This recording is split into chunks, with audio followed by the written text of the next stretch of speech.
Ever wondered what happens when you'll get all you favorite adult fictions at one place? Yay, you heard it right! Welcome to my Patreon. Currently, we have more than 200+ stories collections. Exclusive, uncensored, 18+ fan fiction awaits you. Stories too bold for the mainstream, crafted for true fans. Dive into steamy world of Harry Potter, Naruto, and Deku. Untamed passion and raw power. Only on Patreon. Ready to unlock the secrets? Join now, link in the description. Hey guys, it's your boy Cosmic Harry. So today we are gonna see what if Harry Potter was mass murderer and had physical relationship with Bella. Part 2. Please like, share and drop so many comments. Also join Patreon for something very steamy and op. Link in the description. Also please go and support author for his wonderful creation. Hermione felt herself wake up very slowly. The first thought that crossed her mind was that the sleeping potion must have been stronger than Snape had claimed. She was too tired to feel outraged. Her mind slowly regained its conscious functions, and within seconds, the memory that Harry was innocent crossed her mind. All traces of the potion's effect dissolved as a spurt of adrenaline shot through her system. Her wide eyelids flew open to find several people standing around her bed in the hospital wing. On one side of the bed, Professor Dumbledore stood looking at her cheerfully. On the other side, Ron was standing there and looking overjoyed. The look on Ron's face made Hermione's heart skip a beat. He was a git a lot of the time, but a lovable one. Also grouped around the bed were Ron's parents, sister, and the twins. Madame Bones, the head of the Department of Magical Law Enforcement, stood behind Dumbledore with a slightly confused expression painted on her face, and Hermione was quite sure that she saw Old Sea Minister Fudge holding back behind the crowd. "How long have I been asleep?" she asked. "All night and a good part of the day as well, Miss Granger," Dumbledore stated. "You've been missing for quite a while as well. Do you remember what happened?" The phrase, "Harry is innocent," immediately popped up in her mind, but then so did some memories that had not been there earlier. The memories detailing the attack on the village and the presence of Malfoy and Voldemort. Voldemort attacked the village I went to," Hermione explained eagerly. "Draco Malfoy was with him and they kidnapped me. Before they knocked me out, Malfoy told me that they were there to ruin Harry's reputation. Harry is innocent." The reactions to Hermione's statements were varied. Ginny's face lost all trace of Olor, and she nearly fainted before silently steadying herself with the help of a nearby bed. The twins grinned. Ron looked at her with a confused expression. Mrs. Weasley's eyes flared with disbelief. Mr. Weasley avoided looking at her. And Madame Bones looked from her to Dumbledore, who was studying Hermione with concerned eyes, his upheld hand preventing a livid Fudge from saying anything. "How did they knock you out?" Dumbledore inquired quietly as everyone in the room kept silent and watched Dumbledore and Hermione quietly. The only one not particularly interested in the conversation were Ginny and the twins. Ginny was too busy trying to stop herself from hyperventilating, and the twins seemed to think the rest of her statement to be irrelevant. "With some sort of spell," Hermione replied. "I think it was dark." "What happened between that and your discovery by Professor Snape?" Hermione shrugged. "I don't know. I woke up and then some people put me into the coffin and transported the coffin to where Snape found it."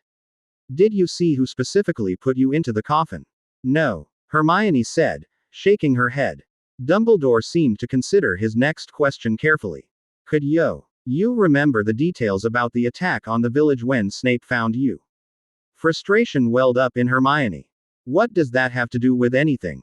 Harry is innocent and you can't waste any more time dawdling around. Please answer the question, Miss Granger." "No, the only thing I could remember was that Harry is innocent," Hermione said with a deep sigh. Before Dumbledore could ask another question, Snape and Moody entered the wing. "The team couldn't find anything," Moody reported. He then shot an unreadable face at Minister Fudge. "If they had been able to come sooner, I suspect they would have been able to find more evidence." "It's all right, Alistair," Dumbledore said calmly. "I did not expect that the ministry team would find anything that could reveal who put Miss Granger's coffin where Severus found it." This didn't seem to do much in the way of consoling Moody, however. He seemed rather disappointed at the lack of results. Before he could reply, Mrs. Weasley cut into the conversation. "Potter obviously did it. We need to worry about Hermione now. He's tampered with her mind. She thinks he's innocent. He is innocent. Hermione yelled. She looked at them all. The twins seemed sympathetic while Ginny was too deep in shock to respond to anything. Realizing that she would just get the same reactions from them all, Hermione looked to the newcomers. Mad-Eye Mo. Audie's face was expressionless as he studied Minister Fudge, and Snape was merely looking at her, his eyes locked on hers. Suddenly Hermione got an overwhelming sensation that Snape believed her. However, when she attempted to speak to him, she found that her mouth would not open. What was going on? Dumbledore began to speak, and as Snape looked away, Hermione felt her ability to speak return. Arguing will get us nowhere. Dumbledore announced. Would you allow me to perform some tests on your mind, Miss Granger? Go ahead. Hermione responded, too mystified at Snape's actions to really care about anything else. He must have done something to her. Was it possible that he used legilimency on her? Professor Dumbledore pulled out his wand and muttered some complicated incantations. Hermione felt an array of strange sensations in her mind as he performed the spells. Hopefully, his tests would prove that Harry was indeed innocent. However, when he finished the last spell, the professor's face was grave. I fear that you have been somehow deceived, Miss Granger. Hermione's mouth dropped open and she was ready to protest, but Dumbledore held up his hand to silence her and continued explaining his findings. The memories you now have in your brain have been planted somehow. Based on the results of the spell, I'd say that your mind was wiped at some point, and then the memories of Voldemort, Draco, and Harry's innocence were later put into your head. For some irrational reason, Hermione's eyes clouded up and she felt a tear make its way down her face. But he's innocent, Professor. You have to believe me. I wish I could, Miss Granger. Dumbledore said. She then looked to the other members of the room for some support. She first looked to Snape, who she was sure believed her, but he looked away. Next, she looked at Ron. He seemed to be torn between hatred of Harry and supporting his girlfriend in her apparent insanity. She skipped over Ginny, who obviously believed Hermione too much. Hermione wasn't sure if Ginny was even listening anymore. The rest of the occupants of the room either looked away or gave glances that supported Dumbledore. But you have to believe me. Hermione cried out wretchedly. Calm down, Miss Granger. Bones instructed in a rather neutral voice. We don't have to solve this right now. I would appreciate it if you would give me a statement concerning how you got to the village from where you were kidnapped, though. Bones said as she gave Fudge a sideways glance. Hermione spent the next few minutes explaining how she had gotten to the village with the help of the special portkey that Minister Fudge had provided upon hearing of her proposal to track Harry down and talk some sense into him. Her account was met with more than one raised eyebrow. For some reason that was unfathomable to Hermione, Fudge seemed rather flustered at her account. This confused her. Why would he be flustered? It was the truth. She finished up her account rather curtly. I hope you'll believe that at least Professor Dumbledore is a witness. Madame Bones said rather emotionlessly. This matter bears looking into. I thank you for the information that you've provided. The ministry official turned her attention to the others present in the room. If you'll excuse me, I have some pressing business to attend to. Bones then left the hospital wing, followed Seve Fudge. After that, no one really said anything until Professor Dumbledore spoke up. There's nothing to be done at this point. Since you seem to be in good health, Miss Granger, I'll arrange for you to be transported to your home tomorrow. For now, why don't you get some more rest? I will, Professor. Hermione yawned, surprised that she was still tired. With that, everyone began to file out of the room, each bidding her good night, until Professor Snape was the only remaining person in the room. He stopped and looked at Hermione with calculating eyes. Harry is innocent, isn't he? Hermione asked in a voice that bordered on desperate pleading. Snape nodded. He is, Miss Granger. Although Snape was the last person in the world whom Hermione would suspect of believing Harry innocent in some situation, she was vastly relieved to hear that he believed in Harry's innocence. Is there anyone else who believes? Yes. Who? Hermione inquired eagerly, her near state of exhaustion nearly forgotten. Unfortunately for Hermione, the potion's master was not forthcoming. I'm not really sure that I should say, Miss Granger. Mr. Potter does not want those loyal to him to be compromised. But I already know about you. Hermione pointed out sulkily. Yes, you do, Snape whispered eerily, and if you tell anyone else, you'll curse the day that you received your Hogwarts letter. I'd take betrayal as lightly as others might. Do I make myself clear? Crystal, Hermione said, feeling quite frightened but also realizing that Snape was in a dangerous position. Betrayal of his loyalties to an Order member, Death Eater. Or both could prove disastrous for him. Snape turned from Hermione and made his way to the door and exited, saying only one word. Good. The Weasleys and Professor Dumbledore adjourned to the latter's office to discuss Hermione's situation. No one spoke until they were all seated in the office and enjoying some tea and biscuits that had been graciously conjured up by Dumbledore. Will there be any permanent damage to her mind? Ron inquired. Dumbledore shook his head negatively. No, there will not be. As of now, her mind is functioning in a normal manner. The only problem stems from that fact that someone has planted some false memories into her mind. Other than that, she's just fine, though perhaps a little distraught over being locked in a coffin for a day. What I want to know, Mrs. Weasley stated, is where Potter learned how to alter memories and mess with people's mind like that. I also want to know how vulnerable we are to attacks of that nature from him. He must have picked up some dark magic. Mr. Weasley mused uncomfortably. Dumbledore shook his head. No, whoever planted those memories did so with skill and finesse. Harry has not had time to refine his skills with something that is so new to him and so very delicate. You're forgetting his wife, Bellatrix. She must have done it. Ron exclaimed. I forgot about her. Arthur Weasley said slowly. I imagine that she is very skilled in that area. Perhaps Harry hasn't learned dark magic. Fred, George, what do you think? Both of the twins shrugged and Fred spoke up. I am not entirely sure that Hermione's mind was altered. Is it possible that you're mistaken, Professor? No, I'm not mistaken. Dumbledore said firmly but kindly. It is very clear that information was planted in her memory. Perhaps too clear. George interjected. Mrs. Weasley rolled her eyes and sighed all at the same time, making an impressive, if not pathetic display of emotions. Let's not get into conspiracy theories. Fred and George were silenced, but they both shot reproachful glances at their mother who was seemingly oblivious to them. There was an uncomfortable pause in the conversation as no one wanted to interfere with a disagreement between a mother and children. Arthur Weasley took it upon himself to move things along a bit. All right, let us assume that Hermione was kidnapped by Harry, who then arranged for her memory to be altered. What was the purpose? To fool us into believing in his innocence, of course. Ron blurted out angrily as he violently chewed on a biscuit. Well, it sure worked. Fred declared sarcastically. He underestimated us then. Ron retorted. Oh please. George muttered. Show some respect for your brother. Mrs. Weasley snarled at George and slightly to Fred. Abruptly, Dumbledore stood up from his desk. That's enough. Everyone stared at him, except for Ginny, who seemed to be oblivious to the entire conversation. Dumbledore then continued in a voice that brooked no opposition or objections.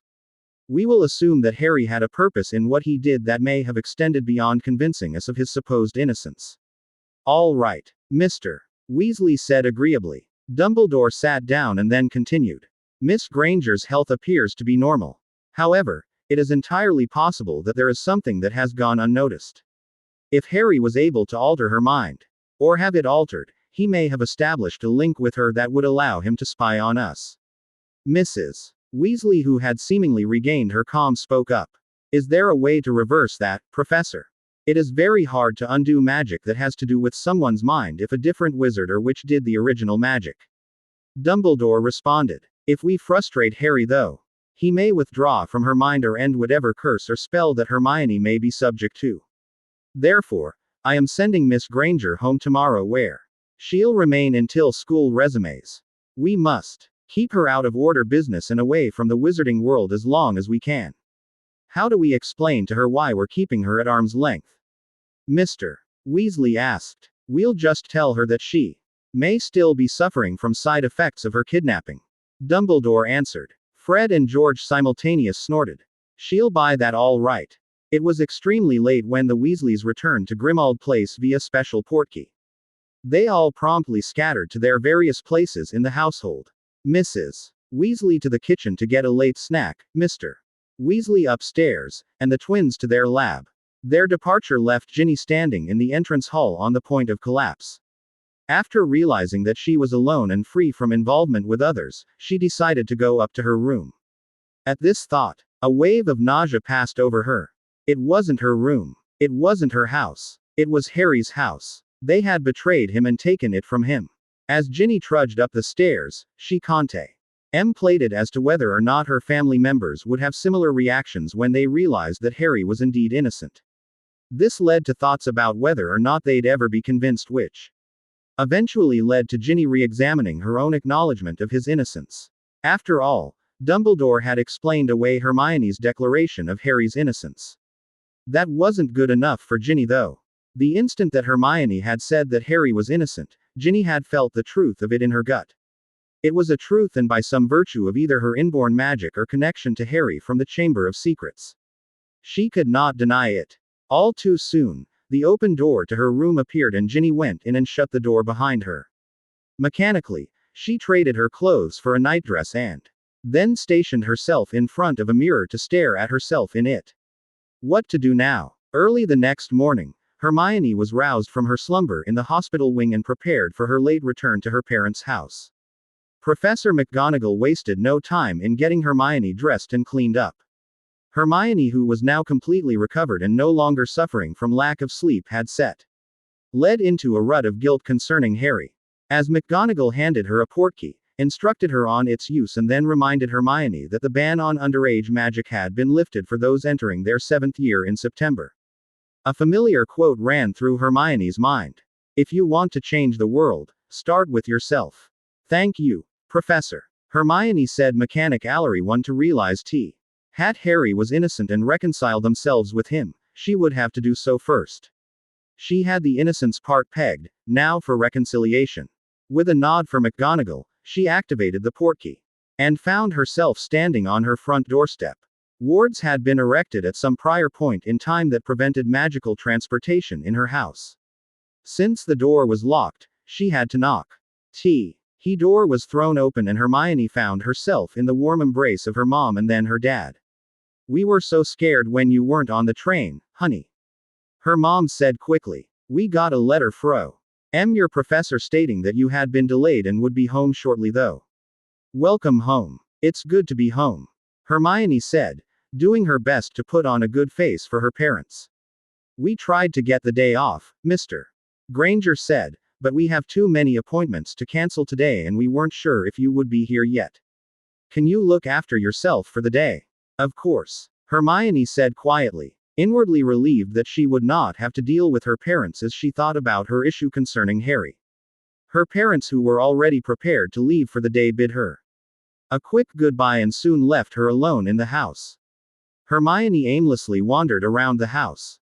When she passed through her bedroom, she found that her trunk had been sent ahead.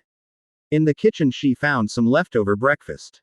It tasted like ashes. Eventually, she settled down on a chair in the room that contained her family's collection of literature. The books surrounding her normally gave her comfort, but no longer. Thoughts of Harry immediately arose and Hermione found herself considering ways in which she could possibly reconcile herself with Harry. She had turned her back on him. And he was undoubtedly hurt and betrayed. Any ties of friendship that she had shared with him were now severed. Hermione was suddenly overwhelmed with desperation to bring back that friendship. How could she do it though? How could she win back what she had carelessly thrown away? Something dug into Hermione's thigh and she shifted uncomfortably. Finding that it was no good, Hermione squirmed a bite and dug the uncomfortable object from her pocket. It was the portkey that Fudge had given her. As Hermione stared at it, an idea formed in her head. She could go to Harry. Adrenaline coursed through Hermione's veins as she leapt up. She would go to Harry and do whatever it took to win back their friendship. Not wasting a single second, Hermione found her wand, which she could use legally, and a book that she had bought that addressed magical transportation. She already had a ministry portkey. The only thing that she would have to do would be to alter the destination of the portkey a little. The next hour or so was spent by Hermione reading and rereading through the chapter of the book that dealt with setting a portkey's destination. There did not appear to be any standard way to alter a destination. But Hermione was fairly sure that she could pull it off, considering the fact that the portkey was programmed to go to multiple destinations at the user's will. Adding another destinatio N would probably not be much of a problem. Once she felt ready to perform the necessary magic and had decided what she was going to do with the portkey, Hermione placed it on her kitchen table and the N proceeded to make the alterations that she hoped would lead her to where Harry was. The Order believed him to be residing on an island somewhat north of Azkaban.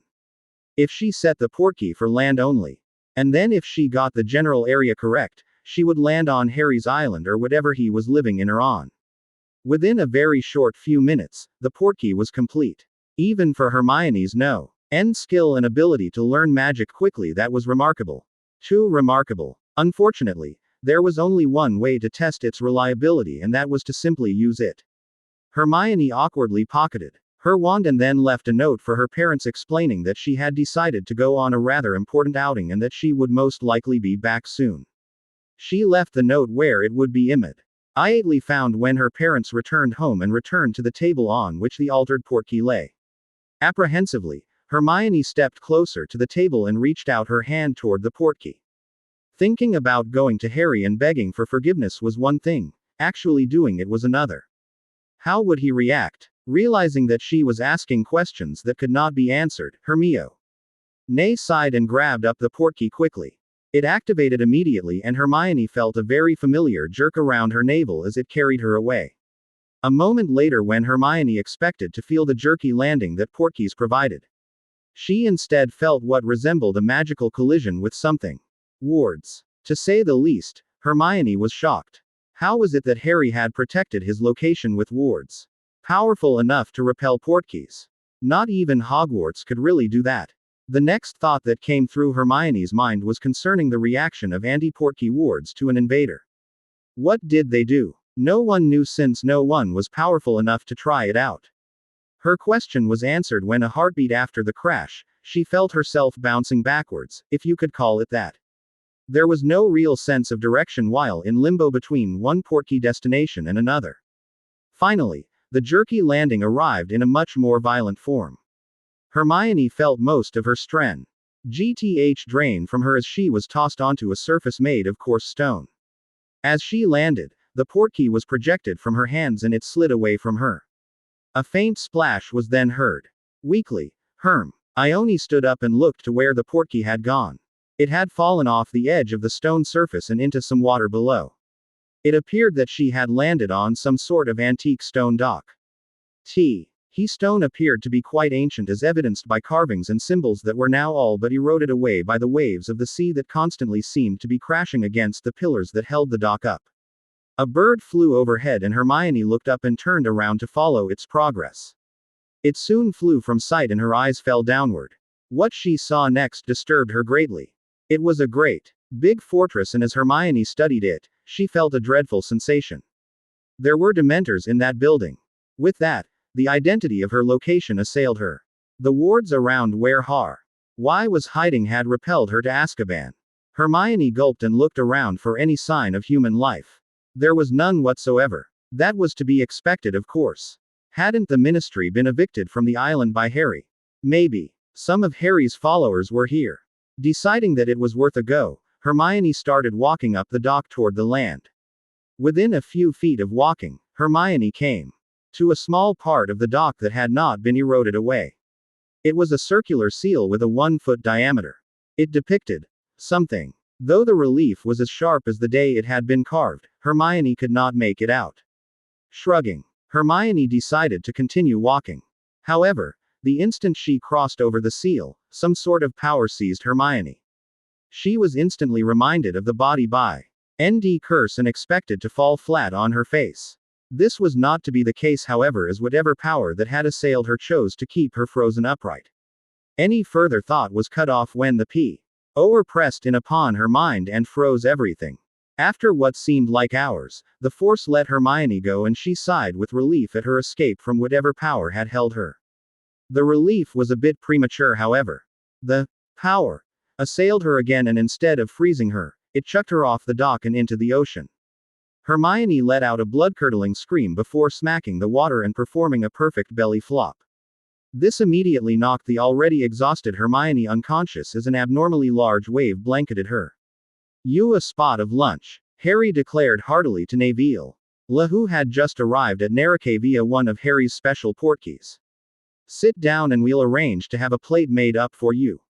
Neville looked around the simple but elegant dining room and spotted Bellatrix, Narcissa, and Harry's two assistants sitting at the table. Harry had stood up and traversed the room to greet him.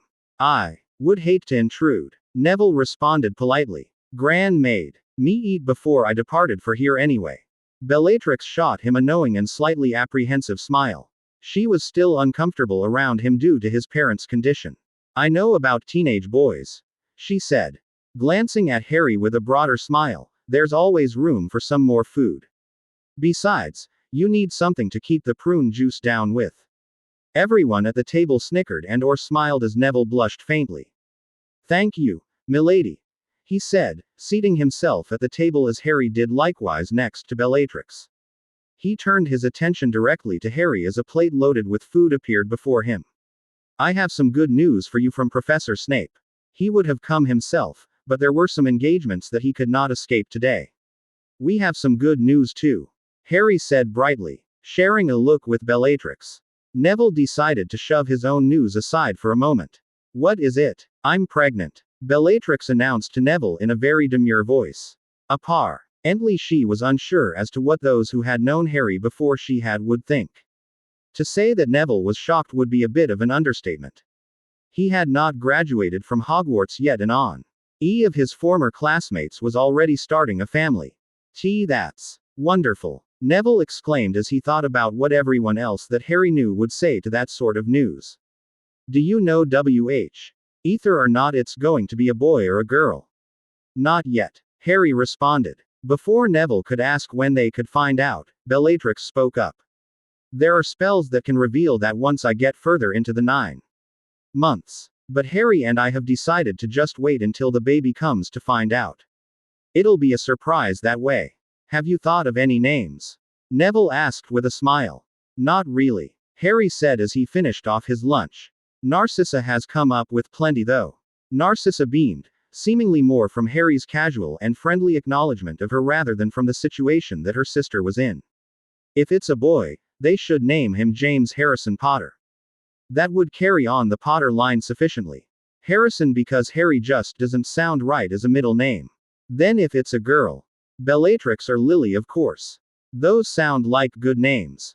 Neville commented positively. Bellatrix frowned. "James Harrison sounds fine, but I refuse to name a daughter after me.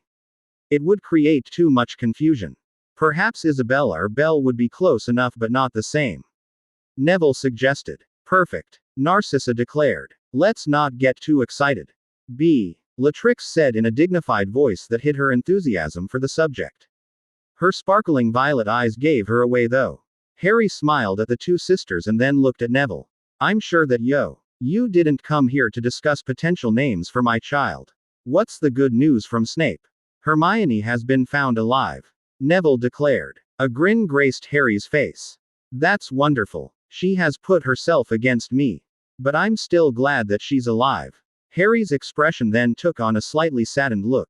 "Perhaps she'll still come around. Wait, Voldemort kidnapped her, so logically, she would know that I'm innocent. Wouldn't she?" Neville nodded. "Precisely. The instant she woke up, she told everyone that you were innocent." Did they believe her?" Harry interrupted anxiously, as everyone else awaited what Neville would next say. "I'm sorry," Neville said, trying to break the bad part of the news as gently as possible. "Voldemort altered her mind somewhat and made it that her genuine memories of what happened were false." Harry restrained himself to shaking his head sadly. "Snape said that she still believes that you're innocent," Neville put in hopefully. "They haven't convinced her that you're still guilty yet. Maybe there's hope at least for her believing you. We'll just have to see," Bellatrix said, trying to keep the air from getting too depressing. Neville reached for his goblet of punch and sipped it thoughtfully. "Yes, that's what we'll just have to do. While I was here, I was hoping that I could discuss the details for altering Potter's Legion a bit, and then I hoped that I could visit my parents for a bit." "Let's visit your parents first," Harry suggested as he rose from the table, everyone following suit out of respect for him. I'll go along as well, Bellatrix declared. I've done a little research into their conditions since they came here. We could talk about that. Neville, Harry, and Bellatrix then left the room, leaving the OT. Hers to either finish their lunch or remain and chat with the others. They made small talk on the way up to the room in which the Longbottoms were being kept. When they arrived in the room, Neville ate a beeline straight toward the twin beds that the Longbottoms now resided in. He sat down in the gap that lay between the two beds and began to talk to his parents, alternating between one and the other. Harry was cheered somewhat by the fact that they seemed more responsive to him than usual. Harry and Bellatrix held back, not wanting to interfere with the close and precious family moments that were occurring for Neville. Harry could most certainly relate to his friend. Even if his own parents were basically vegetables, he would still treasure every moment spent with them. The sight of Neville talking in earnest to the almost completely non-responsive couple in the bed seemed to sadden Bellatrix. Harry could well understand why this was. In an attempt to comfort her, Harry unconsciously conjured a couch, pulled Bellatrix down onto it, and snuggled up to her with his arm around her. I don't think he blames you directly, Harry said quietly. He should, Bellatrix whispered. Harry shrugged, not quite sure what there was to say that could comfort his wife. If anyone ever turned us into vegetables like that and forced our child to go through the emotional distress brought on by something like that, I'd kill them multiple times and make them suffer. I helped do that to a child, Bellatrix informed Harry. I think that you've redeemed yourself, Harry replied, quietly concede. Ring what would happen in the event that Frank and Alice Longbottom woke up and recovered from the debilitated state. How would they react to the fact that one of their torturers and enemies had gone and married the child of James and Lily? Probably not very well at all. Bellatrix shook her head. To redeem oneself, one must try to fix the wrong if at all possible. That's impossible for those I killed. But the Longbottoms just lie there waiting for me to do something. I guess that does weigh heavily, Harry said. There was no response from Bellatrix because a new thought had just occurred to her. In order to be redeemed, she needed to right the wrong. To do that, she would have to make it so that the Longbottoms could recover. The cure lay with her. Harry could feel Bellatrix suddenly reason. He instinctively knew that this signified some sort of realization. Before he could ask what it was, Bellatrix spoke slowly. In order for one to gain redemption, they have to right the wrong, correct? I would think so, Harry mused. But that wouldn't be enough though, would it? It might be nice if they were sorry for doing it in the first place, Harry said idly. If someone were to steal something but then give it back only because they were forced to, I guess they wouldn't really be redeemed. Sorrow, Bellatrix exclaimed loudly, startling everyone in the room. She even received a moment of attention from the comatose Longbottoms. That's it. Sorrow and healing. Neville looked at Bellatrix stigioningly at Harry. After seeing that Harry was just as confused as he was, Neville looked back at Bellatrix.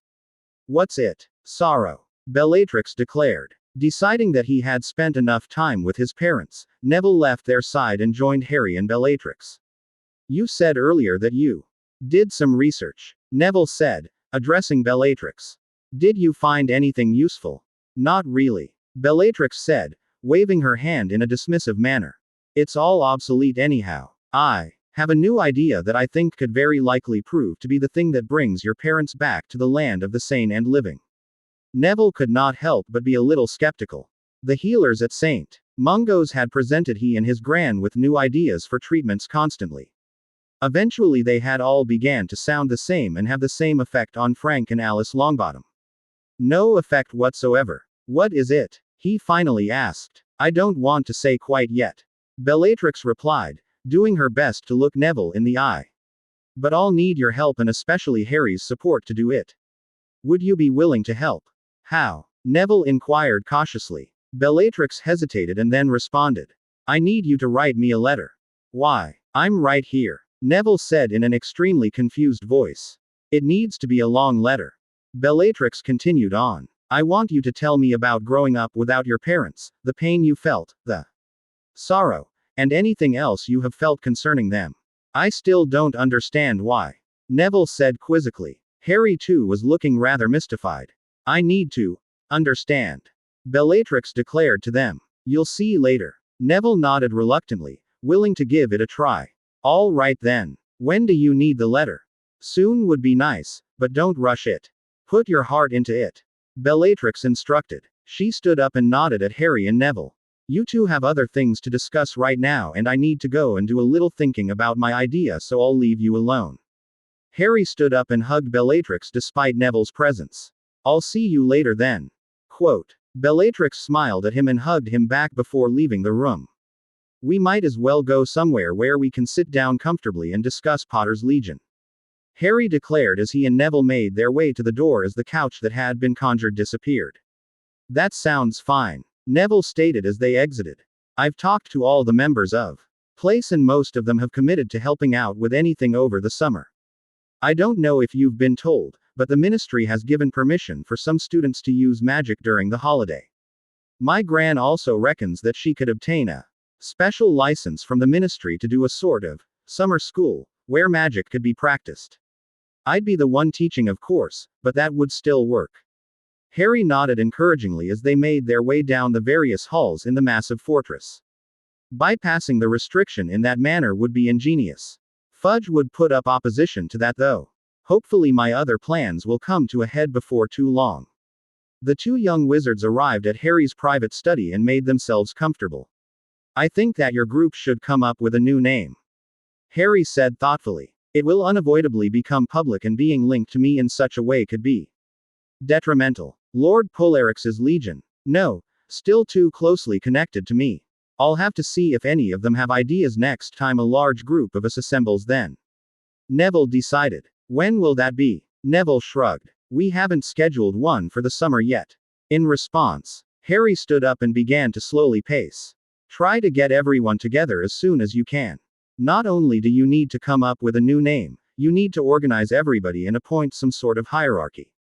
The group is basically an army, so logic dictates that you should have some ranks and those sorts of things assigned and organized. I'll keep that in mind. Neville replied, already making plans as to how the now Potter's Legion would be organized in the future. Getting everyone together could be somewhat difficult, Harry said as he continued on with his monologue. Quote, if your group needs money for Muggle transportation or needs assistance with magical transportation, I reckon that I can arrange for that somehow. Just keep me up to date on things. Can you do that? Neville responded affirmatively and then brought up another issue. How much fighting can we expect to see? This brought Harry to a pause. I don't know, he said at last. It will be dangerous and therefore, lives could be lost. For that reason I can't help but feel hesitant to put you in the worst situations. The door to Harry's study opened and Count Hiskifney strolled in. Perhaps I could help with that. If the volunteer students were to team up with my own teams, the students would be in less danger and my forces could be more spread out. A frown crossed Harry's face as he studied the Count of Trascoban. How did you know what we were talking about? Hiskifney held up his hand that bore the ring used to communicate with Harry and Zerina. I could hear you through this. Oh, Harry said, somewhat puzzled but satisfied enough with the answer that had been provided. He would have to examine his own ring further when he had the chance to do so. The Count made his way to an empty seat and sat down, preparing to take a part in the discussion that Harry and Neville had been having. Before the conversation could resume, however, a flash came from one of the baskets on Harry's desk signifying new mail. Since the basket was in reach, Harry grabbed the parchment from his sitting place and opened the envelope after checking it for any possibly traps, curses, or jinxes and finding none. Inside the envelope was a small slip of parchment with a note hastily scribbled on it. New developments must see you immediately. Is the leaky cauldron in half an hour okay? Mackridge. Harry. Reread the note before tearing an unwritten part off and writing, fine, on it followed by his initials. He then took a new envelope from his desk, slipped the parchment into it, sealed it, addressed it, and then dropped it in the out basket from which it was promptly flashed away. I've just received an urgent message and must go to meet an acquaintance, Harry told Neville and Hiskifney. Sue. You two make plans for the future of Potter's Legion and how it will work in conjunction with my forces. I'll be back as soon as I possibly can. The two were amiable to Harry's proposal, and by the time Harry exited his study, they were already deep into discussion concerning The issues at hand for the forces that would be fighting Voldemort in the coming months. After finding Bellatrix and telling her about the letter, Harry retrieved a dark cloak trimmed with silver from his master's suite, pulled up the hood, and then apparated away to Diagon Alley rather than directly into the leaky cauldron. It would look better if it seemed that he had just come in for a drink or snack instead of going directly there to meet someone. He entered the small pub from the back way into Diagon Alley and found the perfect atmosphere for a confidential meeting. The pub was busy enough that they would not attract unwanted attention for being the only customers at the hour, but slow enough that they will be able to keep away from others and still be able to hear each other. Harry surveyed the room and saw that Tom the barkeep was at his customary post. He also saw that the patrons of the pub were average people that he did not know in any way and that Macridge had not arrived yet. Keeping his hood up, which was slightly unusual, Harry made his way to a vacant corner table from where he could see both entrances to the pub and have a good view of the entire room. He then wandlessly cast a notice me not charm over himself. 5 minutes later, Cuthbert Macridge entered the pub from the Diagon Alley entrance and looked around casually. A small probe of his mind via Legilimency Re's calm exterior, the Goblin liaison official was flustered. The probe also revealed that he was not up to any underhand tricks. Seeing that he was not about to be betrayed, Harry removed the protective charm and caught Macridge's attention. Macridge spotted Harry immediately. He made his way over to the corner table and sat down. "Have you ordered anything yet?" he asked. "No," Harry responded. "Not yet." Macridge waved his hand to signal Tom. "1 fire whiskey and a butterbeer." Harry finished, penning his voice somewhat to disguise it. "Fire whiskey and butterbeer," Cuthbert reiterated. Tom acknowledged the order from the bar and in a short moment the ministry official had a tot of the strong drink and Harry had a bottle of butterbeer. The fire whiskey was promptly thrown down Macridge's throat as if it was water. "Why did you want to meet?"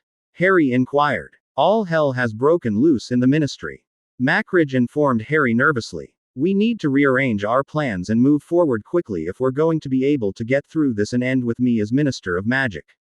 "What has happened?" Harry asked, suddenly worried that perhaps their scheme had been discovered, though he knew the incredible odds that stood against such an event. Macridge stared longingly at his empty glass of fire whiskey before answering. "You know Hermione Granger, don't you?" "Yes. You also know that she was kidnapped and that you were accused of it, right?" "Someone mentioned something about it." "More like screamed it," Macridge muttered, referring to the Ministry Chronicle. "Anyway, they found her locked in a coffin yesterday or the day before, and since it was a criminal case, Madame Bones, who heads up the law enforcement department, was there." Granger told this story about how she had planned to see if she could run into you by going to various villages. Harry looked at Macridge with raised eyebrows. Though Macridge couldn't see them through the hood of the cloak. "I don't see how that would cause an uproar at the ministry." "It wasn't that specifically. It was how she managed to get to said villages. Then there's also the issue that if some 6th-year Hogwarts student can come up with a plan on how to predict which villages will be attacked, then why can't anyone else?" Macridge explained. "They actually realize that Fudge is incompetent after all this time." "Somewhat," Macridge admitted dryly, still eyeing his empty glass. "The issue is that Minister Fudge gave Gr. Anger the portkey that got her to the village where she was kidnapped from. Not only did said portkey take her to said village, it had the capability to be reused multiple times." Finally, Harry caught on and grinned. "I take it that giving Hermione the portkey was slightly unethical and perhaps illegal." "Mostly. Madame Bones thinks that Fudge made a lot of noise about how you supposedly killed Granger. She has let it be known that she suspects Fudge of deliberately placing Granger in danger so that he could point the finger at you." Harry took a long swig from his butterbeer bottle. "Well, it takes care of giving Fudge the bad reputation. Now we just need an agreement with the goblins as of last week. Is the Wizengamot going to do anything, and is there any person that looks like they may be minister soon?" "I think that Dumbledore is going to convene the Wizengamot soon," Macridge said carefully. "Maybe tomorrow. Fudge's authority is all but gone at this point. Not only are people at the ministry angry about the Granger episode, they're also complaining about the Gringotts problem." "Good," Harry responded. "That means that an agreement with the goblins could still put you in a favorable light. Now, What about Dumbledore? I'm sure that he's going to try and manipulate the outcome of any action taken. Is there someone that looks like they're going for the job who might have his support? Macridge thought for several moments. Bones or Weasley? Amelia Bones is certainly high-ranking enough and is the one actually making some of the accusations. Arthur Weasley is a very respected person around the ministry despite his low rank. One of Fudge's lackeys could go for it, and then there's always the rare possibility of an outsider coming in. Dumbledore could have been minister after the First War. What about you? Do you have any respect or power? I'm just sort of there. Macridge said. The Gringotts thing could really throw me into the spotlight though. Harry finished off his butterbeer with a big gulp, enjoying the sensation of the liquid going down his throat. Gringotts has to happen now. How are you here? Have you left the ministry for the day or are you on break? I didn't really say when I exited. Macridge admitted. Things were too busy for anyone to really notice though. Good. Harry mumbled as his thoughts raced. He needed to throw the out of the Goblin Liaison Office into the spotlight immediately, which would mean dodging the hustle and bustle and getting attention. Has the ministry communicated with the goblins since the closure? Petitions for reopening perhaps? Not lately. Blast. I could backdate some sort of routine letter maybe. Macridge said nervously, trying to please Harry. No, absolutely not, Harry declared as he tried to think up a new idea. If you were to go to a meeting with the goblins, are there papers in your office that you would bring along with you? Of course. Good, Harry said as he pulled out his black ash wand and used it to conjure a piece of parchment and some necessary writing utensils. Write a formal letter to Gringotts asking for an audience with Lord Gold to discuss options for perhaps opening the bank. Again, wasting not time, Macridge grabbed the quill that Harry had conjured and began to write a neat and official letter to Gringotts. As the quill made scratching noises on the parchment, Harry scanned the room, observing the various patrons. None of them seemed to be particularly interested in what the two men in the corner were doing. That was definitely good. Done, Macridge declared as he signed his name with a minor flourish. Harry waved his wand, which was still in his hand, and had the parchment sealed. The Ministry of Magic seal was even perfectly imitated. Good. I'll personally take this to Lord Gold. I'm sure that he'll cooperate and willingly meet with you immediately. I want you to go back to the ministry and wait for Lord Gold to send you a response. If possible, make sure that other people are around to see you receive that letter. Be sure to let them know what it is and make a big show of getting whatever papers you'll need. Got that? Yes, Macridge answered, with a faintly excited gleam in his eyes. Go back to the office and wait for the letter. Make sure everyone knows that I'm going to the bank to negotiate with the goblins. Right. I'll meet you at Gringotts. A painful groan escaped from Hermione's lips as she woke up and tasted something gritty in her mouth. When she opened her eyes, she found herself face down in some sand. Apparently the tide had washed her up on some beach recently.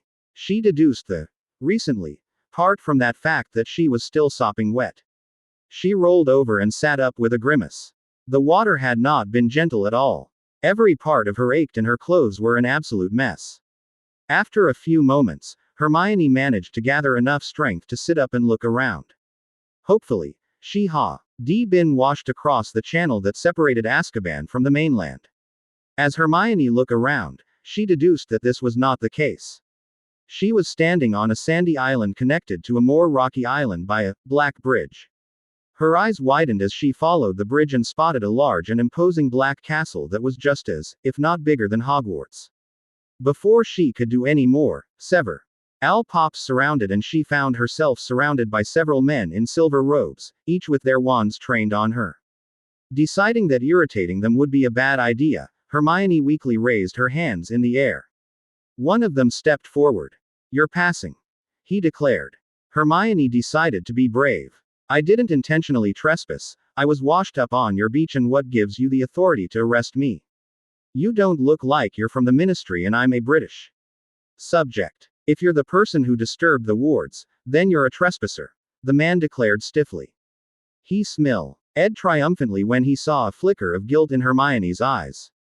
I am Captain Nayloff of the Earl of the North's bodyguard. You're in Lord Polarix's domain, therefore, you are subject to him no matter who you are. This declaration caused Hermione some excitement, nervousness, and fear. Apparently she had found where Harry lived but was now under arrest. If he was mad at her, which he probably was, then she was most certainly at his mercy. Conceited. She sighed. Follow me, Nayloff instructed. He began to walk towards the Black Bridge, and with the other guards' wands trained on her, Hermione followed. As they approached the Black Fortress, Hermione couldn't help but ask questions. What's the name of this castle? Nayloff didn't seem to be in a good mood for answering questions, but he humored her nevertheless. This is the fortress of Nerike, the seat of House Bellatrix, which has held the earldom of the North for millennia. Hermione was silenced as they approached the castle. It was extremely intimidating, and if it was any reflection of Harry's power, then she and the Order were in deep trouble. She suspected that it was only Harry's mercy that had spared them from destruction. They entered through a pair of large doors and into a most impressive entrance hall. Hermione would have liked to stand around and look at everything, but the silver-clad guards had other ideas. They led her into what appeared to be a study, probably Harry's, and had her stand before a very imposing desk. Wait here. Nayloff instructed her with a nod to the other guards, signaling that they should see to it that she followed his directions. It seemed an eternity before Nayloff returned to the study. Lord Bellatrix is currently unavailable, the captain announced. Count Traskobin is here and will see to you. A moment later, a very familiar man entered the room, and Hermione instantly felt a wave of nausea. It was the man who had beheaded Lucius Malfoy right in front of her. When his eyes fell on her, Hermione spotted a spark of recognition in the emotionless eyes.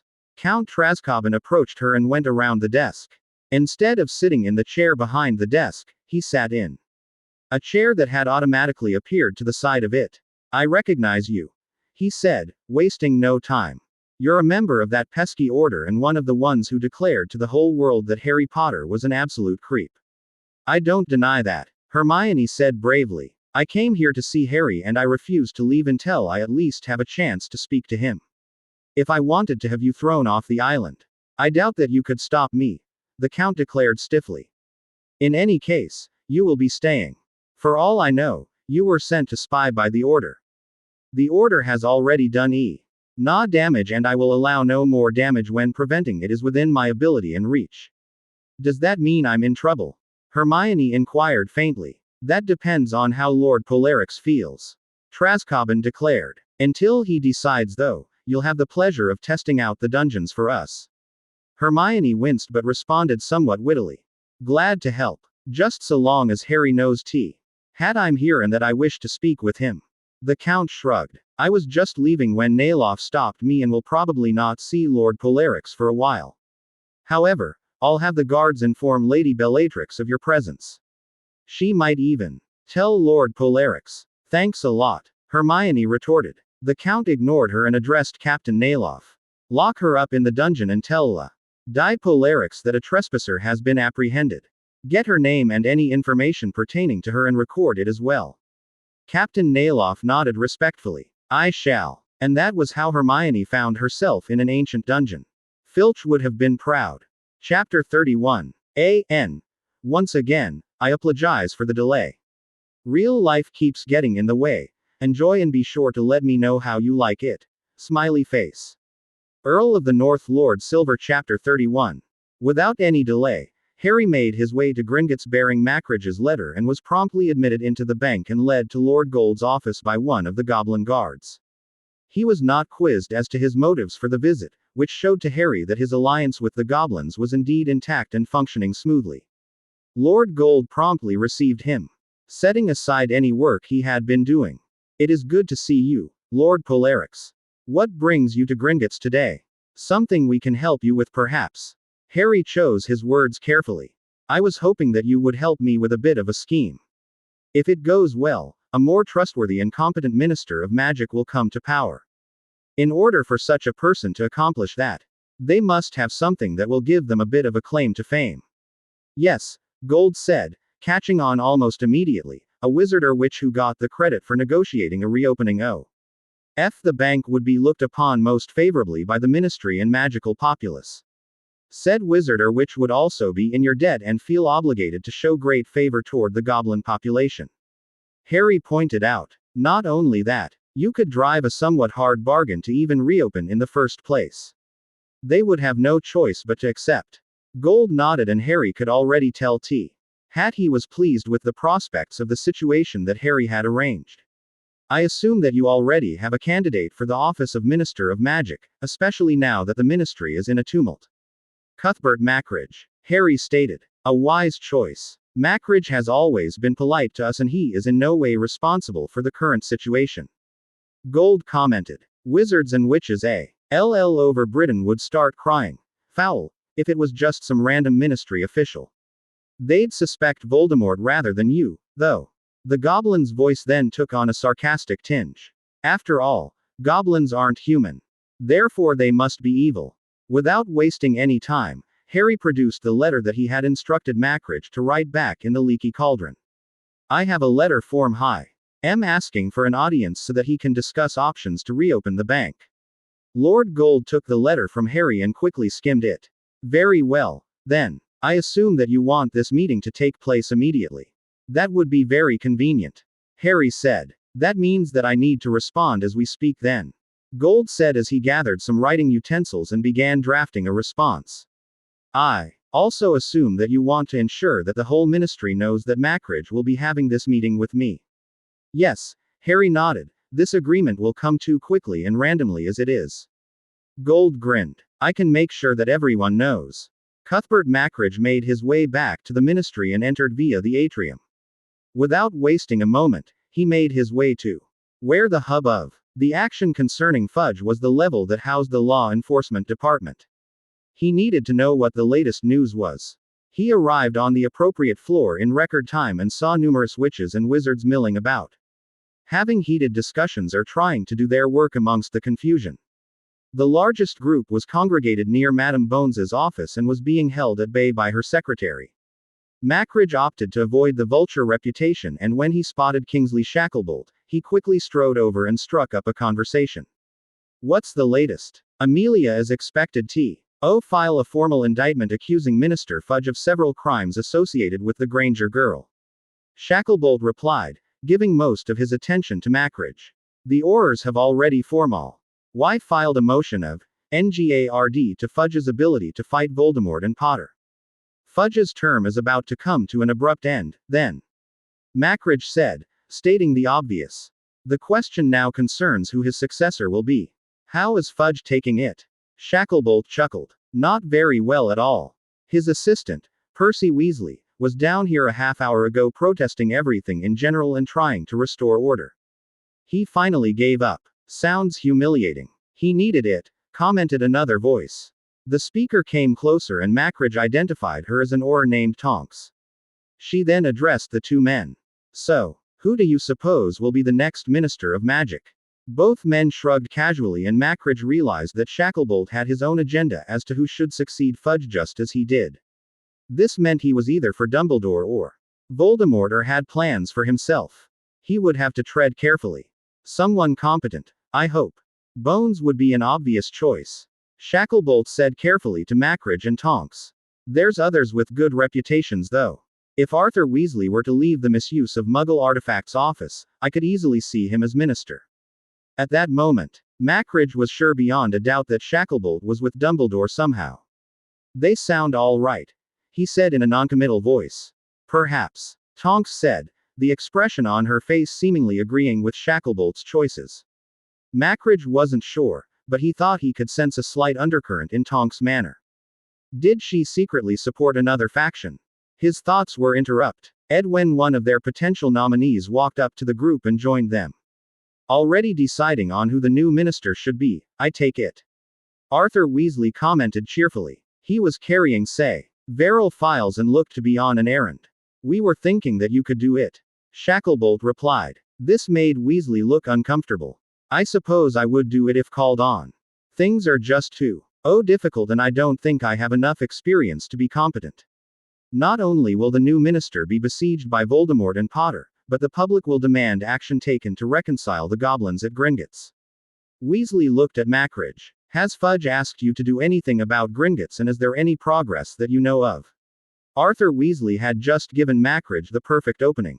I have not been asked to do anything concerning the matter, but earlier on today, I sent a missive to Lord Gold requesting a possible meeting to discuss solutions to our problem. That's good, Tonks said brightly. I sure hope the goblins like you better than they like fudge. It's hard to tell with goblins, Macridge said, drawing upon his experience with dealing with the magical race that ran Gringotts. The timing could not have been more perfect. The lift made a noise to indicate that it was making a stop at their level and then opened to reveal a very flustered employee from T. He Goblin Liaison Office who was being trailed by a goblin messenger. This immediately caught everyone's attention and even the people stationed at the entrance of Madame Bones's office turned to look at the action. After all, how often did a goblin walk into the Ministry of Magic, especially considering the current situation? Mr. Macridge, said the exasperated official, this goblin has just arrived from Gringotts with a letter from the head of the bank. He insists on personally delivering it to you since you're the head of the Goblin Liaison Office. The goblin formally strode forward and with a bow, handed a sealed letter to Macridge. Lord Gold expects a prompt response, he said, his goblin accent very thick and loud. I shall respond immediately, of course, Macridge said, feeling slightly flustered himself. Potter had obviously managed to pull his part of the job off, now the ball was in his court. The goblin stood there looking at Macridge. Apparently he had been instructed to wait for the response. Further pressure was put on Macridge by Tonks. Open it. This could be the solution to our Gringotts problem. With a quick snap, the seal on the letter was broken and Macridge wasted no time unfolding the letter to examine it. He quickly skimmed the short message which invited Macridge to come to Gringotts with the returning messenger for a meeting to discuss options on reopening the bank. What does it say? Shacklebolt inquired. Everyone in the room listened for Macridge's response while pretending not to. Realizing that he was now on stage and that every action he took could have an effect on the outcome of the plan, Macridge planned his words and actions very carefully. Not everyone knew that he had sent a letter to the goblins first. They would need to know that. It's a response to the letter I sent to the goblins earlier. Lord Gold has agreed to meet with me to discuss the possibility of reopening the bank. Why are they being so agreeable? Mr. Weasley asked suspiciously. Already, opposition had reared its head. Fortunately, this comment could be turned to be favorable with an appropriate response. I think they are being agreeable because they know about Fudge's imminent downfall. It was he who caused them to close the bank in the first place and they can't enjoy being closed any more than we do. Mr. Weasley was about to say another thing but Tonks cut him off.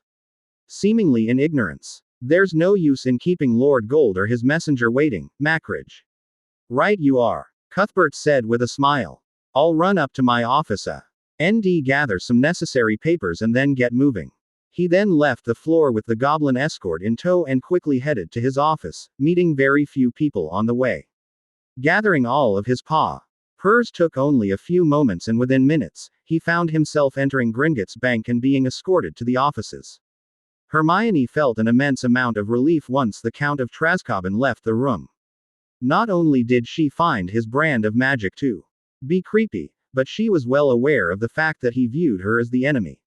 She had seen firsthand what happened to his enemies. Cutting her head off may or may not be appropriate punishment considering the trouble that her actions had caused, but she would prefer to speak to Harry first. Further thoughts were laid aside when Captain Nayloff moved. Hermione could sense that his attitude toward her had changed for the worst somewhat since Trascoban had identified her as a member of the Order of the Phoenix and a key ruiner of Harry's reputation. Trespassing was one thing. Being a member of the Order was another. A heavy pair of metal shackles appeared from nowhere onto the massive desk and Nayloff picked them up promptly as if he had been expecting their appearance. He roughly locked them onto Hermione's wrists. Follow me, Nayloff commanded curtly, motioning toward the door and nodding to the other guards that they should fall into line with their wands drawn. They made their way out of the room, across the hall, through some more doors, and then down a dark and steep staircase. Hermione, realizing that the heavy shackles would prevent her from steadying herself should she stumble, was very careful in choosing her footing as they descended. Several staircases later, they arrived at the dungeon level where Nayloff had opted to take her. Hermione followed him into a room and when it was lighted, surveyed its contents and shuddered. It was a torture chamber right out of the Middle Ages. It reminded her of the ones in castles that she had toured with her family. The only difference was that the tools were very shiny, sharp, and ready for use. We will process you here, Nayloff said with a hint of an evil grin. He gestured to a very sinister-looking chair that was equipped with straps to hold the head, arms, and legs in place. Sit there. As Hermione sat down and shuddered, Nayloff caused a simple desk and a chair to appear next to the chair. He sat down as the other guards took various places in the room. A moment or so passed as Hermione looked around the room and let her imagination ruin her day. RD who had apparently been sent off by Nayloff arrived with a book and presented it to Nayloff. The captain whispered some commands to the guard who then left again and then opened the book to reveal blank pages. A quill and ink appeared on the table and he began to write slowly in the book. Name: Hermione Jane Granger. Age: 16. This went on for several minutes and eventually Captain Nayloff stopped asking her questions and started writing down what Hermione assumed were details concerning her arrest, interview, and anything else the guards would find relevant at a later point in time. Hermione had just been able to relax somewhat in the torture chair when the guard that Nayloff had sent off returned carrying a piece of parchment that Hermione assumed was magical in some way. Nayloff finished writing in the book, closed it, and exchanged it for the piece of parchment. He quickly wrote Hermione's name on it and then stood up. This is everyone's favorite part, Nayloff said. He rode over to a wall and after some careful deliberation, plucked a wicked-looking knife from the wall. Seeing this, Hermione gasped as cold shivers caused her body to spasm. They were going to torture her. Sensing that she might bolt, two of the guards stepped forward and held her in the chair by her shoulders, apparently deciding that the straps were unnecessary. Nayloff walked up to her holding the parchment and knife. Don't get too excited, he whispered. He then pushed what was left of one of Hermione's tattered sleeves away and poked her with the knife. Some blood promptly seeped from Hewood and Nayloff pressed the parchment with her name on it to the wound, watching as the blood seeped into the parchment. The blood caused the parchment to turn cold and blue. When Nayloff removed it, Hermione saw that the wound had healed. This caused her to let out a sigh of relief.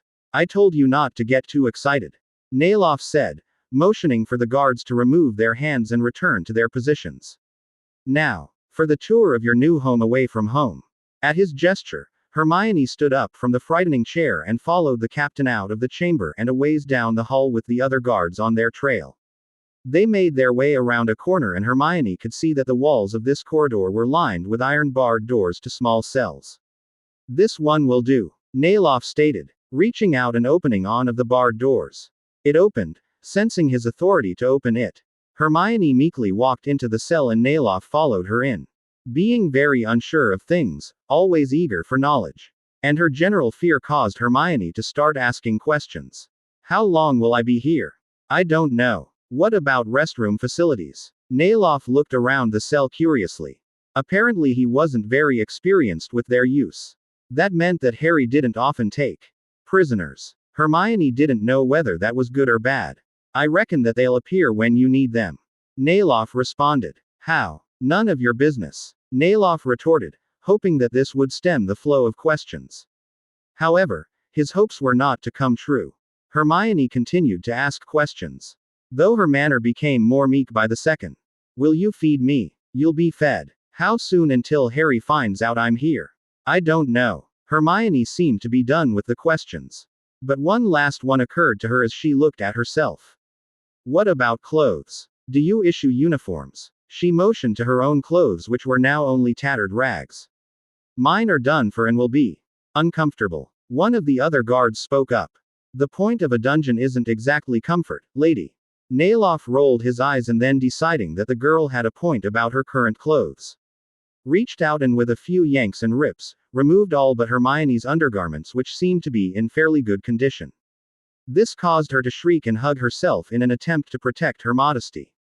We'll let Lady Bellatrix decide about clothes, Nayloff announced. Meanwhile, we'll make sure that it doesn't get overly cold in here and that your possessions are taken care of. Is that it? Hermione asked, very meekly. I suppose. With that, the guards all left, shutting the cell door behind them. Shivering from the cold, Hermione sunk in a corner and hugged her knees. The guards weren't being very friendly, but what could she expect? It was these thoughts and others about obtaining Harry's forgiveness that kept Hermione occupied for the next while. Several hours later, Bellatrix examined a book on the ancient healing arts for the third time in a row. There was nothing there that said that her crazy idea on how to heal the Longbottoms would not work. Then again, there was nothing there that said it would work. Making the magic element of the cure work would be the key. Fortunately, Harry would be able to help her in that area greatly. Bellatrix was just putting her texts away in their proper places when Captain Nayloff entered the library and gave a deep nod of respect to her. "Can I help you, Captain?" Bellatrix asked, not sure whether she should be worried about the captain of Harry's bodyguard coming to speak with her. "We captured a trespasser earlier this evening, milady. Count Traskobin ordered her to be locked up in the dungeons to wait your pleasure as Lord Polarix is currently unavailable," Nayloff said neutrally. Bellatrix raised her eyebrows. Someone had worked hard to find the island and then to trespass on it. "Who is this trespasser?" "Hermione Granger," Nayloff answered. "The Count identified her as a member of the Order and a potential spy. She claims that she has come to talk to Lord Polarix." The first emotional response to the announcement of Hermione's presence was anger. That little girl had created trouble and emotional pain for Harry. Then there was of course the little incident back at the small town that Voldemort had framed Harry for attacking. Bellatrix blushed when she realized that the little girl was her husband's age. Finally she gained control of her emotions. "Have you locked her up in the dungeon?" "Yes, milady," Nayloff answered respectfully before going into an account about processing the prisoner. Bellatrix was very amused by the part that took place in the torture chamber. The next debate that took place in Bellatrix's mind was what to do with the Granger girl. Should she just leave her for Harry to deal with? Should she go and beat the snot out of her and then let Harry deal with her? Or should she do something else? Bellatrix decided on something else. Though it was tempting, the impulse to abuse the teenager was no good. However, there were some things she wanted to talk to the girl about, and then what Harry did with her was irrelevant as far as she was concerned. "Take me to where you've locked her up," she commanded Nayloff. "As you wish, milady," Nayloff said. Together, Nayloff and Bellatrix made their way down to the dungeons. Bellatrix noted with some amusement that Hermione had been placed in one of the deepest levels that the dungeon had to offer. T.S. pleased her as it demonstrated that the guards felt a sense of loyalty to Harry. Eventually, Nayloff led her to a cell where she spotted the half-naked girl huddled in a corner of the cell. Hermione had spotted them and was looking at her specifically with some hope in her eyes as well as a great amount of trepidation. Bellatrix was about to enter the cell when Nayloff held his hand in front of her. "Pardon me, milady. If you mean to interview her in the cell, I must make sure she is restrained. This could be a ploy to assassinate you or Lord Polarix." Shoving aside self-declarations that she could handle a prisoner, Bellatrix nodded, which signaled Nayloff to see to having Miss Granger restrained. If something were to happen, Harry would never forgive himself, and not only that, there was no reason to worry Harry about what could have happened. There was also the baby. Nayloff entered and Hermione rose stiffly from her crouching VY shackles from earlier, so Nayloff made use of them and used them to raise her arms above her head and attached them to a hook that appeared from nowhere, as things often did in Narracay. Nayloff then exited the cell with a bow for Bellatrix and then stationed himself a short distance down the hall. Bellatrix then entered the cell and made eye contact with Hermione. One of the interrogation tips learned long ago came to mind. They'll talk on their own and reveal what is important. Bellatrix took this to heart and while waiting for Hermione to start talking conjured a comfortable armchair and sat down. What Granger said first would be key in figuring out what was the most important to her. She would save the legilimency for Harry in this case. Bellatrix sat back and then coolly looked Hermione in the eyes. Hermione was clearly nervous, but made a valiant effort to return the gaze. Finally, she began to talk on her own as Bellatrix had predicted. "I've realized that Harry is innocent and I've come to apologize and do whatever it takes to win back his friendship." Taking Hermione's declaration of Harry's innocence at face value, Bellatrix zeroed in on the last two parts of the statement. "How do you apologize for a betrayal that caused someone immense pain and indirectly helped Voldemort in his quest to kill and torture?" This caused tears to run down Hermione's face. I know that being sorry isn't enough, but what more can I do? Nothing. Bellatrix answered bluntly. That's why it's hard to apologize. It's bad enough that you gave Voldemort the advantage, but do you realize that Harry will still think himself responsible for those he couldn't save?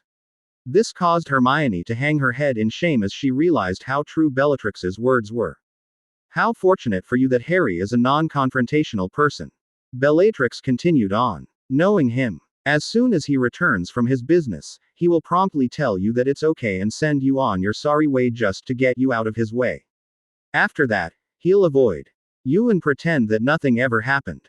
You'll be expected to avoid him as well, of course. This statement caused Hermione to let out a pathetic sob. He'll still feel hurt and angry even if he hides it. I want to win back his friendship so that we can go back to the way we were. It's the only way that I'll be able to feel that he's completely forgiven me. Otherwise, I'll always wonder what his true feelings are toward me and my betrayal. You are striving for the impossible, I think. Bellatrix stated, taking a small bit of pleasure from the distress that this obviously caused the girl. She couldn't help but to do so. It was natural. This made Bellatrix slightly unhappy. She didn't want to give in to natural instincts. They led to the dark side of magic.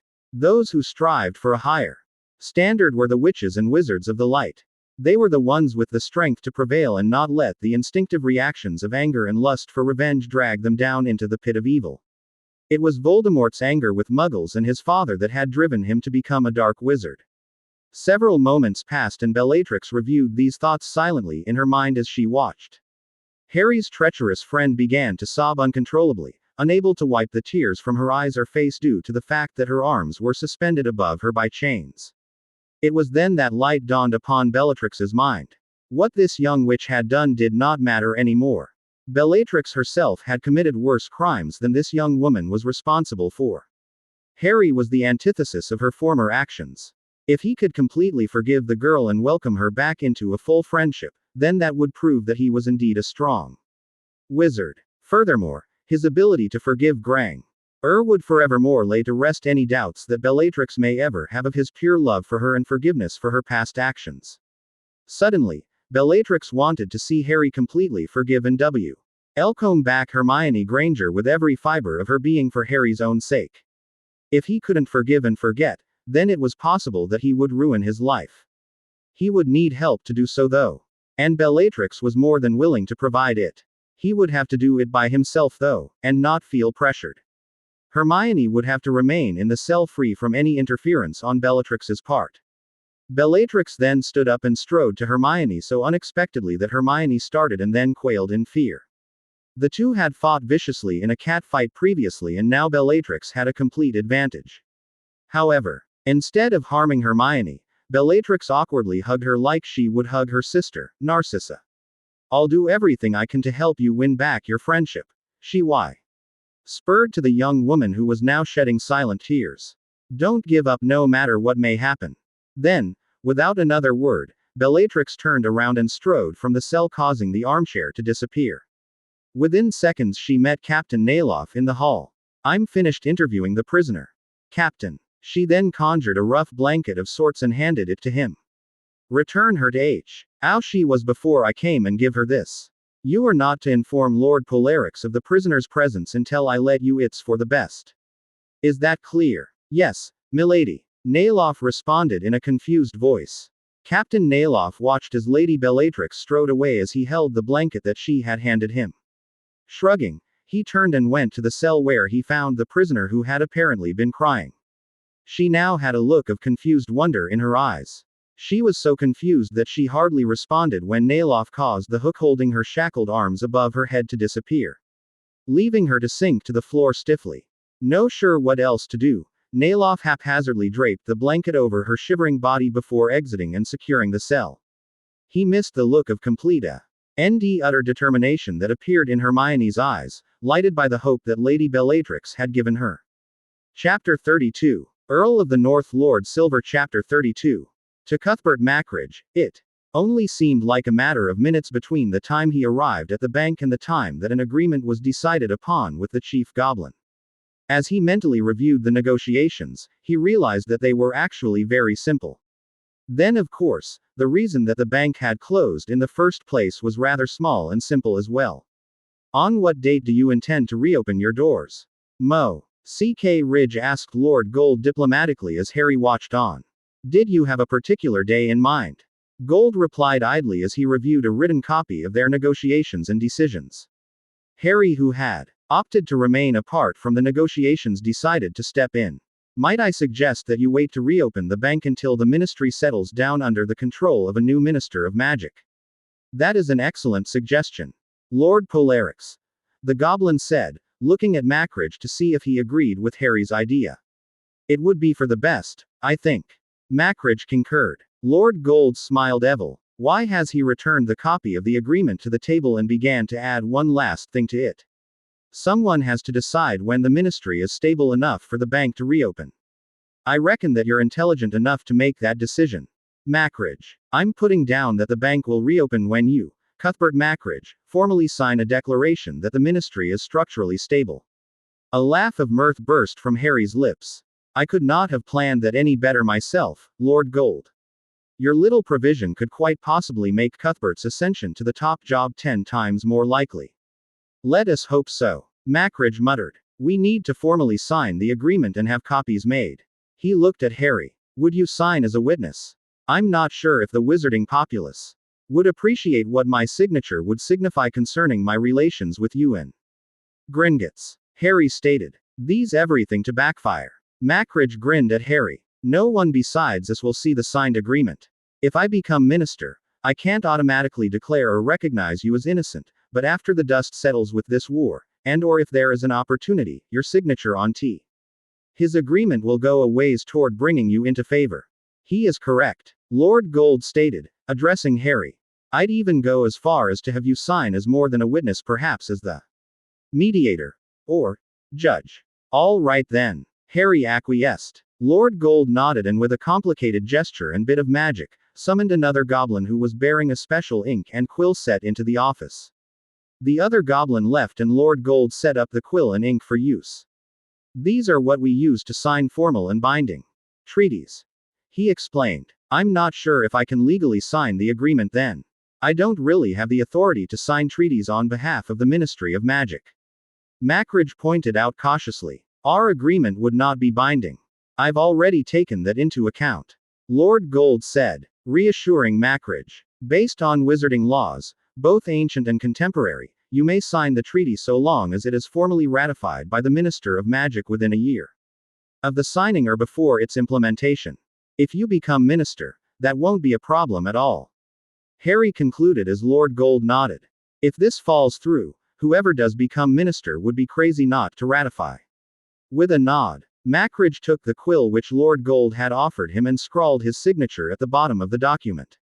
The quill was returned to the goblin who made High's mark and then to Harry, who signed his name, Harry James Potter. As soon as the ink dried on Harry's name, more writing appeared beneath it. Lord of Bellatrix, Earl of the North. That's all, Lord Gold declared, taking the parchment and setting it aside. I'll have copies made and delivered to you too. I suggest that you return to the ministry with your good news. On your way out, you may pick up a formal press statement that I took the liberty to have written up during our conference. We'll do that, Macridge stated, standing up and shaking Lord Gold's hand. When Professor Albus Dumbledore made his entrance in the ministry atrium, the immense crowd that had gathered in the big room immediately turned their attention to him and began shouting questions concerning the present situation. Apparently the ministry officials had been attempting to keep them uninformed of the current situation. Dumbledore chose to ignore the inquisitive crowd until he arrived at the security desk and had his wand appropriately checked in. He then turned and cast the sonorous charm. Quiet. When the noise had died down, he continued on in an informative voice. Yes, it is true that Madame Bones has formally filed charges against Minister Fudge. He will either step down or be removed. His successor will be chosen by the common consent of present ministry officials. Madame Bones and Arthur Weasley are currently being looked at as potential candidates. What about Cuthbert Macridge? Shouted someone from the crowd. This caused Dumbledore to frown with confusion. He had carefully advanced the possibility for Bones and Weasley to become Minister of Magic. It was a winner-take-all situation, and in such, there were usually only two serious candidates. He supported both, so he and the Order could not lose. He had not planned on another possible candidate. All worthy candidates will be considered, he said, not willing to admit that he did not know about situation that had brought Macridge to public attention. He then turned and made his way into the heart of the ministry controversy, which had moved from the law enforcement floor to the formal ballroom in which ceremonies were held due to the large amount of people wishing to be in on the action. Arthur Weasley met him before he could arrive in the ballroom. Fudge is basically done for. They haven't removed him yet, but he's fine. G ignored, and he and his staff are avoiding everyone else. What is this that I hear about Cuthbert Macridge? Dumbledore asked. Ah yes, him. Weasley said slowly. A couple of hours ago, he received a hand-delivered message from Gringotts. Apparently he made some overtures to the goblins and they answered him. A lot of people are talking about making him minister if his meeting with them turns out for good. As we speak, he is at Gringotts discussing options to open the bank. This news proved to be very disturbing to Dumbledore. As far as he knew, Macridge was a good and competent man. There was nothing to indicate that he was a Death Eater either. The only problem with him in Dumbledore's book was that he had no ties to the Order. How is it that he's risen in popularity so fast? Dumbledore inquired. He was practically unknown before today. The closing of Gringotts is the most blatant of Fudge's misdeeds from the point of view shared by the majority of people. Weasley explained. It's also the one affecting everyone the most. The instant that it was leaked outside the ministry that Macridge was in negotiations, the news spread like wildfire. Macridge's name is on everyone's lips. The two wizards arrived in the ballroom to find the entire ministry present and all discussing issues in small groups. A podium had been set up and various officials were making fiery speeches to those who cared to listen. Seeing that everyone was present, Dumbledore came to a split-second decision. He announced it quietly to Mr. Weasley and then to Amelia Bones, who had joined the as soon as she had spied them entering the room. We need to have the new minister put in immediately if it is to be one of you. Dumbledore said. Macridge could return at any moment. Let's do it then. Bones replied. As the leader of the Wizengamot, I believe that you have the authority to take charge here, Professor. Dumbledore nodded in agreement and without wasting any more time, made his way to the raised podium and took it from the witch who had just finished spouting off accusations about inadequacies in some sort of budget. Making use of the sonorous charm for a second time, Dumbledore spoke. Silence. Immediately, the ballroom quieted and turned their attention to the aged professor. Cornelius Fudge has been formally accused by the appropriate authorities of several misdeeds. Speaking for the Wizengamot, I hereby declare this to be the equivalent of the first step to a vote of no confidence. Based on the No Confidence Act of 1650, the body convened here at this moment. NT has the authority to hold a what is known as a certiorari vote and appoint a new minister of magic, which would both complete the vote of no confidence and formally oust Fudge. Those present can also vote to have Fudge remain in office. So, all those in favor of holding a certiorari vote say, aye. The audience replied with a thunderous, aye. The first step had been taken, now all Dumbledore needed was to get a majority behind either Weasley or Bones. Before Dumbledore could continue his address, the doors to the ballroom burst open and Cuthbert Macridge entered the room with all those who had been gathered in atrium on his heels. With what Dumbledore recognized as forced confidence, Macridge made his way to the podium and then respectfully spoke loudly to Dumbledore. Almost everyone could hear him. I've just returned from Gringotts, Professor. The witches and wizards who were waiting in the atrium are eager to hear the results of my negotiations. However, the officials of the ministry are entitled to hear them first, as I informed those in the atrium. They decided that they couldn't wait until I finished making the internal announcement. It was then that Dumbledore could sense that neither Weasley nor Bones had a very good chance at becoming the Minister of Magic. The two were similar and would be considered the same when put in contrast with Macridge. His plan for upwarding both candidates had backfired drastically. He made one last-ditch attempt are currently holding a certiorari vote, Mr. Macridge. Perhaps afterward we could hear your announcement. Cuthbert Macridge did not reply. Mostly because he did not have to. As soon as the audience had heard Dumbledore's refusal to let him Speak. They immediately all began to demand in loud voices that Macridge be allowed to speak immediately. Dumbledore had been able to harness the out-of-control crowd to his favor for a few minutes, but now it had slipped out of his control. There was nothing he could do about it. The vote can wait then. Dumbledore graciously announced. He would rather have Macridge than Fudge as minister. He had lost control of the vote's outcome, but he still wanted to ensure that the vote took place. Witches and wizards, I present to you the head of the Goblin Liaison Office. Cuthbert Macridge. Dumbledore announced. Macridge replaced Dumbledore at the podium and began to speak. I have just concluded negotiations with Lord Gold, who was the head goblin over at Gringotts. He then held up the piece of parchment that had been provided to him and Potter on their way out of the bank. I hold here a copy of a public announcement that is to be sent out by Gringotts tomorrow. It states that as soon as I am able to declare the ministry to be in a stable state, Gringotts will open its doors. With despair on the behalf of his well-set plans and the order, Dumbledore watched and listened as Macridge's announcement was met with cheers and shouts from the financially burdened witches and wizards present. Abruptly, two chants broke out and took a firm hold. The verbal renditions of "Vote Now" and "Mock Ridge" nearly brought the ceiling down. Before anything else could be done, the doors to the ballroom abruptly burst open with a loud slam. Dumbledore watched with confusion as William Boggs, one of Fudge's under-secretaries, led approximately 150 Aurors into the room with their wands drawn. For some strange reason, Boggs, who was a bureaucrat, was also wearing Auror robes. None of those Aurors were Aurors the last time I checked. Amelia Bones, who had made her way up to the front, quickly whispered to Dumbledore. Not good. Dumbledore commented as he quickly tried to assess the situation. With a booming and very arrogant voice, Boggs spoke. As the newly appointed Supreme Commander of the Auror Corps and in the name of Minister Fudge, I am ordering this gathering to disband immediately. Force will be used if you do not comply. The crowd immediately began to protest, the most prevalent argument being that Fudge no longer had the power to act as Minister of Magic. Boggs was not to be hindered though. Fudge is still Minister until you vote a new one in. He shouted. However, I'm here to see that you can't vote. Courageously, Amelia Bones stepped up to the podium and in the most commanding voice she could muster, spoke. As the head of the Department of Magical Law Enforcement, I order you to stand down, Commander Boggs. As Supreme Commander, my authority exceeds yours. Commander Boggs sneered from across the room. An edgy silence descended over the room as crowd considered the danger of the Aurors. The Aurors observed the crowd, and the leaders tried to come up with a solution to the present situation.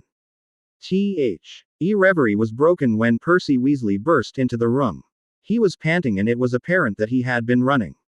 The crowd parted to allow him to make his way through and he stopped midway between Commander Boggs and the podium where Dumbledore, Bones, and Macridge stood. Dumbledore examined his former student with piercing eyes. Young Mr. Weasley was pale and quite obviously nervous. Wrong the way that his eyes seemed to shift between Boggs, the crowd, and the podium, it was apparent that he was making a last-minute decision. Finally, it could be seen by everyone watching close anew. That Percy Weasley had made a decision. Little did anyone know that within a matter of seconds, his decision would forever make him a martyr. Those Aurors are Death Eaters. Percy bellowed. Fudge has signed a secret agreement with you-know-who. Commander Boggs snarled viciously at Percy and then in a startling move screamed the incantation for the killing curse. Dumbledore watched sadly as Percy Weasley was instantly hit and killed by the curse. Everyone stood in shock and stared at the ambitious junior under-secretary's body. They were drawn from their shock when Macridge, seizing the moment, stepped up to the podium and in a resounding voice spoke. I refuse to allow Death Eaters to take over this ministry or country. Get them now. William Boggs was not necessarily a man and happened to be competent enough to fight and perhaps even lead the new Death Eater Aurors to victory against the aggressive crowd. However, he was also a coward and was currently standing on the front line. He chose to retreat and gave the command for all those under his command to activate their portkeys. Dumbledore impatiently waited for the crowd to calm down as soon as the ballroom was void of the Aurors. As soon as Percy had made his announcement, it had become perfectly clear to Dumbledore that more trouble was afoot than ever before. Time could no longer be wasted. If he could Ibbled about who was to become Minister of Magic, the ministry could quite possibly dissolve. Macridge was a competent person and now had enough popularity that he could make a tremendous difference against Voldemort. With this in mind, Dumbledore threw his support behind Macridge as he stepped up to the podium and managed to coerce the crowd to return to a sense of order. The vote of certiorari will continue, he announced calmly. Will all those in favor of making Cuthbert Macridge the Minister of Magic please say, aye. A reverberating aye came from the audience. When Dumbledore asked for nays, none responded. Dumbledore then finished the official formalities. As leader of the Wizengamot, I hereby recognize the validity of this vote of certiorari and declare that by unanimous vote, Cuthbert Macridge is the Minister of Magic. After Macridge had departed for the ministry, Harry had opted to stay behind at Gringotts and discuss his finances and assets with the goblins. Now that supposedly Macridge would become minister, Harry's properties and other things would become accessible to him once again. Once he had finished his business, Harry stepped out into Diagon Alley. Appropriately disguised and made his way to Florine Fortescue's ice cream shop to buy some ice cream and take it back to Nerake to share with Bellatrix. He had noticed her eating large amounts of ice cream at random times lately. An hour and a half after the negotiations had ended at Gringotts, Harry returned to Nerake, ice cream in hand, to find a letter bearing the seal of the ministry. From Macridge awaiting his pleasure on his desk. Harry set the ice cream down, charmed it not to melt, and opened the letter and read the contents with surprise. He had not expected Macridge to become the minister so quickly. The details were sketchy as Macridge had not had much time to write privately, but from them, Harry gathered with sadness that Percy Weasley had been killed and that the Ree was a new nuisance to worry about in the form of one William Boggs.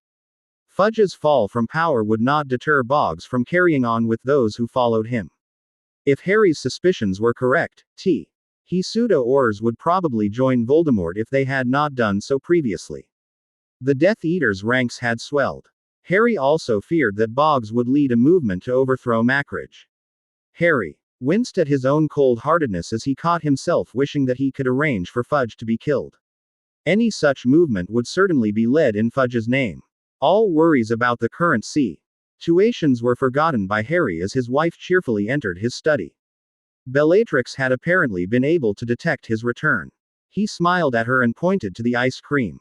Hungry. Always hungry for ice cream. Bellatrix said, grinning cheekily. Shem package and made off with it. Hey. Harry called after her in mock indignation, you don't get it all.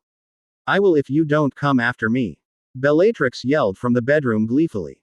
Harry made his way to the bedroom and found that Bellatrix had already served up the ice cream equally and was greedily digging in as she sat on the bed.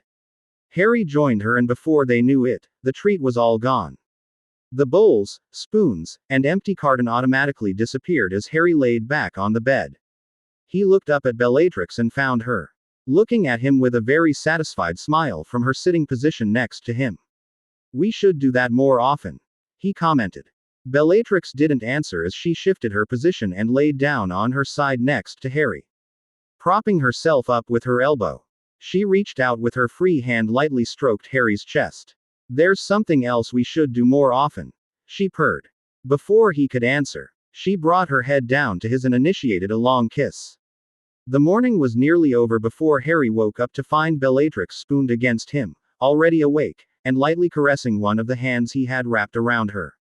She turned her head up to get a better view of his face from her position. Good morning, sleepyhead. It's your fault that I was up so late, Harry whispered. You're the one who got the ice cream, Bellatrix murmured. Harry unwrapped his arms from around her and the two sat up and stretched. They then proceeded to go through their morning routine and soon enjoying their breakfast for lunch. Harry was idly wondering what to spend the rest of the day doing when Bellatrix spoke. I have some good news for you, Bellatrix said carefully. Oh, Bella. Trix looked at him carefully before proceeding. Hermione has managed to cling to her belief of your innocence. I'm glad of that, Harry said. It shows that she is not so weak after all. Maybe she'll get some others to believe as well. That's not all. Oh. She managed to get washed up onto the island. Captain Nailoff arrested her for trespassing and then Hiskifny identified her as a member of the Order. Nailoff then had her locked up in the dungeon. This caused Harry to raise his eyebrows in surprise as he munched on a piece of toast. Interesting. Why did she decide to seek me out? I interviewed her yesterday while you were gone. She wants to talk to you, apologize, and all that stuff. Bellatrix informed Harry. Harry's eyes grew slightly hard. I don't think I want to talk to her. Tell her that I won't go and try to get revenge on her and to mind her own business in the future, then release her. You need to talk to her, Harry. Bellatrix said calmly and persuasively. This isn't something that you can brush off. This caused Harry to become rather grumpy. However, Bellatrix was his wife and he respected her and her sense about things. All right, a small talk. After lunch concluded, Bellatrix tracked down Nailoff and the three made their way down to the lower reaches of Nerike's dungeons.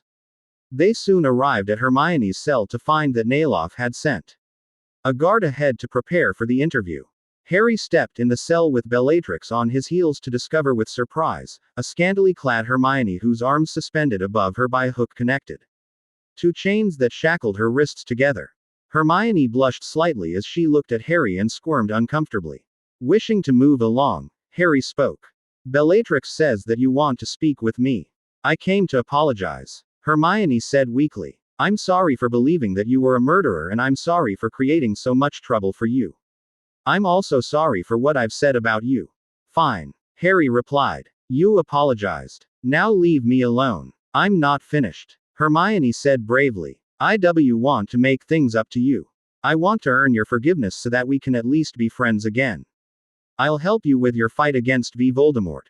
An irrational anger suddenly coursed through Harry's veins. With a snarl he stepped forward and delivered a stinging slap to Hermione's face. Instead of crying out, she turned her other cheek toward him. This enraged Harry even more and he slapped her again. Suddenly, Bellatrix's hand was on his shoulder. Calm down, Harry, she whispered. Breathing heavily from anger, Harry looked at Hermione who was now looking back at him with silent tears streaming down her face. Both her cheeks bearing his hand print. You can't earn forgiveness. It's a gift that I must choose to give. He growled. I realize that, Hermione said, now sobbing. But I can't accept your gift of forgiveness without feeling that I'm worthy of it in some way. Please, either punish me for my betrayal or allow me to do something that will make things up. Harry was not in a mood to keep talking, so he made a valiant attempt to end the confrontation. I'll see to it that you return home safely. I've accepted your apology and will not seek vengeance against you. Just leave me alone. I'll come back, Hermione declared with resolve. I'm determined. You want to feel worthy of my forgiveness, Harry stated. What makes you think that I'll ever give it you? Hermione looked Harry in the eye for a moment before letting her head hang and then spoke despondently. Please consider forgiving me, Harry. If you do, not only will I accept whatever task or punishment you set, I'll promise to serve you for the rest of my life. If you don't want to forgive me, then please take my life. I can't bear to live without your forgiveness. You can even send for your count and have him chop off my head. At this point her voice trembled. If you kill me, at least tell my parents that I loved them. Harry didn't want to forgive Hermione, but neither did he want to kill or have her killed. The very idea repulsed him to no end. There were so many emotions running through Harry's mind that he was unable to think. Letting out a noise that was somewhere between a snarl and a sob, he bolted from the cell. Bellatrix immediately exited the cell and found Captain Nailoff. Which way did my husband go? Nailoff pointed back toward the way they had come. That way, milady. Would you and your guards please go look after him until I come up? Don't get in his face, just keep an eye on him. Of course, milady, Nailoff replied. Do you need our help with the prisoner? She is completely harmless. If she was a danger, Harry would have remained. Bellatrix stated firmly. I'll look after her. Very good, Nailoff said before quickly making his way with the other guard up to the main level of Nerike. Bellatrix returned to the cell and had the Ook holding Hermione's arms up disappear. The teenage girl then sank to the floor slowly. The tears were still streaming down her face, but she had stopped making crying sounds. It's okay, Bellatrix said in what she hoped was a soothing voice. Don't worry too much. When is he going to do it? Do what? Have Count Trascoban cut off my head? Hermione replied in a resigned voice. Bellatrix guarded Hermione with a cool stare before following Harry's example and slapping the girl. My husband is not a murderer, Bellatrix declared with gritted teeth. I thought that you had just established that fact in your mind.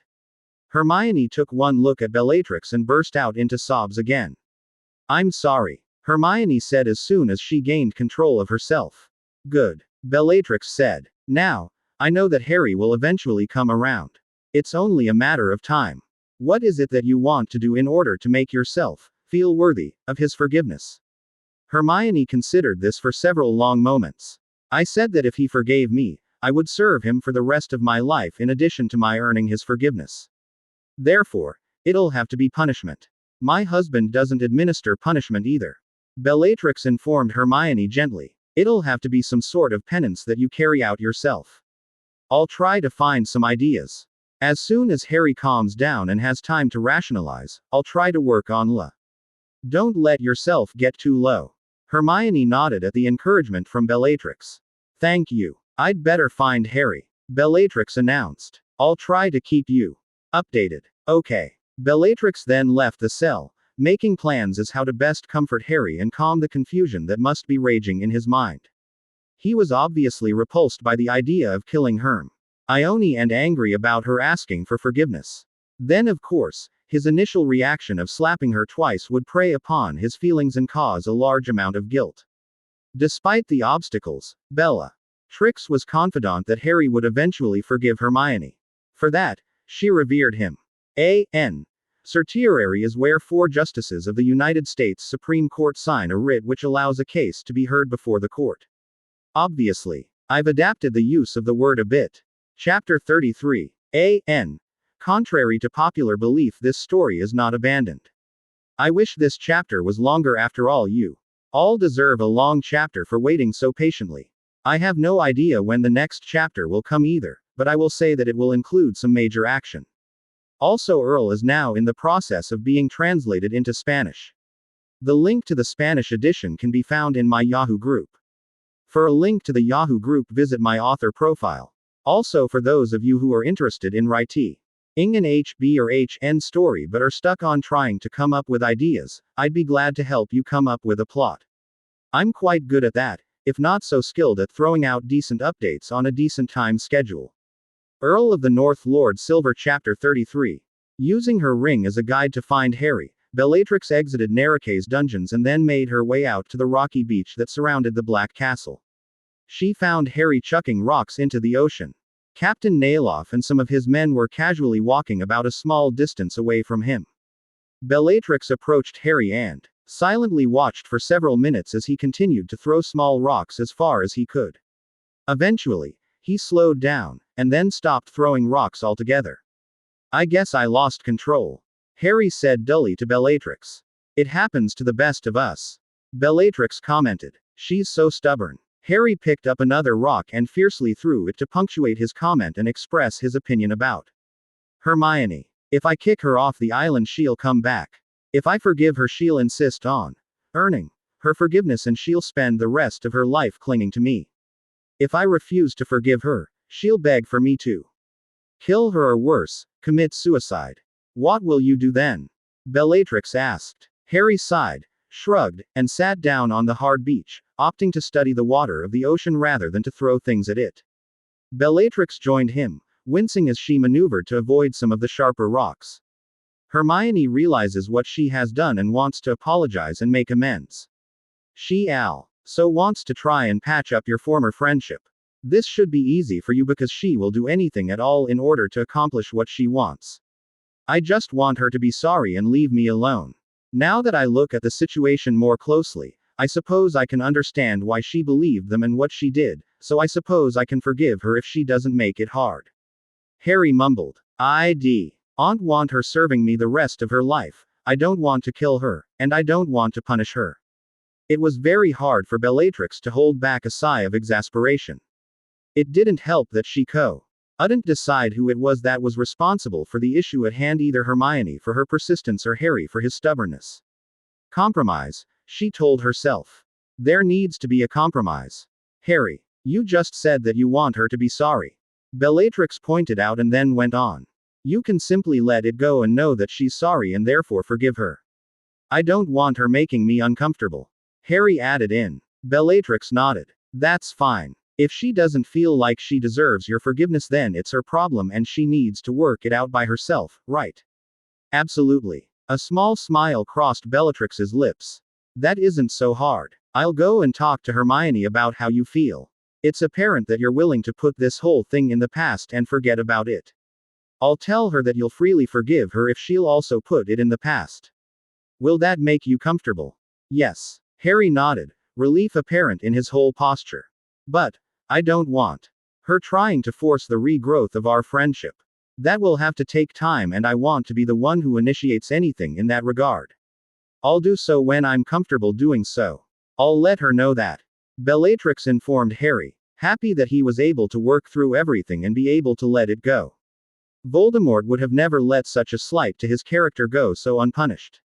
You will need to at least tell her that you forgive her to her face. I don't feel like facing her now. Harry sighed. That's okay. Bellatrix told him. I think that waiting for a little while would be best myself. If you don't mind, I think I'll go back and talk to Hermione. Go ahead, Harry said, sounding much more relaxed. Bellatrix nodded, stood up, and began to slowly make her way back to the castle. Just before she passed out of earshot, Harry called out to her. Get her some clothes and better accommodations. Having her chained up and barely clothed was embarrassing. As you wish, Bellatrix yelled back, glad to see that his mind had moved on to what she considered to be more trivial things. Hermione sat huddled in a corner of her cell, hugging herself to fight off the chilly air that seemed to be inescapable. Once she had calmed down after Bellatrix's departure, she had begun reflecting on the confrontation with Harry.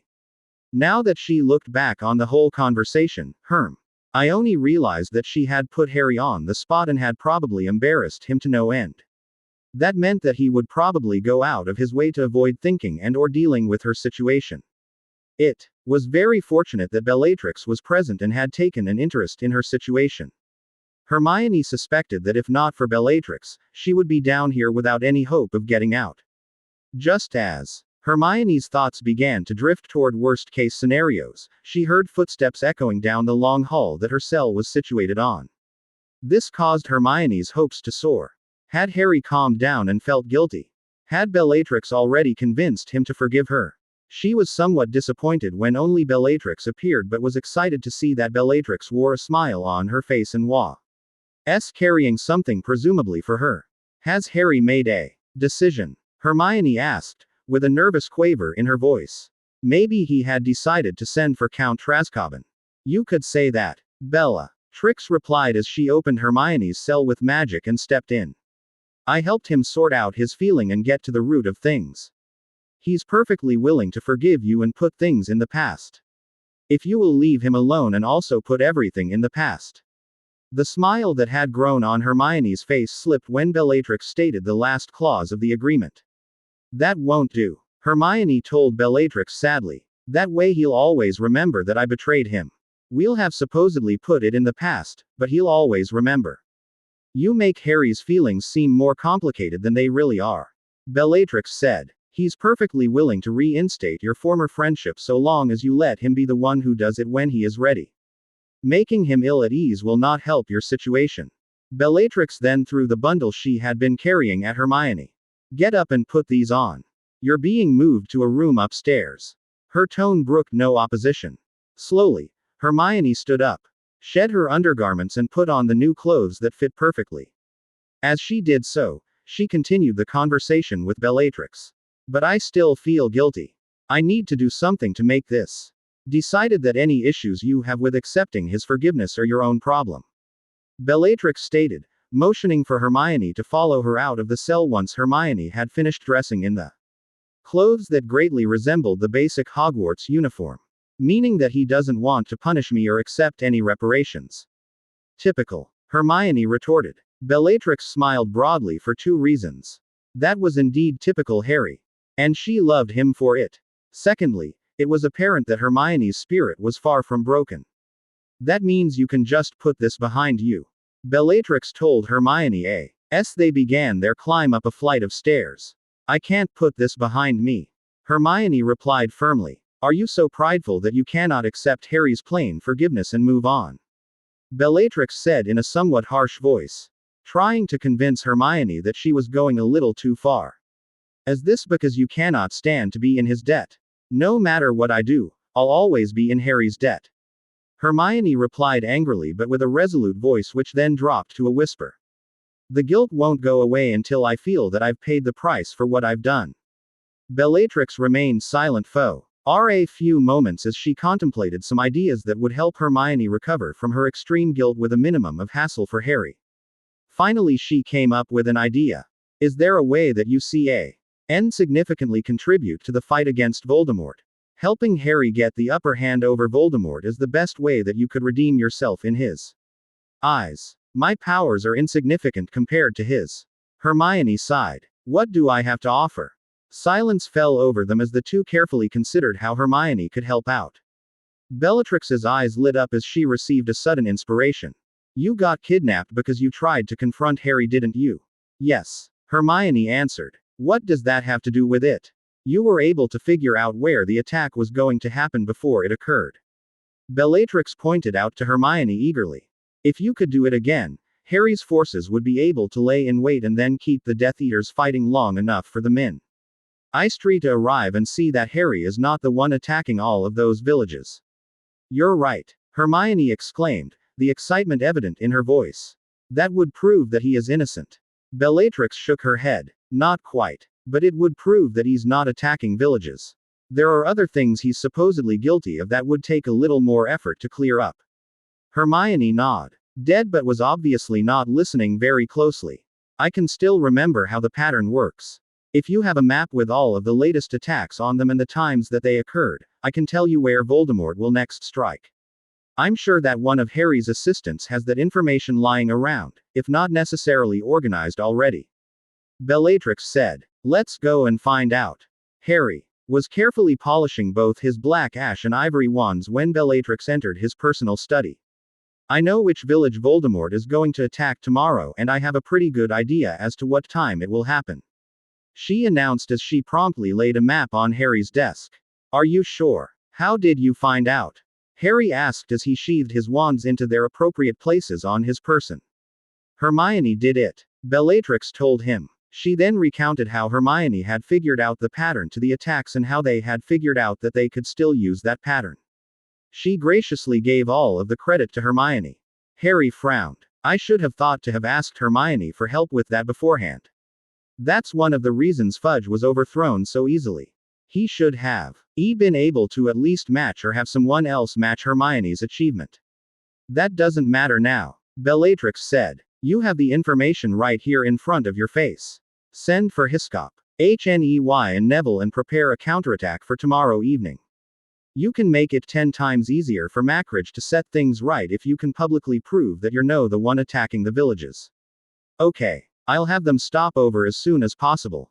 Harry responded positively. He then hesitated for a moment. Tell Hermione that I'm grateful too. Bellatrix smiled at him. She'll be ecstatic to hear that, Harry. It's about time that Voldemort got a surprise. Neville said, barely able to hide his enthusiasm at the prospect of a battle coming off in Harry's favor. Hiskopney was more reserved. Is there any possible way that Voldemort might be aware of your knowing where his next attack should be? It's very doubtful, Harry said, reassuring Hiskopney and Neville. I don't know if we should involve Potter's Legion, Hiskopney said as he studied the map that marked the village in question. We don't know that they're adequately prepared yet and we may wish to hold them back for when they are more desperately needed. I think that this will give us some proper experience. Neville said defensively. This is the best situation to get experience in as well. We have the element of surprise on our side and we can easily position everyone in safe places to observe and even help fight. Maybe, Hiskopney muttered doubtfully. Harry joined Hiskopney in looking at the map for the umpteenth time. I think that Neville is somewhat right, he said. I'm going to allow PL to participate in this one with only one restriction. No underage magic must occur. Fair enough, Neville agreed. As you wish, my lord, Hiskopney stated respectfully. If you don't mind, I think that I shall return to Trascoban and begin planning for the battle. Do you intend to participate? I think that I had better. Harry said resolutely. Voldemort will likely be there and he could wreak some serious havoc if not checked to some degree. Tomorrow then, Hiskifny said with a bow before he disappeared. Neville smiled at Harry. I'd better get home myself. Gran will be worried about me. He handed Harry a sealed letter. Could you give that to your wife? She requested it. I shall, Harry said, taking the letter gingerly, realizing that Neville had poured his heart into the letter and that it was extremely valuable. Thank you, Neville said. With that, he activated his portkey and he disappeared. Harry cheerfully walked to the master suite to find Bellatrix reading a book on the bed, wearing her customary muggle t-shirt for pajamas. Everything is set for tomorrow. Bellatrix looked up with a smile and put the book aside. That's wonderful. Neville asked me to give you this, Harry stated, holding out the sealed letter for Bellatrix to take. I was wondering when it would come, Bellatrix said apprehensively as she took the letter. She held it in her hands and silently studied it before using her trembling hands to place it on the nightstand. I'll need our help when I open it and perform my experiment, she whispered to Harry. Harry nodded as he changed into his nightwear and climbed into bed. The bedroom lights automatically snuffed themselves out. As soon as he had settled down, Bellatrix snuggled up to him and buried her face in his chest. Instinctively, Harry realized that the delivery of the letter had reminded Bellatrix of the part she had played in torturing Neville's parents and that she was already anticipating what emotions about the loss of his parents Neville had expressed within the letter. He began to lightly stroke her back and hair. I'm sure that he doesn't hold it against you any longer. In response, Bellatrix began to sob as she clung to Harry tighter. Chapter 34. A.N. About a month ago I sent a letter to the members of my Y group asking if there was anyone interested in picking up where I left off. Another author has generously picked up the story and is writing Earl of the North now. I still counsel with him concerning the plot and review chapters before posting, but he does the majority of the work now. Chapters will continue to be posted here. Ls. So, after more than 3y ratitude to Cliamzale, I give you Earl of the North. Chapter 34. By Cliamzale. Morning came, and with it a strange sight for a small town on Britain's east shore. If any muggle had been in the forests surrounding South Holleron, they would have been witness to scores upon scores of strange people appearing out of thin air, groups of them holding on to miscellaneous objects like old shoes, branches, ropes, and chains. Most of them wore gray cloaks. Some carried weapons, while others wore black cloaks with the Hogwarts crest embroidered on them, not that any muggle would actually recognize the crest for what it was. RRY took a moment to gather his bearings after the portkeys had deposited him and Hiskifny's troops in the forest. Seconds later, Neville arrived via portkeys fashioned by Remus and Snape, with about a dozen members of Potter's Legion, bringing their overall numbers to 50, including Harry and Hiskifny. Bellatrix had insisted on accompanying them, but Harry had pointed out that she needed to work on the potion to heal the mental damage done to the Longbottoms, and that, after reading Neville's letter, she was hardly in any state to do battle. Reluctantly, she had agreed, but not before EXTR acting a promise from him to return unharmed. Tempus, Harry muttered, and the time appeared in glowing numbers at the tip of his wand. 7:30 in the morning. According to Hermione's prediction, Voldemort would attack the town between 9 and 11, giving them a 2-hour window. Harry just hoped that the message he had sent to Mackridge had been received, and that the oars didn't arrive too late to do any good. Shaking the thought from his head, Harry turned his attention to Hiskifny and Neville, as the Count conjured up an ethereal map of the terrain. This, Hiskifny indicated, is the area around the town. If Voldemort's men follow their usual pattern, they will apparate in close to the town square, and fan out radially to cause as much havoc as they can during the few minutes they will be here. Glowing red dots appeared on the map where the town center would be as he manipulated the projection. Harry nodded. We know he usually doesn't bring more than 30 or so Death Eaters. So we'll have numbers on him. Their attacks usually last 10 minutes, to half an hour at most. That means we will have to attack them when they are close together, so we can take down as many as we can before they retreat. Quote, that would be dangerous, though. Neville frowned as both Harry and Hiskifny turned to him at his comment, causing him to explain further. I mean, if there's more of them close together. They will be able to defend themselves better. Plus, if they're attacked close together, what's to keep them from just apparating out the instant they come under attack? Good point, Hermione conceded. I can have 5 of my people put up an anti-apparition ward the moment Voldemort and his people appear, but that would also prevent the Aurors from arriving. Harry studied the map for a minute, before pointing at a number of streets that ran outwards from the town center. Let's assume they stick to the roads, they'd have to fan out along these, right? So, what if we let them walk a few hundred yards, then take them down in small groups? They wouldn't be able to warn each other, and we have numbers on them. Worst case, a few of them apparate away, leaving the other groups unaware of an attack on them. I have an idea. Hermione stared at the projection of the town, and the red dots began spreading out along the streets. We wait till they are relatively dispersed. Then spring out assault groups on them. Blue dots appeared on the map, next to the spread out red ones. At the same time, we engage localized anti-portkey and anti-apparition fields to keep from running. As he spoke, translucent green domes spread across the concentrations of red and blue dots. That way, the Aurors can portkey or apparate into the town center, and we have enough people to at least contain them inside the fields. I assume the Aurors are smart enough to follow their ears to the battle. Hermione finished. Probably. Harry nodded. The plan sounded good. Here's an addition to the plan, he said as he waved his wand and conjured up a box filled with necklaces. What are these? Neville fished one out of the box. It was a simple copper pendant engraved with the crest of Bellatrix strung on a leather string. Charmed pendants, Harry explained. Touch them to activate, and say the receiver's name, or say, all, to send to everyone, then speak. It's basically a version of the Muggle two-way radio, so it should allow us all to stay in contact. Hermione picked one out of the box and examined it carefully, then nodded in satisfaction. Good. That will give us another advantage. We will be able to call each other and report, or call for help if necessary. Nice charm work, Harry, Neville commented with a grin. Not mine. Bella charmed them late last night. Harry shrugged. I'm not anywhere near her level of skill when it comes to charms or transfiguration. Hermione waved over one of his men, and ordered him to hand out the NTS to the sorcerers and the students from Potter's Legion. When the man had left, the Count returned to the map. There are 5 main roads leading out from the town center. Optimistically, Voldemort will show up with 30 people. That gives us 5-on-3 odds at each interception point. Right. Station 5 people ahead of where you want to intercept the Death Eaters, and have the other 5 swing around to pin them down. That should hopefully keep them there. One person from each 5-man group will have to trail behind, casting an anti-apparition or anti-portkey ward before joining the fighting. Make sure they know that. Harry pointed at the green domes. It's really important those wards go up in time.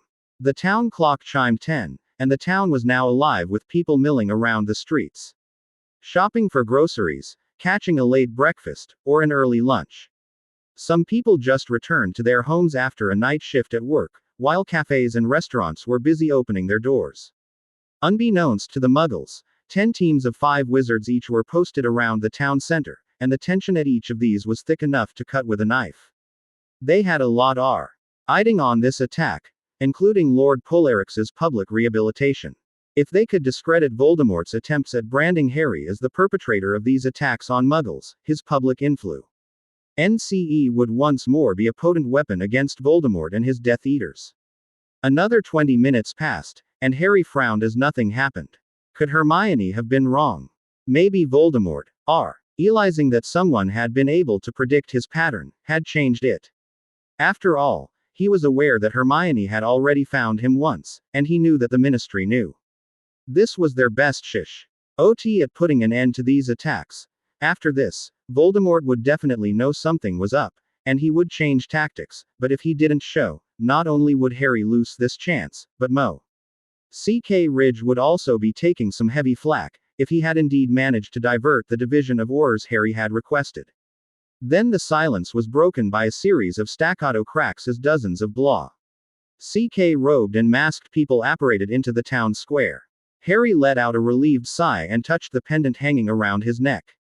Bellatrix to all. Targets just apparated in. Confirmed. Bellatrix. Spotters make out 28 Death Eaters plus Voldemort, a voice he didn't know replied. Strike teams in position. Warders ready, Hiskifny reported. Screams erupted below as the Death Aya. Turs spread apart and spells began flying from their wands. Harry gritted his teeth as muggles began falling, some dead, some convulsing in pain. He hated this, hated leaving them to suffer, but if EY wanted to make sure they got the Death Eaters this time around, they couldn't afford to attack them too early. Now, Neville asked, voice strained and pleading. Hold fire. Repeat, hold fire for now. Count Hiskifny's voice was steely as he replied. Come on, get moving, Harry urged the Death Eaters under his breath as they slowly began to disperse. Most of the muggles had managed to escape, and only a handful of corpses remained in the town center.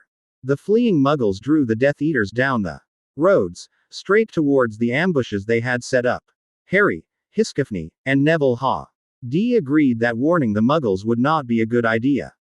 They would all be safe, true, but Voldemort would know something was up the instant they arrived and no one was in sight. Harry watched with apprehension as a group of 6 Death Eaters came down the road towards their position, casting blasting hexes and other, more destructive curses at anything they saw. When they were a dozen yards away, Harry waved to the others in his group, and he, together with 3 others, sprang up from behind his cover and flicked his wand at the Death Eaters. Impedimenta. Stupefy. Incarcerus. Flippendo. A series of hexes and stunners left their wands as the glowing domes of anti-apparition and anti-portkey wards washed overhead. The Death Eaters, caught by surprise by the spellfire, screamed and dove for cover. One of them raised a panicked hand and pointed to the sky as their attempts to apparate away failed.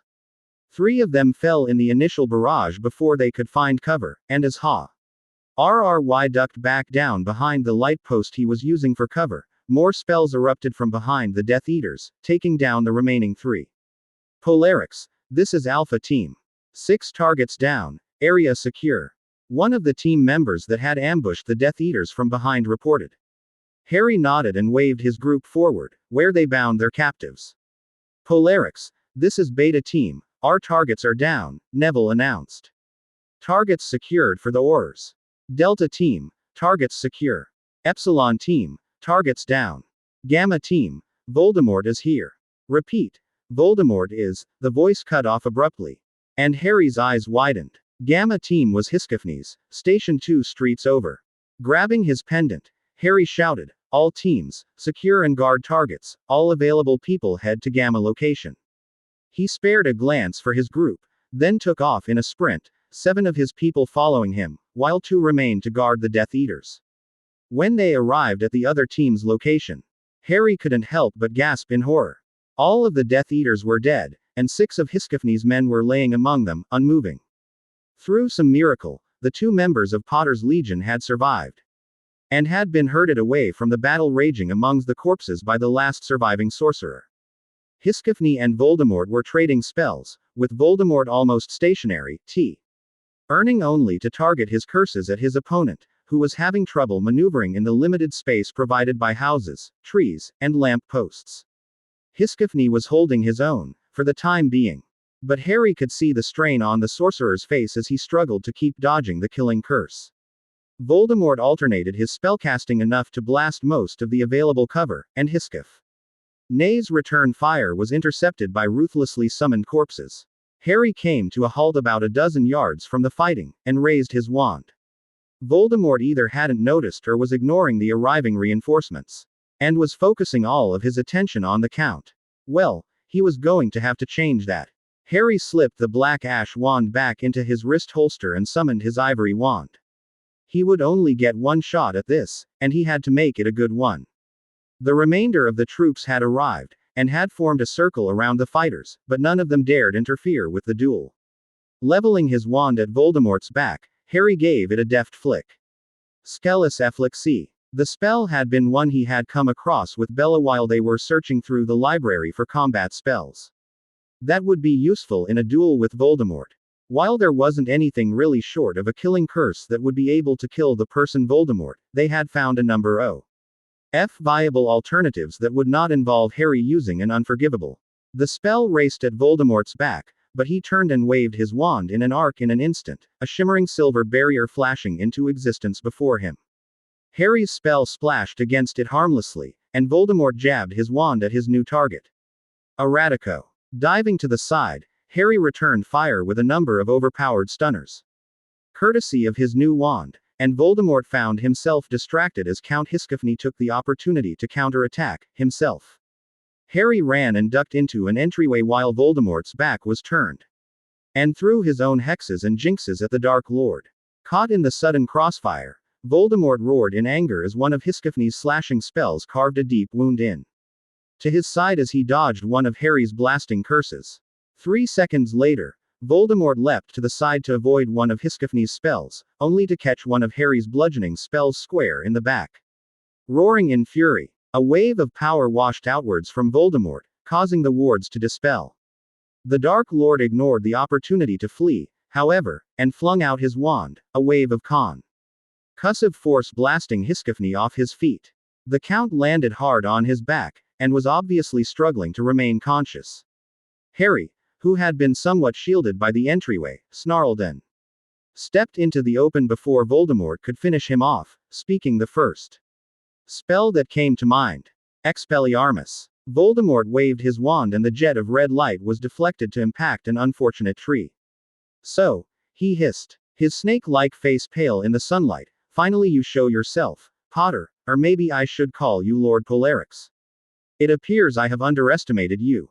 Har. Y couldn't help but notice the strange glint in the Dark Lord's eyes as he took up a dueling stance. Actually, you underestimated Hermione, Harry replied, fighting to keep his voice even. She figured it out, you know. It was a mistake to think that you could just let her go.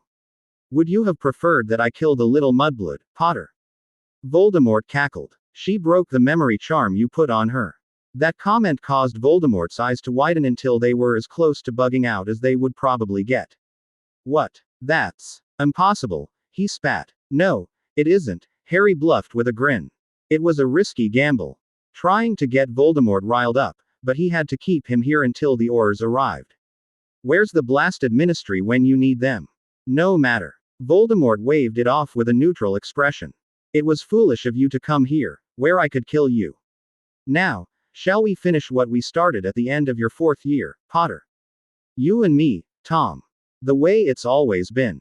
Prepare for death, then. Potter. Everto. Harry ducked under the curse, and flicked his wand rapidly. He had trained with Bellatrix for this, worked on his dueling skill until she was at his feet he would be able to hold his own, and Bella was a demanding teacher, if nothing else.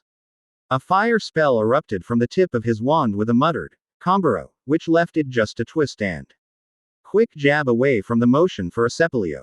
Wand motions flowed into each other as his body reacted on instinct, casting spell after spell without pause without even needing to mutter the incantations. A freezing spell followed by a blasting curse and a stunner flew at Voldemort in rapid succession, forcing the Dark Lord to abort his counterattack. With a grand wave of his wand, Voldemort conjured up a translucent blue shield with a shout of, Aegis Contigo. All of Harry's spells splashed against it, causing colorful ripples to wash across it, but none penetrated. Good, you've learned, Potter. Bella must have taught you well, Voldemort taunted as he kept his wand steady and in position lowly, trying to figure out a way to get past the shield, while his opponent seemed content to let him make the next move. Finally, Harry shifted his stance, moving his weight forward, earning him a puzzled look from Voldemort. Spying a windowsill on the 2nd floor on the building behind Voldemort, he held out his wand. Admovo. The summoning spell didn't really work on something as massive as the building, instead causing Harry to fly up there. He kicked off the ledge, lifting him's elf higher into the air just seconds before Voldemort's spells blasted the window into rubble. At the apex of his leap, Harry flicked his wand again, and cast the first spell he'd ever learned. Wingardium Leviosa. And remember, swish and flick, he could hear Flitwick's voice.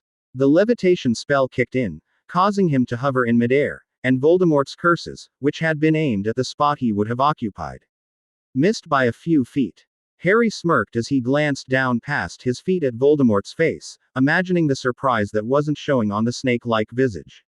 The levitation Spell took an amount of energy proportional to the weight and height of the object levitated. Human levitation usually took ridiculous amounts of power, which was usually why it wasn't done. With his new wand, however, Harry had felt confident to try. What are you playing at, Potter? Voldemort screeched on the ground and shot a killing curse up at Harry, but his target dodged aside as he levitated himself around. Why don't you come up here, Tom?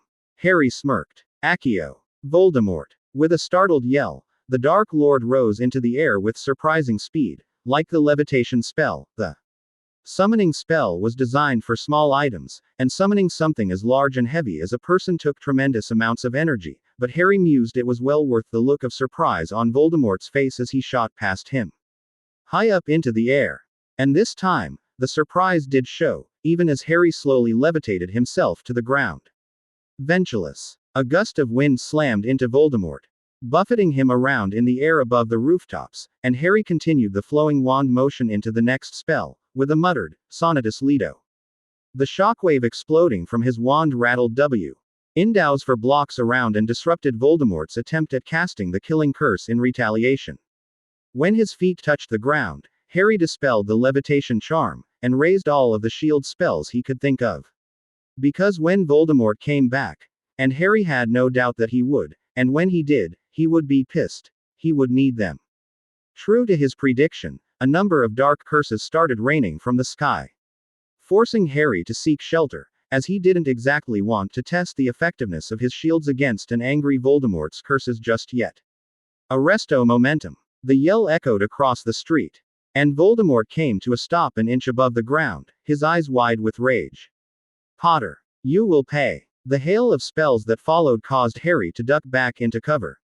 Voldemort was truly enraged, and the skill he was displaying, arraying spell after spell, weaving them so tightly together without pause, was frightening. Harry had known that Voldemort was powerful, and the Dark Wizard had had decades to hone his dueling skills, but this, he was chaining spells so quickly that there was no opening, no chance to get in a counterattack.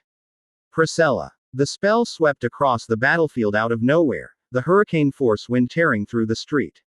Voldemort was caught up in the middle of casting a spell and was forced to abandon it to barely remain standing.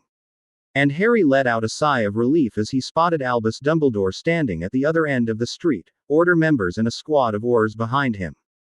Dumbledore. Voldemort howled in anger as the old mage strode towards him. You're surrounded, Tom, Dumbledore said quietly. I can still kill your golden boy. Jabbing his wand at the doorway Harry had sought cover in, Voldemort snarled as he began a spell. Dumbledore was casting, himself, when the Dark Lord disappeared with a crack, the spell he had been building dissipating harmlessly into the air. It was a feint. Dumbledore mumbled with a hint of anger as he looked around the carnage that surrounded them. Corpses of Death Eaters and Trascoban sorcerers were littering the ground, while the remainder of Hiskifny's people and Potter's Legion were bringing in the captives from the other interception points. Neville and the Count were approaching Harry, ignoring Dumbledore's questioning glance. I'm sorry, was the first thing Harry said to Hiskifny as soon as they were close enough. You lost a lot of people today because of me. The Count waved it off. That is the nature of warfare. We pledged our alliance to you. And we will uphold it. Voldemort is evil and must be stopped. And every one of them gave their lives gladly to see to it that he will be. We only lost people here, Neville told Harry. I checked right after you and Voldemort started fighting. All of Potter's Legion are alive and accounted for, even if some are a bit worse for wear. How so? Harry asked. Scratches and bruises, a nothing major. I think Parvati was off the worst. She caught a bludgeoning hex in her shoulder, and it's dislocated. Nothing Madame Pomfrey can't fix. And, Hiskifny added, we only lost 6 men today. We captured 23 Death Eaters, killed 5, and you injured Voldemort. Harry frowned. But I didn't. None of my spells even came close to hitting him, not with that shield of his. Maybe not physically. Hiskifny laughed, but you definitely injured his pride. You were dueling well, for someone with so little experience, my lord. Harry. All three turned at the Sue. ND of Tonk's voice as she hurried over along with Kingsley. Tonks. You're late, Harry greeted her. Kingsley. He nodded at the older Auror. Sorry, Potter, Kingsley replied, we got the message from the minister. But there were a lot of bureaucrats trying to hold us back. We had to go behind their backs and talk to Dumbledore to get order support in order to get the go for the deployment. Harry's eyes widened in fear. But Tonks spoke before he could voice them. Don't worry, we didn't tell them where the information was from. We just told them we had it from a reliable source that we could pinpoint Voldemort's next attack. After all, Hermione did it before, right? She did this one, too, Harry told her with a grin. The grin died when he saw Dumbledore walking over towards them. Count, please tend to your people. The injured can be cared for at the fortress. Neville, if the injured from your group want to come along, they're welcome to. Have the Count tell you how to use the emergency portkeys we set up. The two nodded, understanding that Harry wanted his discussion with Dumbledore to be private, and left to tend to their people. Kingsley and Tonks caught the look, as well, and excused themselves to see to the captured Death Eaters. Harry, Dumbledore greeted him neutrally. Dumbledore, I suppose now I know what their mysterious source of information is, the headmaster noted. And I am glad now that I trusted them. I may be an old man, but even I can see what this means, and the implications of this, he admitted. Harry snorted. Took something pretty obvious to believe my word over rumors. Didn't it? Now, what else will it take?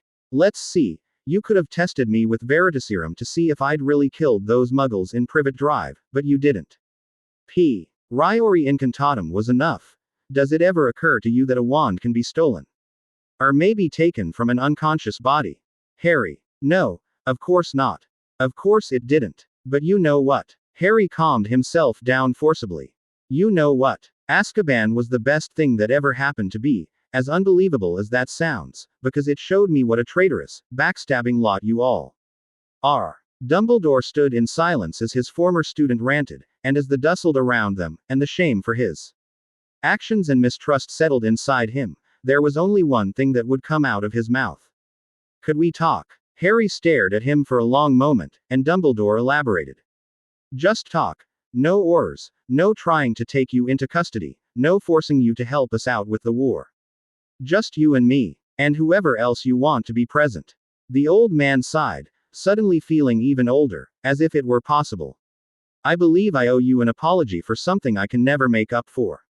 Chapter 35. Earl of the North. Chapter 35. By Clyamzale. You can't seriously be thinking of going. Bellatrix had been furious when she heard that Harry had fought Voldemort himself, but she had calmed down after Harry had told he was fine.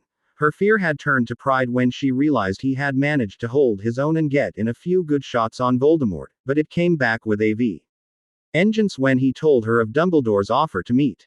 I have to, Harry told her quietly. They were alone, for now. Everyone had retired for the night. Hiskifny had taken his injured and dead pay Opal back to his island to take care of them, and Neville had led the members of Potter's Legion back to London with a promise to be in touch. By now, even Fudge can't deny that it was all one big setup by Voldemort. And that'll do quite a bit to clear my name, I hope. Bella glared at him. It may, but have you forgotten you're still under a life sentence in Azkaban for the murder of Muggles? Is may have cleared you of the attacks on Muggle villages, but it doesn't have any bearing on what got you into this mess in the first place. Harry glared back stubbornly. But now Voldemort realizes that we're on to him. And he'll switch tactics. He knows that everyone else knows that he's been trying to set me up, and he'll go for more direct attacks now. Also, we dealt him a pretty heavy blow. And from what I heard, we captured at least a few members of his inner circle, not to mention what this is going to do to their morale. He'll attack, soon, and he'll make it big. He must, if he wants to prove to them he's still strong. And you'll be there to fight him. Bella sighed. Harry, you can't fight him if the Ministry sticks you back into Azkaban, and believe me, I have no doubts Fudge would do that without a moment's hesitation. Going to this meeting is a bad idea. No, it's not, Harry disagreed. In fact, I think now's the perfect time. Voldemort's forced back on the offensive.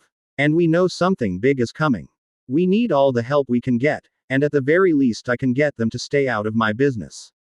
If we're distracted by the Ministry or the Order showing up and get caught in the crossfire, there's no telling how many people are going to die. I don't like it, but I see your point. Bella frowned. But if you're going, I'm coming along. No, Harry shook his head decisively. But, Bella, even if Dumbledore's telling the truth, and at this point, I'm not so sure it isn't an ambush, then he's going to be talking to me. I'm not going to take the chance that he'll suddenly turn on you. Especially not since we haven't cleared your name. You're as much a wanted criminal as I am, if not more so, and Dumbledore has no reason to hold back on your account. Besides, Harry added with a small grin, if it is a trap, I'll need someone to bust me out of jail. I kind of doubt they'd stick me back into Azkaban, seeing that it belongs to me. Fine, but you're taking guards. And Hiskifny. If he wants to come, I'll take the guards. Hiskifny needs to see that his people are properly buried and honored. Besides, I need you, Hiskifny, Zerina, Neville, Snape and Remus here. Trying to figure out what target Voldemort is most likely to hit next. We need to be ready for that. What about the Ministry? Bella asked. Let me worry about the Ministry. If they're not prepared to help, we can fight this war on our own. We just need to make sure they stay out of our way. Harry shrugged. We also need a long-term plan for dealing with Voldemort. I know the prophecy says I'll kill him or he'll kill me, but at this point I don't know just how I'm going to accomplish that. I have a few ideas, Bella muttered quietly enough that Harry didn't hear. I'll bring it up at the meeting. When did you set the meeting with Dumbledore? Tomorrow afternoon. We're meeting in the Minister of Magic's office. Bert knows I'm coming. I sent him a message earlier. Hopefully it's enough of a neutral ground. Neutral ground? Bella asked, alarmed. You'll be surrounded by dozens of Aurors in the entire building, all of whom would like nothing better than to arrest you. Harry grinned. But Bert's not going to let them arrest me. The minister still holds ultimate authority over the law enforcement. There'll be a half-dozen guards standing outside the door, too, that Zerina sent over. So it should be fine. Any renegade Auror who'd want to arrest me against the Minister of Magic's explicit orders will have to get through them first. Well, and they'll have to get through me, too. I'd still feel better I came along. I know. Harry sighed at his wife's pout. Look, you're working on something really important here, and the sooner we get Neville's parents cured, the sooner Dumbledore is going to get off my back about returning them. I don't know why he even thinks I'd use them, especially since I have no clue what kind of spell they were working on before. Well, you know. He glanced at her, mentally kicking himself as he saw the tears she was holding back. Harry reached out and wrapped an arm around his wife's shoulders to comfort her. Hey, don't cry. It wasn't your fault. And even so, you're doing your best to fix it. The rest of the night was spent in mutual comfort, thoughts of the following day forgotten as they both dwelled on the past. Word had gotten around fast that Lord Bellatrix was innocent of the attacks on Muggle villages, and word had also spread that he was anything but pleased with the accusations that had been hurled his way. So when he strode through the halls of the Ministry, presenting an imposing figure wrapped in a black cloak that billowed behind him, and his face hidden in the shadows of his hood, people made to get out of his way. They were helped along by the 6 heavily armed ice soldiers that flanked Bellatrix, their polearms gleaming in the light, and their armor polished to perfection. Lord Bellatrix was here to make an impression, and that was exactly what he did. The doors to the minister's office flew open, startling one of the men sitting in the office. The other merely chuckled and waved him inside. With a nod to his guards, the 6 soldiers posted themselves outside the door. A wave of the hand closed the doors with much more gentleness than they'd opened with, and Lord Bellatrix lowered his hood. He grinned at Macridge, who was clearly hiding a smile at Dumbledore's flustered expression, then gave his old headmaster a curt nod in acknowledgement, before sinking down in one of the chairs before the desk. So glad you could join us, Harry, Macridge greeted him when Harry had shed his cloak and settled down. Well, hello to you, too, Bert. So, how's business today? Harry shot back with a grin. Ignoring Dumbledore for now, the old mage was watching the exchange with disbelief, speechless for one of the first times in his life. Oh, you know, same old, same old. Death Eater attacks. We're getting there too late. You know that raid you stopped. We managed to convince a few of them to spill on their respective cells, so we're in the process of rooting them out, Macridge explained. That was quick. The minister shrugged. Well, we're at war. Don't really have the luxury to leave you-know-who to his devices, especially not with his nose as bloodied as it is. Very true. Harry agreed. I suppose you've also heard about Fudge's little rebellion. Mackridge arched an eyebrow when Harry shook his head negative. Well, when I was elected, a few FACO RORS stormed the Hall under Fudge's leadership, seems to have gone completely over the edge, and he's probably joined up with the Dark Lord by now. Who knows if that means he's alive or dead? Doesn't really matter at this point. Fudge is insignificant if we can get rid of Voldemort, Harry agreed. He finally turned to Dumbledore. You said you wanted to talk. Well, talk, old man. You two know each other? Dumbledore asked, still a little shaken as he glanced back and forth between the two men who were conversing like old friends. Why, of course, Harry nodded. I've met Bert here quite a few times. You know, back when he was the head of the Goblin Liaison Office.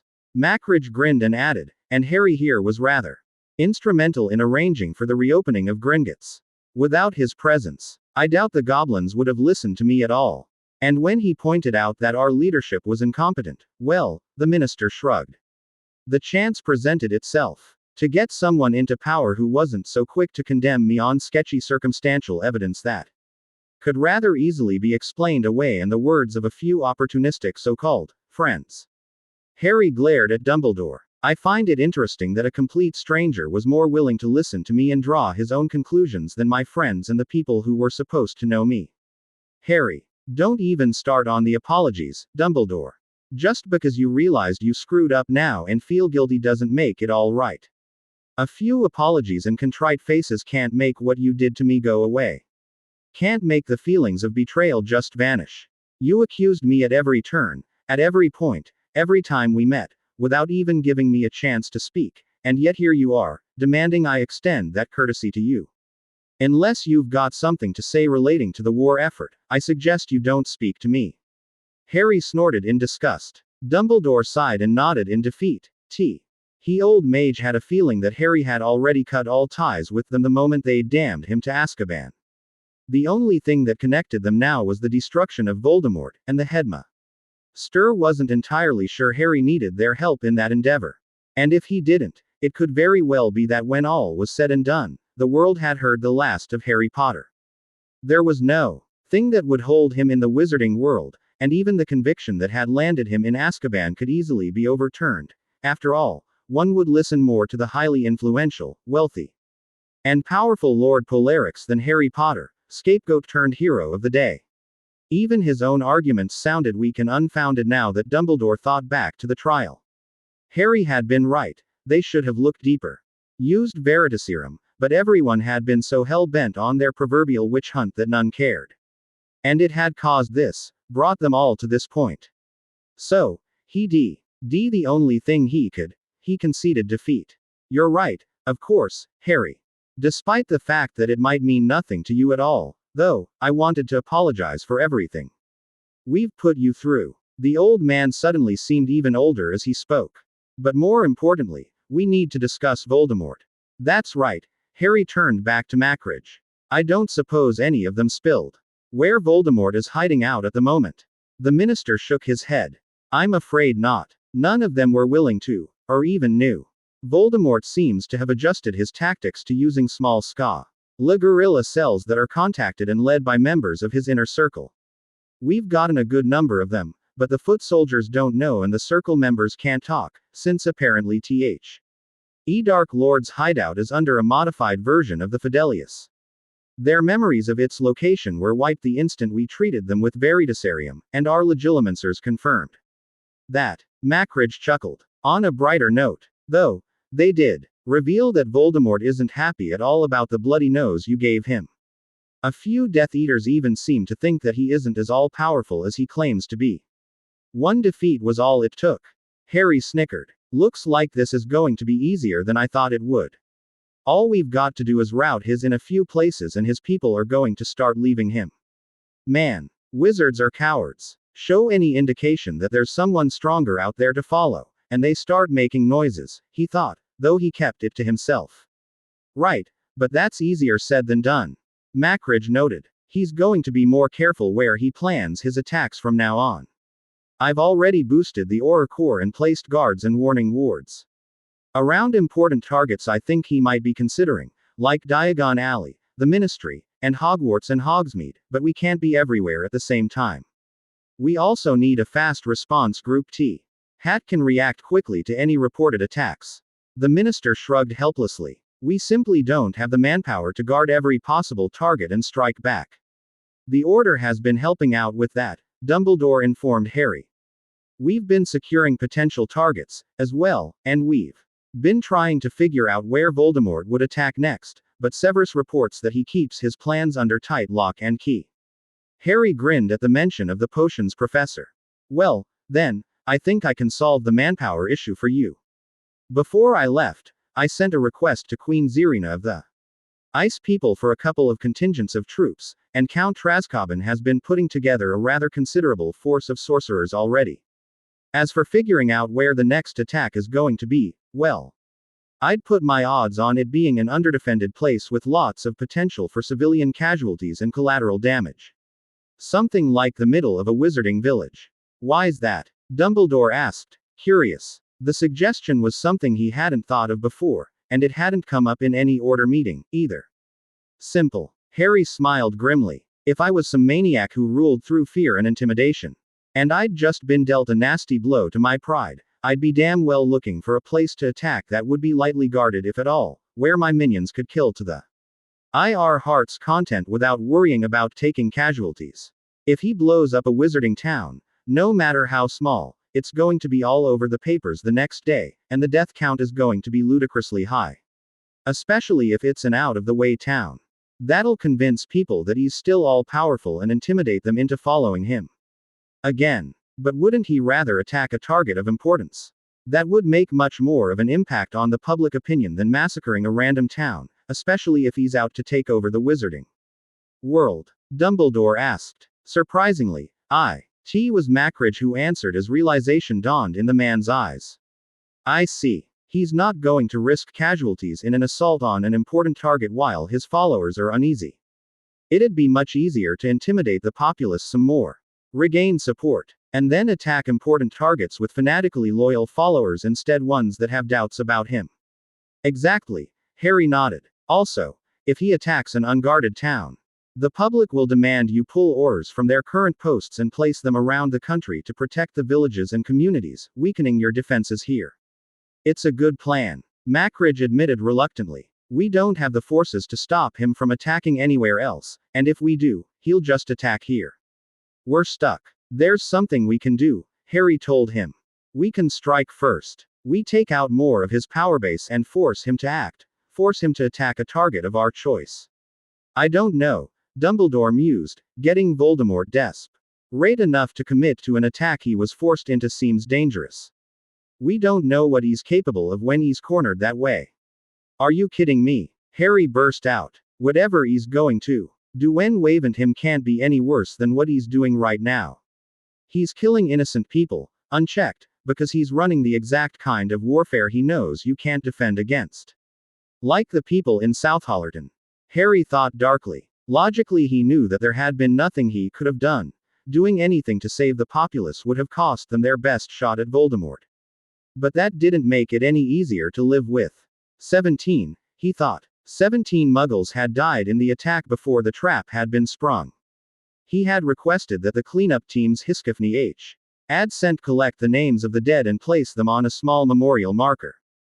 Despite Bella's insistence, he had asked to know who and how many of them had died, because they had been his responsibility, because they had been his fault.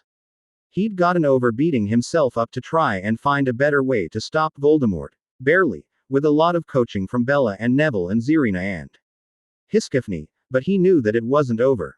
He would remember them when this war was over, because that was the least he owed them. He pushed his guilt and remorse aside for the moment, because he had a war to lead. And Voldemort would only be too happy to take advantage of any openings he gave him. The good of the many outweighs the good of the few, Harry thought bitterly. You don't know Voldemort, Dumbledore insisted. You have no idea what he's capable of, what atrocities he is willing to commit when he is desperate. The people live in fear of him for good reason, and to force him into a corner will only make things worse. I don't know what Voldemort's capable of. Harry barked out a semi-hysteric laughter. I've been having nightmares and visions of what he's done since I was 11. I've met the guy. Witnessed what he's done, and you're telling me I don't know what he can do. I've seen the aftermath of destroyed Muggle villages, the mutilated corpses he's left behind. I've seen the remainder of dark curses so evil you could feel it. The two older men watched in apprehension as Harry's laughter grew more hysteric, until he'd given up ranting in favor of just laughing like a madman, tears streaming down his face. Dumbledore merely hung his head. He knew he'd hit all the wrong spots with his reply, though he'd only been genuinely worried about the Dark Lord's response to their offensive. Macridge, on the other hand, was beginning to wonder if Harry was at all stable, and if the fate of the wizarding world didn't rest on a maniac who was as insane as the one they were trying to get rid of. He could understand Harry's frustration, but he hoped the young wizard would be able to work through it, because if Harry went insane, there was nothing that could save the wizarding world from ruin.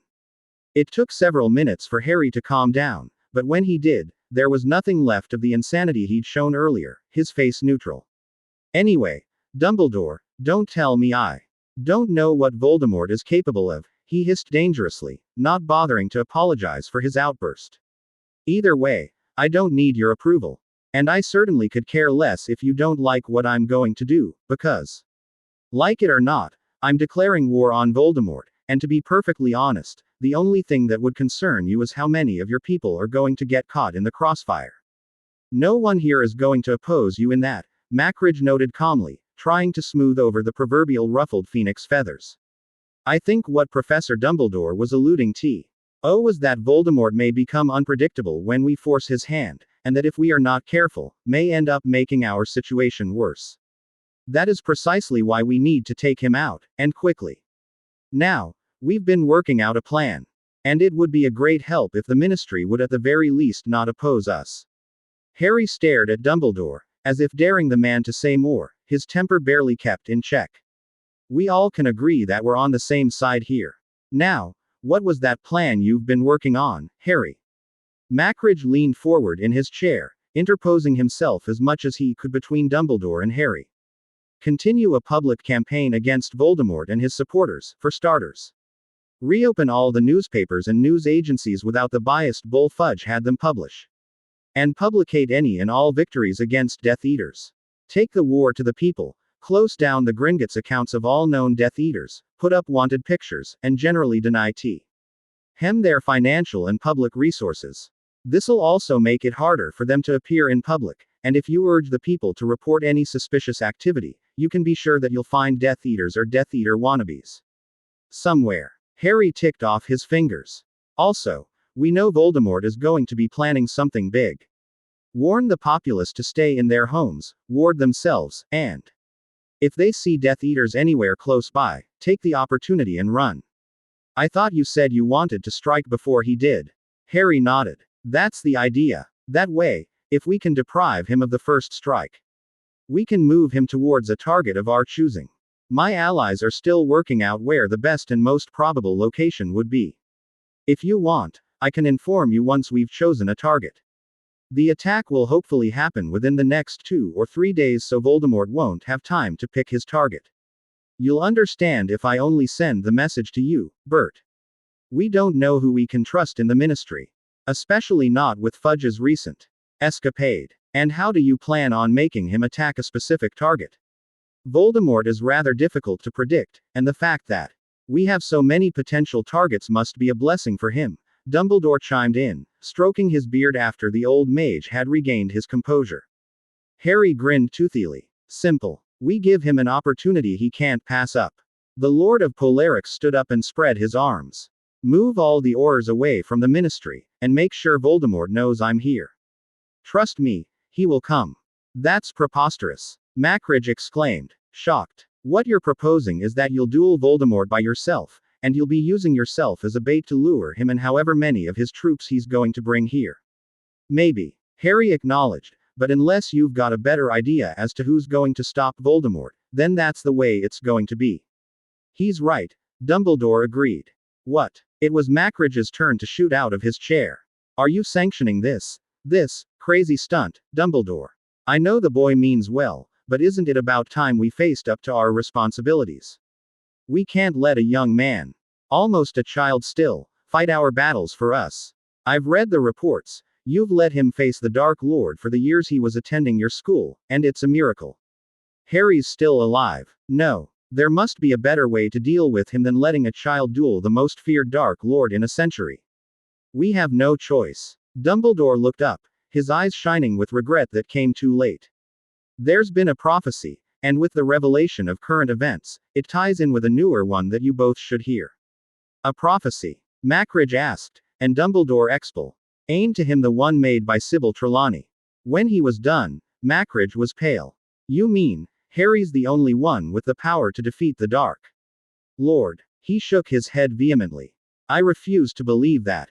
He's just a boy, and it isn't right that we settle him with this burden just because of the words of a crazy woman who happens to think she's a seer. There's more. Shortly before Harry's trial, there was another prophecy made, one that said North's heir shall be taken to his dominion, where his heritage will manifest itself. The long-forgotten power will wake, and Ice's armies will flock to him.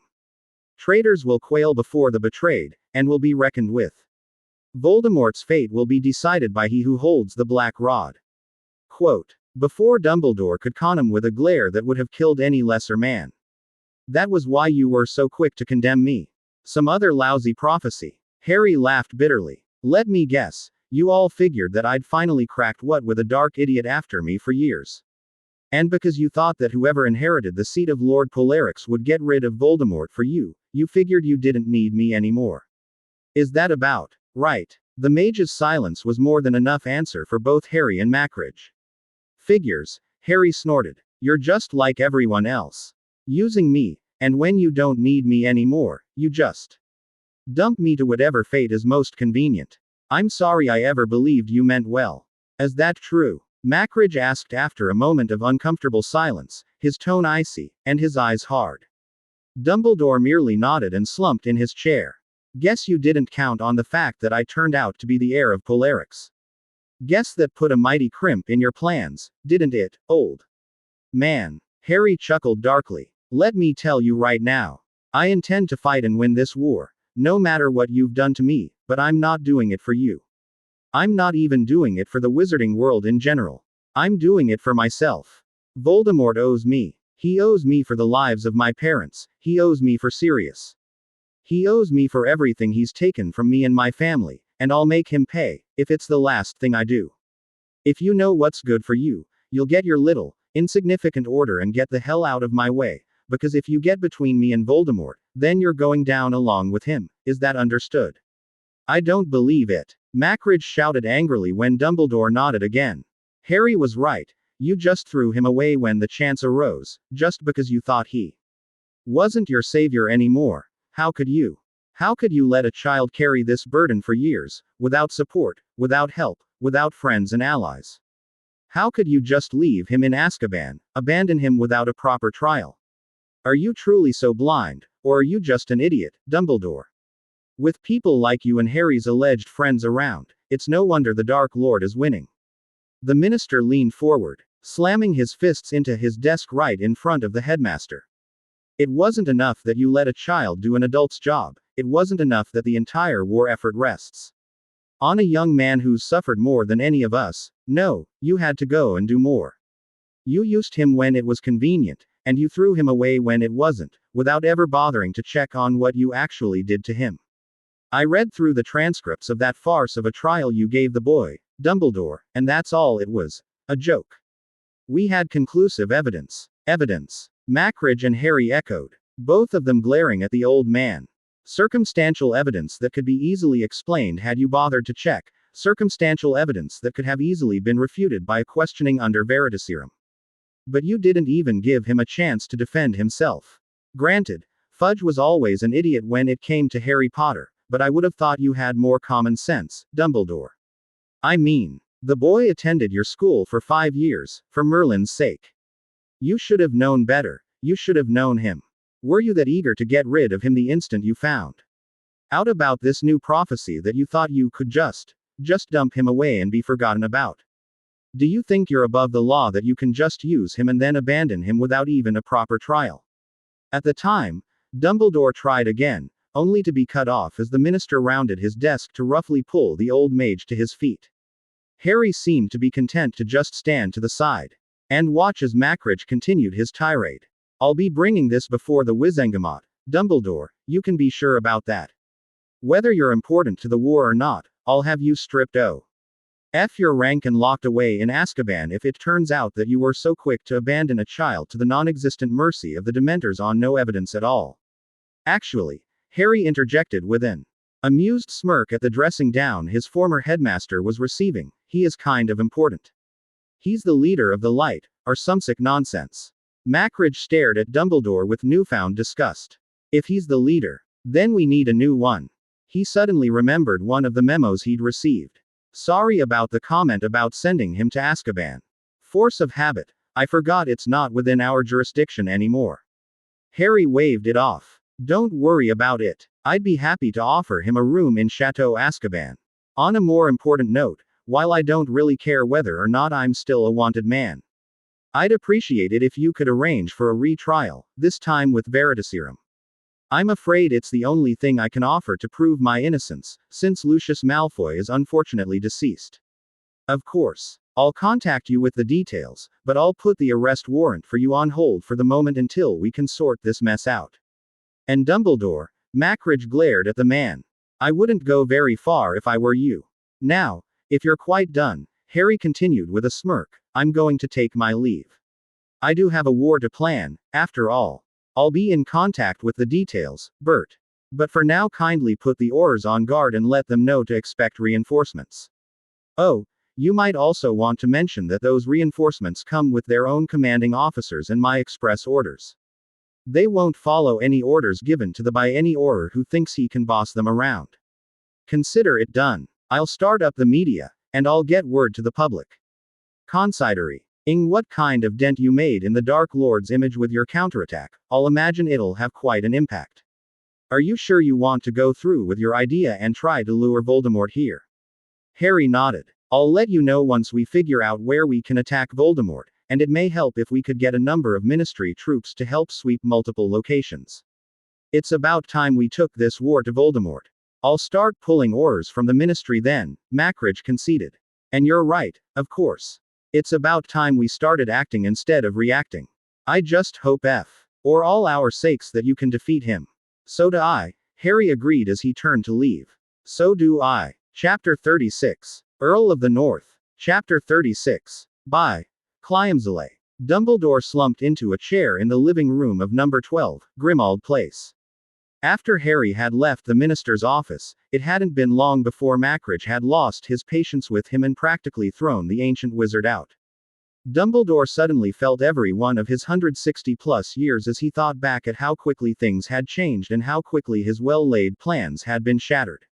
He ignored the chatter of people around him as the members of the Order arrived to the meeting he had called for the previous day, after rumors of Harry's innocence had once more begun to circulate in the wizarding world, courtesy of Voldemort's foiled attack. It was only when two people arrived and the rest of the room quieted that Dumbledore looked up to see Severus Snape and Mad-Eye Moody stepping into the room. Eye was riveted on the two who'd so loudly proclaimed Potter's innocence, and Dumbledore had a feeling that a number of people were bound to be feeling rather vindicated right now. However, there were no snide remarks. No sneers. Not beyond usual for Severus, anyway, and no muttered, I told you so's. Instead, the two quietly took their place at the large table and peered at Dumbledore intently. The ancient wizard cleared his throat and looked around the room at the variety of expressions on the faces of the members of the Order of the Phoenix. There was some fear, mixed with disbelief. Relief shone on some faces. While others showed reservation, some were angry, and some unreadable. But the most prevalent emotion that permeated that now that their savior had returned and begun fighting back, that this bloody war would end soon, and Dumbledore couldn't help but sigh. He had helped take this hope away from the people, but the larger part of his guilt stemmed from the thought that he was the one who'd helped place this hope on the shoulders of an 11-year-old boy years ago, that he'd burdened a child with something a man would be hard-pressed to carry. Shaking these morose thoughts from his head, Dumbledore stood as the last members of the Order finally trickled in. Silence surrounded him for a few moments before he began to speak. I am sure that most of you by now have heard of Voldemort's failed raid on South Holleron. He began, and murmurs began to fill the room. He clapped his hands loudly, silencing the people. I am here to tell you now that it is true. Voldemort has indeed been stopped. And it was by Harry Potter. He had everyone's attention with that statement. Dumbledore cleared his throat again, and continued his announcement. I have just come from a meeting with him and the Minister of Magic. The Minister has reviewed the evidence used to convict Mr. Potter, and has decided that, due to lack of sufficient evidence, and especially in light of recent events, the warrant for Mr. Potter's arrest is withdrawn. The Minister is convinced now that Mr. Potter is on our side in this war, and so am I. He wasn't quite prepared for the outburst that followed. But when Molly Weasley's voice rang through the din of the excited chatter that had cropped up, everyone once again fell silent. He's messed with the new minister's mind, hasn't he? Dumbledore shook his head. He has, in fact, not met the minister before today. The headmaster wisely chose to withhold the fact that Harry and Macridge had had previous dealings with each other. He would have enough trouble convincing Harry's die-hard enemies of the boy's intentions without having rumors spring up about him manipulating the wizarding world's politics. Bollocks! Ron Weasley shouted from the back of the room. I bet you Potter's only fighting Voldemort so he can take his place. He's already got an army to follow him. I say we let them kill each other, then wipe out whoever is left. Are you out of your mind? Weasley. Snape spat as he turned around to glare at Harry's former best friend. If you had bothered to pay attention to anything besides your overinflated ego these last few days, then you would have realized that this war is going badly for us, and that the victory of Potter's forces over the Dark Lord yesterday was the first major victory we've had in months. Even if the boy was turning dark, which he is not, we couldn't win this war without his support at this point. Molly opened her mouth to shoot an acidic reply towards the potion's master, but Dumbledore drew their attention once more. This is not a time to argue, he told them clearly. Severus is right. At this point, Harry is the best hope we have for winning this war, and he has made it clear that while we may need him, he doesn't necessarily need us. Headmaster. Molly screeched, scandalized. You can't possibly think of Molly. Dumbledore replied softly, I have realized that I know that we all may have been too hasty to condemn young Harry when we found out what happened. The minister brought up a number of valid points about the evidence, and there is, of course, the fact that we never gave Harry the legally required Veritaserum when questioning him. We didn't need the serum, the Weasley matriarch replied haughtily. He was guilty. Everyone could see it. I mean, Ho wouldn't turn dark with a childhood like his. He's been abandoned, left to live with muggles who despise him, and then there's the fact that every year he's escalated in trying to get my children killed. Of course he's not sane. And whose fault is that? Snape snapped, glaring alternately at Dumbledore and Molly. Well, it certainly isn't mine, Molly snapped back. Why? I should have known. After what Ron told me after his first year that boy wasn't normal. If you'd actually bothered to help the boy out and given him a home. A home. A dragon will have a place in my home before that monster does. Molly exploded angrily. Moody replied before Snape could continue the yelling match, the old Auror's voice quiet but firm. If you knew that he was living with people who despised him so much, why didn't you take him in? Moody turned to glare at Dumbledore then. If you'd known, why send him back every year? If you'd known, why not try to give him a normal childhood? Dumb. Lador could only hang his head in shame, but Molly was adamant. That wouldn't have changed anything, I tell you. That boy's the next Dark Lord, and if you trust him then we're all doomed.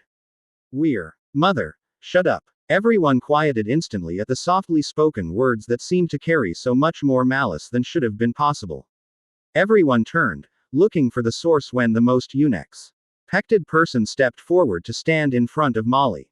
Shut up, Ginny repeated, leaving everyone in shocked silence. Shut up, shut up, shut up. Tears were running down her face as she yelled with increasing volume. You are just like the rest of the world, so quick to think the worst of Harry. Because of you, Ginevra Weasley. Molly thundered, her face red with anger. You will apologize right now. I will not be spoken to in that tone, especially not by my own daughter. Shut up. Ginny roared in return, causing everyone around the two to back away slightly. Snape was the only one in the crowd watching with anything other than horror, a small smirk playing around his lips as he waited for an explosion that he figured had been a long time in coming. You filled my head with lies. You filled me with all of these lies and doubts about Harry, Ginny whispered angrily. You told me he was evil, you told me he was crazy, that there was no way that he wasn't. You told me that he was a bad person, twisting everything he'd ever done and said. You told us private things about him, about the way he lived with his aunt and uncle, just because you wanted us to believe the worst of him. You made me forget everything he's ever done for us. You made me betray Harry, and I'll never forgive you for that. Ginevra Weasley. But worst of all, Ginny continued, ignoring her mother, I will never forgive myself. For believing you over Harry. For believing all the lies you told me when I should have known better. For choosing to betray Harry. He saved my life, she hissed angrily. He saved my life. And he saved Ron's life. He gave Fred and George the money to realize their dream, and this is how we repay him. All of us here owe him our lives, not once, not twice, but 5 times over. I hope you're proud of what you've done, Mother, she spat, turning on her heel and stalking out of the room. The people in the room were speechless for a long moment, before murmuring broke out. Molly stared after her daughter. An unreadable look in her eyes. Why, I've never. Molly, I do believe your daughter was right in this instance, Moody commented. It'd be best if you remained silent. Ginny stormed out of the room, slamming the door behind her, but she didn't make it much further than that. Her legs gave out from under her, and she slumped against the wall outside, burying her face in her knees as she sobbed. She had known Harry was innocent from the moment Hermione had returned, and even when Dumbledore said her memory had been tampered with, she had known. Known without a doubt. It was something that transcended just logical understanding. It was a feeling deep in her heart, across a connection that had formed in the Chamber of Secrets. She had known, but now it was real. So real that Dumbledore and the rest of the world were forced to admit it, and the weight of what she'd done had come crashing down on her. She didn't even think about what the rest of her family had done. The only thing she could see before her inner eye was the last time she'd seen Harry, when she'd chose a fitting place for him to rot in. She should have known better, she thought despairingly. She should have believed her own instincts before believing what her family had been drilling into them. She had known Harry for years, had been his friend, and yet she believed baseless accusations and the rumors spread by her family before she believed him. She had turned a blind eye when everyone had pushed through for a hasty trial, going so far as not even giving the boy time to speak to defend himself. And all the while she'd not even felt a scrap of guilt. Because her family had said he was guilty. Because it was so easy to believe them, so easy to believe that he had done it, that he had gone over the edge. So much easier than having to stand up to them, having to stand up to the rest of the wizarding world and do what was right. She only just now began to understand the kind of pressure Harry had been under while he had been in school. She had seen what the public made him out to be, how fickle they were, proclaiming him their hero one day and their scapegoat the next. And throughout it all, he had managed to always stay his course and do what was right. She had thought him an inspiration for all of his friends, and felt that when it came down to it, she would do the right thing, because that was what he would have done. But when push came to shove, she had failed. All of them had failed, because they'd all taken the easy way out instead of telling the Wizarding world to go to hell and doing what was right. And because of them, because of all of them, Harry had landed in Azkaban. Ginny knew full well what the Dementors did to Harry, and she could only imagine the terror that had gone through him on that island, and he'd gone in the knowledge that everyone, even his most trusted friends, had turned their backs on him, and that for the first time since he had arrived at Hogwarts. He was well and truly alone. What was even worse, that despite their initial betrayal, Harry had repeatedly tried to reach out to them, tried to talk to them, but they hadn't listened. They had just condemned him, thinking themselves secure in their decision, because it was the easy thing to do. In the end, Harry had been left all to himself. The only good thing Ginny C. coming out of it was that Harry now was no longer alone. He was the Earl of the North, the heir of the House of Bellatrix, and from what it seemed like, he was liked, respected, and loved by his people. She was glad for that. Because she honestly didn't know whether Harry would have survived being on his own throughout this war, haunted by their recriminations and the wizarding world's baseless accusations. He would have done his duty and destroyed Voldemort, she was sure of that, but once that was done, he would have lacked any further goal in life, lacked any will to live on. He now had that will, that goal. Thanks to his inheritance, he was going to live his life, and live it happily, and it wouldn't involve them. Oh God, Harry, she sobbed, burying her face into her hands. And she felt two pairs of arms wrap around her shoulders. Hey sister dear, we would say, we told you so. But that'd be just bad sportsmanship. Fred finished as the twins settled down next to her. Ginny merely looked up in confusion at the grinning faces of her brothers. What are you talking about? Why, dear sister, we just wanted to let you know that not everyone shares Mom's point of view in our family. George smirked at the shocked look on her face, and Fred picked it up. Come on, you didn't really think that Snape and Moody were the only ones who believed in him, were you? Nope, not at all, George chimed in. Quote, now, what's with the long face? Fred asked as he leaned over to wipe the tears from Ginny's face, causing the girl to duck her head in embarrassment. Fred, George, she whispered. New tears welling up in her eyes. Oh Harry, I said, God, I said such horrible things to him. Her earlier conversation with Hermione came back to her, and she broke down again, sobbing as her brothers held her. George looked over her head at Fred. She needs to see him. And talk to him. Preferably soon, George agreed. We should get her in contact with the PL, Fred added. Maybe we can throw in a visit to Nerike. Wah. Ginny barely heard her brothers talking, but the mention of visiting Harry caught her attention. Shish. George shushed her with a gentle smile. Don't worry about a thing. We'll take care of it. You just make sure you're presentable for Harry. But, no argument, sister dearest, Fred added. You need to talk to him. Ginny nodded and they fell silent for a moment. Before she glanced back up. Will he even want to see me? After all we did to him. After all that I did. The last time I saw him I told him off something awful, and I let Mom and Dad talk me into believing all of this nonsense they've been saying about him. I believed he was evil. She cried. Fred and George shared a worried look. They knew their sister was taking it hard. Ginny was the most idealistic of them, and, apart from Ron, had known Harry the best. She also owed him her life, and the guilt of ignoring all of that in favor of listening to the public's opinion was crushing her now. Both of them had been angry at Ginny for siding with their mother against Harry, but they'd realized that Ginny was also the youngest and most impressionable, and Molly W. Easley could be really persuasive when she was being belligerent.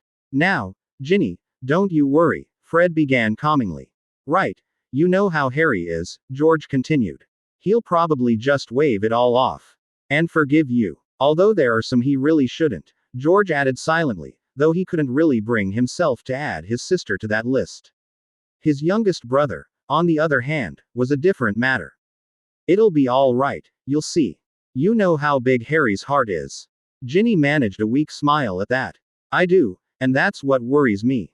If I were him I wouldn't be forgiving any of us, much less even look at us anymore. He doesn't need us any longer, Professor Dumbledore said as much. Harry finally found people who trust him, look up to him. He doesn't need our support to fight V versus Voldemort anymore. Why bother with me, when all I've done is caused him pain? George sighed, and looked at his sister seriously. Because, Ginny, that's not what Harry's like. We all know that he's too nice for his own good. Lord knows some people don't deserve it. He mentally smacked himself as he watched her flinch at his words, and continued quickly, but you do. Ginny, you didn't know any better. You trusted what Mom and Dad and everyone else told you about Harry. But I shouldn't have. I know Harry. I've known him for years, lived in the same dorm. That's right. You know Harry, George continued. Do you seriously doubt he wouldn't forgive you? Ginny shook her head. No, he will. I know he will. That's how he is, she choked back a sob. And then he'll bottle up all of his bitterness inside and shut everyone out because he doesn't want us to see how much it's hurting him inside. He doesn't deserve this. How can I make him hurt any more after what I've already done? Because you need it. Ginny. Both of you. Fred joined in, both of the twins uncharacteristically serious. Lord knows, the kid is too good for this world, but that's the way he is. He needs closure, Ginny. From what we know, he's already begun to find it with Hermione, and if he can forgive her and work through things with her after what she did, then the two of you can, too. He has. Ginny's eyes widened in surprise. And George nodded in confirmation. She's the one who provided the information for Harry to stop the raid yesterday. She's with him right now. Last Neville said, they're at least back on speaking terms, and it only took them a day and a half. Well, from what I hear, she had to really push to let him help, but she wouldn't take a no for an answer. George nodded. True, that. I think that was her guilt making her want to do something to make I'd be taking a no for an answer in her place, either, but that's Harry for you. Fighting you tooth and nail and insisting he can do everything by himself. Quote. Ginny shrank back into herself as she let out a half laugh, half sob. We really don't deserve him, do we? Not really. No, Fred mused. But we're glad he's here nonetheless, George added. And hey, he can always claim that he's God's gift to women. That managed to draw a weak smile from Ginny. That wasn't really funny, she told the twins weakly. Well, blame it on the mood. Fred shrugged. Now, on a more important note, we need to get you to meet some people, and we need to set up a meeting with His Majesty Lord Bellatrix. You've really been in touch with Harry? Ginny asked in awe. Yep. You should have seen us. Real cloak and dagger stuff. Like that muggle dad's so obsessed with, what's his name? James Blonde. Something like that. Anyway, we're certified Harry Potter flunkies, George whispered conspiratorially, winking at her briefly. At her disbelieving stare, both twins theatrically placed their hands over their hearts. We tell the truth, and nothing but the truth, cross your heart, and hope to die. And now, dear sister, I think it's time you met some friends of Harry's, Fred noted as he stood, pulling her to her feet. Where are we going? Quote. Why, dear sister, we're going to meet Potter's Legion, George finished with a grin. Ginny's eyes widened in surprise when she heard the name. She stood between her brothers. A new determination spreading through her. Hermione seemed to have found her place at Harry's side once more, helping him in his quest to destroy Voldemort. Ginny didn't know if it was Hermione's conscience making her help, or whether she considered it some sort of penance, but the youngest Weasley suddenly realized what she had to do. She straightened, furiously wiping away at the tear tracks on her face. There was nothing she could do to change the past. What she had done to Harry was already done, and nothing she did would change it. She couldn't change it, but she could make up for it. Until now, all she had done was spend her energy on condemning Harry and feeling sorry for herself. It was time she turned it on something useful. She remembered telling Hermione that if she found out Harry was innocent, she had vowed to crawl to him and beg him to kill her. She amended that vow silently. She knew that she felt bad enough. That she wanted to die. She wanted Harry to be able to punish her as she deserved, but that would be taking the easy way out. It would be too easy on her. She wouldn't have to live with the consequences of her actions, wouldn't have to live with having to make up for them. And she knew that Harry would never willingly hurt her. No, she would face him, head held high, and offer him her life as penance. No, she would tell him, in no uncertain terms, that she was helping. And that there wasn't anything he could do about it.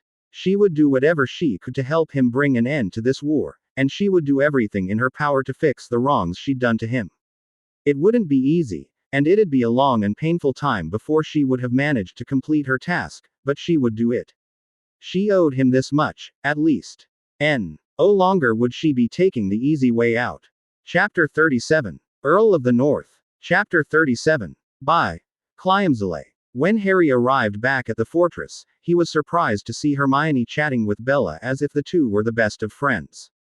Both of them were smiling, though his wife seemed to be positively beaming as they welcomed him home. What's going on? Harry asked in confusion as the two women led him to the reception room. We have guests, Bella told him cryptically. Queen Zerina. No, this doesn't have anything to do with the war council we're holding later today. This is something more personal. Bella grinned as she pushed open the large double doors with a flourish. Harry's jaw dropped as he caught sight of Hermione's parents, flanked on one side by a full complement of ICE soldiers and by a number of Hogwarts students from Potter's Legion on the other. What are they doing here? He stammered in confusion, even as Hermione rushed forward to meet her parents. Bella ragged Harry along at a more leisurely pace as she explained. Well, I kind of figured it'd be best if she owled them and let them know she was fine. She was kidnapped by Voldemort, you know. They were pretty worried, you know. Bella's eyes glittered dangerously. It appears that our dear Professor Dumbledore failed to inform them that Hermione had gone missing. Naturally, when they heard the full story from the letter she sent them, they were very insistent on coming to see her. Oh, Harry blinked as he digested his wife's explanation. It made sense, he thought, when something she'd said caught his attention. Wait, you said Dumbledore hasn't told them she was kidnapped? Or that Voldemort placed a memory charm on her? Bella shook her head. He didn't. That's what makes me mad. These are children's lives he's playing with. And then he doesn't even have the regard for them to let their parents know when they're in danger. If I'd known before, I wouldn't have let Bert have all the fun, Harry growled. Oh, Bella arched an elegant eyebrow. I take it that things went pretty well, then. Harry nodded. The highlight was probably when Bert started tearing pieces out of the old M. And when he found out Dumbledore had stuck me in prison on virtually no evidence. That reminds me, I need to bring something up at the meeting. Turns out there's something else Dumbledore hasn't told me. What else is new? Bella snorted in disdain. Only that it involves me, a prophecy, some kind of magic weapon against Voldemort, and the reason Dumbledore was so quick to leave me to rot in a cell in Azkaban. Oh, it was Bella's turn to frown. Well, Queen Zerina should be arriving in a few minutes. Count Trascoban and Neville are already here. Snape, Lupin, and Moody aren't. They're most likely at the Order meeting Dumbledore no doubt called for the instant he figured out he'd screwed up big time, Harry finished with a chuckle. We'll fill them in later. Harry. Oh Harry, thank you so much for letting them come. Hermione had dragged her parents over to where the two had been standing on the sidelines, causing the young lord to raise an eyebrow. But I didn't do anything. Bella elbowed him in the ribs, causing him to wince, and hissed into his ear. You're letting them into the castle, that's something. But I didn't even know about this until. Just go with it already, Potter. Bella refrained from stepping on her husband's foot when understanding dawned in his eyes, and he shook his head with a grin. You're devious, Bella. Absolutely devious. Of course, she replied with a smirk. Someone's got to be the brains of this family, after all. She glanced over as Harry shook the Granger's hands. Maybe this'll help them all along. I can tell her parents had no idea what's going on in the wizarding world, and from what it looks like, he just made some instant allies, she concluded with a satisfied smirk as she watched Mr. Granger give Harry a hearty pat on the back while Hermione's mother hugged him tightly. Thank you so much for keeping our daughter safe, Bella caught as she took a few steps closer, and carefully hid a smile. If Hermione was aware that this was a setup, she showed no signs of it as she moved to stand next to the former Death Eater. Thanks, the brunette murmured quietly. For letting them know. Don't thank me, thank Harry. Thank you both. Hermione glanced up at her. Without you, I doubt Harry would have been willing to let me stay. I can't tell you how much I owe you for speaking out for me, for convincing him to let me stay. I can't accept his forgiveness until I can forgive myself, and that's going to be a long time from now, but at least I know that I'm doing something now to mend the bridges. Bella shrugged. He needs you, she explained slowly, as if chilly. You're the first family he's ever had, and while he doesn't want to admit it, he at least needs some closure to find his peace. The two women remained silent for a while, watching as Harry talked to Hermione's parents briefly, before turning back to them, with a sly grin on his face. Can you imagine? They almost called the police. I see. And just see them stopping Dumbledore and taking him in for questioning. Bella blinked, not quite understanding, while Hermione giggled. He's got an insanity defense down, if I ever saw one, she managed. While Harry elaborated for his wife's benefit. The police are the Muggle equivalent of Aurors. His voice deepened as he mimicked an officer. All points, be advised to be on the lookout for a suspected kidnapper. The suspect is tall, Aged 150 to 160, long white hair and floor-length beard. All points. Be advised the suspect is armed with a foot-long stick of wood and extremely barmy. He may resist arrest by attempting to turn you all into squirrels. The women giggled, while Mr. Granger smirked at Harry. I take it you don't really care much for Professor Dumbledore, then? He asked. Harry shook his head. Not after all he's done. The man's a manipulative old bastard. If you knew some of the things he did. Like supporting the decision to convict you. How do you know? Harry blinked in surprise. Hermione explained a good deal of the situation to us when she wrote. She had to. The older man growled. If I could get my hands on the man, and that incompetent twit of a minister. He broke off as his wife laid a calming hand on his arm. I have good news for you. Then, Harry grinned. Minister Fudge has officially been voted out of office. Last I heard, he took the few people loyal to him, and ran with his tail tucked between his legs. I dare say the new minister is a bit more responsible, he told Hermione's parents with a mischievous smile. Mr. Granger chuckled. Why do I get the feeling you had your hand in that? Who? Me? Harry clasped his hands behind his back and smiled back innocently. I do believe such an action would be considered illegal in certain circles. Manipulation of elections, and some sick nonsense.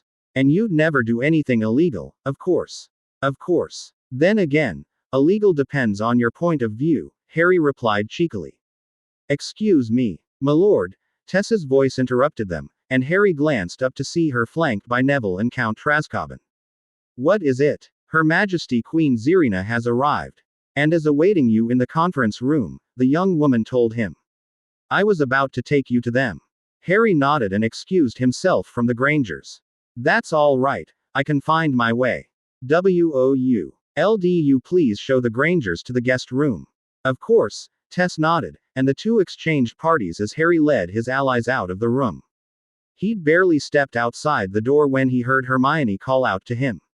Wait up. The brunette girl ran to catch up with them. I'm coming, too. You might need an extra pair of eyes. Harry eyed her critically for a moment, before nodded. All right. We could use your help. Are your parents all right with that? Hermione nodded. Yes, I told them I was going to help you.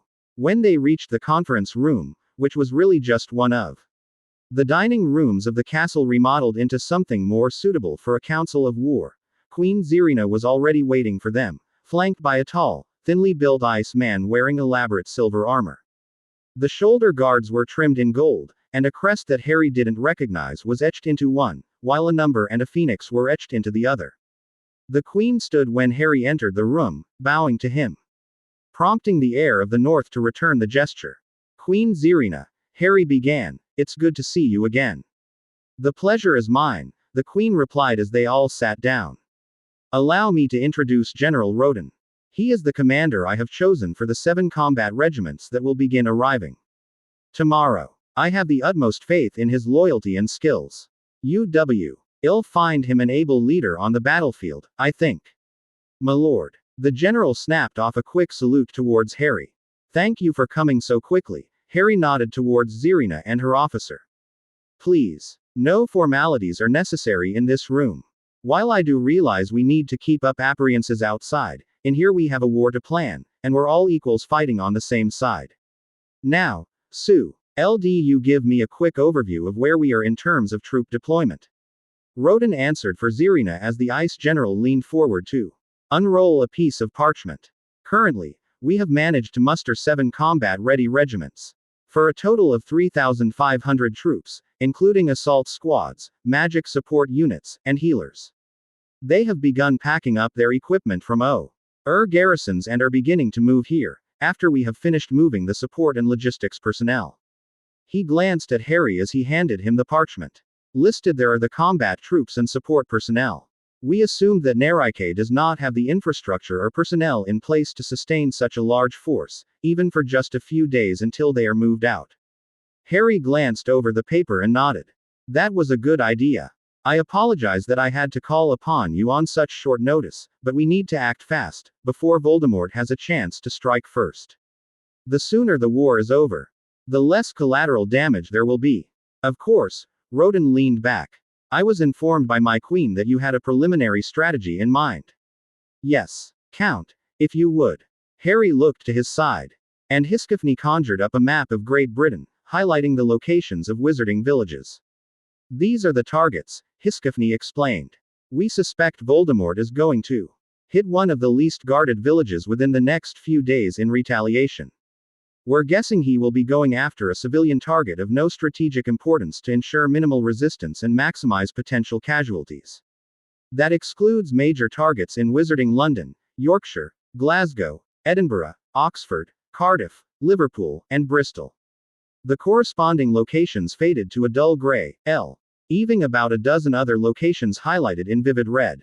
Roden nodded in agreement. It would fit his profile. He wants revenge, and to instill fear once again, but without suffering too many losses. Do you want us to deploy troops to these locations and intercept him? No. Harry shook his head. We will be taking the first strike from him, and then force him into taking action towards a target of our choice. If we can lure him into a trap, then we can finish him. The Ministry estimates that at this time, Voldemort has a force of several hundred Death Eaters, a few dozen giants and trolls, and an undisclosed number of vampires and werewolves at his disposal. That is why I asked for your assistance, General. Harry smiled grimly. We force him into an open, all-out attack, and take him out on a battlefield of our choosing. Roden frowned, and the disapproving expressions on the other faces in the room didn't escape the aged general, either. I don't like this plan, my lord. Voldemort's forces are strong, and we could potentially match them in combat, but what about Voldemort himself? Would it not be best to isolate him from his troops and destroy him individually? You can't. Harry looked around the table. No offense to you or your soldiers, but none of you can defeat Voldemort. Then who will? I find it absurd to believe that just because he's a powerful wizard, he can't be defeated. He's just human. Throw enough at him, and he will fall, Hiskifny disagreed. I think it's about time you heard something that Professor Dumbledore deemed important enough to keep from me for the last few years. Harry took a deep, shuddering breath, and recounted Sybil Trelawney's prophecy for the second time that day. When he was done, Bella was holding his hand in hers. Neville had already known Zerina, and Roden all stared incredulously. It was Zerina who spoke up after a long moment of silence. You can't seriously believe in that. You can't hope to face Voldemort alone. Nay, and come out victorious. And just because some third-rate seer thinks she had a vision doesn't mean that you're the only one capable of stopping him. This is nonsense. There's more, Harry added quietly. More. According to Dumbledore, shortly before I was thrown into Azkaban, there was a second prophecy made. One that states that North's heir shall be taken to his dominion, where his heritage will manifest itself. The long-forgotten power will wake, and Ice's armies will flock to him. Traitors will quail before the betrayed, and will be reckoned with. Voldemort's fate will be decided by he who holds the black rod. I have a good idea of what that means, at least.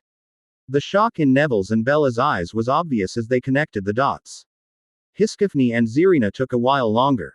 So, he threw you away when he thought that you were no longer useful, Roden growled angrily. Wizards, Hiskifny sneered as he shook his head in disgust. That one seems clear to me. In connection with the first one. Maybe the power you have that Voldemort knows now is your heritage of Bellatrix. If that were the case, then that would not necessarily mean that you will be the one to destroy him, merely that you are instrumental in his destruction. If your heritage truly is the power spoken of in the prophecy, then it might very well be that you destroy Voldemort simply by bringing the full might of our forces to bear on him. There's something else, Zerina chimed in, exchanging a meaningful look with Hiskifny. The Black Rod mentioned, I think it may hold the key to defeating Voldemort. Killing his physical body most likely would not be the end of him. After all, he has already survived the killing curse once, though as a spirit only. If we were to charge in Indestro, why his mortal form without further knowledge of what measures he has taken to guard his spirit from passing on, we may well just be delaying him. Hiskifny frowned. Don't tell me you believe in the legends. They're folktales. No one has seen the Rod of Dominion for a millennia and a half, and even then, stories about it are sketchy at best. No one has seen an heir of Bellatrix in centuries, either, Zerina shot back. Yet here we are, united by the heir of the North. The seat of government and a mythical item of indescribable power are two completely different things. The rod exists. Prove it. Harry blinked in confusion as the two rulers stared each other down, before realizing that he had to defuse the situation. He leaned forward in between the two, and cleared his throat, but they ignored him in favor of their staring contest. Across the table, Neville caught Harry's eye and mimicked placing two fingers in his mouth. Getting the hint, Harry took a deep breath and let out an ear-piercing whistle that startled everyone at the table, even the ones that had been expecting it. Hiskifny and Zerina practically jumped out of their chairs, then looked down in embarrassment having been caught up in their bickering. Harry could see Roden smirking appreciatively from the corner of his eye as the aging general placed a calming hand on his queen's arm. I believe Lord Bellatrix wishes to speak, milady. He told her with barely disguised mirth. Yes, Harry glanced at his two allies who seemed to have such a different opinion about something he had no idea of. Would you mind explaining the whole thing? This whole Rod of Dominion story and what it's got to do with Voldemort. Zerina and Hiskifny shared a glance before the Count shrugged and gestured for her to take the lead. Legends tell that sometime during the reign of the House of Bellatrix, before this fortress was built, the seat of the North was on a different island, the location of which has been long lost.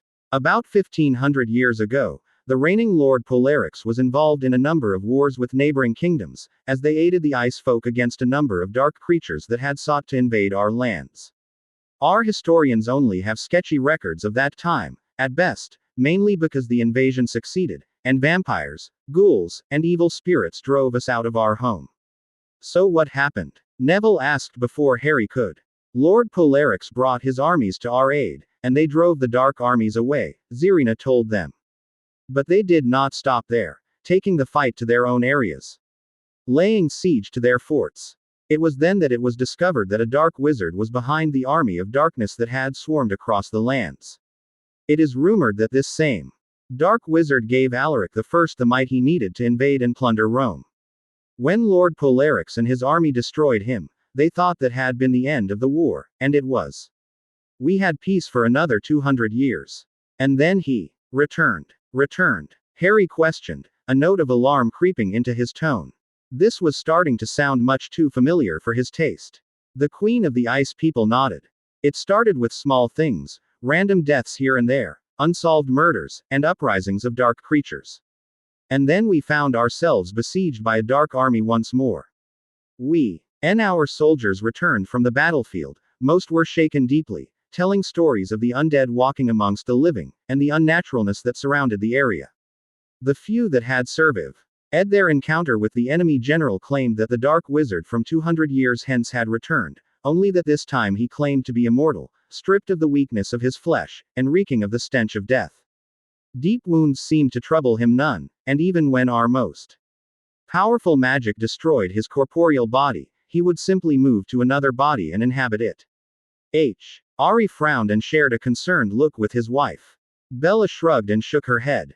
I've never heard of Voldemort being able to shrug off injuries that easily. He can't, Hiskifny interjected. At least, not yet. During out battle, I managed to hit him with a few spells, and so did Harry. He definitely felt them, though they were not enough to take him down. It's the yet that worries me, though, Harry admitted. We all know Voldemort is looking for immortality, and this guy from the Ice People's legend sounds rather like what he's after. That is why I suggested that the Rod of Dominion may hold the key to destroying Voldemort. Zerina frowned at the dubious look Hiskifny was sending her. The heir of Bellatrix at the time was a talented mage and artificer, he was an excellent duelist. But according to legend, he had absolutely no grasp on tactics. He left the fighting decisions to his generals, but insisted that only he face the dark wizard in combat. After weeks of constant fighting, he had crafted a unique artifact that would allow him to completely sever the magic that contains a soul. No one knows how it was done, but when he arrived on the battlefield with the Rod of Dominion, he was able to destroy the dark wizard and his soul so completely that nothing remained. Deeming the rod too dangerous to fall into the wrong hands, it was secluded away, as no one, not even its creator, could find a way to destroy it. So, it's still out there. Understanding dawned on Harry. He had been worried about how to defeat Voldemort, especially if his spirit was immortal. But if there existed a weapon that could destroy him in spirit form, then suddenly, he stood a chance again. According to some, Hermione grumbled. The sorcerer looked highly skeptical. My lord, we cannot afford to waste time by going off on a treasure hunt. Voldemort will eventually make his move, and we have to prepare our armies to meet him. I disagree, Zirina began, only to be cut off by her general's hand on her shoulder. Roden shook his head as he explained. My queen, while it is true that the Rod of Dominion may be the key to destroying Voldemort, its location is its defenses. It isn't even known if it still exists, and placing all of our hopes on something so vague is not a good idea. But we can't outright dismiss it, either. Hermione spoke up for the first time since the meeting had started. If we did, and it later turned out that it was real and could have turned the tide, we'll be in big trouble. Or even worse, if Voldemort finds out about it and gets his hands on it. That'd be just bad. Neville finished. You're right. The 7 people in the room lapsed into silence as they tried to come up with a working plan. Finally, it was Bella who made the decision. Okay, how about this? Harry, you, Hermione, and General Roden take care of the troops. Harry knows Voldemort best, and Hermione and Roden need to be there to command their troops. Rina and I will work on researching the rod's location and existence. I can help, too, Hermione added, and Bella nodded at her. Neville raised a hand. I can have a few people from Potter's Legion go through the Hogwarts library and see if they can find anything. It's unlikely, but who knows, maybe we can find something. That's a good idea, actually, Bella agreed. Is there anything else you want us to do? Harry picked that point to join his wife. No, Neville, this is going to be all-out war pretty soon, and as good as you and the others are, you're just students, and I'm not going to willingly place you in harm's way. Tell the others to lay low, help out where they can, but warn them not to take unnecessary risks. I'll have to arrange emergency portkeys for all of you so you can come here in case of an emergency. What about the order? The order is not important. I've got the go-ahead from the Minister of Magic, and the Aurors are going to be on our side in this. I don't think Dumbledore is going to get in our way, especially since he finally got it into his skull that we're on the same side in this, Harry grumbled at the mention of the headmaster. As for Snape, Moony, and Tonks, could you please inform Snape about what we discussed here, and have him replay it to the others? Neville nodded enthusiastically. Consider it done. Harry was doing his best to be silent as he entered the bedroom he shared with his wife, but he needn't have bothered. The instant Bella saw his form silhouetted against the light outside, she called for light, causing them both to blink away the sudden brightness. Harry looked weary. Bella though a full day of planning and discussing battle tactics would probably do that. She also noticed something else. There was now a confident square in his shoulders that she hadn't really realized was missing, though she really should have. After all, despite all his power and skill, despite his riches and his heritage, Harry was just Harry. He wasn't a trained wizard, nor a trained duelist, but merely a teenager, who had, through some fluke of fate, ended up with the job of killing the most powerful dark wizard in centuries, or be killed. Wow, if I put it that way, it really does sound hopeless, she thought with a wry grin as she waved off Harry's apologies for waking her, patting the spot next to her on the bed. She hadn't really thought about it much. But the thought simply occurred to her. How did Harry feel about the burden on his shoulders?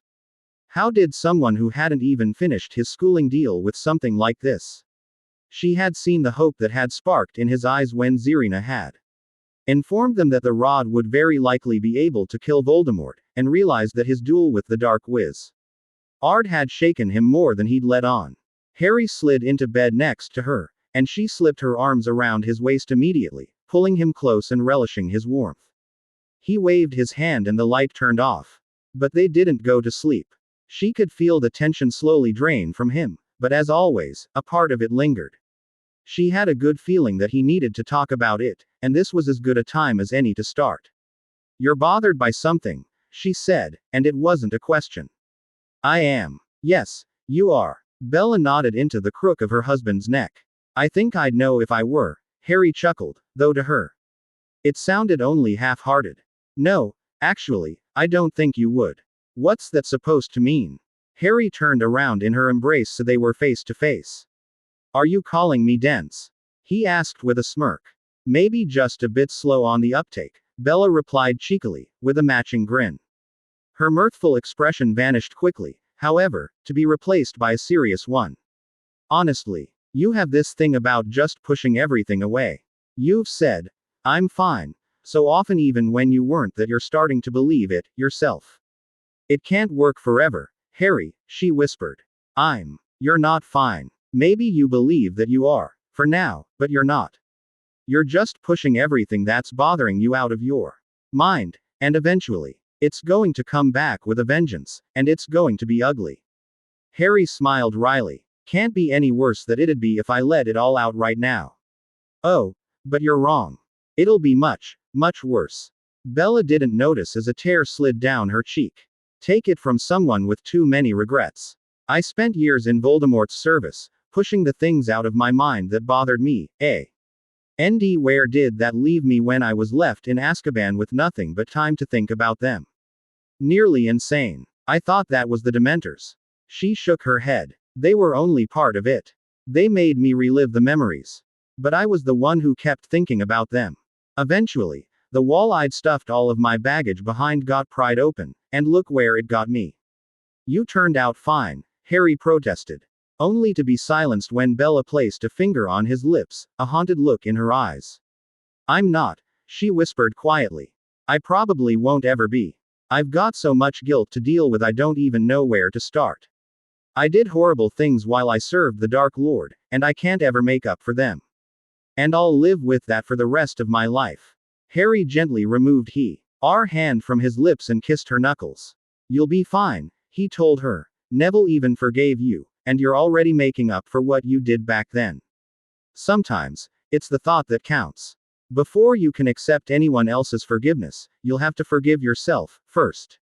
And I'll be there for you, I'll make sure you do, because I love you, Bella. I need you. Our child needs you. Harry placed a hand on her stomach and smiled at her, his eyes lighting up in joy as if the situation had only just now fully settled in his mind. I'll be there, I promise. Bella swallowed hard. She had been meaning to be the one to make Harry talk, but somehow, the topic had changed to her. She grasped his hand and joined them on her stomach as she allowed herself a smile, as well. She was going to be a mother. A few years ago, even just a few months ago, she wouldn't ever have dreamed of becoming a mother, much less being able to be one, with the situation she was in. But now, she had a husband who loved her, a child to care for, and people whose forgiveness she so desperately wanted to accept, but couldn't until she'd completed her repentance. The potion is almost ready, you know, she told him. It is. Bella nodded. I talked to Neville after we left you three in the room to discuss matters. He'll be coming over for the procedure, and we both agreed it'd be best if the first thing his parents see is their son instead of someone they hate. She couldn't really hold back the strangled sob that escaped her throat as she thought about the Longbottoms. Never really had she been bothered by other people's hatred for her. She used to relish it, in fact, feeding off their hate and fear of her, but that now seemed like a lifetime away. I'm sure they'll forgive you, Harry encouraged her. Neville did, after all. They drifted into silence for a while, both of them lost in thought, when Bella asked something that utterly surprised Duel about this. About having a child. It must be hard on you, you're almost one. Yourself. He didn't quite know how to answer that, and the fearful tone in her voice told him he would have to pick his answer very carefully, but fortunately, she seemed content to give him time to choose his words properly. I'm happy, he finally said. You're right, I'm still kind of young, and I really didn't expect for this to happen until a few years from now, but it doesn't really matter. Whether we get started with our family now or 5 years from now, I'll love you and our child just as much. It'll be pretty awkward to have someone call me Dad, who's only 16 years younger than me, but hey, we're wizards. We live so long, a few years here or there don't really make much of a dent in anything. He almost feared he'd given her the wrong impression when Bella threw her arms around his neck and gave him a long, loving, passionate kiss. When they pulled apart for air, he smirked. I guess I should answer your questions about parenthood more often. If this is the reply I can expect. Oh, you. Bella swatted his arm playfully, tears glistening in her eyes. Thank you. For everything. No. Bella, thank you. You've made my life complete. You've given me happiness. And you've guided me. But from now on, you're not leaving the fortress. She was about to open her mouth and argue with him when a thought occurred to her and she snapped her jaw shut. I understand, she said. And she did. While she hated standing on the sidelines and waiting in safety while Harry went into danger, she knew that if Voldemort ever got his hands on her again, she was dead. Most likely. Many of her former comrades would love nothing better than to kill her and take her head on a pike to give to Voldemort as a gift. As unlikely as that was to happen, considering her skills. She was now responsible not only for her own safety, but also that of her child, and just thinking of what Death Eaters would do to her unborn son or daughter made her shudder. I was somehow expecting you to put up more of a fight, Harry chuckled. I was about to, she admitted. But I know the Dark Lord, and what he's capable of. If he ever manages to get a hold of me, then it won't happen. Harry promised her. I'm not going to let him touch you, or our child. Bella nodded in gratitude, knowing what Voldemort was capable of, and his considerable resources. Laying a trap for her to lure out Harry was a very valid concern, and she wasn't about to risk her husband or her child just because she felt useless. And that wasn't even the case. She would be helping Hermione with her research on the Rod of Dominion. She was actually helping, which made the frustration a little easier to deal with. She wrapped her arms around Harry, pulling him close. I just don't want to lose you. You won't. Especially not now. Not since we have a chance of taking out Voldemort for good. Harry pressed a kiss into her hair. You were right, you know, he told her after a minute. About something bothering me. I just realized it. I was afraid. Afraid that I couldn't defeat Voldemort. Harry sighed and began stroking Bella's hair, more to calm himself down. When I fought him, everything started out fine. I was holding my ground after you teaching and training me in dueling, and we even managed to get in a few small shots here and there. But when he got mad, Bella could feel him shudder. And she knew why. While she had never seen Voldemort duel at full strength, mainly because Dumbledore was the only one with the power and experience to force Voldemort to that level, she knew that he had earned his reputation as the most powerful dark wizard in centuries. Simply the fact that Harry had survived so many encounters with him and lived to tell the tale spoke volume of his courage and strength. It's all right, Harry. It's all right to feel scared. He was so good. Too good. Too fast. Too strong. I couldn't do anything except duck and hide. I couldn't put up shields. I couldn't get in a counterattack. Harry sighed. How was I going to defeat that? I've been asking myself that ever since I got back from fighting him. Now, I'm hoping that with this rod, we actually have a chance of ending this for good. If only I can figure out a way to get in one good shot at him, this'll all be over. She could see where this was going, and she didn't really like it. Sometimes, Harry had a tendency to be self-sacrificing to the extreme, and she had a feeling that it was rearing its ugly head right now. Don't even start, she told him quietly. Don't even start thinking about doing something reckless just to get an opening. I can't lose you. You have to promise me that you'll always come back home, she pleaded. Harry's deep chuck did little to reassure her as he replied. I will. I promise. I won't try something stupid unless it's a very last resort, and even then, I'll think twice about it. He could hear Bella let out a relieved sigh, and continued. Do you know why? No. She shook her head. Because of you. I've got someone to come back to. I won't ever leave you two, whatever happens. I swear it on my magic. The two fell asleep soon after, content in the knowledge that the other was going to be there for them, and neither noticed as Harry's sleeping form began to glow, his magic drifting around him in soft tendrils that reached for Bella and intertwined with hers. Voldemort was furious. He had spent the day consolidating his forces and planning a major attack to calm the Death Eaters that had begun to question his ability. Of course, most of them had ended up writhing in pain on the ground before him, but even their screams did nothing to ease his mind. Then, to make matters worse, he had gotten report. that much of the funding from his senior Death Eaters had been cut off, with Gringotts revoking their access and handing over control of a number of vaults to the ministry.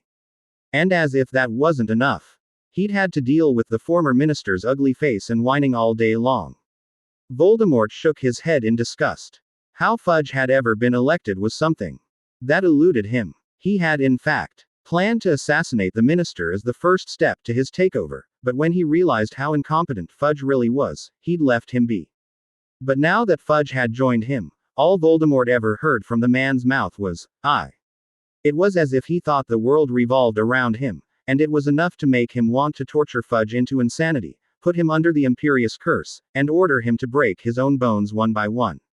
Unfortunately, since a good number of the people Fudge had brought with him had information on government activities, he needed them, so Fudge was to be left alive, for now. "My lord." Rookwood's voice came from the door, snapping the Dark Lord's attention back to the present. Putting on a glare that would suitably scare whoever had dared to intrude on him, He raised his wand and hissed at his Death Eater. "What do you want? Answer me, before you find out just how much I've been displeased today." Rookwood slowed down as he approached Voldemort, dropping to one knee when he was a few yards away. "We have a gift for you. Bring her in," he called over his shoulder, and Voldemort's eyes widened in surprise as two other Death Eaters dragged in a woman that was struggling to kick them off. But they held on firm, knowing that if they let her go, they probably would be dead and in pain faster than they could say, "Crucio." "We found her at one of the properties that was seized by the government. We assumed she was looking for something, but she wouldn't reply," Rookwood explained as he stood and backed away. The two other Death Eaters pushed the woman forward, where she landed on her hands and knees in front of Voldemort. "Well done," he announced as an idea began to form in his mind. "Maybe something useful would come out of this day, after all. You may leave me now." The three Death Eaters bowed and left the room, leaving Voldemort to stare at the woman at HNG back at him hatefully. Finally, a smirk spread over his snake-like visage, and he raised his wand, causing her to back away in fear. "Don't worry, this isn't going to hurt." Incompertus Decretum. Chapter 38. Earl of the North. Chapter 37. By Cliamzale. Ginny was rather apprehensive.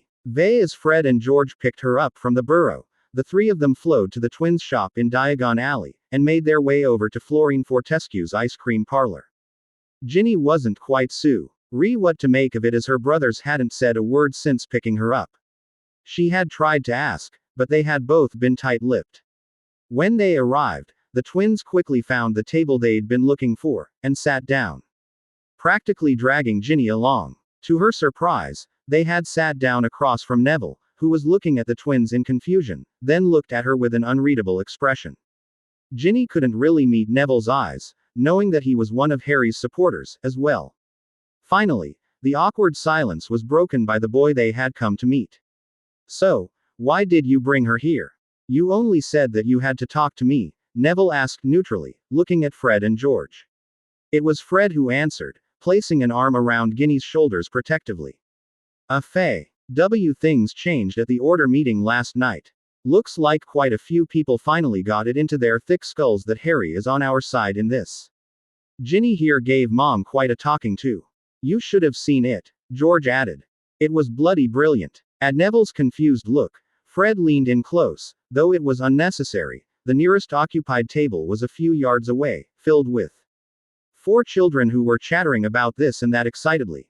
"Look, Nev," Ginny realizes she made a mistake in listening to the drivel Mom's been spewing about Harry, and she's feeling real bad about it.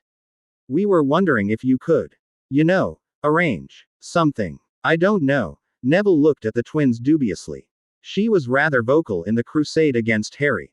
"Are you sure that it'd be a good idea?" Before either of the twins could answer, Ginny had stood, her chair scraping loudly against the ground, and left with a muttered excuse that she had to go to the bathroom. Neither of the 3 boys missed the tears that she was desperately trying to hold back. They watched as she slid through the door into the parlor, and Fred turned back to look at Neville. "She made a mistake, Nev. She's young, and Mom, well, she can be a real harpy when she's dead set on something. We can't understand it, ourselves, why she'd turn on Harry so quickly, but think about it. She's been pulling every trick in the book to convince everyone she meets of Harry's guilt. That's a lot of pressure, George added. Especially since Mom refuses to talk to the neighbors ever since she found out that they don't believe Harry's guilty.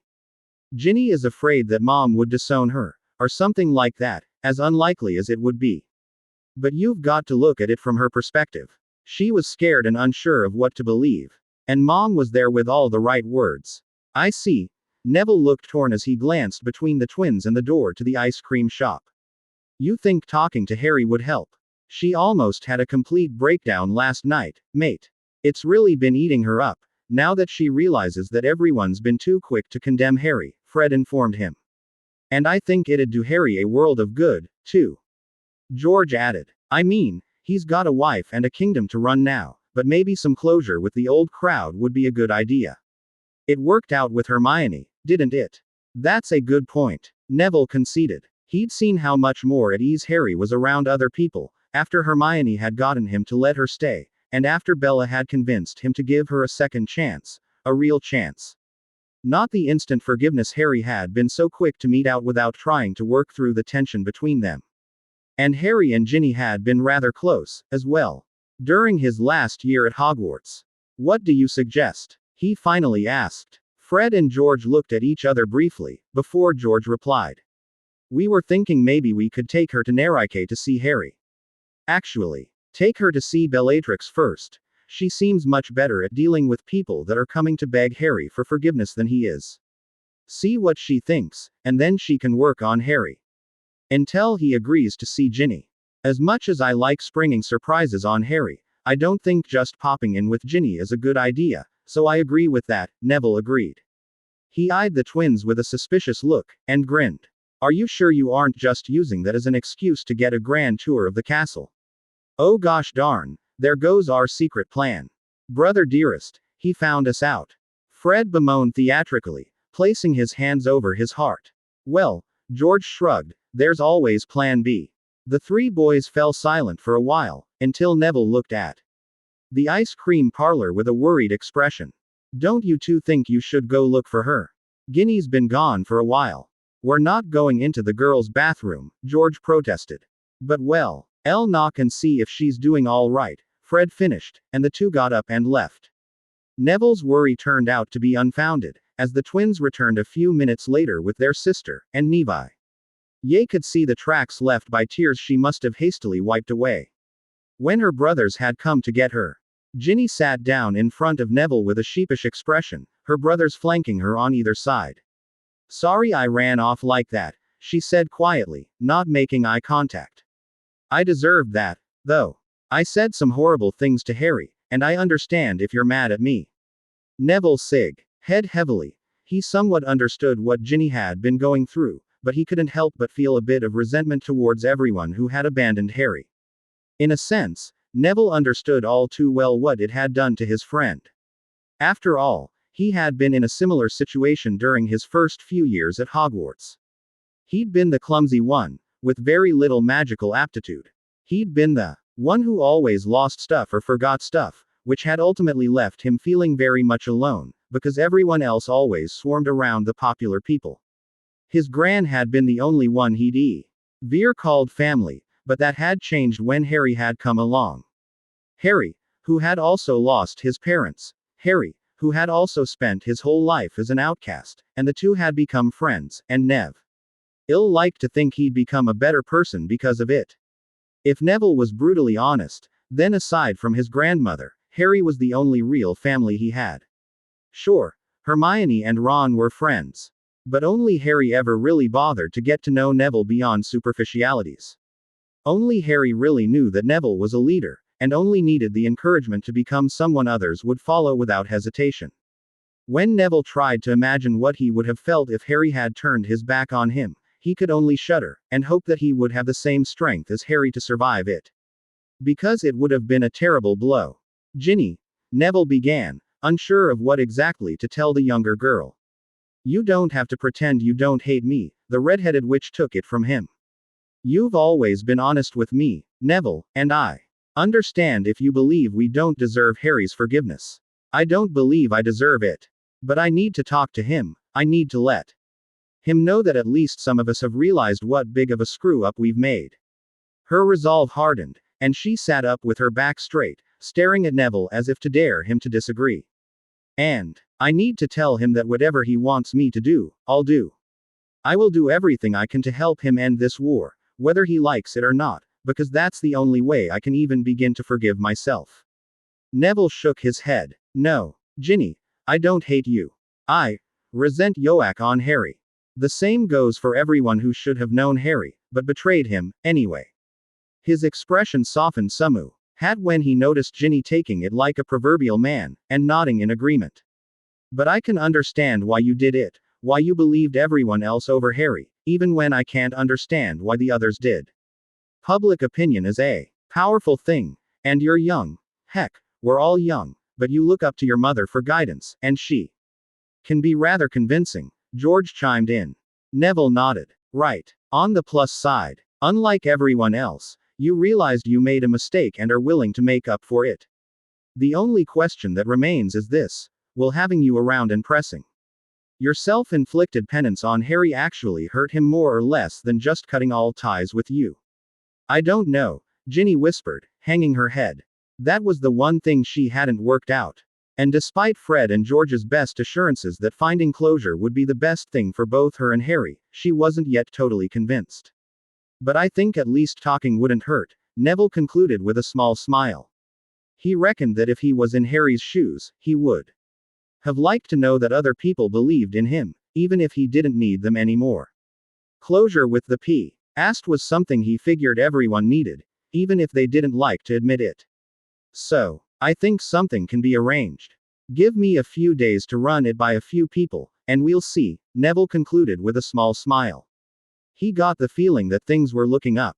So that's your plan. Snape mulled over the information he, Remus, and Moody had been given as Harry informed them of his war council with Zerina and Hiskifny the previous day. That count has a point, Moody grumbled. You shouldn't let your guard down just in the hopes of some magical weapon that will defeat Voldemort and his troops for you. But if Voldemort really did take steps to ensure that his soul is immortal, then how are we going to kill him? Remus asked. It's not even sure that he did. Snape glanced at Moody. As far as I know, he has not yet let anything slip about his alchemical and transformational magics working. And he doesn't strike me as the type who wouldn't not boast about such an achievement. For all we know, he's perfectly mortal. The way he was perfectly mortal when he was hit by a killing curse and ended up floating around as a spirit for the next 10 years. Remus snorted. The potion's master glared at that comment. The circumstances are completely different this time. However, I do agree with the minister's assessment that you shouldn't be dueling Voldemort, Potter. I admit that you did reasonably well the last time you faced him, and all present could see the reluctance with which Snape ground that out. You are nowhere near his level of skill or raw power. He's had decades to study ancient lore and undergo strengthening rituals, and while he was weakened by his physical body dying, he has regained most of his strength since his rebirth. I say we lay a trap and goad him into dueling Potter. Moody suggested, and when he does, we spring everything we've got at him. Hide a few dozen unspeakables under invisibility cloaks, and have them use the nastiest curses they can think of. You were thinking of doing something like that, right, Harry? Remus asked worriedly. When you said you were planning into forcing Voldemort to attack the Ministry to make him duel you. Of course. Harry rolled his eyes. What do you think I am, Moony, daft? I know Voldemort doesn't play fair, so even if we can force him to attack the Ministry, he's going to go for an all-out assault. He'll likely bring everything he's got. And that's what I'm counting on, the teenager finished with a feral grin. A good idea, Moody concurred. If you just took down Voldemort alone, we'd spent years hunting down his remaining allies. This way, we can defeat them all in one go. Harry nodded. Also, I've got about 4,000 troops in reinforcements, from soldiers to battle mages and sorcerers. 8 entire contingents of battle-ready soldiers, just waiting to be sprung on Voldemort's army. I reckon if we can lure him out into bringing everything he's got, then we can hit him with everything we've got. Otherwise, we'll never be able to use the troops I have to full effect. If we can make our stand at a location of our choosing, with fortifications and traps in place, that's even better. Snape arched an eyebrow at that decidedly un-Gryffindorish behavior. Why, Potter, that's rather Slytherin thinking of you. Harry copied Snape's expression with a smirk. Why, Professor, of course it is. I almost ended up in your house, after all. What? Snape sputtered in surprise, but before he could inquire further, Harry had already changed the subject. That reminds me, where's Tonks? Harry glanced around at them. Out of the adults he trusted that he regularly held counsel with, only Tonks and Kingsley were absent. He already knew that Macridge had requested that Kingsley himself supervise the Ministry's renewed campaign against Voldemort, as well as see to the fortifications of the Ministry for the final stand. He hadn't heard from Tonks, however. We don't know. Snape, Moody, and Remus glanced at each other. She's been on some top-secret mission for Dumbledore, and he's refusing to tell us about it. Macridge didn't know anything about it, either, Remus finally said. And what's worse, Moody growled, he sent her without backup. And that's not all, Snape added. She's 2 days overdue. Dumbledore finally let it slip earlier today he sent her on a mission for him the night you defeated Voldemort at that village. Harry froze, shock and fear flashing across his face. Please let her be all right, please let her be all right, he repeated silently as he fought to remain calm. The adults had seen the expression on his face, as well, and almost regretted having to tell him, but after having had so much vital information kept from him, they figured he deserved to know. Besides that, the trust he had in the rest of the wizarding world was fragile enough without them trying to get away with keeping secrets from their last best hope in an attempt to sugarcoat the situation for him. I'm sure she's fine, Harry, Remus finally said, placing a calming hand on his honorary godson's arm. That's right, she's a big girl and a trained Auror, Moody rumbled in agreement. Though Dumbledore should really have sent her with someone to watch her back. Constant vigilance. Harry managed a weak smile that still held a tinge of fear at their efforts to reassure him. Thanks. Besides, I don't think it's uncommon to be late a day or two on top-secret missions, right? I mean, she could have been held up in traffic, or something. Abe, the weather got too bad for her to travel. That's right. She'll be back in no time, you'll see. Remus smiled at him. Harry took a few moments to get a grip on himself. He was still scared for Tonks. But unless he could press the headmaster for information on where he'd sent her, he couldn't do a thing about it. And although a part of him wanted to go do just that, there were matters he had to discuss with the 3 men before he could contemplate squeezing the information out of Dumbledore. So, is there anything else that's been going on with the Ministry? Snape looked uncomfortable. When Remus and Moody both looked at him pointedly. The expression lasted only for a second before his neutral facade slammed back into place. Minister Macridge has dispatched teams of Aurors to say Z properties that belong to known Death Eaters, as you know. A number of teams have run into trouble. Traps, heavy wards, and so forth, but in all, the raids were rather successful. However, the minister has expressed concern that today, for the first time, the Ministry has lost contact with one of the teams. It's being led by Amelia Bones, from Magical Law Enforcement. On the other hand, we also have a few good news. Moody commented. FR's had everyone in the Ministry tested for their loyalty and mind-controlling drugs or spells. You'd be surprised how many came up positive. And here I thought I was just that unpopular. Harry snorted dryly. It's a step forward, but it's kind of frightening how far Voldemort's influence reaches, if he can put that many people in high-ranking Ministry positions under his control. Remus looked thoughtful. But now that they've been checked, we've deprived Voldemort of his main instrument of controlling the government's actions, which means you should have a much easier time getting people to cooperate. Did anyone check the Order members? Harry asked. Yes, we did. There were no involuntary spies for Voldemort there, Snape told him, How Harry could tell something was wrong. Upon a pointed glance from the youth, Snape shrugged and told him.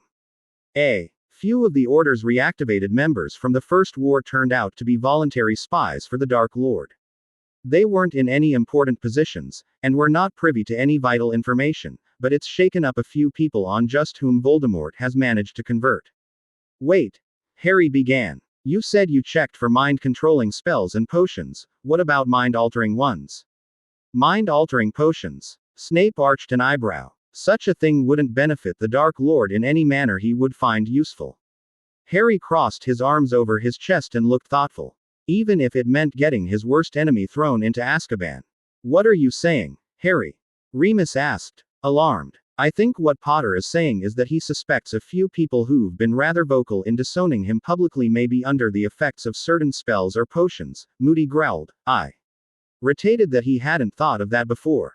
It's an ingenious plan, and no one would even think to check for a whole number of potions that would have just that effect, because, like Snape said, there's no reason he'd be using them. You think Molly and Arthur and the others are under some kind of spell or potion that made them turn against Harry?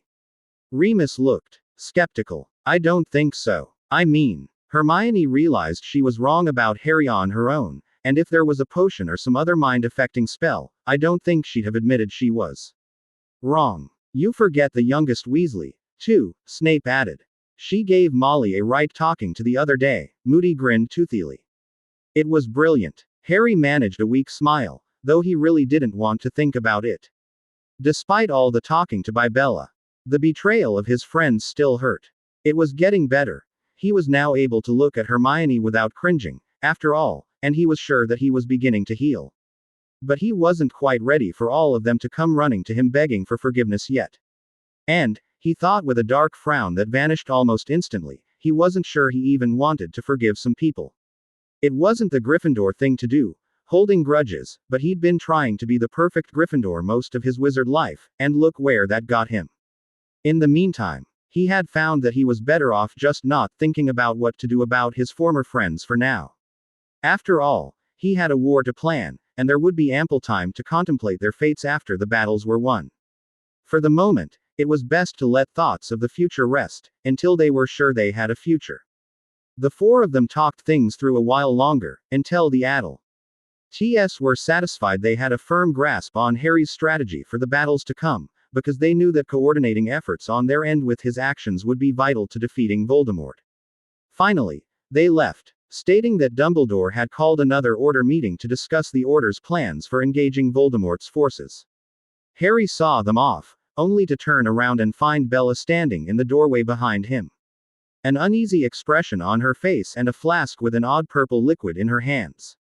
It's complete, she told him quietly. Harry nodded in understanding, knowing what she meant.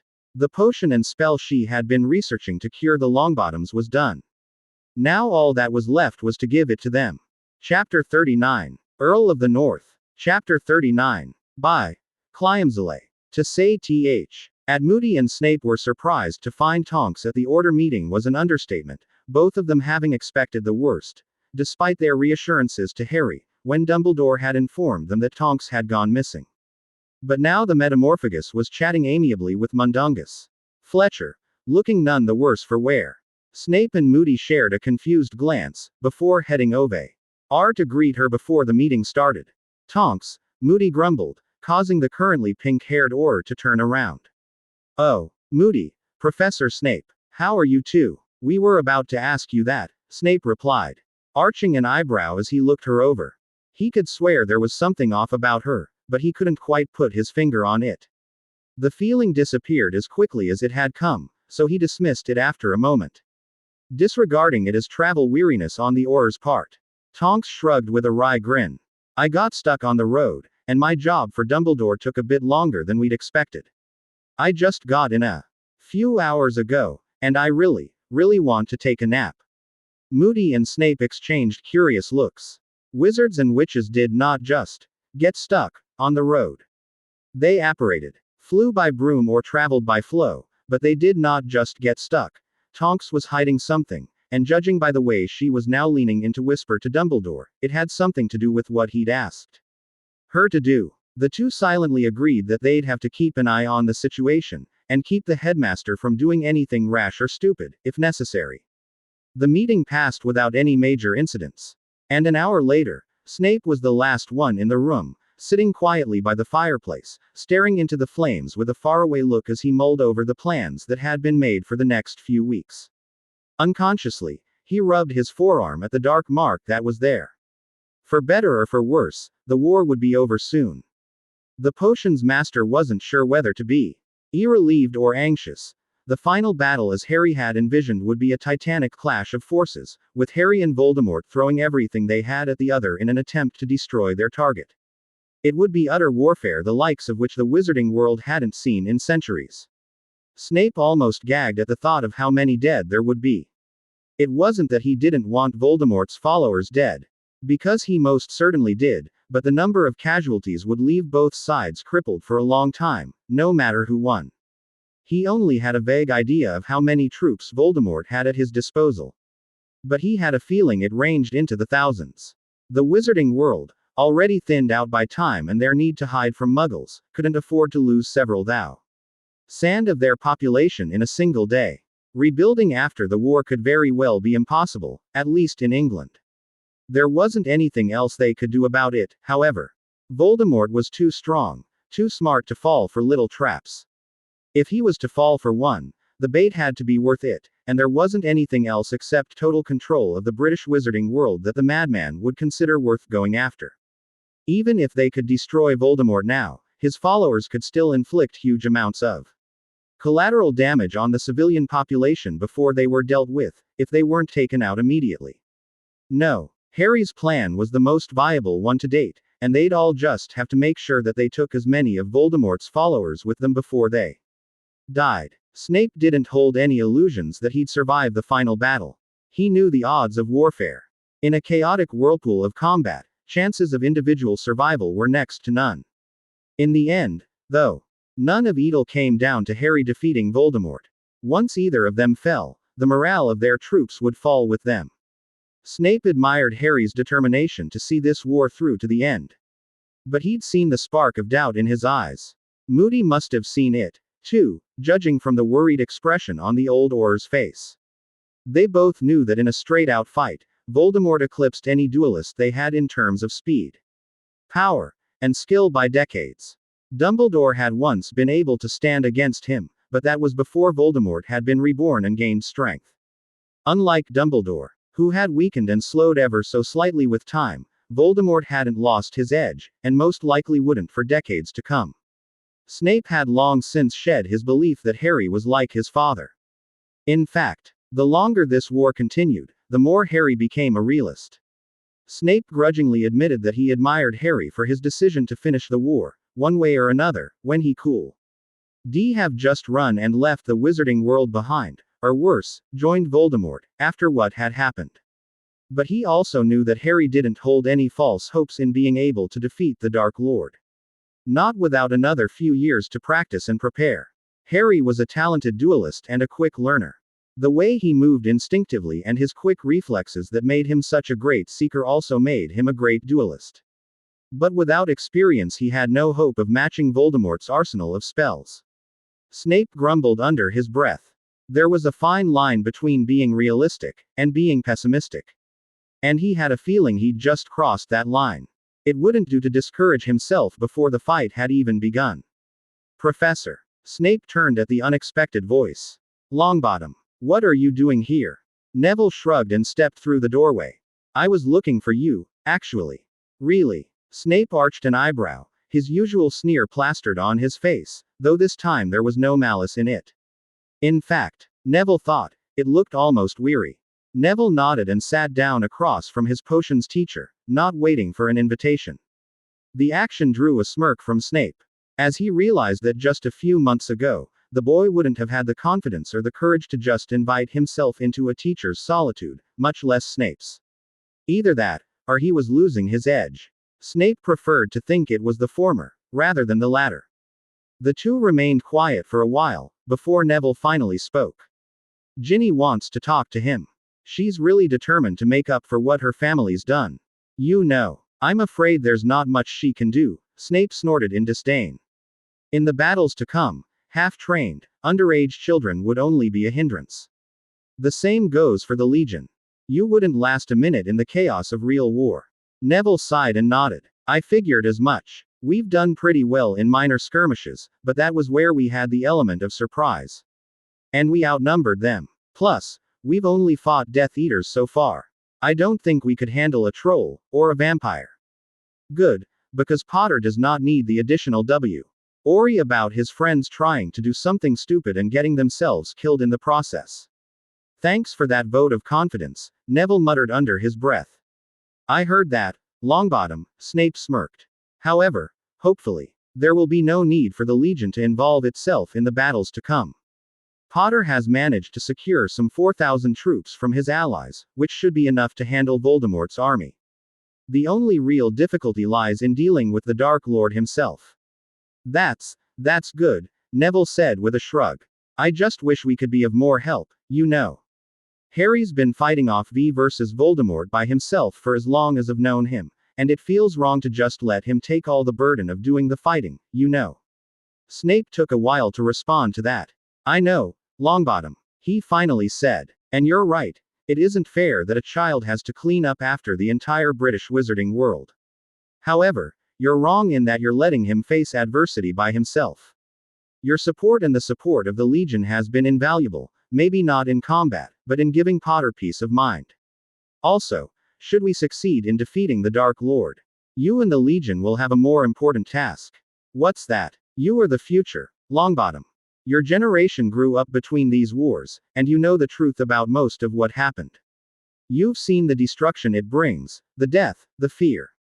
When all of us are gone, it will be up to you and your classmates to make sure that, should another Dark Lord rise, the wizarding world will face him united. You've seen what resulted from the complacency and division of our world in this war with Voldemort. You make sure it never happens again. The two fell into an awkward silence for a moment, mulling over what the other had said. You don't think he can do it, right? Neville asked, after a few minutes. What are you talking about, Longbottom? Harry. Neville leaned back in his chair. I mean, he's a brilliant duelist and all, but he's still just a boy, and his opponent is the most feared dark wizard in centuries, Snape finished. Voldemort is arguably the most powerful wizard in the world right now, and his magical power and skill no equal. Is that about right? Neville nodded mutely. Yeah, I agree. Snape turned to stare into the dancing flames again. There is no way an ordinary boy who is only half trained in magic and hasn't even finished schooling yet can defeat the Dark Lord, no matter how gifted a duelist he is. Talent and power only go so far, and they need time to be properly cultivated. Without experience and time, there is no way for anyone to defeat the Dark Lord. What about Professor Dumbledore? Snape shrugged ever so slightly. Albus is old, Longbottom. It's true that at the height of his power during the First War, the only wizard Voldemort feared was Albus Dumbledore. However, in the years between then and now, Voldemort has been reborn and gained more power and more followers, while Albus has aged. The headmaster is slowing down ever so slightly, but even that tiny bit can mean the difference between life and death in a duel between two wizards of their power. While it's true that Albus can match him in skill and magical power, his body isn't getting any younger, while Voldemort's is sustained by rituals and dark magic going back hundreds of years. It'll probably be decades before he loses his edge. So there's no way to win, is there? Like I told you before, Potter has the potential to be more powerful than the Dark Lord. But he needs time to grow into that potential.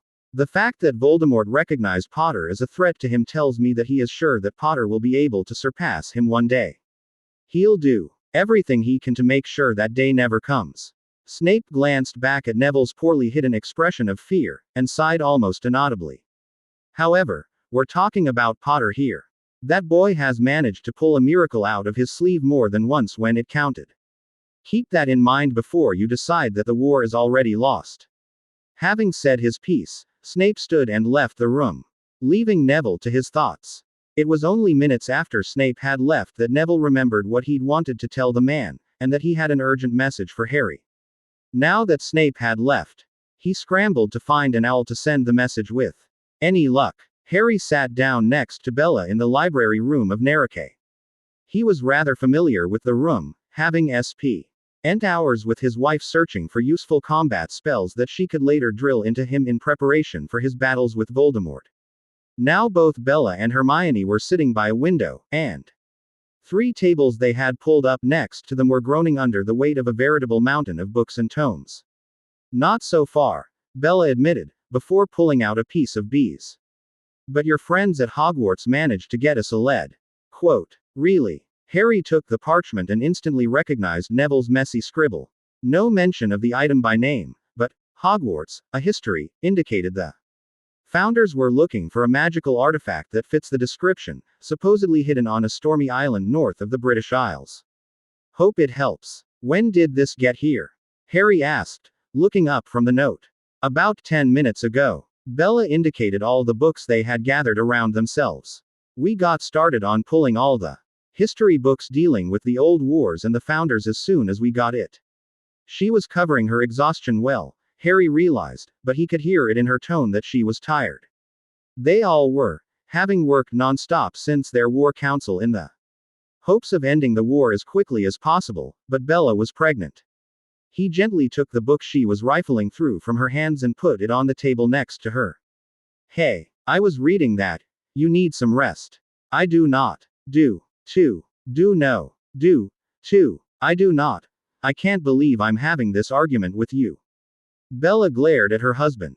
You made me argue like a 4-year-old. Me? Harry pointed at himself incredulously. You were the one who started arguing. Well, if you hadn't taken the book from me, then I wouldn't have said anything in the first place. Bella shot back. The two stared at each other silently for a moment before breaking out into laughter. Across from them, Hermione was carefully hiding a smile behind the book she was reading. When they had calmed down, Harry placed a hand on Bella's arm. Seriously, you need some rest. You look dead on your feet. Well, that's why I'm sitting down. Harry blinked as he digested that argument. I can't win with you, can I? Sure can't. Bella leaned over and gave him a peck on the cheek. However, I'm feeling a bit hungry, so I'll go see if I can find something to eat in the kitchen. And you'll take a nap, too, Harry insisted. Please, Bella. Oh, all right. Just a quick one. Bella sighed. I'll see you in a bit. Okay. Harry watched as Bella rose from her chair and left the room. He stared at the door for a while longer, before settling himself in the armchair she'd vacated and picking up the book he'd taken out of her hands. The next half hour or so passed in silence, only interrupted by the rustling of pages and the creak of old tomes. The lines of text he was reading through began to blur in front of Harry's eyes as he skimmed over passages telling the gruesome details of the wizarding wars of the past.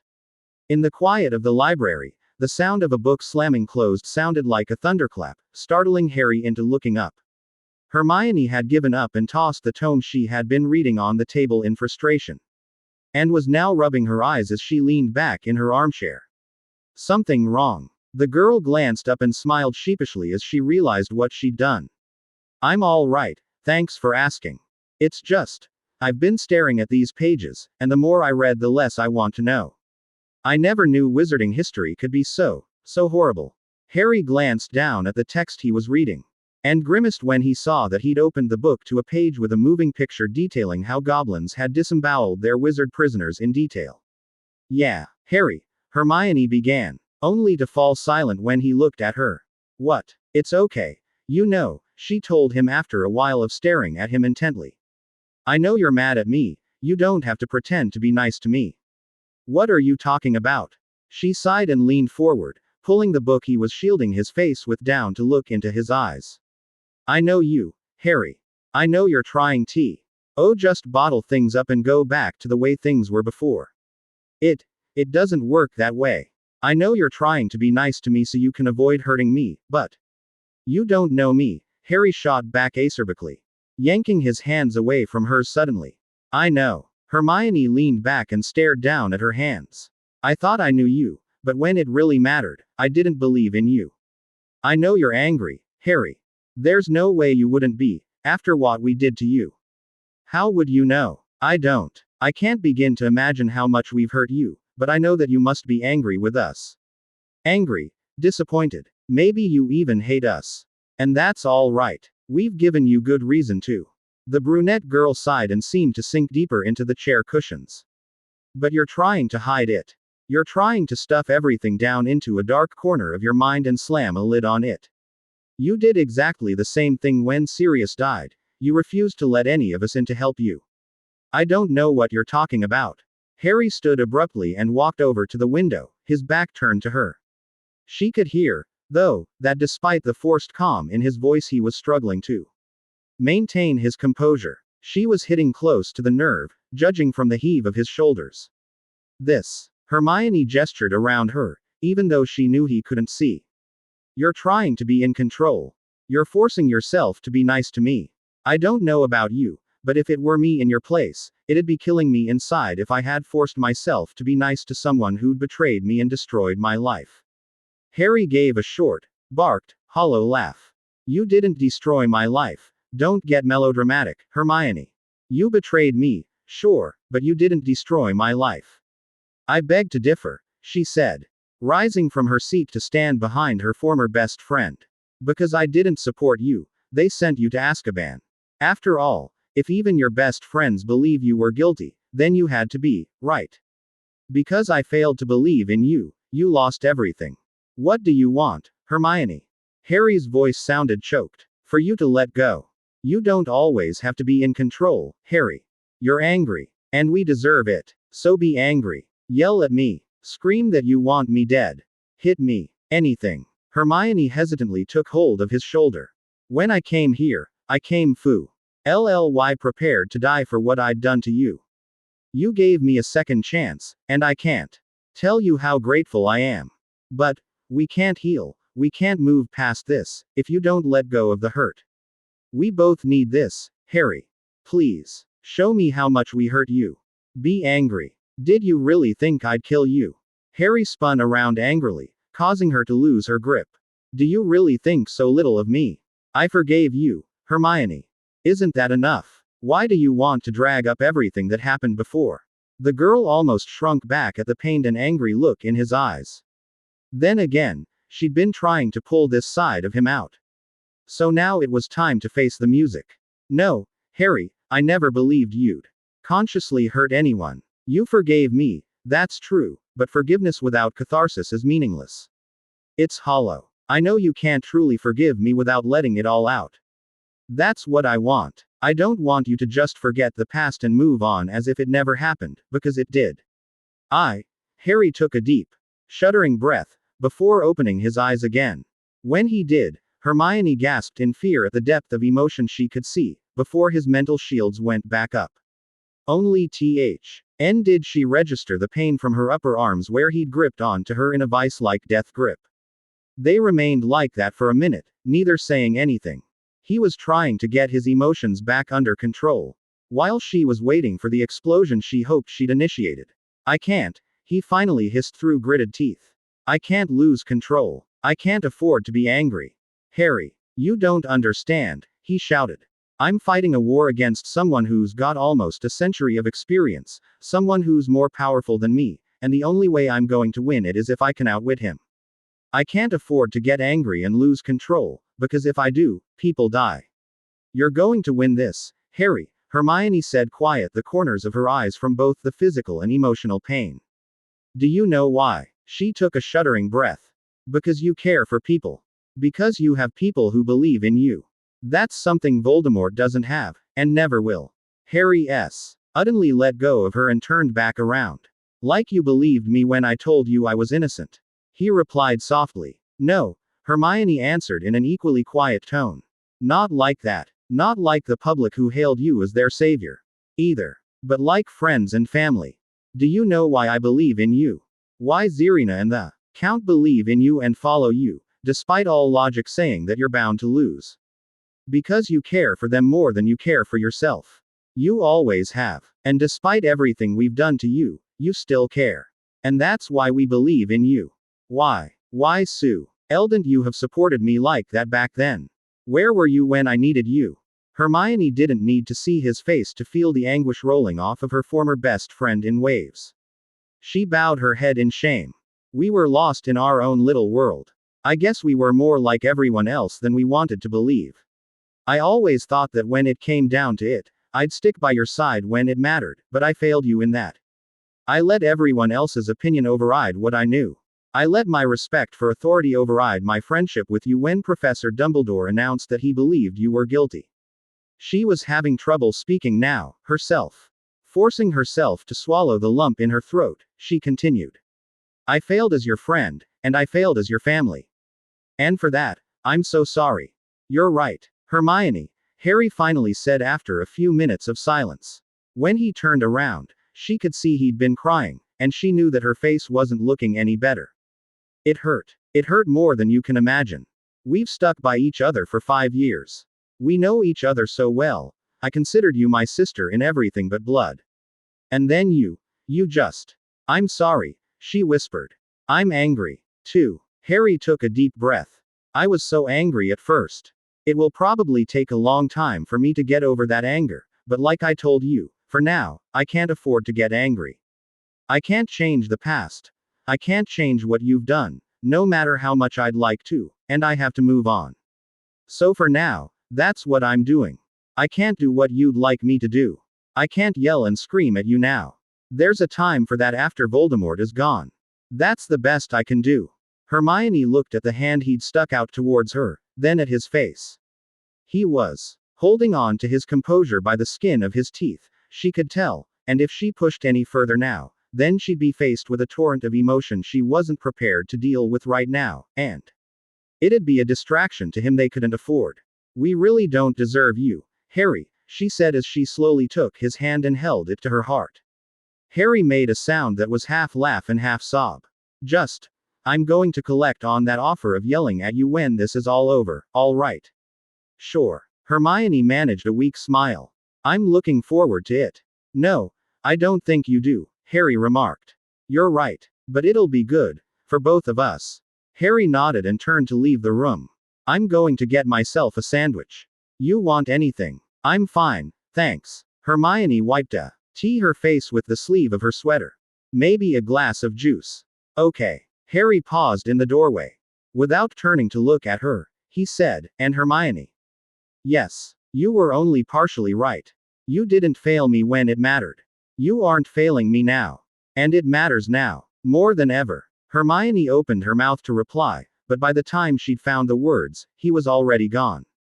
Chapter 40. Earl of the North. Chapter 40. By Cliamzale. Azkaban, Bella said as she looked around the table. Gathered around were many of Harry's friends and allies as they could get a hold of on such short notice. Once she and Hermione had figured out the cryptic clues left in the old legends, with a lot of help from especially the ever-studious Ravenclaws in Potter's Legion, Harry had they had a good shot at finding the rod and ending the war, so he'd asked everyone who could to come. Arrayed around the table were teachers, students, and soldiers, Remus and Snape sitting next to Neville, Luna, and Parvati. Moody and General Roden were there, too, and Zerina and Hiskifny finished off the round table.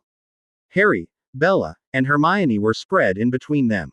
Harry glanced around the room. At best, this would be their chance to end the war. He knew the research was hurried, with less than 2 weeks since the arrival of Neville's note and this meeting, and that their chances at actually finding the weapon they were hoping for were slim at best. This week and a half had been relatively quiet on both sides. Harry and his advisors assumed Voldemort was preparing for a big attack. The clues we have found all lead us there. Thanks to the hint from the Legion, we have managed to narrow down our search, and all the legends, all the stories point us to Azkaban, Hermione explained further. A magical map of the island appeared in the center of the table, complete with stormy weather and dark seas around it. This is Azkaban today. 1300 years ago, it looked like this. Bella waved her wand and the stormy, dark island vanished, only to be replaced by what might have been a piece of Ireland. Trees lined the coast, and the sea was no longer wild and untamed. The rocky beaches became long stretches of sand, and the foreboding fortress that now housed prisoners and dementors, built upon the layers of ruins, was replaced by a castle that was as magnificent as Narake. 1300 years ago, the island of Azkaban was the seat of House Polarix's mage crafters and artificers. The best and brightest mages, alchemists, and potions makers came there to study and experiment with magical artifacts and creatures, Bella continued. That may explain the existence of the Dementors, an experiment gone awry. However, after a number of wars, House Polarix realized that Azkaban would make the prime location for military research. The artificers began developing magical weapons, the creators and alchemists began to experiment with beasts for combat. By the time the Rod of Dominion was crafted and used, Azkaban had become the center for warfare development. So what happened to the island? It clearly doesn't look anything like this now, Moody grumbled. Hermione leaned forward and waved her wand over the map, causing it to change back. History is a little vague on that, and most of what we've just told you was pieced together from various clues. But we're pretty confident on what happened to Azkaban. 3 centuries after the Dark Wars, with House Polarix's resources drained from continuing wars and the subsequent reconstruction, Azkaban's ruler, Count Gregorianus Azkaban, decided to make his bid for the throne of Polarix. He believed that with Lord Polarix weakened and the artificers at his command, he had a good chance of overthrowing him. Civil War. Roden commented. Exactly. Hermione nodded. The records suddenly end there, and begin again 50 years later. We can only speculate what happened, but I think it's why obvious that House Polarix raised Azkaban and destroyed the records. That's all nice and well, but what does this history lesson have to do with the rod? Hiskifny asked. Count Gregorianus was said to have found a magical artifact he was sure would ensure him victory in his insurrection, Hermione announced triumphantly. It is described in his personal journal, of which we only have eggs. RPTS. As being a staff bearing the crest of Polarix, sealed away in an ancient tomb, warded by blood and guarded by creatures of darkness. The only way he could have come across it is if it was located in Azkaban. That announcement caused an excited murmur to wash across the room, but Roden put an end to "I be the naysayer, but what makes you so sure that it wasn't moved after his rebellion was destroyed?" The tomb of Gregorianus is located deep in the ruins of Azkaban, Bella replied, which means he never got his armies off the island. I know it's a long shot, but it's the best guess we have. We can only hope that because the earlier Lord Polarix was unable to destroy the rod, the one who defeated Gregorianus didn't, either. It makes sense, though, that they would replace the rod where it was found. Buried with a rebellion they didn't want anyone to know about. And who would ever travel to a desolate island like the one they turned Azkaban into? In fact, Azkaban remained UPIED until Amanda Argyle stumbled across it by accident in 1823, and it was turned into a prison a mere 150 years ago, Hermione added. So what's the plan, then? I don't suppose that this thing is unguarded. And we have no idea what could possibly be protecting it, Neville asked, looking around the table. Bella ticked off her fingers. We can count on wards, blood wards from the looks of it. Which means Harry needs to be there. Any other wards I can take care of. As for what's guarding it, we haven't got a clue. We're going to take a complement of the ice soldiers that are sitting the place with us, Harry added. If we run into a dead end, we'll pull out and come back another time, with the support we need. For now, we need to go as far as we can. Maybe we'll even manage to get to the rod itself. I'm coming along, too. Hermione speared Harry with a pointed look. Aside from Bellatrix, I'm most familiar with the legend, and I might come in useful. What about the rest of us, then? Harry glanced around the table. Okay. Count Hiskifny, Queen Zerina, please begin moving your troops into position. You can coordinate with Kinglesey Shacklebolt at the Ministry to set up defensive positions and wards, spell traps, and whatever nasty surprises you can think of for Voldemort's forces. Professor Snape, Remus, Moody, please help them with that. Neville, I'm sorry, but the Legion is going to sit this one out. General Roden, I'd like to make a request. Minister Mackridge will no doubt be a prime target for Voldemort, right after me and Dumbledore. I was wondering, gee, if you could personally arrange for his security. Acknowledgements rang out from across the table, and Harry stood. Any further questions or suggestions? How will we know if Voldemort has taken the bait? Hiskifny asked from across the room. Moody answered for Harry. Trust me, when he does, we will know, the old Auror said. Potter, if you're going to go through with this hair-brained scheme of yours to go down into the ruins beneath the fortress of Azkaban, then I'll be coming along with you, Snape called out. I can do a better job breaking wards than I can babysitting soldiers who I know nothing about. Amen to that, Moody agreed. I'd go, too, but someone's gotta tell these ministry nitwits who is friend and who's foe. The fortress of Azkaban was an eerie place to be, even without the Dementors and the prisoners. The sea was rough as always, and by the time the boat had arrived, Neville was green in the face, looking like he was going to throw up any minute. Luna, on the other hand, was smiling serenely as usual. Harry glanced up at the walls he'd spent the worst days of his life behind. That seemed like a lifetime away now. He felt Bella squeeze his hand in a gesture of comfort, and smiled grimly. Some good had come out of that, after all.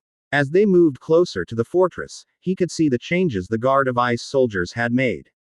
New fortifications had been built, and old ones reinforced.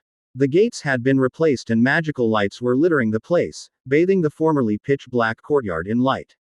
Once the boat settled on shore, they all hurried into the fortress. Harry and Snape leading the way. They were received at the gates by a group of ice soldiers from the contingent that Harry and Zerina had left on the island when he'd repossessed it from the British ministry. They exchanged few words, General Roden having informed the men of Harry's plans and his party's arrival, and then 4 ice soldiers led the way down into the deepest level of the fortress they had uncovered. "We've begun excavating the ruins beneath the fortress," one of them explained as they climbed down rickety stairs in the flickering torchlight, "but it's been slow progress. Mainly due to the collapse of 3 different structures on top of each other. There may be more that we haven't identified yet."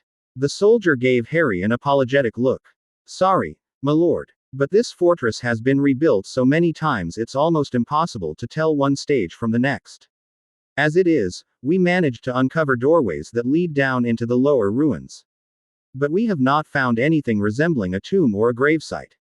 Yet." They stopped at the bottom of a staircase that seemed to abruptly cut off in midair, and the leading ice soldier gestured down into the dark space below them. "We have gotten this far, but it appears someone deliberately destroyed any means of going deeper down into the fortress ruins.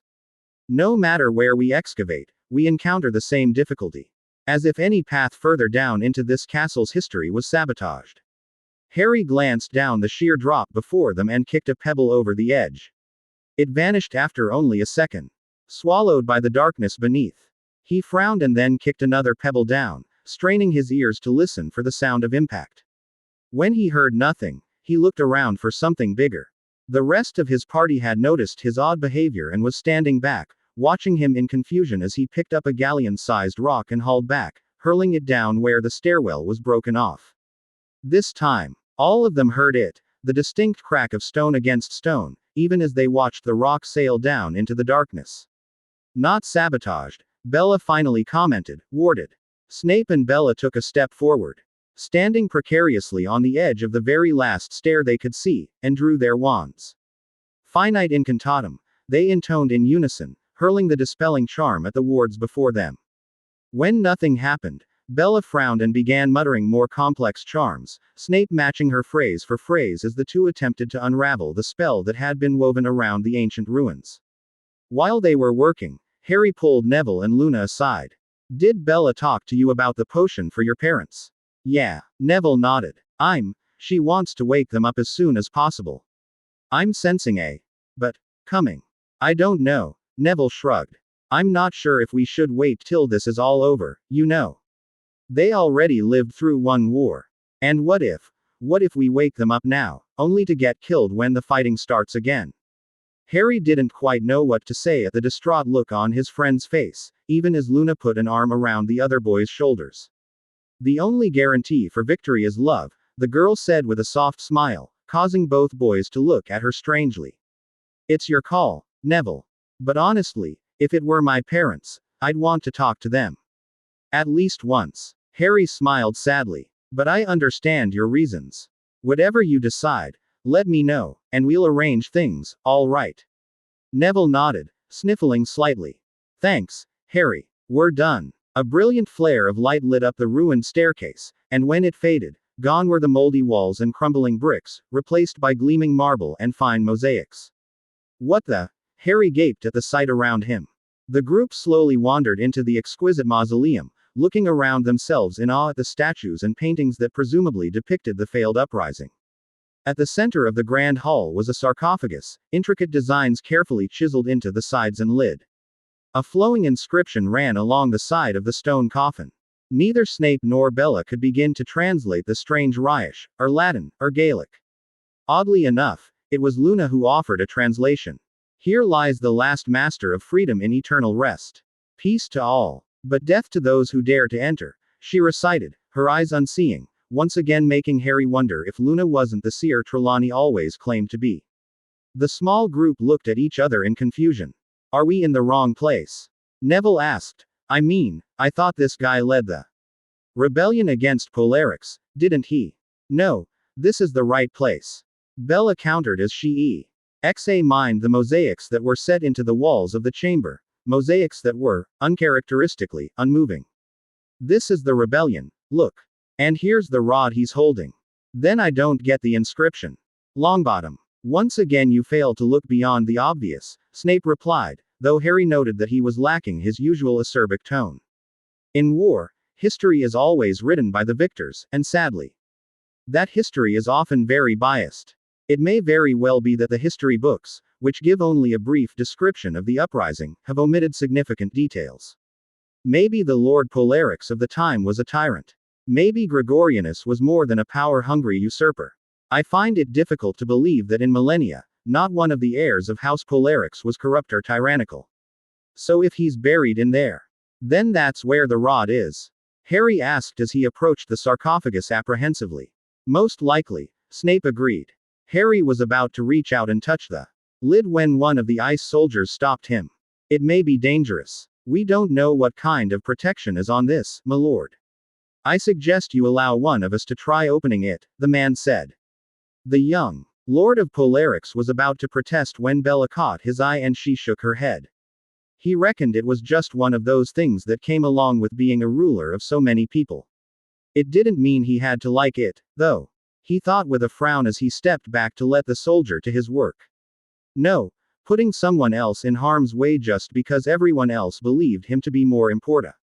NT was not something that sat well with him. The sarcophagus opened without problems, and the small party gathered around to peer inside, only to find that it was empty. Bella swore under her breath. There was nothing in there. No mummy, no remains, no rotting corpse or magically preserved body. We made this whole trip for nothing. Snape grumbled as he looked around the chamber, trying to figure out what was going on. While he didn't exactly like Bella, especially since he knew just what the woman was capable of, he held no illusions about her intellectual ability. Nor did he doubt Hermione's ability to conduct research. Not after having to deal with the Muggleborn witch for 6 years. No, if both of them agreed that this was the most likely place for the Rod of Dominion to be, then it was here. Or it had been. At some point. This makes no sense, Bella commented as she traced the inscriptions on the sides of the sarcophagus with an expression of intense concentration. Why put up all of this for an empty coffin? Grave robbers, maybe. One soldier offered. Bella shook her head. I don't think so. Nothing's been damaged, and I highly doubt any robbers would have made it past the wards. Not to mention the fact that in recent times, Azkaban has been inhabited, and not exactly by friendly creatures, either. So the body got moved, then, maybe. Neville suggested, looking a little lost. He was there more to support Harry, knowing full well that he wouldn't be much use when it came to curse breaking, but wanting to do something nevertheless. Maybe. Snape stopped short at one of the walls of the chamber. The one opposite to the stairway they had entered through. I don't actually think the body was ever here to begin with, he finally said, after studying the inlaid mosaics. When he had everyone's attention, he pointed out 3 separate places on the wall. Look here, here, and there. Harry squinted at the wall, trying to figure out what the potion's master was talking about. The wall Snape was standing in front of was depicting the death of Gregorianus at the hands of the ruling Lord Bellatrix, the mosaic painstakingly put together from thousands of little 1/8-inch square pieces of colored stone and almost frighteningly realistic, down to the vivid sky blue color of the mantle fluttering around the dying Gregorianus. Wait a minute, Harry though. UGHT as he took several steps closer to the wall. The mantle Gregorianus was wearing was a solid sky blue, but there was something off about it, something that he couldn't quite put his hands on. He reached out to touch the mosaic, feeling the smooth stones beneath his fingertips, and traced the outline of the cape, the rest of the world forgotten for the moment. And then he froze when he felt owness that was completely out of place. Looking down at his hands, found a little silver spot embedded in the place of one of the blue tiles in the mantle, the color completely alien amidst the rest of the mosaic. Small enough to be missed on anything other than a close inspection. Glancing around at the other places on the wall Snape had pointed out, Harry could make out faint glints of silver, now that he knew what to look for. "What are these?" he asked, not really expecting an answer. "Blood gems," Snape replied after a moment, a hint of awe in his voice. "They're very rare and very powerful magical catalysts. Usually used to key blood magic. They're very expensive, because they cannot be made, and must be mined from very specific locations deep beneath the ground. Dwarves used to mine them centuries ago. Until they became extinct. A number of wizards tried to use the old mine shafts to do it themselves, but very few actually managed to survive that deep down, much less return with usable blood gems." He clarified a moment later. "So, what are they doing in this wall?" Snape walked along the wall, then turned as he reached the end, and started on the adjacent wall. "There's some here, too. This is odd. They're in no particular pattern. This isn't a rune. At least not one I recognize." Runes. Harry blinked, wishing Hermione was there to explain things to him. Bella was off on the wall opposite to Snape, looking for a pattern, herself, which left Harry, Neville, and Luna standing next to the sarcophagus along with the ice soldiers. Feeling like he wasn't being much help, Harry resigned himself to looking at the walls, trying to see if he could spot the gems. With a lot of squinting and moving his head around so the ambient light caught the small slivers of silver, he managed to distinguish 14 on the wall Bella was standing in front of, and 14 in the wall Snape was looking at. Harry turned around, looking behind him at the mosaic, and again found 14 gems. "I'm beginning to see a pattern here," he thought in amusement. The gems were arrayed in squares. 14 gems formed 6 adjacent squares in the shape of an elongated cross that was 3 squares wide and 4 squares tall. He brushed his hand over one of the gems again, trying to see if he could maybe push it in or pry it loose. Ouch! Harry pulled back his hand, even as every eye in the room fixated on him at his sudden outcry. "The wall stung me," he said, wiping his now bleeding index finger on his robes. Bella was about to berate him for not being careful when the ceiling opened up with a loud rumble. But instead of the stormy skies of Azkaban, it showed nothing but a brilliant white glow that forced them to shield their eyes. Harry barely noticed as the gems in the wall began to glow and pulse with the opening of the ceiling. A second rumble went through the hall, and the gems turned from silver to a blood-red hue that he assumed had given them their names.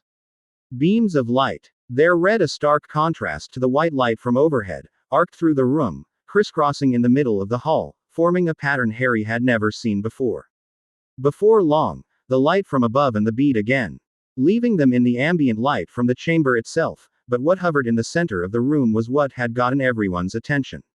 Though the beams from the gems had been cut off, a glowing figure remained, sustained by magic. Lines of glowing red light crossed each other, forming a series of 8 cubes, 4 of them stacked vertically with the remaining 4 arranged near the top, forming a kind of 3-dimensional cross. It hummed serenely as it hovered, like a sleeping guardian, over the marble floor. "What in Merlin's name is that?"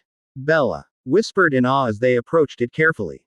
Snape shook his head to indicate that he, too, had never encountered anything like this before. He reached out a hand close to one of the glowing lines, only to yank it back quickly. Looking at his hand in confusion.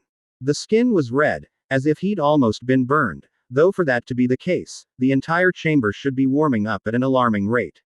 Harry, noting Snape's reaction to the apparition, took a different approach, and began inching the tip of his ivory wand closer to one of the corners of the thing. When nothing happened and the wand didn't burst into flames from the same heat that had almost burned Snape, Harry closed the remaining distance and touched the corner formed by 3 glowing bars of light. To his surprise, his wand passed right through it. A sudden rumble went through the room again, and the object in the air solidified, sheets of light forming between the vertices of the structure. The outside of the Tesseract glowed blood red for a brief moment, before fading to a dull, semi-transparent light red. Inside, hovering in the air, was a jet-black staff. Merlin. Bella had moved to stand behind Harry, and was gripping on to his shoulder in awe. "We did it," she whispered. "Are we sure this is it?"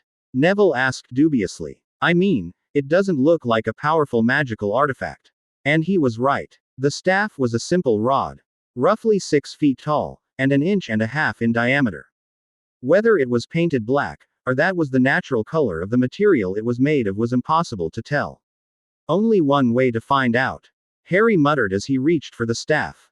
Bella's cry of horror echoed around the chamber as Harry was thrown a dozen feet through the air to land hard on his back. He tumbled and rolled for a few moments before groaning in pain. The witch was at his side before he could try to rise. "Are you all right? Are you hurt?" she asked frantically. "I'm fine, I think," Harry muttered. "Lost my glasses somewhere." Bella glanced around and located the errant visual aid. Summoning it silently, she passed them to Harry, who promptly placed them on his nose. "Guess I won't be trying that again," he managed with a weak chuckle. "No, you're not." Harry glanced back at where Snape and the ice soldiers were looking over the now solid construct. "Any idea what the heck that is?" Bella shook her head. "It's unlike anything I've ever seen, I'm afraid. Usually when you're breaking or erecting wards, a skilled mage can feel the connecting magic threads, and then with some effort and time, he or she can figure out how to unravel the spell and neutralize it. There's nothing," Snape commented from the other side of the hall. "It's not giving off any magical signature. It does not trigger any of the detection and identification spells I've been using, and it seems completely incorporeal, despite evidence to the contrary." Snape nodded at Harry, then proved his point by chucking a small rock at the thing. The surface rippled as the rock passed through, only to completely disappear. It reappeared an instant later, but not where they had expected it to. Instead of coming out of the other side, the rock had emerged from the top, falling up towards the ceiling, before gravity took hold again and forced it back into the construct. It bounced around, emerging from random locations for a few more minutes, before finally dropping out the bottom. "For all intents and purposes," Snape commented, "this thing shouldn't even exist." "So what do we do now?" Neville asked. Snape grimaced. "As much as I hate to say it, the headmaster would probably be of more help here. Maybe he has seen something like this before. As it stands, I have no idea where to even begin to deconstruct this ward. If it is, in fact, a ward." "I have to agree," Bella admitted sourly, her expression softening as she noticed the dour look on Harry's face. "It's the only thing I can think of, Harry," she told him. "We don't have the time to go looking for more information in the libraries." "I know." Harry nodded grimly. He was getting the sinking feeling something bad was about to happen. Even as they all hurried back to the surface to get back to Nerike. Chapter 41. Earl of the North. Chapter 41. By Clyamsile. Albus Dumbledore was a man who had seen many things in his long life, and a lot of them were very unpleasant. He had seen every side of human existence, the good and the bad. Heroism and cowardice. Selflessness and selfishness. The extraordinary kindness people were capable of, and the extraordinary cruelty that came along with it. War was ugly by nature, and he'd resigned him to seeing people die, sometimes in a very gruesome manner. Nothing, however, had prepared him for the sight when Kingsley Shacklebolt had called him to the Ministry of Magic on urgent matters. Arthur Weasley had found a stomach-turning note left by Voldemort when he had come into work that morning. A message that had been written in blood. On the back of one of their oars, the words carved into the flesh, the man's organs strewn about him in a gruesome star pattern. And the worst thing, his heart had still been beating when Dumbledore had arrived. The message was simple, short, and left Dumbledore with a feeling of dread. It consisted of only 2 words. 2 days. The headmaster had rushed back to the Order headquarters and immediately called for an emergency session. Voldemort had taken the bait, and the battle would be upon them soon. Both sides knew that this was a trap, and both would throw everything they had at each other, in the hopes of completely wiping out their opposition. Dumbledore steeled himself as people started trickling in. Kingsley Shacklebolt arrived first, after having left a number of unspeakables in charge of cleaning up the mess, followed shortly by a few other Aurors. Tonks came with them, bringing the Weasley twins and Ginny with her. In short order, a large portion of the active members of the Order of the Phoenix had assembled to the emergency call Dumbledore had sent out, almost 100 people in all, from all parts of the country. The aging headmaster glanced around the assembled faces, some of which he knew very well, and cleared his throat. I apologize for calling you all here on such short notice, he began. However, we have a situation. Most of you are aware that with the help of the current Lord Bellatrix, we have drafted a plan to lure Lord Voldemort into an open battle at the Ministry of Magic, so that we can destroy all of his forces and supporters at once. Until now, it was uncertain whether he had taken our bait, but not anymore. Dumbledore's face fell. Auror Gadwell, who went missing 2 nights ago, was found early this morning, bearing a message from Voldemort. He will attack the Ministry in 2 days. The defenses are not yet all in place, and our troops not in position, hence the reason I've asked you to come here. We must. Before he could go on, the fireplace roared to life once again, the flames turning green and licking up angrily. Before anyone could ask what was going on, spells started flying out of the fireplace. Most of them were dark curses, interspersed with the occasional green flash of the killing curse. The assembled Order members broke out into panic and rushed from the room, trying to find cover from the relentless spellfire. Finally, the barrage ceased, leaving scores of dead witches and wizards on the ground, and hooded and masked figures began pouring Gumble. Door's eyes widened in shock as he realized what this meant. Order headquarters had been compromised. Most of the survivors had managed to find some sort of cover, kneeling behind upturned tables or behind the doorways in the corridor. They were about to return fire, when a cold voice spoke with a distinct hiss in its tone. Dumbledore. Lord Voldemort drew out the name, spitting it out like an insult. Today is the day you die. It will bring me great pleasure to finally see you on the ground, writhing in pain. The old headmaster froze, hoping against hope that he was dreaming. It's no matter, Tom. He finally replied after a long silence. Even if we fall, others will take our place. There will always be those who fight for freedom. Like that golden boy of yours, Harry Potter. Voldemort laughed, and Dumbledore didn't have to see him to know there was a disgusted sneer on the man's snake-like visage. Oh, wait, I forgot, you sent him to Azkaban. I bet that went over real well. Tell me, Dumbledore, how does it feel to have sent an innocent child into that hell? Murmurs sprung up from the Order members who hadn't known the whole story yet, as well as from those who had still believed Harry guilty. Dumbledore ignored them, instead straightening up and looked Voldemort in the eye. That will always be the biggest mistake I've ever made, Tom. I just thank Merlin every day the boy is who he is. Because no matter what, he will stop you. Brave words, Dumbledore. Unfortunately, you're right, the boy just stubbornly refuses to be turned. The Dark Lord grinned toothily. However, there it will also have been the last mistake you ever made.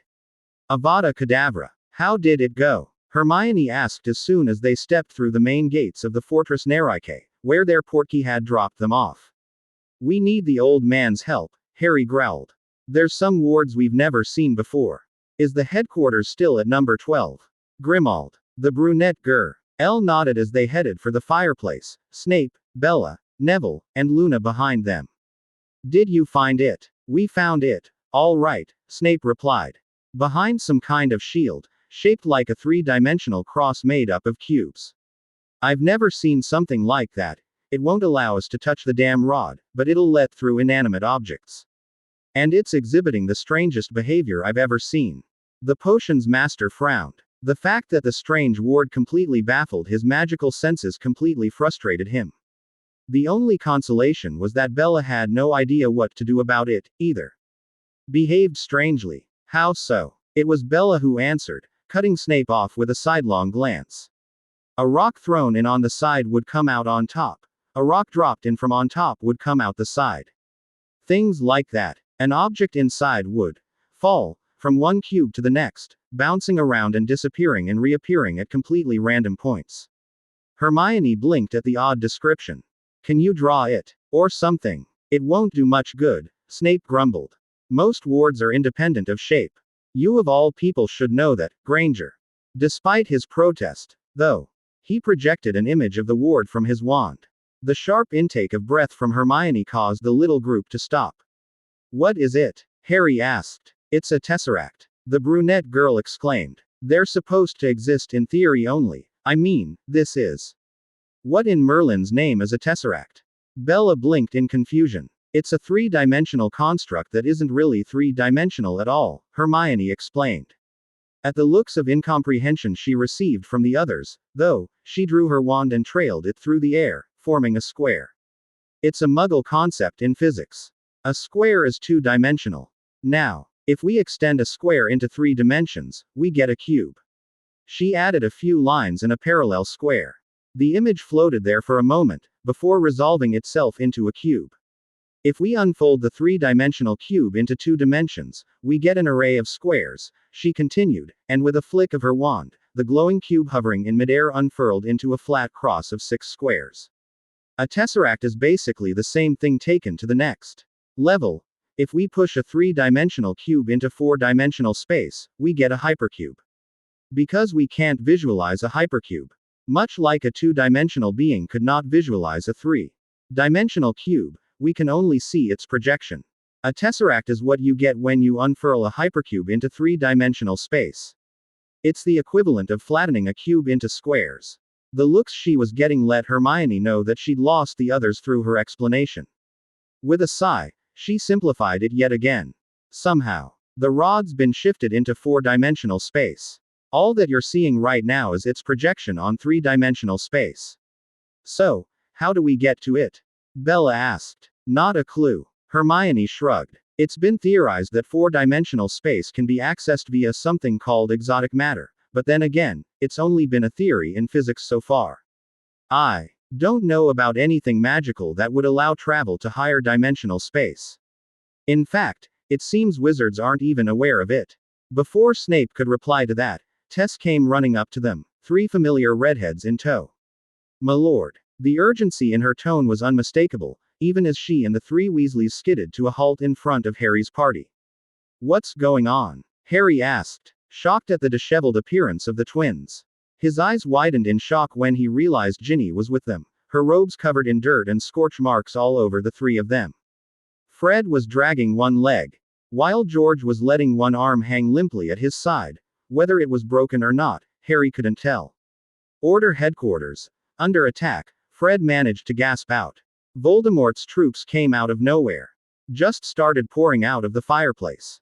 The old man's holed up there, but they can't hold out for long, George added as he cradled his injured arm with a grimace. Dunno how they found the place. But Harry, it's bad. We took the emergency portkey you gave us. Took her with us, no other choice, Fred said apologetically. Harry barely spared a glance at Ginny. She was silent. And right now that was fine by him. He had more important things to worry about than sorting out their relationship. General, he hollered, and an instant later, both Roden and Hiskifney came rushing into the room. Get your strike teams ready, Harry ordered. We need to move, and fast. 5 minutes, prepare portkeys to number 12, Grimmauld Place. Voldemort made his move. The 2 old soldiers nodded and returned a few minutes later with a dozen men each, fully armed and armored and ready to fight. In the meantime, Harry had managed to put on his armor with some help from Bella. And Snape had been similarly outfitted with a plate mail that Tess had brought up from the castle's armory. Neville, Luna, and Bella would be remaining in the castle for this fight, and even though Bella understood the reasoning, she didn't exactly like letting Harry go off to fight the Dark Lord alone. When everyone was ready, Harry nodded at Tess. Get them to a healer, and be prepared to receive wounded. He turned to the complement of soldiers that had been assembled, and said, let's go. Half of the men grabbed a hold of quickly charmed portkeys, while the rest dove into the fireplace. Traveling by portkey or flow was usually a disconcerting experience on its own, but having to dive out of a fireplace and straight into the middle of a firefight was a whole different thing. Harry felt the familiar lurch as he left the fireplace, and the first thing that hit him was the acrid stench of burning flesh. Rolling to the side to make room for the rest of his troops, he came up in a crouch. Wand poised and spitting disarming hexes at the few Death Eaters that remained in the room. The 2 men that had been left behind to guard the place as Thayer into the mansion fell quickly, even before the dozen ice soldiers had managed to assemble. Harry gestured towards the soldiers, and they filed out of the room quietly, sweeping through the empty hallways. The young Lord of Polarix suppressed the nauseous feeling that assaulted him as they passed countless dead bodies as they made their way through the mansion. Most of them were unfamiliar to him, but what struck him was that many of the Dead Order members were old, likely veterans of the First War with Voldemort, or even the conflict with Grindelwald. They had given as good as they had got though, and dozens of men wearing black robes and skull masks of the Death Eaters were scattered throughout the building, dead or dying. It took them a while to reach the other team, led by Count Hiskifny, that had portkeyed into the building's front lawn and made its way in from the front door. The Count shook his head when they met up. No survivors, he muttered quietly, causing Harry's heart to sink. It was only after they made their way deeper into the building that they found out the battle wasn't yet over. Screams and shouts of anger echoed through the halls as they passed by the storage area that was adjacent to the kitchen. Hiskifny waved off Harry's attempt to approach directly, and gestured towards his own squad of sorcerers. The light in the hallway dimmed with a wave of his hand. And in the already dark hallway, the sorcerers almost perfectly blended with the shadows as they crept around the corner, only to unload a withering barrage of magical fire into the unsuspecting Death Eaters' backs. Harry swung himself around the corner the instant the sorcerers called out their spells, the company of ice soldiers and Snape right behind him as they tore into the remaining Death Eaters. The battle was over quickly, pinned down between the defenders, who had barricaded themselves behind magical shields and upturned tables, and the experienced troops of the Ice People and Trazcoban sorcerers. The men went down quickly and painfully. "Don't shoot. We're friendlies," Harry shouted before either side could get it into their heads to shoot at anyone else, especially the sorcerers, who looked rather close to Death Eaters themselves, with their long black cloaks. "Potter. Moody. That you?" Harry asked as he made sure all of his people had stood down. "Damn straight." The grizzled old Auror stood from behind one of the blackened and charred tables, his wand raised into the air above his head in a non-threatening gesture. "Glad to see you, Potter. That was one ugly furball we were in." Harry breathed out a sigh of relief. At least someone was still alive. One by one, the wizards and witches that Moody had barricaded himself withstood, all of them raising their wands into the air first. The tension between the two groups was still there, especially after the British wizards recognized Harry, but he ignored it in favor of looking over his friend. Moody was a little worse for wear, with blood dripping down his left sleeve and a deep gash in his right shoulder that was only partially mended, but he was steady on his feet and undeterred. "There's more of us holed up in places somewhere down here," the old Auror told Harry. "A lot of them made it down into the cellars. We posted up barricades like these at all the entrances, trying to hold those filthy Death Eaters back, but it was looking pretty bad for a while." "Voldemort is here." "Voldemort?" Harry's eyes widened. "Why are you even here? I thought you'd all be at the Ministry, setting up for the big attack." "We were," Moody said. "Then one of our missing Aurors from Miss Bones's team was found early this morning in front of the Ministry. Voldemort got to him and carved a message in blood. He accepts your challenge, and will attack in 2 days. Dumbledore called up all the retirees and reserves the Order ever had to rally them for the final battle, but Voldemort somehow must have found out about this place. They came only minutes after we'd all assembled and started pushing us back. How'd he even know about this place? I thought it was under the Fidelius charm." "So did we," Moody growled. "There's only one possibility. We've got a traitor in our midst." Harry turned to Hiskifny. "We've got to get the other survivors out of here." The Count nodded. "We can assemble them and use our emergency portkeys to take them back to the castle in groups. I'll take you downstairs. There's some nasty surprises we found when we cleaned the place out," Moody offered. "All right." Hiskifny signaled his men, and the sorcerers and ice soldiers spread out. While Moody led a number of them down the stairs to retrieve the surviving Order members, Hiskifny, Harry, and Snape split the remaining 18 soldiers between them to clear out any remaining Death Eaters. It didn't take them long. Between the skill of Harry's forces and the element of surprise, the Death Eaters that remained were rounded up and either killed or captured. There was no trace of Voldemort, though, and Snape suspected that the Dark Lord had left after the main body of resistance had been crushed. He had a battle to prepare for, after all.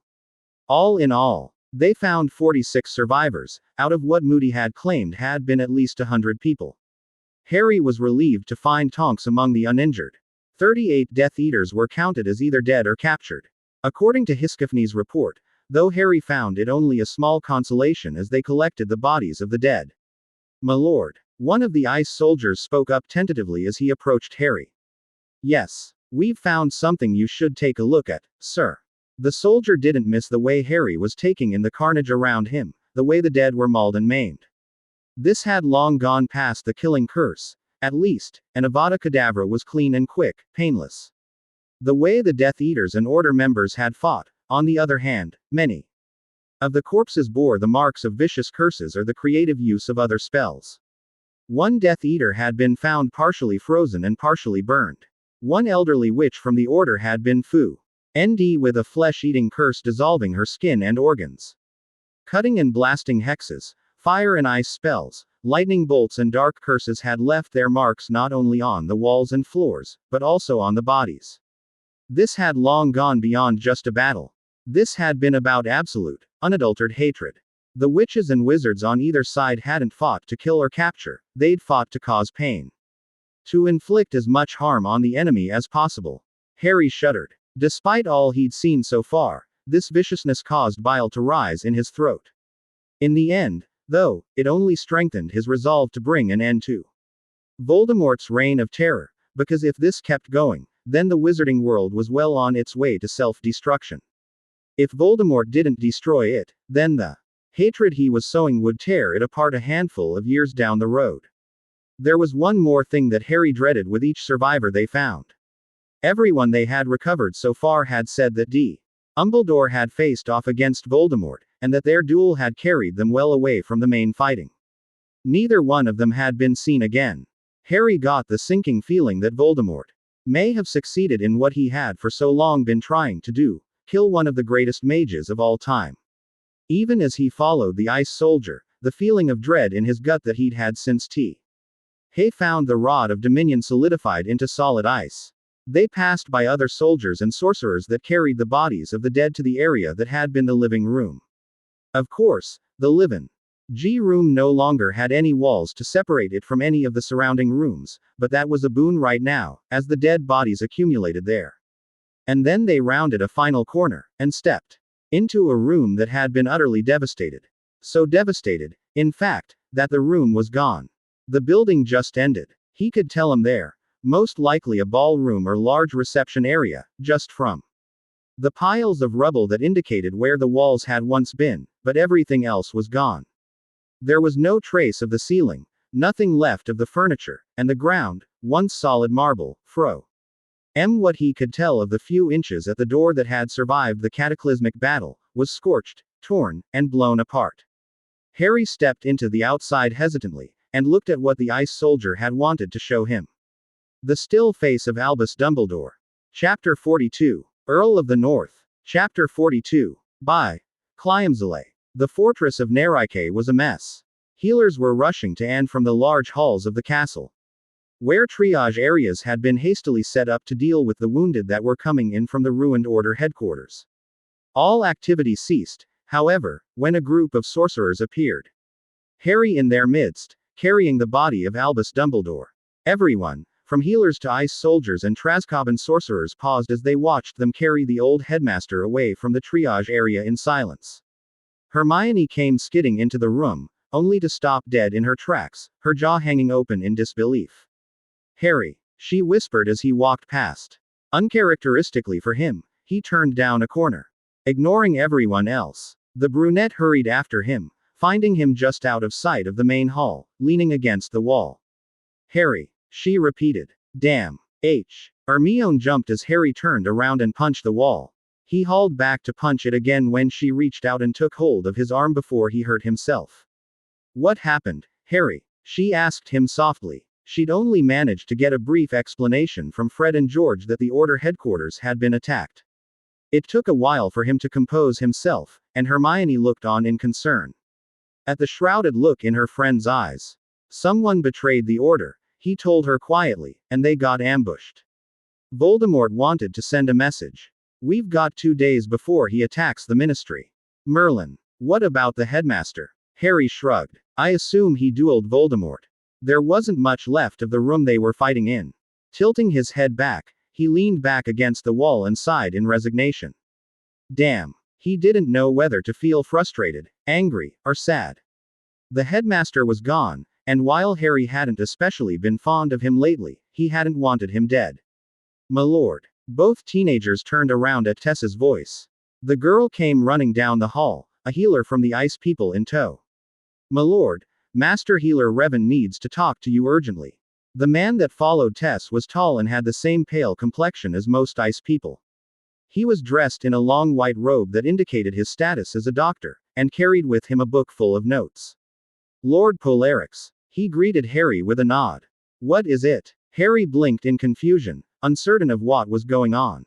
"Shouldn't you be with the other healers in the Grand Hall?" "I was, my lord, when they brought in Headmaster Dumbledore." Revan frowned for a moment before continuing. "I noticed that his body was still warm when they carried it in, and decided to investigate. To my surprise, I found that he was not dead." "My lord, not dead?" Hermione and Harry echoed in disbelief. "No, he is quite alive. Gravely injured from numerous dark curses, but alive nonetheless. He is in a coma, my lord, his vital functions somehow slowed down so much that it appears he is almost dead." The healer gestured for them to follow as he turned around and led the way back into the depths of the castle. "A coma?" Hermione asked, surprised. "Not exactly. More along the lines of suspended animation," Revan corrected himself. "It is rather remarkable. It appears he placed himself in it, because He should be dead on account of his wounds, but with his heart and respiratory system slowed down, he has managed to stay alive." Harry looked over at Hermione as they fell in step with the healer. "Ha! Have you ever heard of anything like that happening?" "Not that I know of." They reached the room Dumbledore had been moved to, and Harry stared in surprise at the healers and nurses that were moving around the room, casting diagnostic spells and discussing possible cures and potions that might help. The whole situation rather surprised Harry, considering all the injured that had been brought in from the attack on the Order. And he stopped Healer Revan from moving in to join them. "There's so many healers here," Harry asked. "Who's left to tend to the wounded in the main hall?"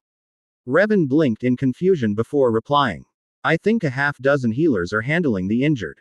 We figured that taking care of a great mage like Albus Dumbledore would be much more important, since he's a more valuable asset to the fight against Voldemort."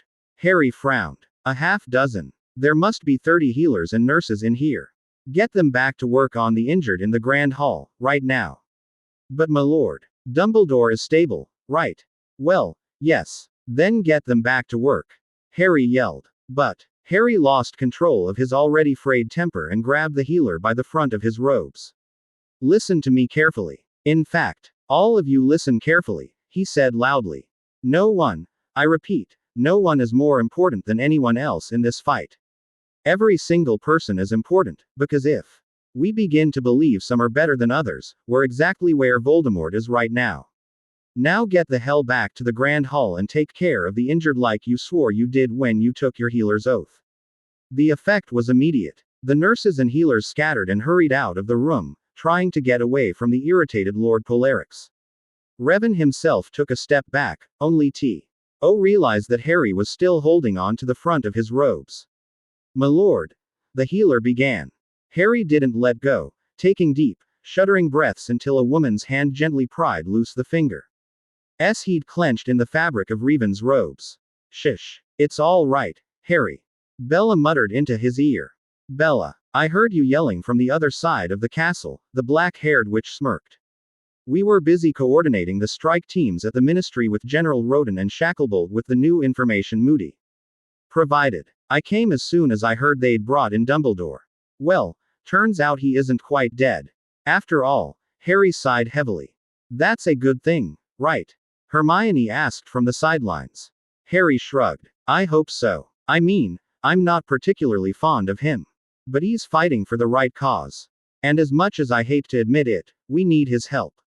And he's the figurehead of the light, so if we lost him, bad things would happen," Hermione agreed. "It's bad enough that he's in a coma and close to death.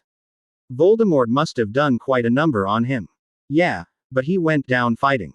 The room they jeweled in was all but destroyed, torn down to the foundation. Despite all the magical wards and supports in number 12, Grimmauld." My lord." Revan made himself known again. The three turned towards the ice healer. Oh, right, the old man, Harry realized. So, what's the state he's in? Like I said before, my lord, he's stable for now, and unconscious, much like a comatose state. The injuries he suffered are numerous, and mostly magical in nature. He is leaking magical energy slowly, and nothing we've tried so far has worked to stop it, Revan explained. So what happens if it keeps going? He will eventually die. It's much like a slow wound that bleeds out and festers. When wizards lose their magical energy without being able to replenish it, it has much the same effect as bleeding out. Revan sighed. It must have been caused by a very complex combination of dark curses, because even the most powerful healing potions and spells we have tried have had no effect. In fact, a wound like this is very rare. We have very little experience in it. How long does he have? Bella asked, staring down at the old wizard, and UNR her face. Hard to say. Revan shrugged helplessly. If he were anyone else, anyone less powerful, he would have been dead almost immediately. As it is, he's somehow managed to slow down his vital functions enough that the leak has slowed down, as well. At the current rate, maybe 2 days. 3 at most. It's really hard to tell. And there's nothing you can do. Not at this stage, milady. I'm the only one out of the healers here who has seen such a condition before, and only once. Harry turned around to stare at the healer grimly. What happened to that patient? He died within 3 hours. Any chance he's going to wake up before then? Harry and Bella shared a quick glance. They both realized that Dumbledore had been their best shot at trying to figure out how to break through the ward surrounding the Rod of Dominion. I'll get on it immediately, Bella told him. Take Hermione with you, she'll be able to help you. Harry added. The two women nodded and left the room, leaving Harry and Revan alone with Dumbledore's still body. Revan muttered a quick diagnostic spell before excusing himself to go look after the other injured, which left Harry alone in the room.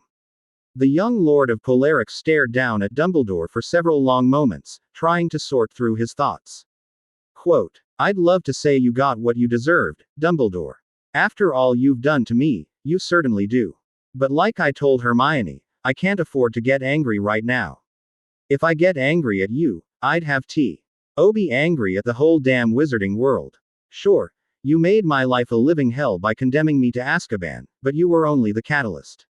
The entirety of the wizarding world was the one who collectively turned their backs on me. You just made things worse by starting them off. And what's worse, we need your help, now more than ever. Harry glanced at Dumbledore's wand that the recovery teams had found and placed on a table next to the ancient headmaster's bed. You know what? That's a lie. I'm angry. I'm so very angry, I almost wish you'd die. I'm so angry I almost let Voldemort have a go at the wizarding world. And this time you wouldn't be able to stop him. I'm tired, Dumbledore. I'm sick and tired of playing the hero, of playing the incorruptible saint that I have to be, because everything I do, every decision I make, is debated, scrutinized, and criticized by people who haven't a clue on how to do a better job. And you know what? I'm sick of it. I'm only human. They express that they can treat me like trash whenever they feel like it and I'll still come to the rescue. I have my limits, Dumbledore. Like every freaking human being on this planet, I have my limit. And you almost crossed the line. In fact, for a time, you did. I swear, if it hadn't been for Bella, I would have turned my back on the wizarding world. The young wizard let out a bitter laugh. You know what's sad? Dumbledore naturally didn't reply, but Harry continued anyway. What's sad is that Bella, someone I thought I'd sell my soul to get a chance to kill, is the one who redeemed me. And you know how that happened. Because she showed me that despite almost overwhelming evil, despite whatever she'd done in her past, she'd found her way back to doing what's right. After everything she did, all the people who hated her, she still found the strength to turn around and say, the hell with Voldemort, it's time I did what's right. And you know what? I don't think these people deserve what we're doing for them. They're letting others fight their war for them, good men and women who are dying and getting no recognition from the wizarding world whatsoever. I truly believe the wizarding world would be better off dying out than continuing on its self-centered egotistical path it's on, but I'm trying to do what's right. I'm trying. Harry trailed off as he wiped at the tears leaking from his eyes angrily. You have no idea how close you came to being utterly annihilated, Dumbledore. I'm sick and tired of pulling the wizarding world's ass out of the fire and getting this crap in return every time. Every year. First year I was lauded a hero. Second year I was the menace, the heir to Slytherin. Third year I was back to being a hero who needed to be protected from his godfather, who no one had bothered to check with Veritaserum. Fourth year. Harry chuckled mirthlessly. Fourth year. I was the insane kid with an attention-seeking complex. Did you know the things Umbridge did to us? She made us write lines with a blood quill. A blood quill. These things are considered illegal dark artifacts. And don't even get me started on the rest of my 5th year. That whole mess could have been avoided. And Sirius would still be alive, if you'd goddamn trusted me. But no, I always was the little kid to you, someone who you had to protect, despite the fact that I always ended up doing your dirty work for you. You kept so many things from me, ignored what I tried to tell you so many times. You'd figure after everything I've been through, after everything I've faced, I'd earned just a little respect. Harry slowed down, taking deep breaths to calm down. And then this. First Sirius, and then me. It seems you never check people with Veritaserum these days, despite the fact that that's exactly what it's for. And I didn't even get a chance to properly defend myself, unless you call those 3 words I could say before Fudge cut me off a defense. I'm sensing a pattern here, you know. He spat bitterly to the face of the unresponsive headmaster. The wizarding world needs a wake-up call. It needs to figure out that it can't continue with its xenophobic, self-centered ways, because if it does, it will eventually end up with more enemies than just Voldemort. And you know what's worse?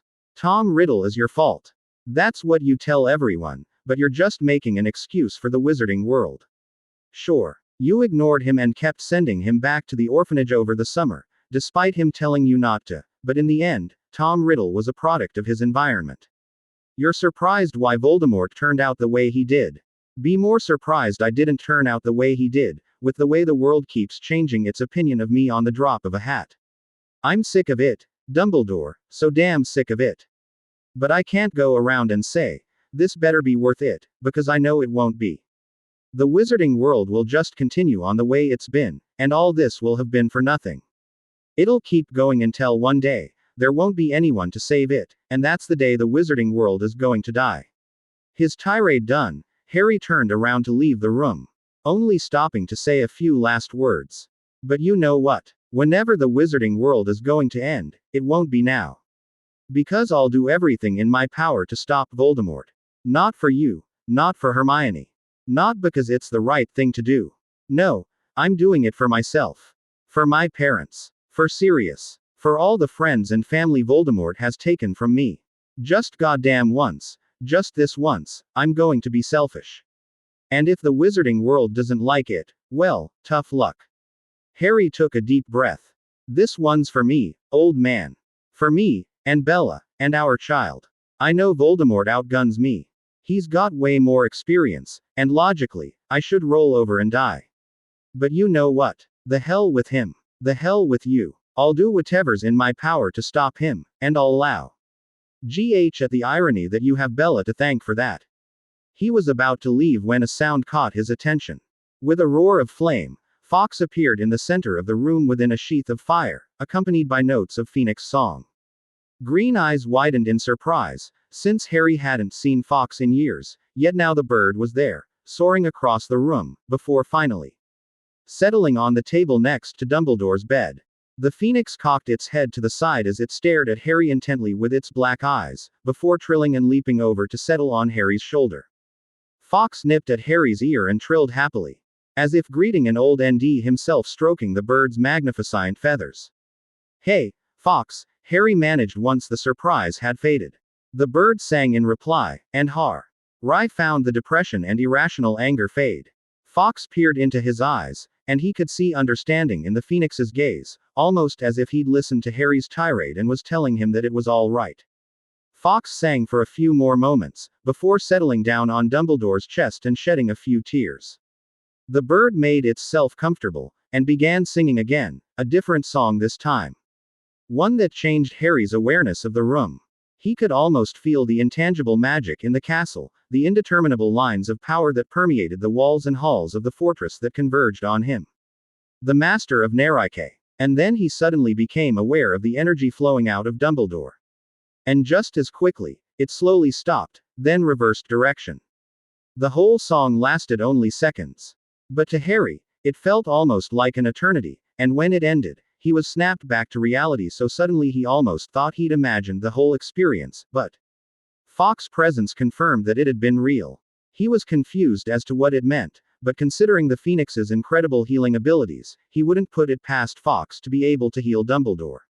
Harry. Bella's voice came down the corridor, causing him to divert his attention from the Phoenix. The urgency in his wife's tone coupled with the fact that she'd just left caused a sinking feeling in Harry's gut, something he was rapidly becoming intimately familiar with. The dark-haired witch came barreling around the corner and down into the room, barely sparing Fawkes a second glance, before tugging on Harry's sleeves. "We've got a problem, Harry. Someone tried to kill the Weasley twins right under all our noses." The young Lord of Bellatrix's eyes widened in shocked surprise. What happened? "We're not sure. Come on, we just found them in the library." Harry gestured for Bella to lead the way and followed, only to stop and glance back at Fawkes. "Sorry, I've got to go." The bird looked up in understanding and flew up to perch himself in the rafters, as if telling Harry that he'd still be there when he got back. Turning back to his wife, Harry rushed after Bella as she led him to the library. Passing a number of healers and soldiers on the way, he ignored most of them until they reached the library, and skidded to a halt at the sight that presented itself to him. Fred and George were stretched out on the ground, apparently having moved from wherever they'd been found so that the swarm of healers and nurses that were working on them could have an easier time. It wasn't too hard to figure out where the twins had been found, because two large puddles of blood stained the wooden floor halfway across the room, and Harry almost gagged at the sheer amount of blood that had half dried on the ground. Pushing their way through the throng of people working on the twins, Harry managed to get a good look at them before stepping back to allow a nurse to move in and place a bandage on George's head. Aside from the nasty headwound the nurse was in the process of dressing, a long gash that went well around from his forehead across his temple. George had a numb beer of stab wounds that had mostly been mended, and that now were only indicated by holes in his shirt. Fred was by far worse off than his brother. Where George's wounds were relatively easily healed by potions and skin-mending spells, Fred's skin was looking brittle and was discolored a sickly yellow, as a thick, ichory liquid oozed from breaks in the skin all over his arms and legs. Dark spots like bruises were visible on his exposed torso, and his left hand was completely missing up to halfway up his forearm. Harry felt positively sick when he saw the missing appendage sitting on a nearby table, with a nurse next to it. Probably to keep it in good condition so that it could eventually be reattached. Then the smell hit him. The coppery scent of blood he was familiar with, but the stench coming off the pus leaking out of Fred's skin was worse than anything he'd ever smelled, including the smell of burning flesh Harry had experienced not an hour ago. He turned around and threw up, retching and heaving as his stomach protested.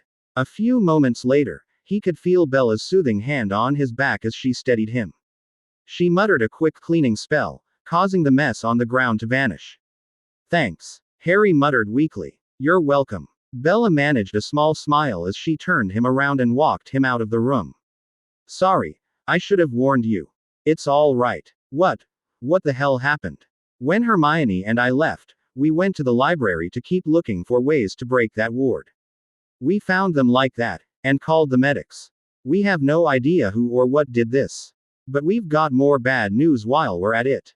Bella's expression turned grim. "What is it?" "Ginny went missing." Chapter 43. Earl of the North. Chapter 43. By Cliamsile. "You're kidding me. Ginny's the traitor." Moody barked as Harry told the assembled war council the conclusion he'd come to. "Not necessarily," Harry countered. "We don't really know at the moment, but it doesn't look good.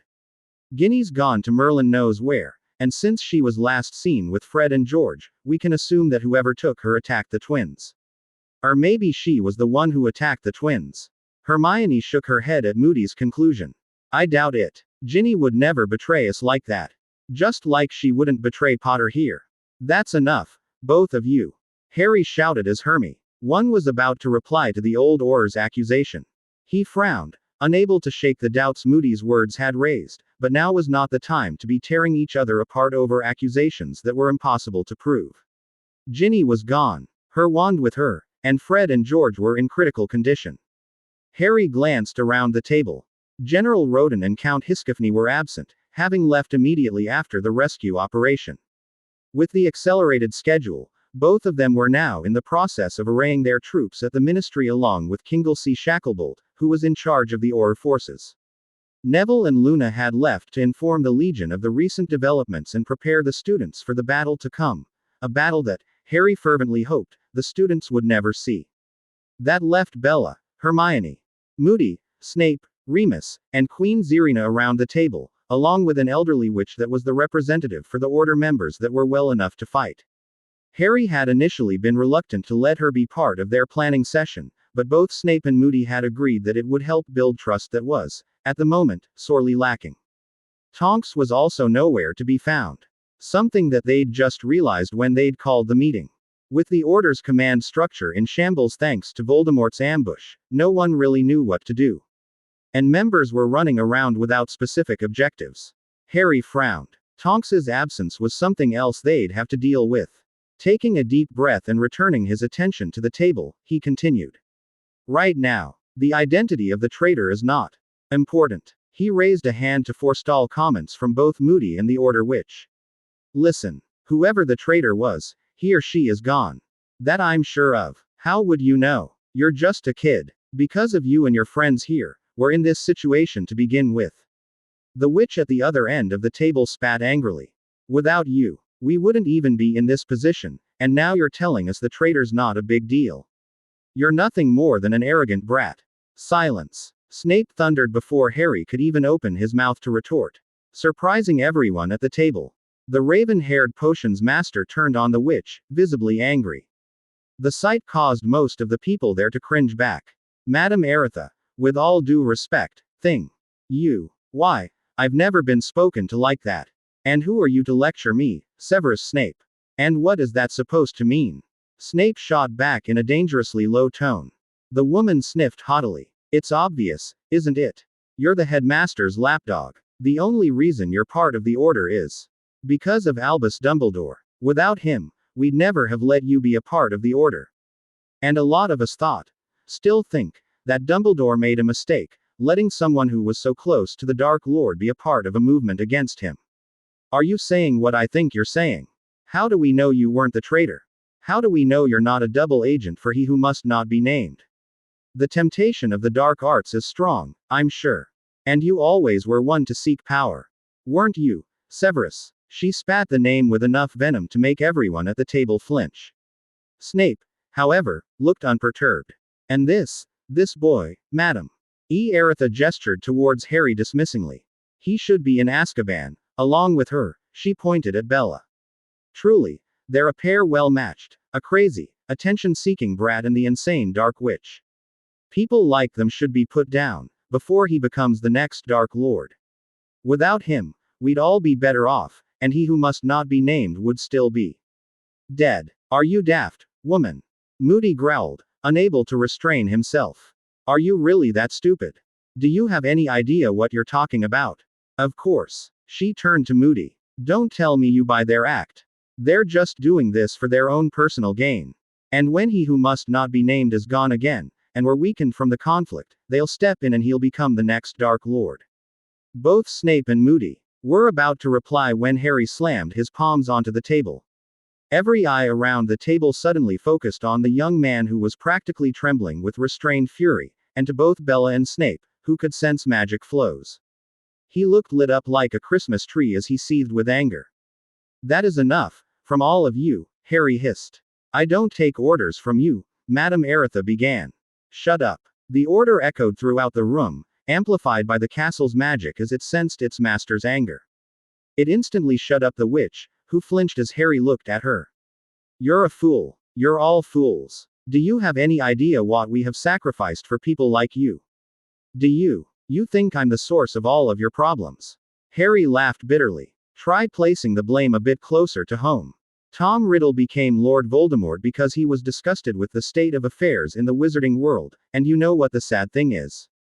He's right. Harry, Hermione began, only to back away, scared at the intense look in her friend's green eyes. The wizarding world is a collection of racist, close-minded people who are so focused on themselves that they fail to see anything but their own comfort. You think I made things worse? Who would have stopped Quirrell when he attempted to steal the Philosopher's Stone for Voldemort? Who would have stopped the memory of Tom Riddle from unleashing the basilisk in the Chamber of Secrets? Who would have prepared the students for Voldemort's return? Who was the one Dumbledore pushed into fulfilling some stupid prophecy? Tell me, Harry yelled at the witch. You won't take that tone with me. I'll tell you. No one would have stopped him. No one. Because none of you wanted to stand up to him. Hell, you didn't even want to believe he was back. Even with the evidence slapping you right in the face. No, you were so concerned with what was convenient for you that you didn't want to look out from your little dream world. I'll tell you what would have happened. I'll show you a world without Harry Potter. Harry started counting off his fingers. First year, Quirrell would have gotten the stone. He would have brought back Voldemort. And with the elixir of life, he would have been virtually immortal.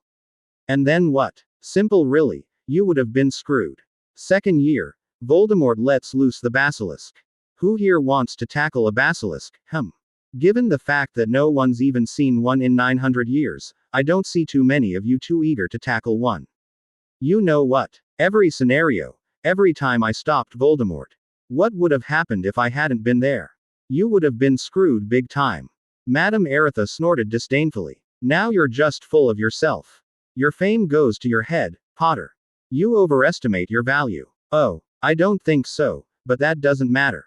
You don't matter. In fact, you're here merely out of courtesy, but I see that it was misplaced. If you insist on showing me and my allies nothing but disrespect, then we have nothing more to discuss. We have fought this war without your help, and we'll continue to do so. Leave the room, and let you and your merry band of fools foul up the future of the wizarding world. I don't think so. Leave, before I have you removed. I'd like to see you try, boy. You're about 50 years too young to be a challenge. Aretha drew her wand. Expelliarmus. Harry's ivory wand was in his hand and out before the witch could react, and the disarming spell hit her full force, causing her wand to go flying and the witch to tumble backwards to the floor. I said, leave. Get out. Now. Harry bellowed, picking up her wand and throwing it after her as she hurried out the door. He took a few deep breaths, then realized that everyone else in the room was still staring at him.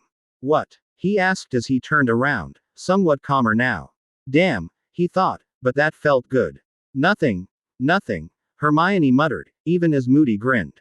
Even Snape seemed to lighten up a little bit at the Order Witch's hasty exit. Remus was openly chuckling. Prongs and Sirius would have been proud, the werewolf noted with a smirk. Now, who knows where Tonks is? It's not like her to suddenly take off without letting anyone know, Harry asked. Moody grumbled in dissatisfaction. That's just the thing, Potter, lately she's been doing that a lot. On Dumbledore's orders, mostly. No one knows where she goes or what she's doing on her secret missions for him, and she never has any backup. What worries me is the timing of events, Bella said. I mean, the attack on the twins happens, and then one of our allies goes missing at the same time. That sounds like more than coincidence to me. What's more, Hermione added, is that a large number of our reference texts on wards and blood magic went missing. We were looking into them in the library in the hopes of being able to break the ward around the rod, but they're gone. That's why I would assume you're right, Harry. And that the traitor really is gone. Now is the perfect timing for them to strike, and if they manage to bring back any information on the rod to Voldemort, Remus trailed off at the horrifying thought. We're screwed, Harry finished grimly. So what can we do? Hermione glanced over at Moody and answered the old Orr's question. Nothing. We have no intelligence on Voldemort's whereabouts. And until Fred or George wake up, we have no leads on the traitor. Assuming Ginny's disappearance is related, we don't know where to look for her, either. What about Tonks? The Order must have some way to track its members, or some sort of communications device, Harry offered. Remus shook his head. No, we don't. Security purposes. It'd be too easy to reverse th. E-tracking charm or the communications charm and backtrack to every single item that's linked. If we lost one to Voldemort's forces, the entire order would be compromised, Moody added gravely. So we can only hope she'll show up again. I'm afraid so, Potter. Harry sighed in frustration. Damn that old man. All right, let's get down to other business. Count Hiscafney and General Roden are taking care of deploying our troops. By tomorrow, all 4,000 should be in position, with all the fortifications in place. Voldemort attacks the day after that. Are we sure Volk to the time he gave you? Bella asked. He's insane and unpredictable at times. He might actually attack earlier. Harry shook his head. I don't think so. That message was written in blood, and directed at me, not Dumbledore. The order was just supposed to be the messenger. Voldemort wants me to know that he knows what I'm up to, and that he's walking into this trap fully intending to destroy us all. His ego demands nothing less. He'll be there the day after tomorrow. Potter's right, Snape agreed. The Dark Lord may be many things, but he will not attempt any deception on something of this importance. T'd be more the kind of trickery Lucius Malfoy would attempt. Since he's dead, then what about the attack on the Order? That'd constitute a premature attack, wouldn't it? Hermione asked. Moody's magical eye swiveled in annoyance. No, not in his opinion. The battle he will fight in 2 days is with Potter, not with the Order. Not with the Wizarding world. As much as I hate to say it, the Order is inconsequential. The few hundred old witches and wizards in the Order would not make much of a difference with the number of professionally trained battle mages and soldiers there. Besides, he snorted. I think he wanted to get the Order out of Potter's way. What? Harry blinked in surprise. The Dark Lord sees the Order as an annoyance, at best, Moody continued, pausing only when Remus looked like he wanted to interrupt. Face it, Lupin, the Order is far from the height of its strength. Much like the Wizarding world, the Order of the Phoenix is long past its heyday, and in this conflict, we've not made much of a difference when it comes to taking the fight to Voldemort during the war. So, what did you mean by Voldemort wanting to get the Order out of my way? Simple. Somewhere deep down in his twisted mind, the Dark Lord adheres to some kind of perverse sense of honor. The battle you challenged him to was between you and him. He knows that the Order sees you as their enemy. And that most Order members at the very least dislike you. No thanks to Voldemort, Harry muttered darkly. Moody chuckled. There is that. I think that's why he feels some kind of twisted sense of obligation to make sure the Order won't interfere any further, so that you and he can have a clean fight. It's absolutely crazy, but it makes sense. In a twisted kind of way, Hermione admitted. Bella and Snape shared a quick glance. And both nodded in agreement. Having known the Dark Wizard and seen his actions up close and personal, they realized that was just the twisted kind of thing he would do. It also helped that he just managed to eliminate whatever little opposition the Order would have been, Bella noted. The timing couldn't have been better.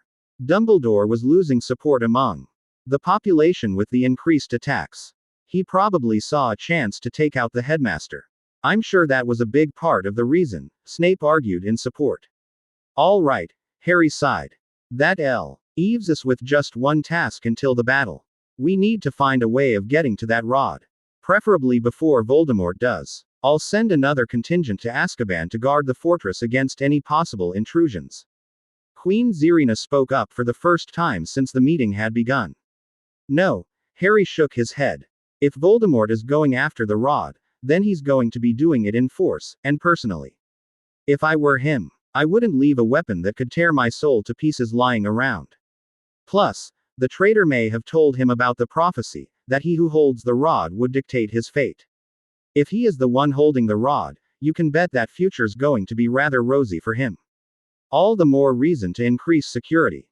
No. In fact, pull as many soldiers from there as you can. Put up wards, alarms, automated defenses, but leave only a skeleton crew there. When Voldemort comes, I want there to be as few casualties as possible. But shouldn't we try to delay him as much as we can? We cannot allow him to get to the rod, and every single soldier there is willing to die to prevent that, if you give the order. No. Pull them off, Harry ordered sternly. None of them will be a match for Voldemort. Besides, the rod is still protected by that ward. When Voldemort comes, I'll fight him. I just hope that he won't come before the battle. Now, our main priorities show. LDB figuring out if we can get to the rod. Lord Polarix, General Roden greeted Harry as he and his party stepped out of the fireplace at the atrium of the Ministry on the day Voldemort had announced that he would attack. Arrayed around the hall were soldiers, all of them standing at attention, with Trascobanian sorcerers interspersed between them. General Count Hiskifny, Harry returned the greeting at his two commanders. Behind him, Snape, Remus, and Moody moved to flank the young Earl of the North. Bella had remained at the fortress, under heavy guard, due to her pregnancy, along with Hermione. The brunette had argued long and loud with Harry to be a part of this battle, but he had stubbornly refused to give in, then ordered her locked in her room with 2 guards in front of her door. And another half-dozen guards at the fireplaces to prevent her from slipping out to join the fighting later on. The 6 of them walked up to the elevators that took them to the minister's office. Bert Mackridge was waiting for them when they got there, and greeted Harry warmly, despite the suspicious glares from the Aurors stationed around the room. Sorry for them, but they insisted that my security couldn't be trusted to anyone but them, Mackridge shrugged. Personally, I can't really agree, but what do I know? I'm just a politician. Harry chuckled and waved off the Aurors, who bristled at being dismissed by a teenager. Oh, don't worry about it. I'll have some people put outside your door. Voldemort won't even get close to you. I'll make sure of that. We should make sure those 2 kill each other.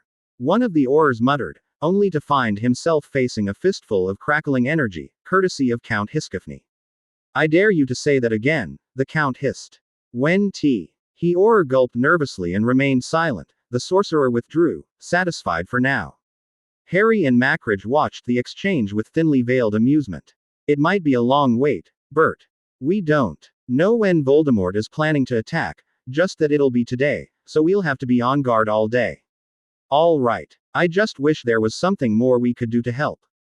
Mackridge sighed. I don't feel right leaving you to face the Dark Lord alone.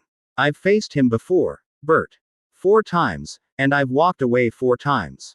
My track record against him is pretty good, and I don't intend to start changing that now. Harry said with a smirk that hid his nervousness. In the 2 days between then and now, they had not been able to break the ward. The Rod of Dominion still sat in its resting place, hovering behind an impenetrable ward deep beneath the fortress of Azkaban. At least Voldemort hadn't made a move to take it yet, which gave Harry some semblance of hope. He clenched his hand around the handle of his ivory wand. He would just have to rely on the training Bella, Snape, Remus, and Moody had put him through when they had realized they would be unable to break the ward. That's good. Good. Mackridge licked his dry lips. We owe you a great debt, Harry Potter, one we'll never be able to repay. Whatever happens today, I'll make sure the wizarding world will never forget. You're assuming you'll survive, Bert. Harry chuckled. Mackridge smiled softly. With you taking on the Dark Lord, Harry, I have absolutely no doubt that you will succeed. I pray for you and your people, and your safe return. You already accomplished so much, but there's still more you could do. So much that the wizarding world could learn from you, about taking responsibility, about courage. So don't you die, today, Harry Potter. My blessings with you. Harry looked up, touched by the older man's words. Thank you. He was about TXP Losion rocked the building. Harry's green eyes met W.I.T.H. Hiskifny's as the Count stepped back from the window and nodded. Voldemort was here. Chapter 44. Earl of the North. Chapter 44. By Cliamzale. The battle was already raging when Harry and his group arrived back in the atrium. So far, Voldemort's troops hadn't managed to get past the defenders at the front gates, and when Harry stepped through the huge double doors that marked the entrance to the ministry, he could see why. Roden and Hiskifny had skillfully arrayed their troops, forcing Voldemort's army to fight an uphill battle as they climbed up the large stairwell that led to the building's front entrance. All the while taking fire from all sides. Giants were leading the charge, using their large bodies and insane constitution to shrug off the curses and hexes the defenders were hurling at them and shelter the humans, vampires, and werewolves behind them from the brunt of the spellfire. An ice soldier arrived, giving Roden a brief salute. The primary barriers outside are holding. But Voldemort's mages have begun breaking down the wards that the sorcerers have put up. It will take them some time, but they are making progress.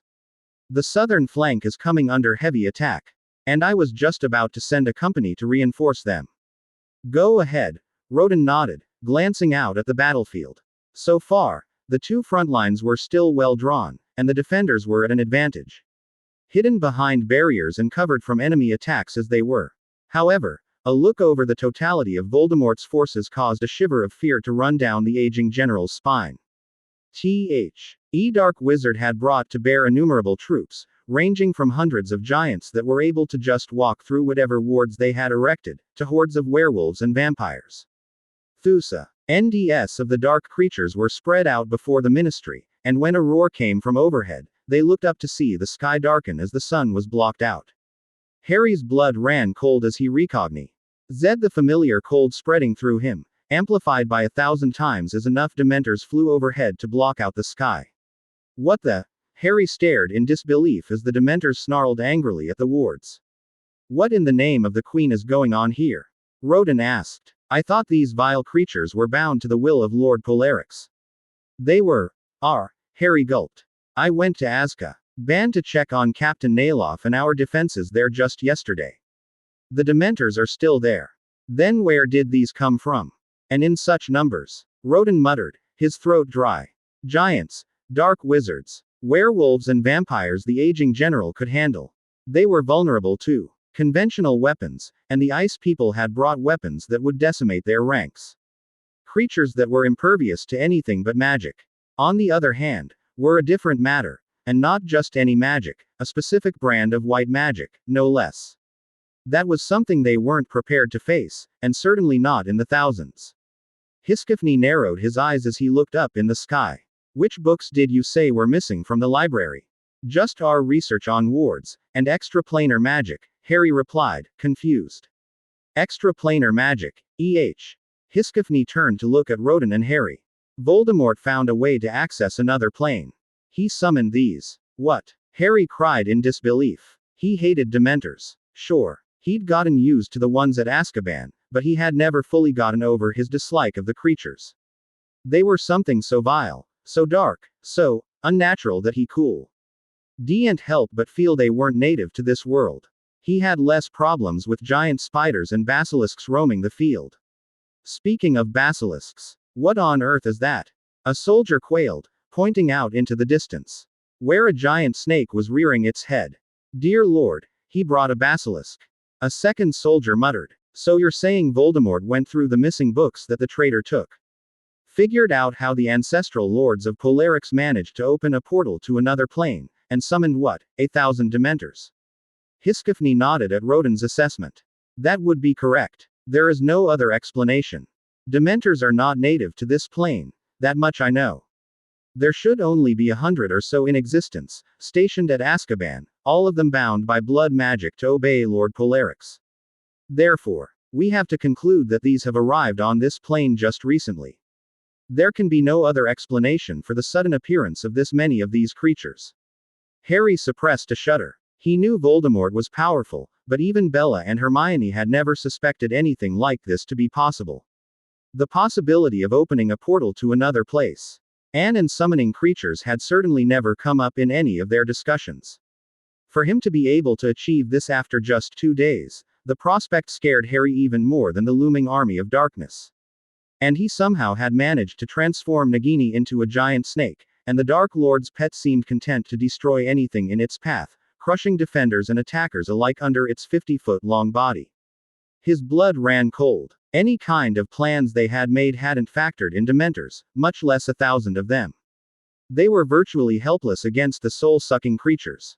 The Dementors were still kept at bay by the magical wards the Trascabanian sorcerers had put up, but once those fell to Voldemort's spellbreakers, the Dementors would be free to roam their battle lines. As it was, their proximity and sheer number was enough to seriously affect everyone on the field. Harry grimly estimated the number of enemy troops at more than 10,000. They were outnumbered almost 3-1. Shacklebolt! Harry shouted as the Dementors continued bouncing against the wards above them. The Auror shouted back from his position on the north end of the stairs. We're a bit busy here, Harry. Pull back all the Aurors and have them do a Patronus. We need to keep those Dementors away from us. Harry ordered, leaving unsaid that once the wards failed, the Patronus charm would be the only thing standing between the defenders and a very quick death. Got it. Shacklebolt belted out a few orders from his location, before retreating to stand with Harry, surrounded by a cadre of witches and wizards from the Auror Department and the Order of the Phoenix. Harry's heart skipped a beat and he ruthlessly suppressed his anger when he saw Ron Weasley among them. Roden and Iskifney both left to take their command posts at the center and southern flanks, ordering the wizards they found along the way to fall back and conjure up the Patronus. I've got most of the wizard's pull back behind the soldiers and sorcerers, Shacklebolt told Harry. They'll be staying at a safe distance and will be throwing up the Patronus on your signal. These are the only ones I can spare to protect the inner defensive lines. I'm afraid. Harry nodded in acknowledgement, then looked over the 22 wizards and witches the Auror had brought with him. All right, spread out and find some cover. I'm warning you right now that the front lines will most likely collapse soon, so find a place that's safe in case that happens. Your job will be to keep up the Patronus for as long as you can. When the wards come down, and they will, you're the only thing standing between our forces and those Dementors, so pull yourself together and cast the most goddamn powerful Patronus you've ever cast in your lives. Ron bristled at the commanding tone in his former friend's tone. I don't take orders from you, traitor. Weasley. Shacklebolt shouted. We don't have time to argue. Now take your damn orders and comply. No. Why the bloody hell is he even in charge? Are you so stupid you can't see he's just playing you? He's going to get us all bloody killed. Before Shacklebolt could answer, Harry reached out and slapped Ron across the face. The action stunned not only the redhead, but Alm. Ron began to raise his wand, only to find himself held at wand point. Surprisingly, it wasn't Harry's wand he was staring down at, but Shacklebolt's. The senior Auror trembled with restrained fury as explosions shook the building around them. This is not the time or the place for your childish behavior, Mr.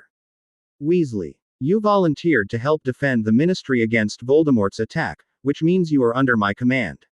Since I follow Lord Polarix's orders and battle plans, that means you damn well will. 2. Now get the hell going before I toss you back into a fireplace to the burrow. If you're listening to what he's saying, then you're as much a traitor as he is. Ron fired back. This whole plan is insanity. He's just doing this so we all kill each other. The surrounding witches and wizards were shifting uncomfortably, and Shacklebolt realized that was their fear, too. The Auror suppressed an annoyed groan. This was the last thing they needed in this battle, but Voldemort had done too good a job at ruining Harry's image in the public, even with the revelation that he was innocent. Get down. Harry yelled as he dove to the ground, taking 2 witches down with him. A fireball the size of a hippogriff exploded above them, tearing a giant hole into the building above. Harry's eyes widened as he tracked the quaffle-sized pieces of debris raining down on top of them. Without a second thought, he rolled over, his ivory wand out in his hand. Orbis Custodia. The overpowered shield spell expanded outwards from him until it formed a dome 50 feet in diameter, covering all of the cowering witches and wizards as chunks of marble bounced off it. Harry let his spell fade away as the last of the rubble had crashed to the ground and stood a bit shakily. Adrenaline had caused him to push far more energy into the shield spell than it was supposed to handle, and it had drained him somewhat. An unearthly screech filled the air, and his blood ran cold as he felt the protective wards surrounding the Ministry come down, sooner than he'd expected. A hasty glance up into the sky confirmed his fears as Dementors swept down on the defenders' lines, now unhindered by wards. Forgetting the exhaustion caused by the shield spell, Harry pointed his wand upwards and towards the forward battle lines. Expecto. He faltered as the proximity to the Dementors caused him to almost black out, and he wobbled precariously for a few seconds, until he managed to put up the mental defenses that occlumency provided him with. Expecto Patronum. He roared, putting every ounce of his strength, every happy memory of Bella, every feeling of joy at becoming a father, behind it. Because if they failed in holding back the Dementors now, then the whole battle was lost. Instead of the familiar stag erupting from the tip of his wand, a beam of blinding white light speared up into the sky as the spell was amplified by the wand into its most powerful, most primal incarnation, causing the Dementors to swerve to evade it desperately. The one that got clipped by the beam. Pened its mouth in silent agony before it disintegrated. Seeing his signal, Patronus charms sprung up all across the front lines, the white glow of happy thoughts halting the Dementor's crushing advance. 100 yards in the air. Harry's beam spread, splitting open like a flower blossom as it arched around, his mind molding the spell into a shield that would protect the people around him. What are you waiting for?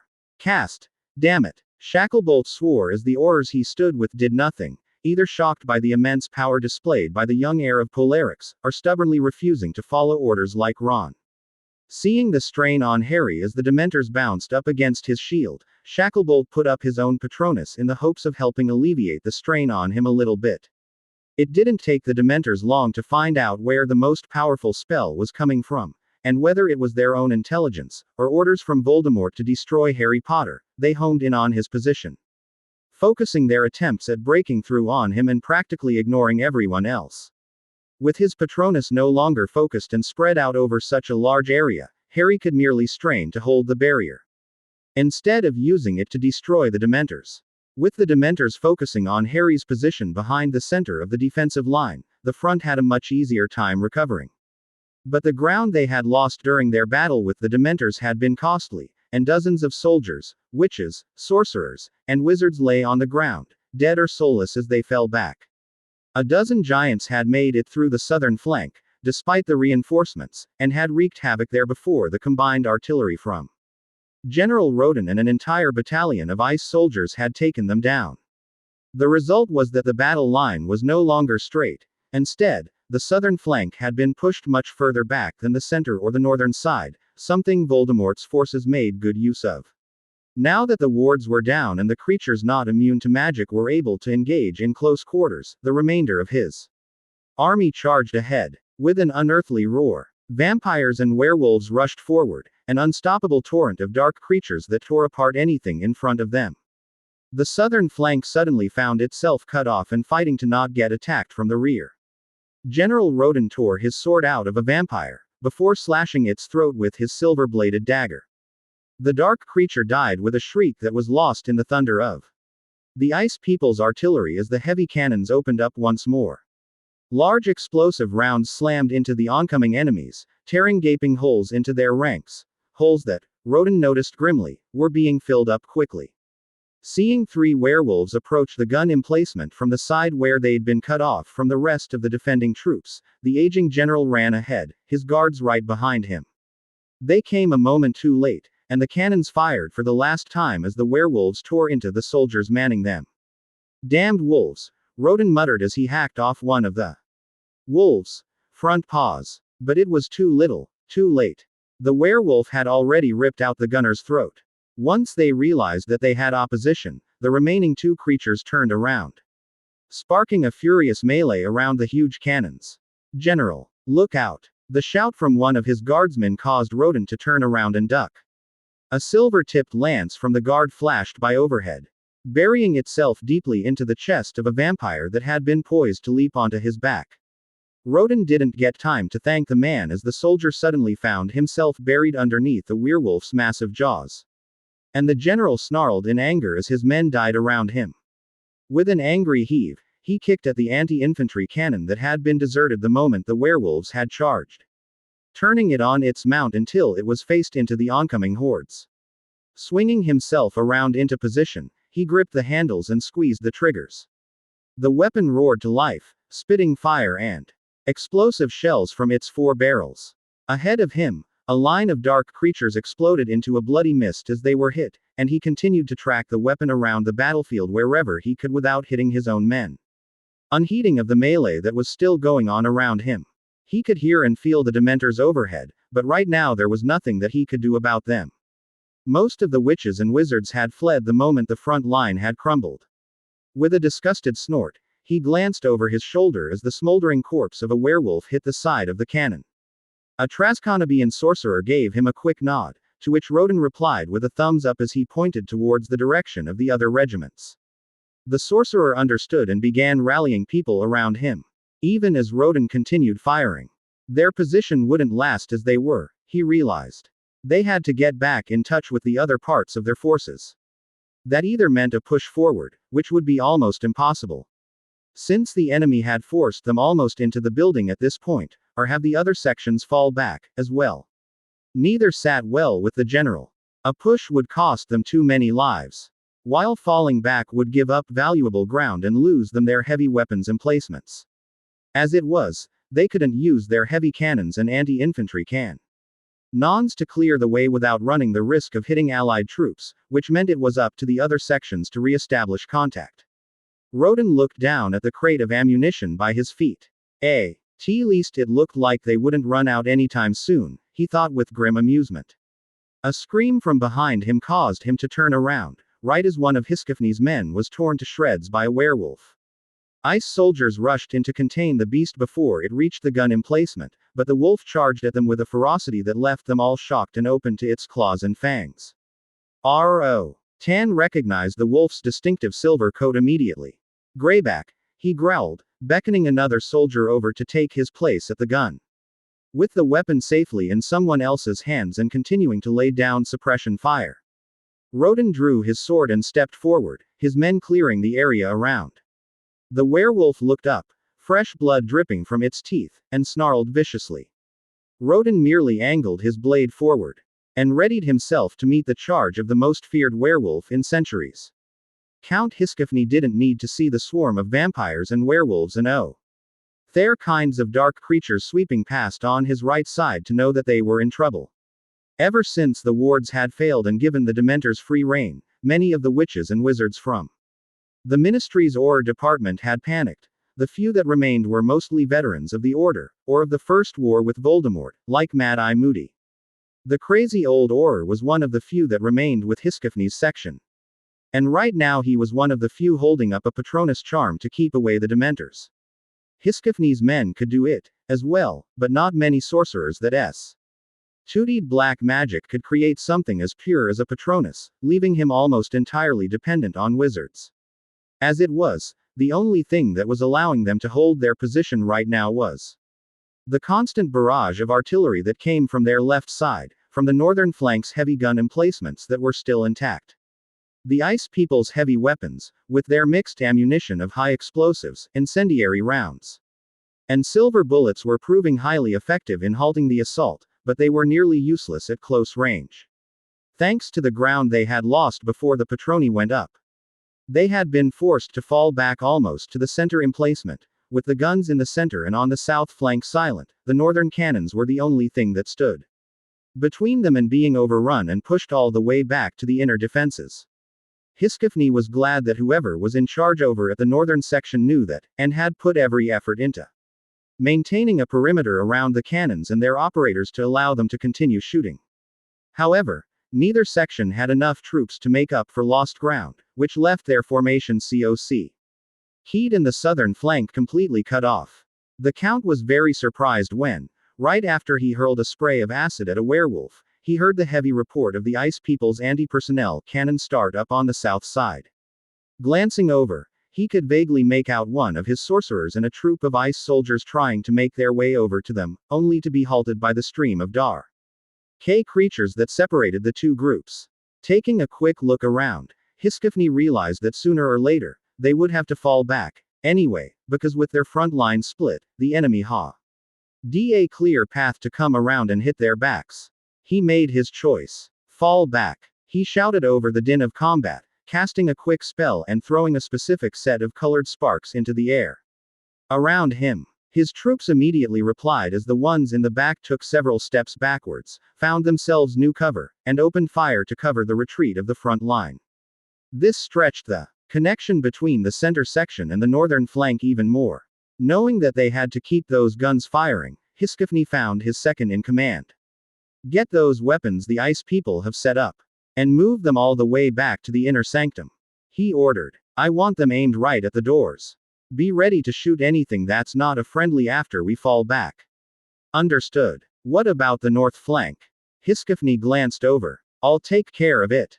Make sure you send a company to try and reconnect with Roden's side. We can't afford to let them outflank us. Yes, sir.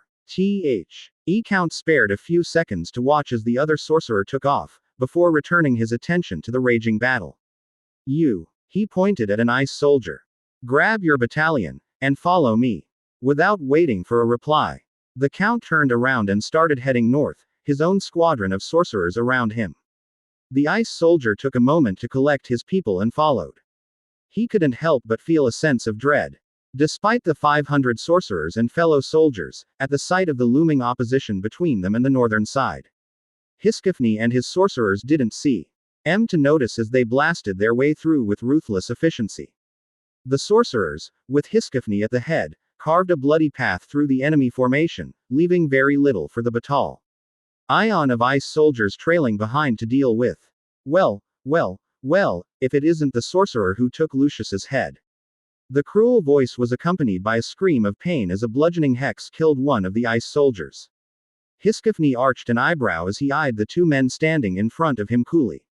Lestrange, I suppose. Though which of you is which keeps eluding me? Rabastan laughed, amused by the sorcerer's mocking. Rabastan Lestrange, at your service. You killed my brother. If by keeping them you mean slitting their throats after you're done with them, Draco Malfoy muttered from next to him. Then, louder, the blonde snarled at the Count. You killed my father, you bastard. It appears we are at an impasse, Hiskifny commented as he took note of the scores of creatures ND Death Eaters surrounding the Lestrange brothers. I've been looking forward to meeting you. And sending you to meet Malfoy. He smirked at Draco. Both of you. Rudolphus sneered in return. After we're done with England. Your island is next, sorcerer. The Dark Lord will never stop. That's what I expected. Therefore, Ignis Abyssus. The Hellfire spell roared from the Count's outstretched hands towards the two Death Eaters, who both dove out of the way. The giant who stood behind them wasn't so fortunate, and toppled over, screaming in agony as his flesh was scorched and his bones reduced to ash in an instant. Rabastan managed to rise to his feet gracefully, throwing up a shield spell in the process. Draco wasn't quite able to match his performance, and rolled around on the ground, trying to put out his burning cloak. Chapter 45. Author note. Several reviewers commented that there were some inconsistencies in Chapter 44. Those errors have been fixed and the chapter replaced. The changes do not significantly alter the plot. Therefore, going back and rereading Chapter 44 is completely optional. I would urge those who were greatly offended by these mistakes to be more patient. I am not the one writing Earl of the North anymore. Cliamzale is, and he's doing a fantastic job of picking up a story midway through. None of you can criticize him as none of you volunteered when I asked for help to finish. Over the past Phoebe, some rather nasty reviews concerning the plot, especially a couple from the last chapter. These reviewers want a Harry, Bellatrix Azkaban story with more venom and anger. If that is your desire, then feel free to start writing and posting your own story. As for me, I have discovered that the muses that inspire anger, venom, and hate are often ignorant, clumsy, lazy, and utterly uncreative, among other traits that are not conducive to writing quality or even completed fiction. Thank you to those who continue to read and review. I hope you continue to enjoy this story. Lord Silver. The 17th of June 2009. Earl of the North. Chapter 45. By Cliamzale. Sparks flew off the blade of the sword as Roden twisted it around to shield himself from Fenrir Greyback's claws, then brought it around in a swing that would have split the werewolf's torso open. The werewolf was faster than that and ducked, springing forward in a headbutt that caught the aging general in the chest. Roden flew back, skidding a few feet across the ground, mostly unscathed thanks to his enchanted armor. Greyback stood still for a moment, before rising onto 2 feet and walking over almost casually. Roden leaned on his sword as he stood back up, then brought it up in a vicious slash that caught the werewolf in the hip. Greyback's reflexes saved him from taking any more damage as he spun to the side to avoid the sword. The werewolf growled angrily and leapt up into the air, coming down hard on the general. Roden raised his blade, only to find it batted aside by sharp claws, and Rely managed to wedge his sword in between himself and Greyback's heavy body as the werewolf landed on top of them, bringing both of them crashing to the ground. Greyback snapped at his neck angrily. Held at bay only by the sword Roden was struggling to hold in between them. The old general heaved, trying to toss Greyback off his chest, but the wolf was too heavy. The strain of trying to hold off The werewolf's weight with his arms slowly forced the sword down, bringing Greyback's fangs ever closer to his neck. Rodin couldn't spare a hand to reach for the dagger in his belt, nor could he use his legs. Pinned under Greyback's as they were. Blood began seeping out from his fist where he was clutching the blade of his sword, mixing with the blood that was dripping down from Greyback's mouth. Tellum Argentus. The conjured silver arrow slammed into Greyback's side, causing him to roll over and howl in pain as the silver burned its way through his fur and skin. Rodin used the diversion to pull his arms, now freed from the burden of his opponent's weight, back and punch the werewolf in the snout with his armored gauntlet. Greyback howled in frustration and dove to the side to avoid the barrage of spells that followed, allowing Rodin to regain his footing. The general gave a quick nod to Remus Lupin as the former teacher reached him from where he'd fired at Greyback. The werewolf was getting back to his feet, as well, his left side smoking and burnt. Lupin shuddered at the look of intense hatred in Greyback's eyes. He had seen such a look before, but never combined with such a thirst for blood as in Fenrir Greyback. At that point, Remus realized that no matter how much he tried to rally the werewolf community to oppose Voldemort, Greyback was far beyond any redemption. He would shed blood and continue shedding blood until he was either killed, or everyone on the planet was dead. Fenrir Greyback wasn't really allied with Voldemort, he just ran along a parallel track, killing the people in the Dark Lord's way first. But once the war was over and Voldemort had won, the werewolf would turn against him, as well. You take him on the left, Rodin muttered quietly. Remus nodded and the two spread out, slowly circling around Greyback until the werewolf had trouble tracking both of them at the same time. Greyback made his move, knowing that once he could no longer see both of his opponents at the same time, he would be vulnerable. Lowering himself down to all fours, he took advantage of the leg strength of his werewolf form and rushed towards Lupin, knowing that the wizard, with his ability to conjure up silver arrows and fire spells, was by far the more dangerous opponent. Remus saw the charge, but the sheer speed of it caught him off guard, forcing him to dive to the side to avoid being eviscerated by Greyback's claws. The werewolf skidded to a halt and turned around, lining up for another dash at the wizard, only to find himself caught in an explosion of smoke and debris. Ignoring the visual hindrance and relying on his sense of smell to guide him, Greyback charged again.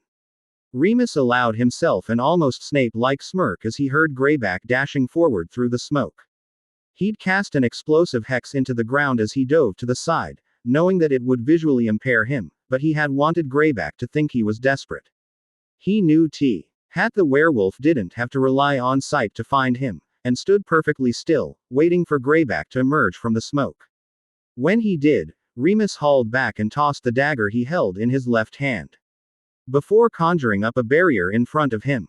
Greyback howled as the dagger struck and he ran right into an invisible, solid wall, more from the shock of running into a barrier than the pain.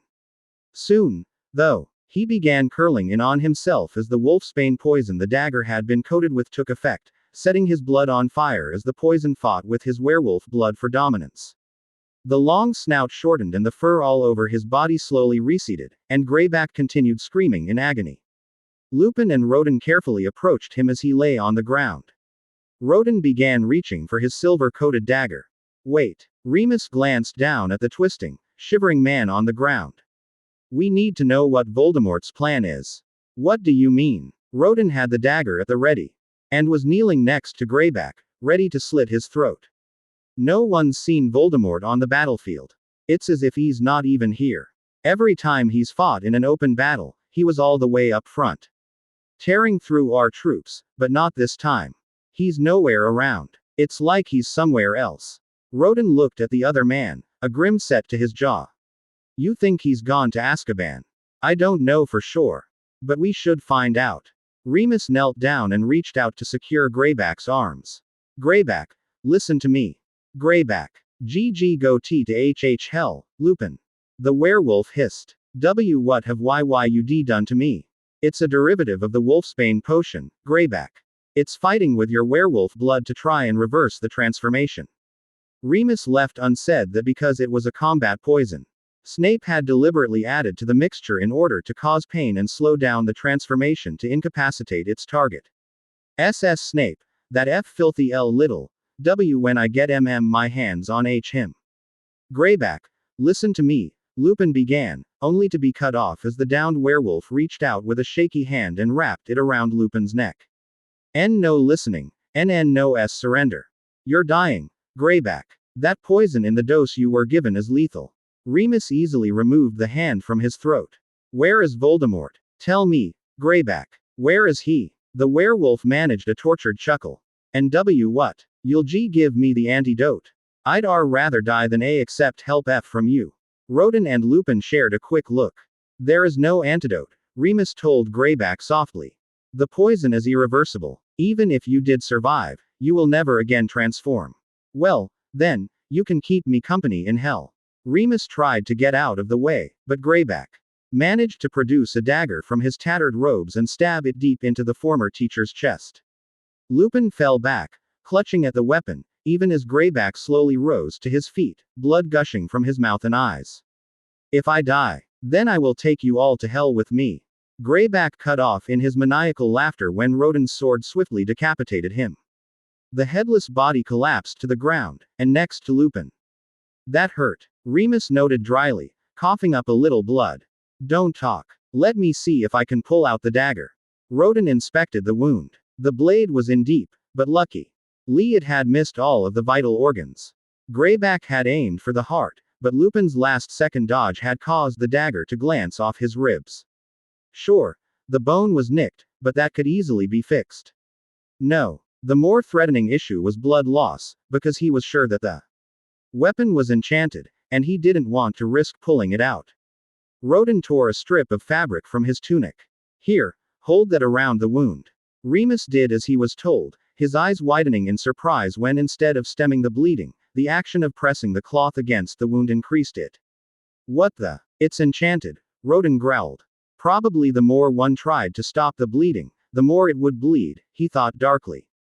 Stupid Greyback. Remus deadpanned, glancing over at the headless corpse. We need to get you to a medic. Rodin stood, looking around. Can you stand? Remus tried to get back to his feet, but even with help from the general, his knees kept buckling. Damn. Looks like it was poisoned, too. Rodin frowned as he called his guards around him. They had to get Remus into the building, which meant punching a line through the enemy attack. That would take a lot of skill and a minor miracle. The werewolves ahead of them charged ahead, enraged by Greyback's death, and had slammed into Rodin's front line with full force. Their renewed assault had taken the defenders by surprise, and the line had buckled. So much so that the gun emplacement he'd used earlier was now silent, and individual melees and chaos were spreading throughout his section. Rodin waved over one of his guards.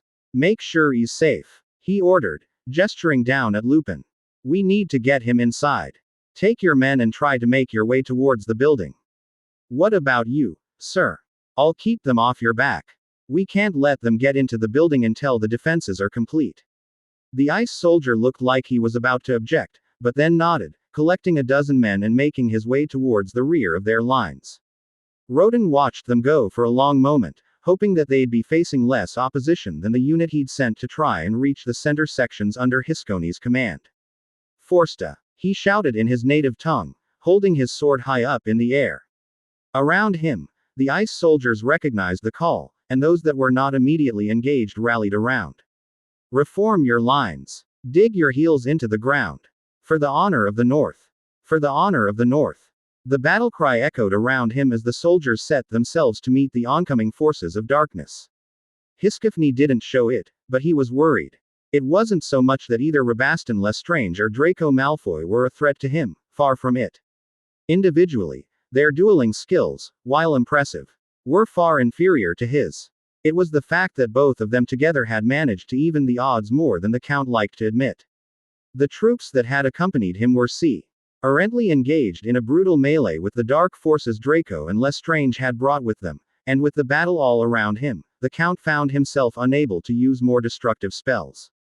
Add to that the fact that each time he knocked one of them away, he was unable to finish his opponent off, because the other would try and attack him from behind.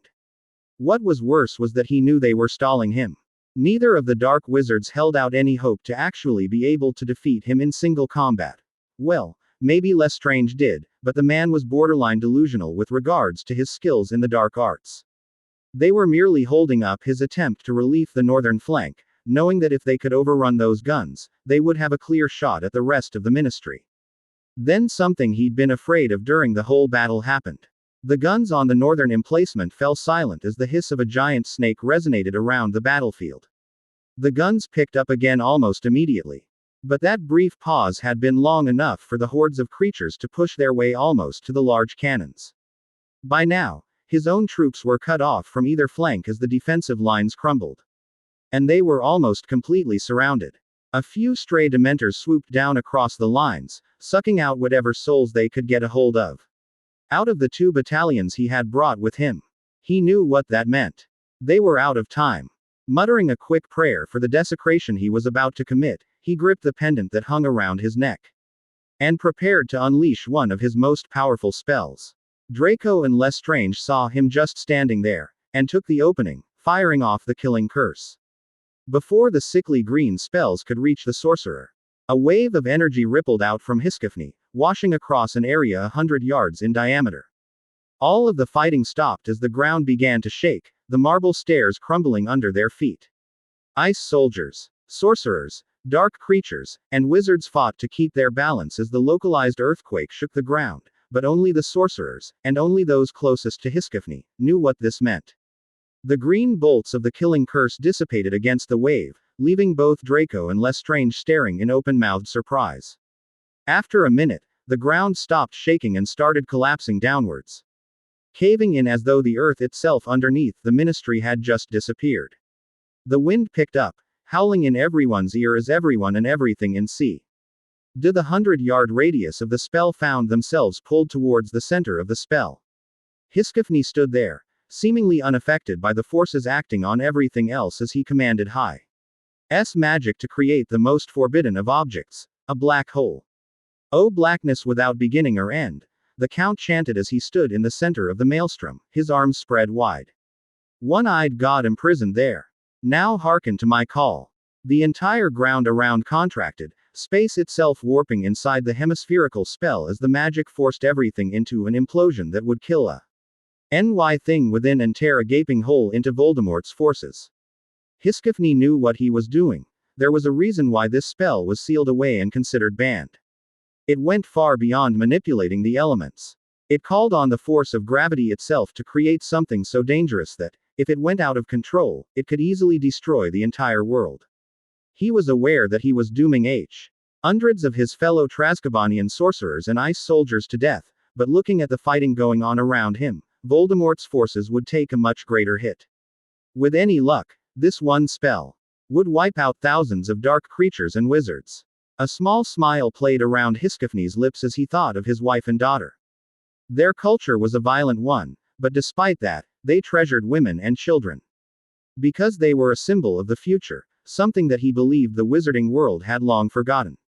As he prepared himself to finish the spell and collapse the entire sphere, along with the several thousand beings in it, into a pinprick, he knew that his family would be safe. Lord Polarix would see to it. Gravity. He halted in the middle of the final word to the spell when a new battlecry rose from behind the dark forces. That was followed by a hail of arrows so thick it blocked out the sky. The silver-tipped arrows brought down vampires and werewolves alike. And Death Eaters dropped in scores from the opening salvo. Everyone around Hiskifny, all the men and creatures that would have gotten caught in his spell, looked up as his shimmering dome dissipated. To behold the sight of dozens of goblin airships flying by overhead, their archers already knocking another set of arrows. The air resounded with the report of the Ira's fire and death ray. Ned down on Voldemort's forces from above. The pop of multiple apparitions signaled the entry of more wizards to the battle, and Hiskifny found himself staring into the face of Neville Longbottom. The boy gave him a shy grin and a sloppy salute. "Potter's Legion, reporting, Mr. Commander, sir. Didn't Potter order you children to stay at home?" "He did, but this is going to affect all of us. This isn't your war, or the Ice People's war. This is our war. It's because wizards like fudge that you got dragged into this. Being here, fighting alongside you, is the least we can do." Neville glanced over at the still shell-shocked Draco and Rabaston Lestrange. "I'll take Draco. We better hurry, before the surprise wears off. Agreed. Hiskifny smirked and threw a lightning spell at Lestrange, effectively separating him from Draco. Maybe there is hope for the wizarding world yet, he thought, with people like Potter and Longbottom. Harry strained under the force of the Dementor's assault, and the few Patroni interspersed between the fighting groups didn't do much to help. The entirety of the battle around them vanished as he closed his eyes in concentration. The 1,000 Dementors, battering at his mental shields, took more power to hold at bay than he believed he had, but the ivory wand in his hand continued to maintain its brilliant white light. He wasn't aware of the front lines crumbling. Wasn't aware that the Ice People's heavy artillery had stopped firing. He didn't know that the southern flank had been cut off, or that Hiskifny's attempt to come to the northern flank's aid had been stopped cold and surrounded. He knew nothing of Roden's duel with Fenrir Greyback, or that around him, Ice People and sorcerers were rushing inside to move the anti-personnel cannons from the center emplacement. All he knew was that there was something evil, malicious, and dark battering at his mind, and that he needed to keep it at bay. Then, suddenly, he heard a voice in his mind. Master, we are here. We hear your command. We will fight. The strain eased a little bit, enough for Harry to open his eyes. Above him, he could see Dementors dashing around each other, their shadowy forms entwined in a deadly flying ballet. From the north, a small stream of Dementors drove deep into the masses hovering above them as the creatures arrived from Azkaban. Harry could only look on in surprise as the 100 or so Dementors that were bound to the seat of Bellatrix dueled with a force 10 times their size. Expecto Patronum. The shout went up just after the friendly Dementors arrived. Friendly Dementors. Harry mused with a slight hint of amusement. He wouldn't have believed it possible, but the combined Patroni from the Legion along with the distraction provided by the Deem NTORS overhead finally allowed Harry some breathing room. He glanced over, only to find a unit of ice soldiers under heavy fire. While he could move and think and didn't have to dedicate his entire will to holding the Dementors at bay, he still was unable to effectively engage in combat. Shacklebolt, he called out. The dark-skinned Auror immediately broke off his spellcasting and looked over Harry was pointing with his free hand. Got it, Harry, he replied. Evans, McDermott, Owens, you're with me. Let's give them some fire support. The 4 Aurors took off, managing to give the ice soldiers enough support to break through.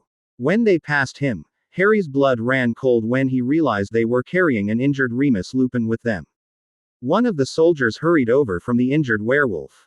My lord, a message from Master Lupin and General Roden. Voldemort is not on this battlefield. What? Voldemort is not here, my lord, the ice soldier repeated. Dear lord, Harry thought, looking up at the Dementors above him. Was the fortress under attack when you left? He thought up at the friendlies from Azkaban. No, a cacophony of eerie voices replied. I need to leave, Harry muttered. My lord. The ice soldier looked confused. I need to leave, now. Voldemort's attacking Azkaban at this moment. Harry looked out over the battlefield, for the first time, noticing the goblin reinforcements. One airship was painted a dark gold, and it was followed by a second one in a silver trim. The 2 of them were heavily guarded, set in the middle of a formation of at least a dozen other airships that were making a beeline for Harry's position. Even as he watched, one of them got hit by a massive fire spell from below, the ship's belly exploding into splinters as it fell out of the sky. Goblin soldiers, most armed to the teeth, fell out of the now open hull, orienting their bodies and weapons downwards. Even in death, they would inflict as much damage as they could. The airship stopped right over Harry, and 2 ropes dropped down. Lord Silver and Lord Gold rappelled down from their respective command ships to stand before Harry. The Goblin army is here to aid, Lord Bellatrix. As per the conditions of our treaty. The Goblin grinned toothily. It will be our pleasure to provide our assistance in this battle. We bring to bear our fleet and army, numbering 3,000 soldiers. Lord Silver declared formally. The ice soldier that had come over spoke up, filling in Harry on the situation. My lord, the southern flank with General Roden is almost entirely cut off. He is rallying our forces to make a stand and cover our retreat, but without our heavy weapons it's only a matter of time before they are surrounded. I do not know the status of the other units, but it is likely that the northern flank is also facing heavy opposition. Their cannons are the only ones still firing. Glancing over the area, Harry realized that the soldier was right. He could tell Iskifni's troops were preparing to fall back. A regiment of ice soldiers was hauling the large cannons they had brought into the hull behind them. Once the center pulled back to reconnect with the south, that would leave the northern section in a similar predicament. Lord Silver, please order your men to concentrate their attacks on clearing a path for our southern flank. We need to clear a path for them to reform the battle line with the other sections. As you wish. The goblin looked up and bellowed a few orders in his native tongue, before grabbing on to the rope and being hauled back up to his ship. Harry looked at Lord Gold. Please take your soldiers and cover the retreat of the northern flank. We need to keep our front lines together while they pull back. Since you have the high ground, I leave command of the battle to you. Please locate General Roden and Count Iskifni as soon as you can. You three will be in command of the battle. What about you, Lord Bellatrix? I need to head to Azkaban. Voldemort is there. The attack on the ministry was a diversion. He's after the Rod of Dominion. Harry's eyes narrowed. We need to get rid of those Dementors up in the air. Oft Pop next to him alerted Harry to the new arrival. Luna Lovegood smiled at him with her usual vacant smile, but he could see in her eyes that she was anything but absent. We can take care of them, Harry, she said in a strangely melodious tone. Luna, but it is our battle, as well, Harry. He looked at her helplessly for a moment, before nodding. All right, but if any of you get killed, he didn't need to say anything more. Luna understood. If any of the students died, he would never forgive himself. Her smile almost faltered as she realized that it would be inevitable in the chaotic battle. But she and Neville had realized that it was necessary for them to come, after they had spotted the wave of Dementors flying overhead. To keep everyone safe, they had agreed to use portkeys to transport Legion members, all of whom had volunteered, to locations that they deemed safe enough to cast a Patronus from. Look, Luna said, pointing up where dozens of silvery shields had just hung up from where the members of Potter's Legion had cast their spells, effectively halting the Dementors' advance on Harry's position. Harry, lull your airships to clear the area immediately above me. I've got an idea. He looked down at his ivory wand, remembering the rush of power that had gone through him when he had cast the Patronus before. The goblin nodded, belting out his orders. I shall take my leave and assist the northern flank, as you ordered. I pray for your safe return and victory, Lord Bellatrix. And the same to you, Lord Gold. And all of your people. The goblin nodded graciously, before his airship took off, spitting fire from its belly-mounted cannons. A few minutes later, the airspace above Harry was clear of airships. A mental command had all friendly Dementors withdraw to a safe distance, as well. And Harry suddenly found himself back under the immense pressure of 1,000 Dementors as they closed in with him. He raised his wand, summoning all the strength he had. Expecto Patronum, he shouted. And once more a brilliant beam of light speared from his wand into the mass of Dementors above. Dozens of creatures shrieked as they disintegrated when the beam expanded to several feet in diameter. Elation swept through Harry as he realized his crazy plan worked. Sweeping his wand through the air, he cut through the Dementors' ranks, decimating the creatures. When the beam faded, Harry collapsed to the ground, winded, but the skies were clear. A cheer went up all around him when the fighters realized that the oppressive mental pressure from the dark creatures was gone. The few stragglers that were left were easily held at bay by the Legion members and wizards that were present. In the name of the Queen, the ice soldier whispered in awe. Luna, quick. Lee leaned down and pulled a flask from her belt, handing it to Harry. A pepper-up potion, she explained. We figured we might need them if this battle goes on for a while. The young Lord of Bellatrix took the flask, gulping down the potion almost greedily. Within moments, he could feel his energy return, though he knew it was only temporarily. My wand. Where's my wand? Over here, my lord. The soldier pointed out. Harry walked over and picked it up, dropping it almost instantly again when the searing hot wood touched his skin. Smoke was wafting off the wand's tip as it lay smoldering on the marble floor. Drawing his black ash wand, Harry cast a quick cooling charm on it, before picking it up. He held it in his hands for a moment, looking at the wand crafter's creation in awe. I didn't think it was actually possible, he whispered. Then he realized something. Azkaban. I need to get to Azkaban. Go, Harry, Luna encouraged. We can handle things here. She waved her hand towards the front lines. The battle was still fierce. The Ice People's artillery on the north flank was still spitting fire, and the goblin airships were raining down death from above, while goblin soldiers were leaping from enemy to enemy, displaying surprising agility as they slit throats, stabbed, and clubbed their opponents to death. Spells were erupting anywhere where wizards or sorcerers clashed with Voldemort's dark forces. And a renewed battlecry echoed from the southern flank as Lord Silver's goblins relieved the Roden's struggling company. Sorcerers, ice people, wizards, and goblins were fighting alongside a common evil. And for the first time since the battle had begun, Harry started to believe that Luna was right. They would handle things here. He had a date with the strongest dark wizard in centuries. Take care, he told Luna, pulling the surprised girl into a hug. Turning to the soldier, he said, make sure the Legion members have extra protection. Pull them all the way back inside if you have to. Understand? Yes, my lord. The ice soldier replied with a smile, understanding why Harry had given the order. It wasn't so much because Harry wanted to save his friends at the NSE of someone else's life. It was because they were children and teenagers, young adults of a new generation. A generation that was willing to fight for what they believed in, and Harry wanted to protect that. The soldier found himself agreeing. Stepping back, Harry saluted the soldier. Tell General Roden and Count Hiskifny I expect this place to still be standing when I come back. I've got a dark idiot to kill. Before the soldier could return the salute, Harry had already apparated to the fortress island of Azkaban. Chapter 46. Earl of the North. Chapter 46. By Cliamzale. Dead bodies littered the ground as Harry appeared. He was surprised there weren't more wearing the armor of the Ice People, but Captain Nailoff had done an amazing job at organizing a defense with the 50 soldiers he had been left with. Dozens of Death Eaters were littering the yard of the fortress, most of them with smoking holes in their chest. Looking up, Harry could see the gun emplacements the ice soldiers had used to cut down the invaders. He walked through the fortress, knowing where he was going, glad to see the place devoid of life. It meant the ice soldiers had followed his orders and vacated He Island as soon as Voldemort and his Death Eaters had breached the inner defenses. The torches and lamps the Ice People had set up flickered as they lit the way down into the ruins beneath the former prison fortress.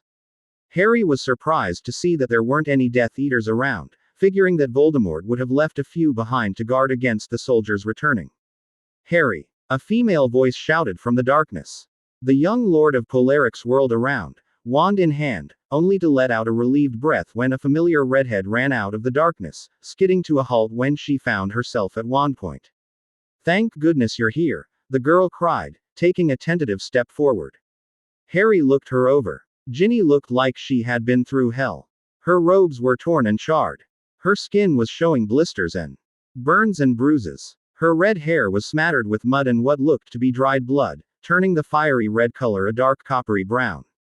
The girl's face was by far the worst off. One of her eyes was swollen shut, her lower lip was split, and blood was trickling from the corner of her mouth.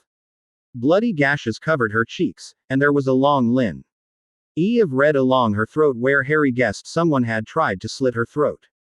Her eyes were wild and unfocused, gleaming with desperation and fear, and she was swaying on her feet in obvious exhaustion. Looking around and finding no one else around, Harry relaxed his guard somewhat. Ginny's presence changed things. The way she looked, he needed to get her medical attention, whether she was the traitor or not. Despite all the facts pointing towards it, Harry really hoped that she wasn't. He had the feeling Voldemort wouldn't treat anyone like this, not even his enemies. Actually, Harry mused with grim realization. Voldemort did treat his enemies just like this, most just didn't live through it. What happened? He asked, still cautious. He never lowered his wand, though he took a step towards her. It was Tonks. Ginny whispered hoarsely as her legs buckled and she collapsed to the ground. She's a traitor, Harry. You've got to warn the others. Kneeling down next to her, Harry helped Ginny sit up against the wall. He shrugged off his cloak and covered her shivering form with it. What do you mean? She just walked into the library, right after you guys came back. I was there with Fred and George. We were helping Hermione with looking through a few books that she'd pulled out. Hermione stepped out for a moment to check on you, and Tonks just drew her wand and started throwing spells around. Ginny sobbed hysterically. Tonks, she blew Fred into the wall with some kind of dark curse, and he started bleeding, and she just cut up George. Oh Harry, it was awful. What happened then? Harry asked. He hated putting her through this, but what she was telling him was the first real clue to what had happened in the library of Nerike. A flicker of doubt started creeping up in his mind. Could Ginny actually be innocent? He had been the one who had concluded traitor by her conspicuous absence, but even before that, Tonks had mysteriously gone missing. Maybe they had been too quick to jump to conclusions. Maybe Moody was right in his suspicions about the Metamorphogus's sudden disappearances. Even Dumbledore, whom she had claimed she was working for, had acknowledged that she had, at times, gone missing for far longer than they had planned. She took me, Ginny whispered. To see him. Oh God, Harry. Harry shook his head. No, Tonks would never betray us. She hates Voldemort and what he stands for just as much as I do. She would never join him and do something like this, he thought. But then again, he was forced to admit the same about Ginny. The situation was giving him a headache. Ginny, he called softly. Are you sure it was Tonks? Absolutely sure. Yes. She hiccuped and swallowed hard. It was Tonks. Harry, the beating was the easiest part of it. They took me, and the Cruciatus, she trailed off, shuddering. They brought me here. I thought they were going to kill me, but they brought me here. I don't know why, but I managed to get away while they were fighting. And when the soldiers left, I just ran and hid. All right, Harry whispered soothingly. It'll be all right. His animosity for the girl was put on the back burner. Right now, she needed his help, and what she'd been through eclipsed any pain she'd caused Harry. He did, after all, know how Voldemort treated his prisoners. All too well. He held her for a while, until her breathing calmed and she stopped shuddering like a leaf in the wind.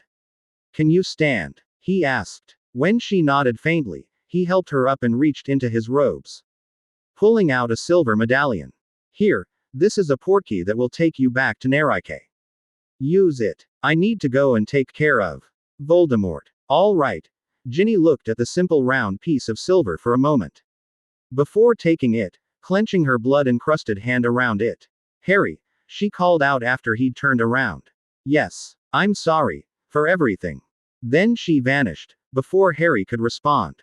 Voldemort looked at the Rod of Dominion as it hung suspended in the air, behind its protective red barrier. He turned to look the traitor, who'd accompanied him. Remarkable, isn't it? Such power in such a simple-looking staff. I'd expected something more ornate. The woman at his side remained impassive, the dagger in her hand still dripping blood. Behind her lay the three corpses of what remained of Voldemort's inner circle. After they had managed to penetrate this far down and reached the chamber with the rod, Voldemort had given her the signal to kill them. The men had gone down pathetically easy, never really expecting to be stabbed in the back by the beaten and bruised woman who'd betrayed the Order of the Phoenix. Now, thanks to the texts you've brought me, my dear, I'll be able to access it. The dark wizard stretched out a hand, hovering it over the surface of the red barrier, almost caressing it. Not if I stop you first, Tom. The voice came from the entrance to the hall. And Voldemort snapped around in surprise. Didn't I already kill you, old man? He hissed in annoyance. Albus Dumbledore strode into the brightly lit room. You didn't do a very good job of it. The headmaster replied with a hint of humor. He was walking slowly, carefully. As he had planned, he had awoken from his coma with Fawkes's help while the fortress of Nerike was deserted. And everyone had left for the battle at the Ministry. Fawkes had teleported him to Azkaban, where he'd made his way down into the catacombs to await Voldemort. He was surprised at the woman's presence, his eyes narrowing as he realized that he had been wrong in assuming the identity of the traitor. Voldemort shrugged. It'll be a pleasure to finish it. Then, he snarled, drawing his wand. The woman in the room stepped back as the two mages began circling each other. The dark wizard looked over his shoulder at the traitor briefly. Go bring Potter here. And bring the prisoner. This is something I want him to see. Yes, master, the woman replied stoically, before leaving the room. Dumbledore looked after for a moment, before Voldemort began firing off spells. The old headmaster no longer had time to think as he was forced on the defensive. Harry followed the corridors until he reached the broken stairwell. Stepping through the illusion, he was surprised to hear sounds of battle coming from the chamber ahead. A wave of his wand snuffed out the torches around him, plunging him into complete darkness. Carefully, he made his way through the corridor, hidden by the shadows. An explosion rattled the foundations of the ruins, followed by a pained groan. By now, Harry had reached the end, and was pressing his back against the corridor wall to remain hidden. He pressed a gasp of surprise when Dumbledore crashed to the ground, bleeding and unable to get back up. The old headmaster didn't see him, knocked unconscious as the dark wizard approached him almost casually. Dumbledore's wand lay across the room, smoke wafting from its tip, and far out of his reach. Harry swore under his breath. As much as he hated giving up the element of surprise, as much as he hated Dumbledore being there, he couldn't let the old man die. Better make this one count, Harry, he muttered to himself as he leveled his ivory wand at Voldemort's approaching figure. Before he had a chance to even begin casting the spell, he suddenly found Voldemort looking straight at him. "I know you're there, Potter. Come on out, or the old man dies right here." Voldemort sounded almost amused as Dumbledore's eyes fluttered open. Cursing himself for not realizing that Voldemort had somehow detected him, Harry lifted his hands, still holding on to his wand, as he stepped out into the chamber. Ginny was right, he thought to himself. Tonks is the only one who, as he walked into the open, he noticed the dead bodies of 3 Death Eaters on the ground. The once pristine room was Arched with craters and charred where the Voldemort and Dumbledore had dueled. "So," Harry finally said after a long pause. "Here we are again, Tom." "So we are, Harry," Voldemort replied with a smirk. "Now what?" Harry asked. "I assume that you're just going to kill us all, get your hands on the rod, and take over the world." "That's about right," the Dark Wizard confirmed, "but there are a few things I wanted to indulge in, first." Harry shrugged, glancing over at the rod. "Look, Tom, there's a little problem with your plan. I know you had a traitor among us, and I know that she brought you texts we were studying to break the rod out of the wards surrounding it." "Go on." Voldemort nodded, his interest piqued. "Well, the rod doesn't exist in this dimension," Harry told him. Voldemort snorted in amusement. "What are you talking about? Of course it exists. You're looking right at it." The Dark Wizard eyed Harry suspiciously. "My minions didn't hit you too hard upside the head, did they? You're not hallucinating, are you?" Quote. Harry blinked in surprise at the comment.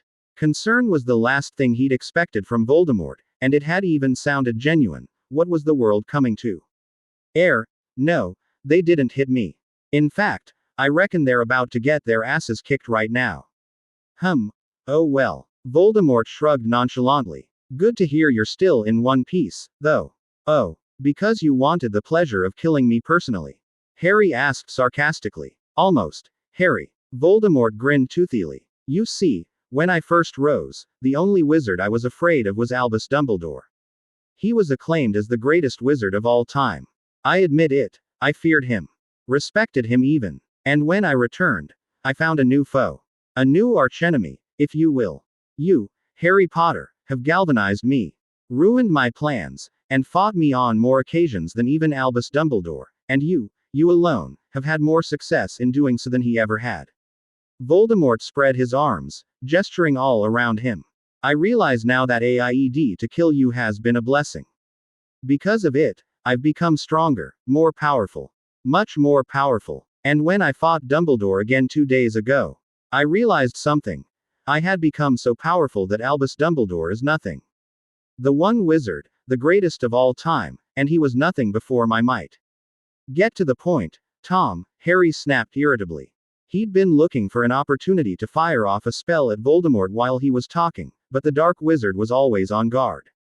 "The point is, Harry Potter, that you have taken the place of Albus Dumbledore as my greatest enemy," Voldemort announced grandly. "You are the only one with the potential to become as powerful as I am, and in the short time you've grown to be able to fight me on even ground. In fact, Because you have grown so powerful in such a short time, one might even argue that you will become more powerful than me. Before I acquire the Rod of Dominion, before I continue to move on with my conquest of the wizarding world, I will fight and defeat you. I will finally put to rest my most worthy foe. You. What? Harry blinked in confusion. You want to duel me? Like, man to man. Correct. Voldemort grinned. If I can indeed overcome you, then the rest of the world will be within my grasp. Harry began to wonder if Voldemort hadn't been hit on the head too hard at some point, because this man was different from the evil maniac mastermind he'd come to know. What brought all of this on? He asked finally, unable to understand why Voldemort would be asking him for a duel. Why not simply take the rod and blast all of existence to hell? He looked around the room for anything that could be used as a distraction, and his gaze fell on the 3 dead Death Eaters. Now that he looked at them closer, he realized that they didn't look like they had been killed by spells. A huge puddle of blood was forming around them. It made Harry wonder what had killed them. Curious about that, too. Voldemort asked, noticing the direction of Harry's gaze. I can answer both in one, I believe. Oh yeah, let me ask you this, Harry, what is conflict without an opponent? What point is there in war if there is no one to be fought? The Dark Wizard didn't wait for Harry to answer. Simple, there is none. I fight this war for the extermination of all those who are unworthy. You have been my greatest opponent, Harry Potter, but once I hold the Rod of Dominion in my hands, even that will be no more. For the last time, I will fight you, before I kill you and move on. As for them, Voldemort pointed at the 3 dead men, the rod holds inconceivable power, as do its protections. Why share the secret with those who are unworthy of it? Harry realized Voldemort truly was crazy. The Dark Wizard knew next to nothing about the Rod of Dominion, except for the fact that it was capable of killing him, and apparently was dangerous enough to be forever sealed away. He had somehow gotten the notion that with the rod, he would be above all opposition, and Harry reluctantly admitted that he may be right. The rod was a deus ex machina. Something so ludicrously powerful that it had to be lost to all time, because its power would corrupt even the purest of saints. And before he got his hands on it, Voldemort wanted to duel someone he thought worthy. For nostalgia's sake. The Dark Wizard's final comment also made Harry realize something else. Voldemort would never stop killing. The power at his fingertips was too compelling, too seductive. He may have set out to purge the world from muggles and mudbloods, but in the end, the darkness within would never let him stop killing, even if it meant turning on his former followers. He probably was rooting for his army to get decimated, Harry thought grimly. The only thing that would appease Voldemort was bloodshed, no matter whose blood it was. I see, Harry said, slowl, while lowering his wand arm until it was resting by his side. I doubt you do, Voldemort laughed. But maybe you will indulge me anyway. Harry brought his wand up, holding it close to his right ear as he extended his left arm forward. His weight was shifted onto his back foot as he spread his legs shoulder-width apart. I don't think I have any choice, do I? Voldemort eyed the teen with some amusement, recognizing the dueling stance as one of Bella's favorites. No, you don't, he replied, as he slid into a stance of his own. I am told you have a warlock rune. I look forward to seeing what you can do. Harry's eyes narrowed. It appeared that the spy had informed Voldemort of far more than the rod's location. Fine, he wants to see what I can do. Time to dig real deep. Then, Harry thought to himself.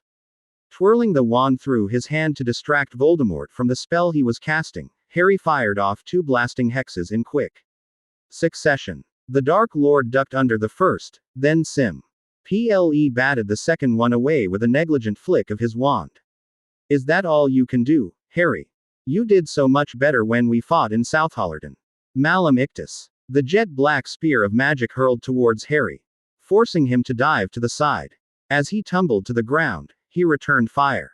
3 stunners impacted Voldemort's shields as the Dark Wizard raised a shimmering golden barrier around him with little more than a flick of his wrist. He let Harry rise back to his feet, smirking in amusement. Like it. It's an Archmage-level shield spell, Voldemort explained. In fact, it's the only Archmage-grade shield spell. Do you know why? Without replying, Harry flicked his wrist, sending a torrent of elemental spells towards his still opponent. Voldemort merely stood calmly as all. The spells dissipated harmlessly against his barrier, causing no more than ripples in it. Harry gave up barraging the shield with spells, and slowly began to circle his enemy, trying to find a weak spot in the barrier. You won't find any weak spots, Harry. Voldemort said calmly, even though his back was facing Harry. The reason Aegis Contigo is the only Archmage-level shield spell is because it is the only shield that is needed. It will stop anything. Anything. Voldemort cackled. In fact, the only spell that will penetrate it is the Killing Curse. Are you willing to use it, Harry? Frowning, Harry flicked his wrist with a muttered, "Combero." The fire spell lashed out, but the flames parted harmlessly around Voldemort. It appeared Voldemort was right. He had barraged him with a wide assortment of all the spells he knew. Short of the unforgivables, but nothing had worked. Voldemort's words wormed themselves into Harry's thoughts. Avada! Harry paused in the middle of the spell. If Voldemort was telling the truth, then he was a mere word away from ridding the world of the most powerful Dark Lord in centuries, but was he really willing to sell his soul to the Killing Curse? He thought back to some of the discussions he'd had with Bella about the Killing Curse. He'd wondered why it was considered an unforgivable when other spells, most of which were actually considered harmless, were equally capable of killing people. The reason was as simple as it was frightening. The first time someone cast the Killing Curse, they lost a piece of their soul. The same properties allowed the spell to bypass any shield and kill any person would also slowly but inexorably cost the caster his soul. It certainly explained why Voldemort was who he was now, Harry thought grimly. As he willing to go there to rid the world of Lord Voldemort. He had sworn that he would do anything to keep his family safe, but there was a flicker of a doubt. Would he remain the same person? Would he go down the same path as Voldemort? Dumbledore had more than once alluded to the fact that they were both very similar. They had similar upbringings, similar experiences. A lot of people seemed to think that it wasn't a far cry for Harry to turn dark. Would this be it? Could just casting the spell a single time cause him to become the next Lord Voldemort? The prospect was a frightening one. Well, Voldemort, I thought you promised Bella and your child that you would never let me touch them, he taunted. Unless you cast the Killing Curse, you will never defeat me. I'll keep coming back. That thought slammed into Harry hard. The thought of Voldemort going after his wife and child was beyond anything he could bear, and he found himself saying the final word to the spell, taking care to enunciate it slowly so that there would be no chance for it to go wrong. Voldemort would die. Kedev. Don't do it, Harry. Bella's voice surprised both of them, causing the dueling wizards to turn to look at the corridor. Bella and Hermione were there, having run down from the island's shore.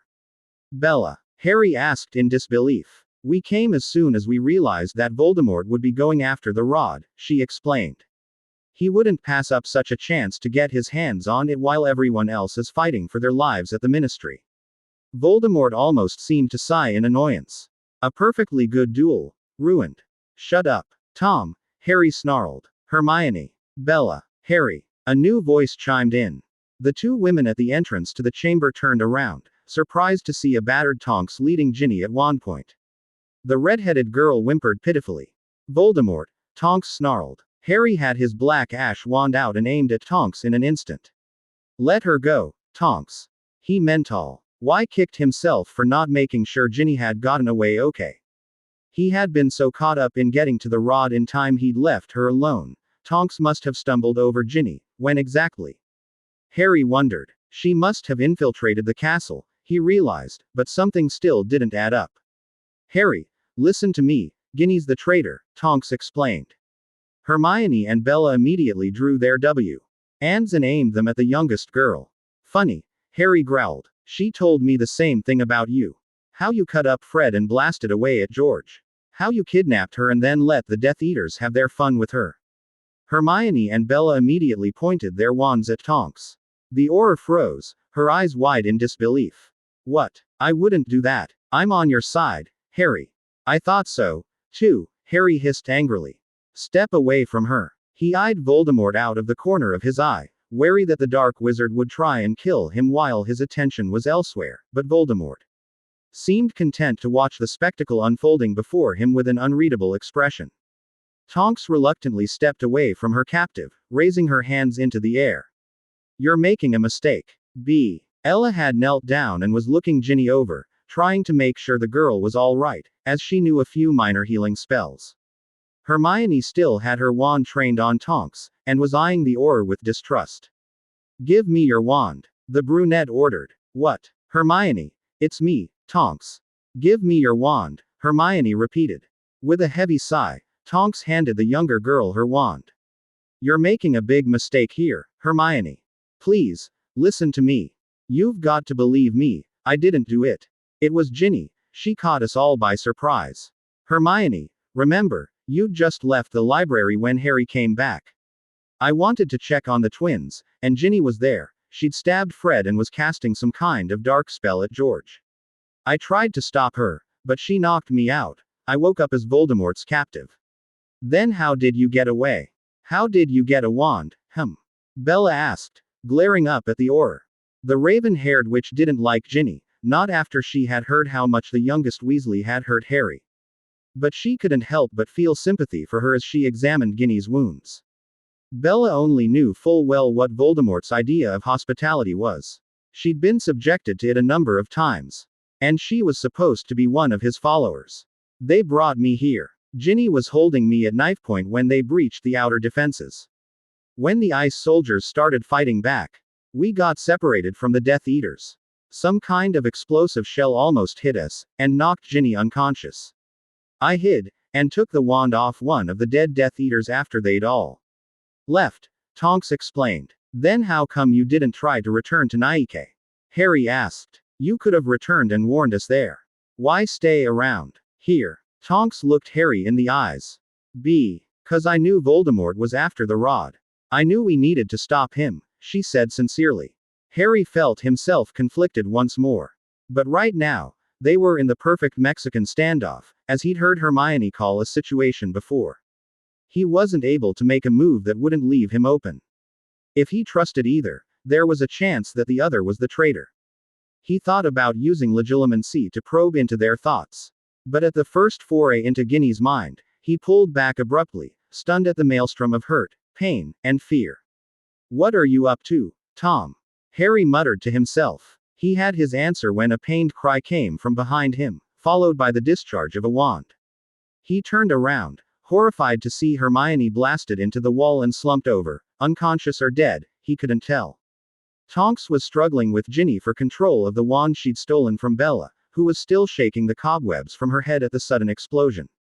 Before Harry could react to help them, Ginny twisted around, using the wand both she and Tonks held onto. As a pivot, the redhead brought her back against Tonks's front, and executed a shoulder throw that sent the Auror crashing to the ground. Before she could do anything more, though, Ginny was tackled from behind by Bella. The older witch managed to dislodge the wand from Ginny's grasp by slamming her wrist against the marble floor. And pinned the smaller girl on the ground using her body weight. Pain blossomed from her belly, causing Bella to look down, just in time to see Ginny tear a dagger out of her wound. The redhead shoved the older witch off of her and leaned down, preparing to finish the job. Chapter 47. Earl of the North. Chapter 47. By Cliamzale. Harry raised his wand, but found a shimmering rear standing in between him and his wife. He whirled around, snarling at Voldemort. What is this, Tom? Simple, really. You turn your back on me, you die. The dark wizard smirked. We haven't finished our duel yet. Gritting his teeth, Harry kicked the barely visible barrier before him. It didn't budge. He could only watch in horror as Ginny incapacitated Hermione and Tonks, and prepared to deliver the killing blow to his wife. He mentally kicked himself for not realizing it sooner. Ginny had supposedly portkeyed away to Neraike. He'd seen her disappear. There was no way Tonks would have been able to get to her. The only way this would have been possible was if Ginny hadn't portkeyed to the fortress at all. She probably portkeyed to Voldemort, then went to fetch Tonks, but Tonks found her first and caught her. Damn. It was right under all of our noses. To Harry's immense relief, Tonks seized Ginny's legs, causing the shorter girl to topple over. Both of them rolled to their feet. Harry tore his attention away from them and the large puddle of blood that was forming under Bella. Rage bubbled up within him, Enough that he actually wanted to cast the killing curse, but he held himself back. He needed to get to Bella first. The hand holding on to his wand trembled. He didn't even notice that Tonks had managed to disarm Ginny, and the two were now slugging it out with their fists and feet. He only saw the expanding puddle of red beneath his wife, feared for her life, feared for the life of their unborn child. He could see her, weakly rolling around in the expanding PUDle of her blood as she tried to stem the flow even as she went into shock.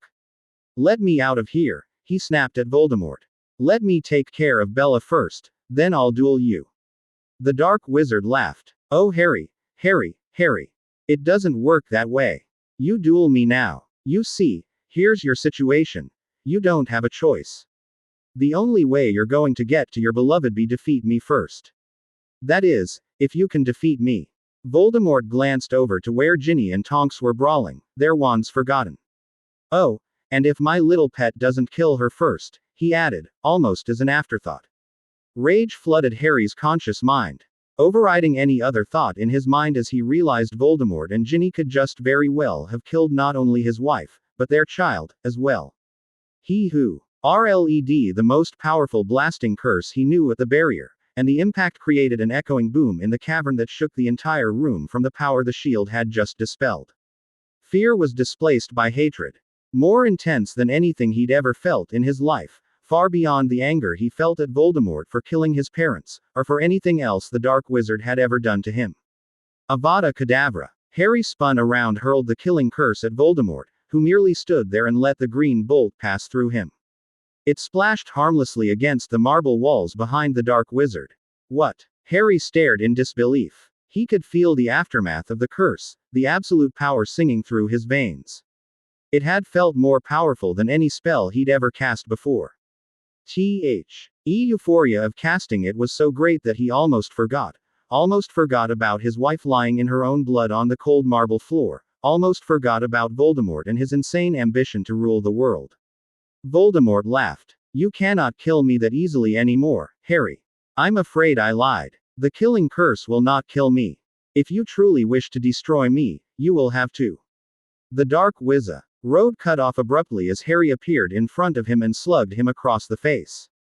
"Shut up," Harry hissed. "Shut up, shut up." He continued pounding away at Voldemort's body, uncaring that his knuckles were turning bloody or raw.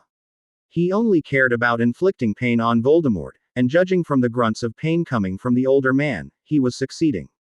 Enough. A wave of power exploded from Voldemort, slamming into Harry and carrying him all the way to the barrier the Dark Wizard had conjured up around their makeshift dueling arena.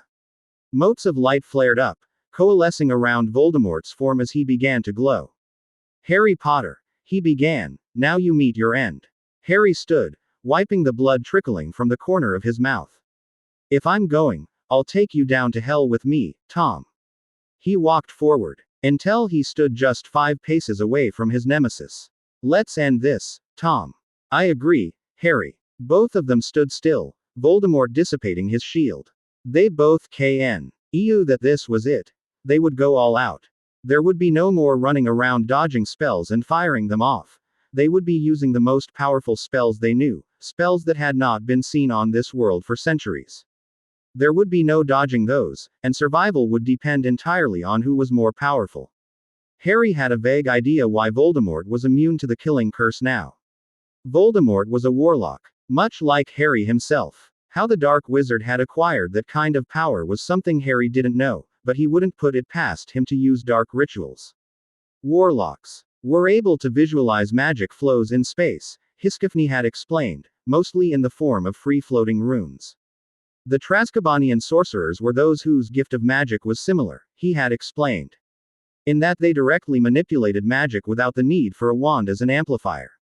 In essence, a warlock was the ultimate mage, capable of forcing the magic to do anything and everything, simply by altering the patterns of the magic they could see. During one of their discussions on runic magic, Hiskifny had hinted that a warlock, if powerful enough, could transcend the mortal plane and sever his soul, making him effectively invincible to the killing curse by destroying his mortal body and becoming an astral projection. It was a similar concept as to what he theorized that the Rod of Dominion did. Tearing the soul free of the body, only that the rod destroyed said souls afterwards. The only way to combat a warlock at that level, the Count had admitted, was to use spells that warped reality itself. Only a warlock could kill a warlock. Battles between warlocks of that kind of power tended to be highly destructive, which was why the sorcerers had banned anyone from learning any of the warlock grade spells.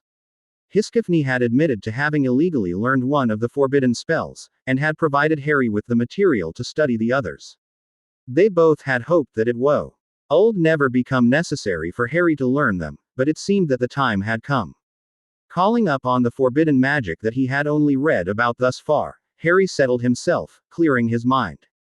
He hadn't dared practice these spells anywhere near others because of their destructive power, and even Hiskifny only had a vague idea of how they worked. His vision cleared as he began to see lines of color floating around him.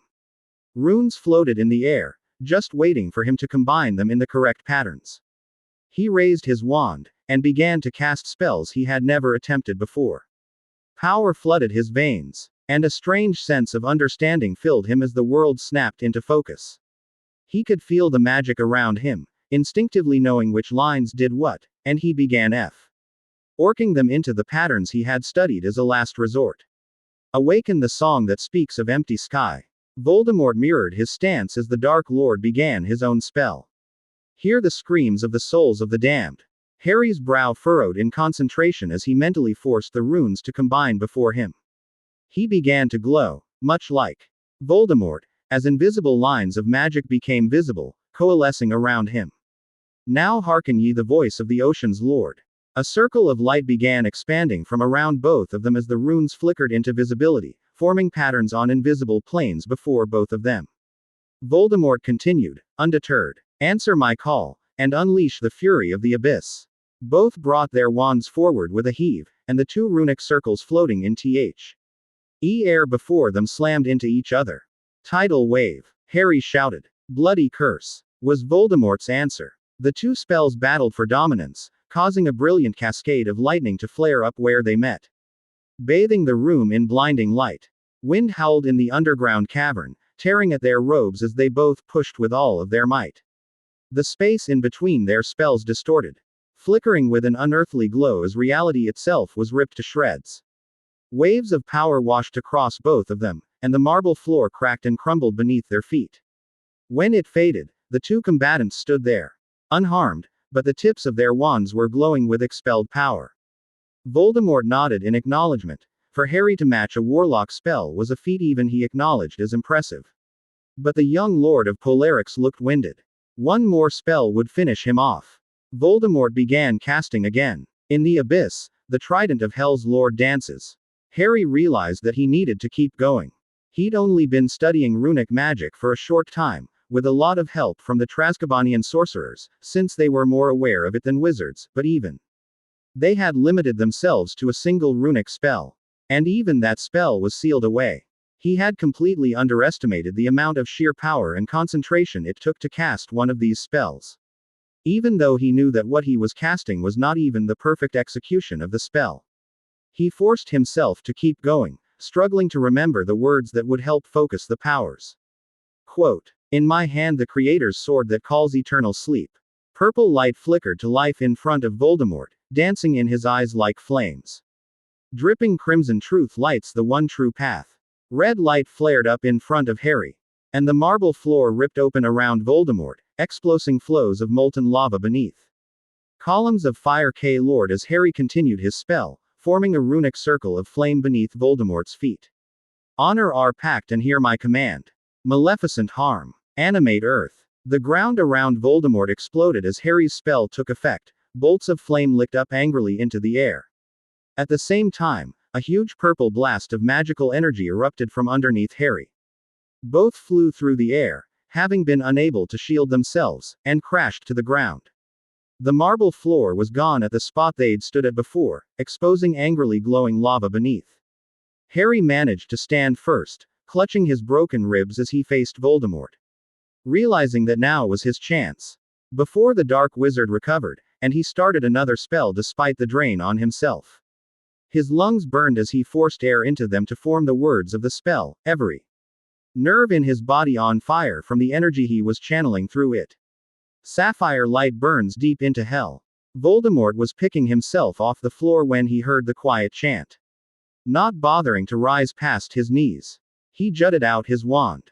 Hearken the angels summon. Harry found himself staring up as a giant runic circle formed above him, a good 20 yards in diameter, slowly rotating, humming with barely restrained energy. The spell he was about to cast was the most powerful from the archives Hiskifny had given him access to, something that could be as lethal to the caster as it was to the target. The Count had hinted that this particular spell hadn't ever been cast since almost the time of Merlin. Usually, Harry would be reluctant to cast something that he could easily lose control over. But it was his best shot at ridding the world of Voldemort. He didn't care if it tore asunder the fabric of space, or if he warped time. All he wanted was for Voldemort to die, witness their sins, and call forth the day of judgment. Voldemort looked up at a similar circle floating above his head, bathing him in a stark yellow glow. The Dark Lord smiled insanely as he conjured up the powers of the forbidden spell, intent on wiping Harry Potter from existence. The true path shall guide you. Find peace in annihilation. Pale flare. Violet bolts flashed from the circle above Harry's head, curving around to slam into Voldemort's unshielded body. He braced himself for the onslaught he knew was coming. He recognized Voldemort's spell. It was the sister to his own. Phantom destruction. Yellow bolts of lighting crashed into Harry, driving his body all the way back to the wall as Voldemort's barrier failed. The magically reinforced marble crumbled around him, and all Ime seemed to stop as he contorted in agony. He couldn't breathe, couldn't feel the blood rushing through his head. He couldn't fall to the ground as the magic continued to spear into him, pushing in to the marble until he was embedded into it. Their spells tore open reality, opened portals to other planes as they called forth untold amounts of power that wasn't supposed to be handled by any human. Their wands hummed and disintegrated under the strain as otherworldly lightning continued to cascade into both of them. The two runic circles connected, forming a cage around them as the whirl around flickered in and out of existence as the forces of nature tried to combat this defilement. Pale violet arcs fought with bright yellow lightning for dominance, causing a tear in reality to open up between Harry and Voldemort. It flared with unholy light, alternated with inconceivable darkness. It was as bright as the surface of the sun, and as dark as the event horizon of a black hole. 2. Ender crashed and went unheard as nature was violated. Then, suddenly, he crashed back into the real world as his body hit the floor. The barrage of the spells was over.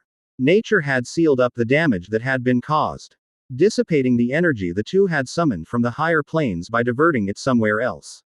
The tear in space was gone. So was the barrier around the Rod of Dominion, and the staff clattered to the torn ground, resting amidst the crumbled and crushed marble.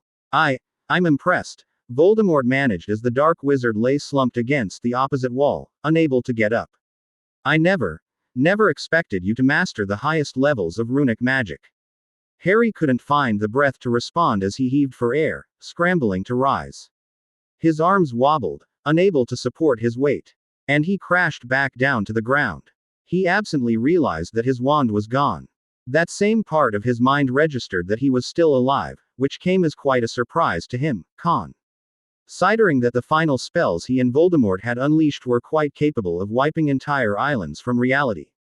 Both of them struggled for breath, unable to rise, and they both noticed the Rod of Dominion sitting on the ground in front of them, unguarded by the wards that had held them at bay. Voldemort smirked, realizing that his ploy had worked, shifting an object from a higher plane to theirs required immense amounts of energy, something that could only be found in warlock spells that were capable of tearing asunder the natural order of things. Even he would not be able to generate the necessary power by himself. Goading his opponent into casting the required spells and matching them with a spell of equal power had caused the rod to shift back into three-dimensional space from where it had been, when reality had been warped by their colliding spells. Voldemort had no intention of destroying reality. After all, if everything was gone, what was there to rule over? Harry realized what Voldemort was thinking, and forced his sore muscles to move. They spasmed erratically, and he could only drag himself along the broken floor at a snail's pace. The only consolation was that he knew Voldemort was in a similar condition. The only reason either of them were still alive was because neither had the required knowledge or control over the spell to bring them to completion, something Harry was glad for. A Voldemort with complete control over spells that could create black holes and tears in reality capable of swallowing up entire islands was not a pleasant thought. Almost there. Almost. Harry thought as he reached a shaking hand towards the rod that was now only a few inches away from his fingertips. He could touch it. Tried to wrap his fingers around it, but the rod slipped away and towards Voldemort. No, he thought as the dark wizard reached for the staff that was now within arm's reach. No, please, not after all we've been through, not like this. A foot came down on the staff before either of them could get their hands on it. Their eyes traveled up a booted foot, up the tattered robes, and to the head. Voldemort smirked as he extended his hand towards the woman. She reached down and picked up the rod. Looking at it closely, her quizzical gaze wandering from the artifact to Voldemort and back. Harry wanted to scream in frustration. He'd forgotten about Ginny and Tonks.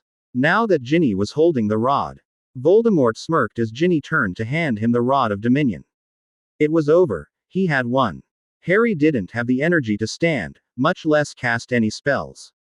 Suddenly, the red-headed girl collapsed to the ground, the staff rolling from her limp hands to the side where neither Harry nor Voldemort could get to it. About damn time she went down, too. NKS muttered as she lowered the broken piece of wood she'd used to knock out Ginny. What are you doing to my sister? A male voice shouted from the entrance, causing everyone who was left conscious to look over. A cadre of wizards stood in the archway, led by Kingsley Shacklebolt and Severus Snape. Behind them were a few members of the Legion, and, to Harry's utter disgust, Ron Weasley and his parents. Before anyone else could react, Ron had his wand up and blasted Tonks with a bludgeoning hex that sent the ore crashing to the ground and coughing up blood. Weasley! Shacklebolt yelled, "ONL! Why to have the redhead run ahead and kick the downed Harry in the side?" Harry rolled with the bloin as the older wizards caught up with Ron and pulled him away before he could do anything more than sneer at him in contempt. Voldemort. Bella. Harry managed to mumble, and Snape immediately understood. The potions master sent several of the wizards to round on the dark wizard, casting binding and immobilizing spells on him. While Snape himself left to tend to Bella. Harry caught his breath and looked around for the rod, but one of the witches in the group had gotten a hold of it before he'd even spotted the black staff. The woman glanced at the staff for a moment, before looking over at Harry and grinning maliciously. The young Lord of Bellatrix swore under his breath when he recognized her as Madame Eretha. The witch who'd confronted him 2 days ago when they were planning for the siege and had discovered there was a traitor among them. So this is the weapon you talked about, Potter. She mused with thinly veiled amusement, catching everyone's attention. A weapon capable of destroying the most powerful dark wizard in centuries. It doesn't look like much. She shrugged, then leveled the staff at him. We ought to test it, she said with a grin full of malice. Ron stood behind her, nodding in agreement. Right, now that we have it, we can get rid of both of them, the redhead agreed. Harry snorted. You're kidding me, right? It took some effort, but he managed to get to his feet, albeit shakily. First of all, you have no idea how it works, so it's not like you can use it right now. So just give it to me and let me kill old Tom there, and be done with it. Who said anything about using it right now? Madame Eretha sneered. We're taking you into custody, Harry Potter. You will be held in prison until such a time that the manner of your execution has been determined. On whose authority? Harry sneered back. Mine, and the Order of the Phoenix, she replied confidently. Yeah, right, Harry spat. That order of yours isn't even a legal organization, much less one with the authority to make arrests and issue punishments. He flicked his wrist, causing High's black ash wand to slip into his hand from his holster. Besides, if you want to take me, you'll have to take me by force. That can be arranged. On her command, every single wizard and witch in the room turned their wands on Harry. Forming a circle around him, Snape, the bound Voldemort, and Shacklebolt. What is the meaning of this, woman? Snape bellowed. Madame Eretha glared at the potions master. It is simple, Severus. You are all hereby taken into custody, for charges of illegal black magic, murder, conspiracy to commit murder, treason to the wizarding world, and crimes of war. Crimes of war. Are you kidding me? Shacklebolt shouted incredulously. Have you lost your mind, madam? Silence. The woman slapped him across the face. You have sided with the traitor, Harry Potter. Therefore, you are as guilty as he is. A low chuckle could be heard from the ground, and everyone turned to look at Voldemort, who was laughing. You see, Harry, this is the thanks you get. Yeah, the black-haired teenager muttered. I'm starting to wish I'd let you wipe them out. This is getting annoying. There is still time for that, you know, Voldemort taunted. Harry looked like he was considering it for a moment before shaking his head. Look, this is getting stupid. Give me the goddamn staff so I can kill Tom here, then we can all go our merry ways. Ron laughed. What do you take us for? Idiots. If we give you the staff, you'll just kill us all after you kill him, he nudged Voldemort. Well, yeah, you're sure acting like a moron, Harry muttered under his breath. Out loud he said, shouldn't you worry about Dumbledore first? The old man's been knocked out over there. He gestured in the general direction and frowned. Thinking of Dumbledore made him think of Hermione and Bella. Bella. He needed to make sure she was all right. I haven't got time for this, he thought irritably. The headmaster is of no concern. I lead the order now, Madame Eritha declared haughtily. Oh yeah, really getting sick of you now, Harry muttered. Look, get out of my way, or get hurt. It's your call. Ha, you can barely stand. Potter, how do you expect to take on all of us? Ron smirked, his wand held on Harry. Like this. Harry replied silently, mustering his remaining strength to pull off one last spell. He quietly muttered the words to himself. Blazing light, shatter strength forged hard in hellfire, sublime horn.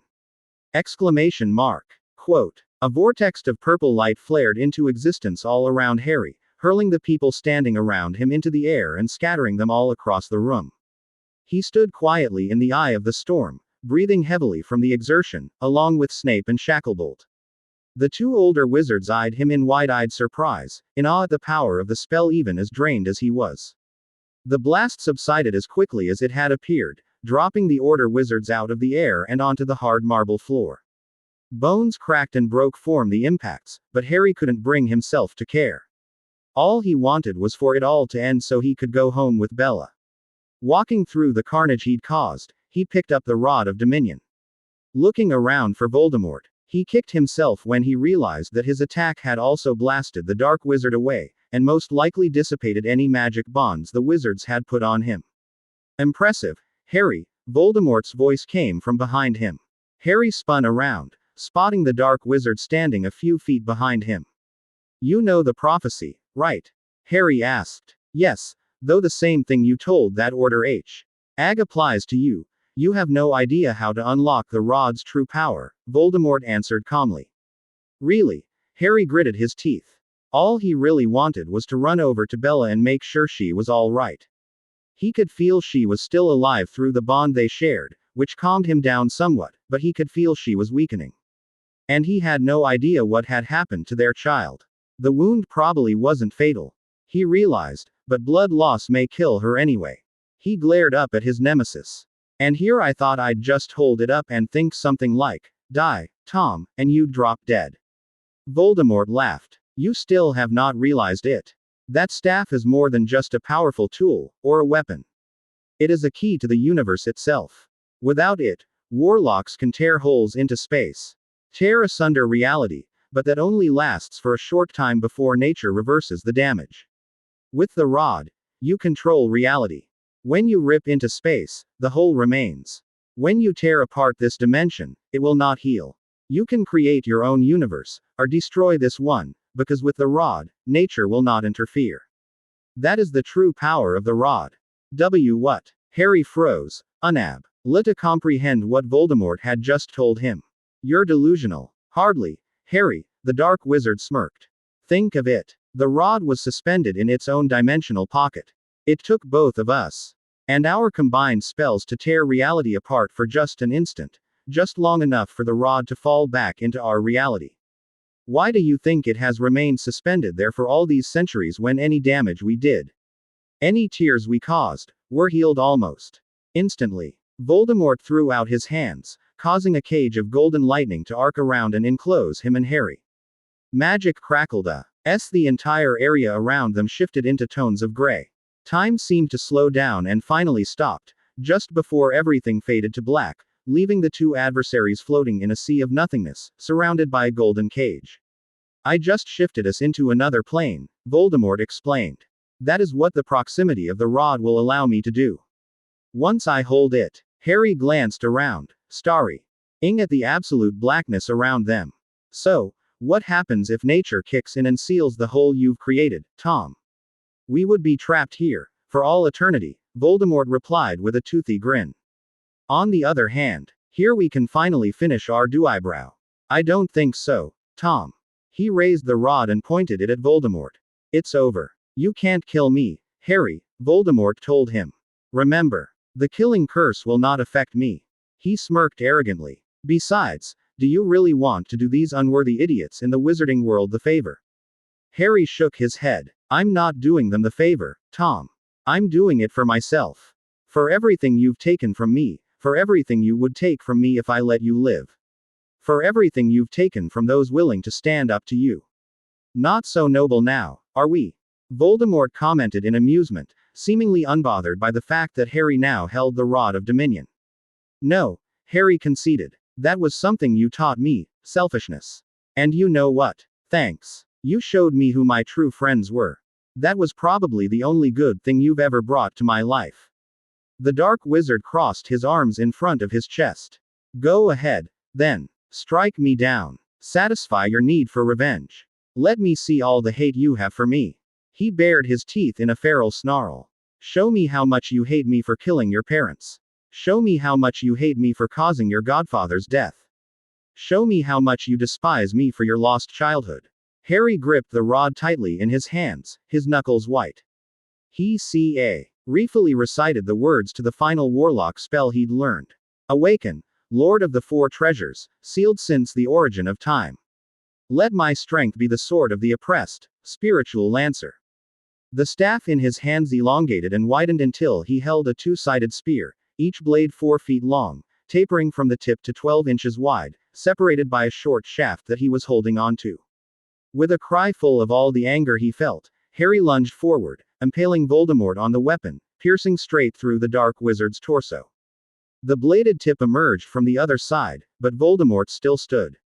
The non-existing ground underneath them erupted into a brilliant blue sphere and 3 ethereal spears slammed upwards, impaling Voldemort's body.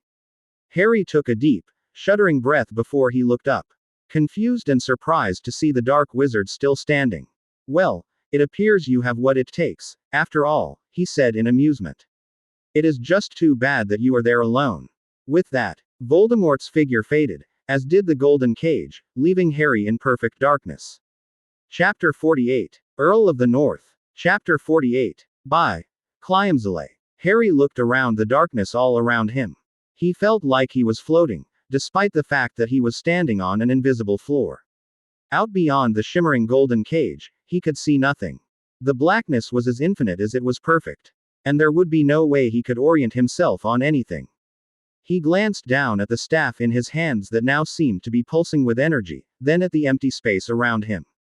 He knew he was alone here. And he could almost feel the invisible pressure from the forces of nature as they tried to seal the tear in space he was in. A pocket dimension, Hermione would most likely call it. A hole in the fabric of space-time where there should be none, a place where time had no meaning, because it existed outside of reality. He briefly wondered if Voldemort had planned on leaving him there forever. Then realized that the Dark Wizard would either return, or retrieve Harry, because he wanted the Rod of Dominion. That realization gave Harry some measure of ease, because as long as he held on to the rod, Voldemort would return. But he couldn't wait for his archenemy forever. His wife and unborn child needed him. Suppressing the anger he felt at Voldemort, Harry calmed himself and tried to approach the situation logically. Voldemort had used a spell to transport him there, so there had to be a way to get back. Harry jabbed the staff in his hands at the glowing cage around him, staring intently as tendrils of golden light wrapped around the smooth wood. He could almost feel a connection to the weapon as the lightning reached his hands where he held onto the Rod of Dominion. Reaching deep within himself, the young wizard tapped his connection to the Warlock rune, turning the gift that allowed him to manipulate the fabric of reality onto himself. Sweat bead. Ed on his forehead as he forced the area of space around himself to warp to shift him back, but with a tortured groan, the attempt failed and he fell backwards, the connection between the staff and Voldemort's spell lost. Sitting up, Harry nearly slumped back down when his body was racked with a violent series of coughs that left his hands bloody. Damn, he muttered, looking down at the blood his lungs that now covered the front of his robes and hands. He had a good idea what had caused the sudden attack. Channeling too much magical power through a human body was much like a surge of electricity going through it. Regular wizards didn't have much of a problem with it, but sorcerers and warlocks were capable of using much more powerful spells. Spells that most archmages were hard-pressed to match. Count Hiscafney and Bella had both warned him that excessive use of his magical powers would eventually harm his body, but in his duel with Voldemort, Harry hadn't really cared.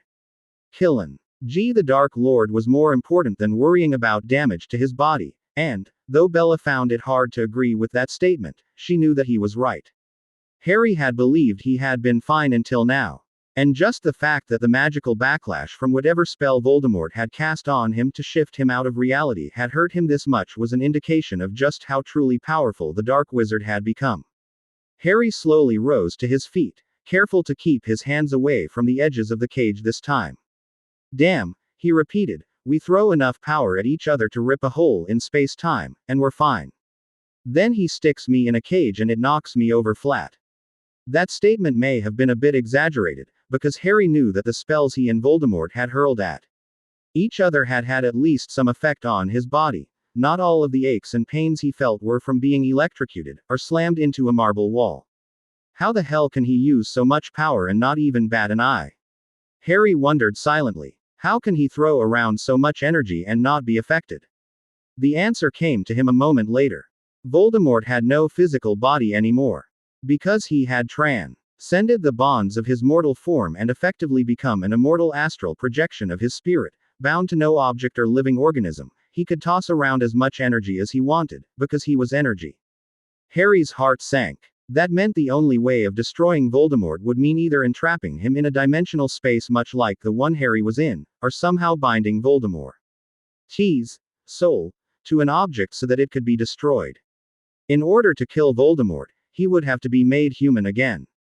The realization chilled Harry to the bone, because as he looked around himself, watching the interplaying patterns of runes and colored lines float about him, he realized just how much knowledge and experience Voldemort must have accumulated to be able to craft such a complex and powerful spell.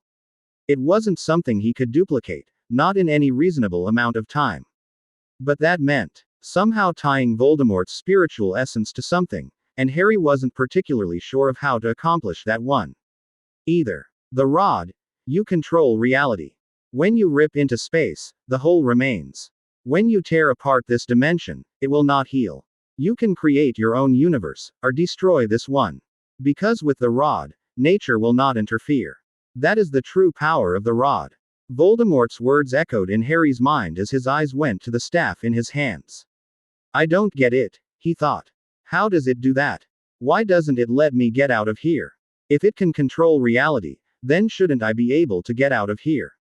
He fingered the long, smooth staff, knowing he was missing Sodent have been stupid enough to imprison Harry with the only tool in existence that could get him out, could he? Did Voldemort know something about the staff's function that Harry didn't? Frowning, Harry turned his inner eye on the rod again, trying to carefully decipher the layers of runes and spells that it had been enchanted with. He pushed past the outer layer, past all of its defensive enchantments. But before he could go any further, a jolt of pain went through his body, causing Harry to collapse on the ground. All of his nerves burned for an instant before it faded, and when it was gone, Harry sat up.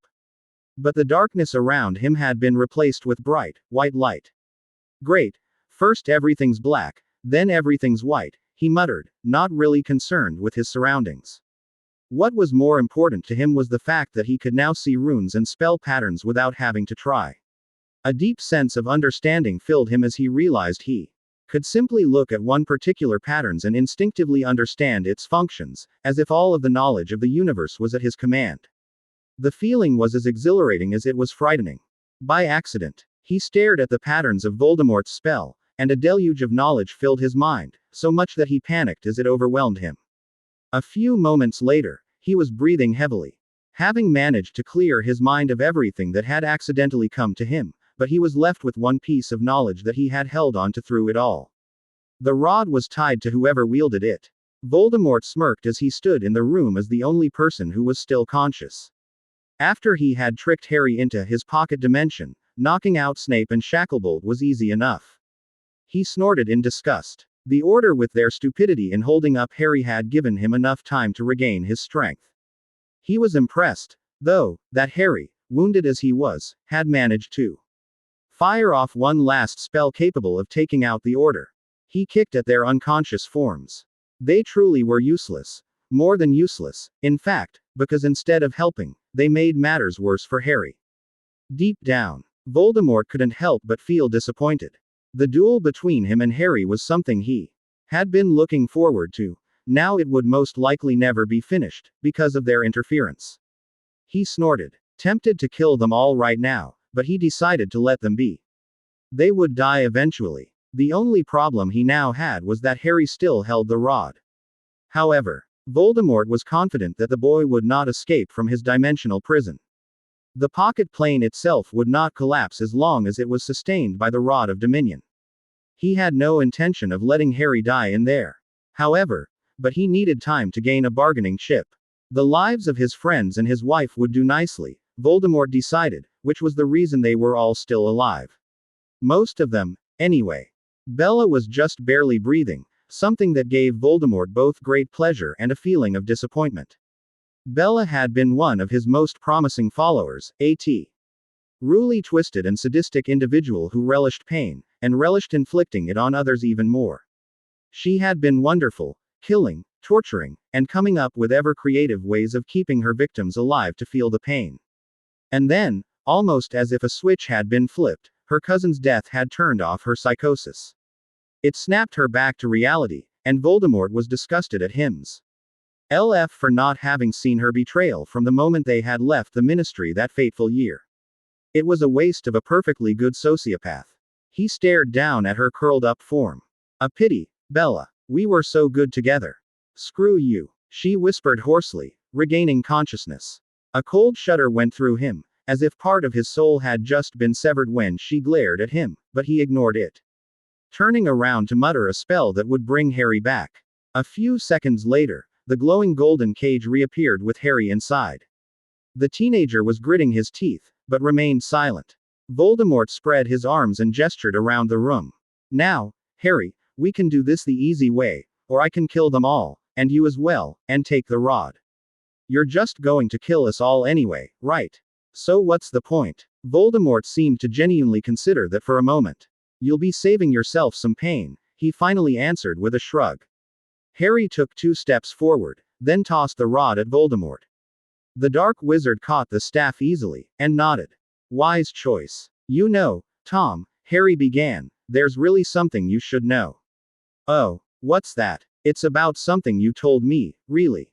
You remember how you said the Rod of Dominion basically allows you to control reality? Yes, what about it? Voldemort asked, genuinely curious as to what Harry was referring to. Well, it turns out that in order to give you the power, it's got to anchor your soul. Harry pulled his right hand from beneath his cloak, revealing a Muggle handgun.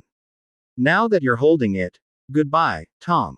Voldemort's eyes were wide with surprise when Harry pulled the trigger, and the dark wizard's body flew backwards from the impact of the 4 bullets. Standing over his enemy, Harry looked down into his still face. Expression still frozen into surprise and pain.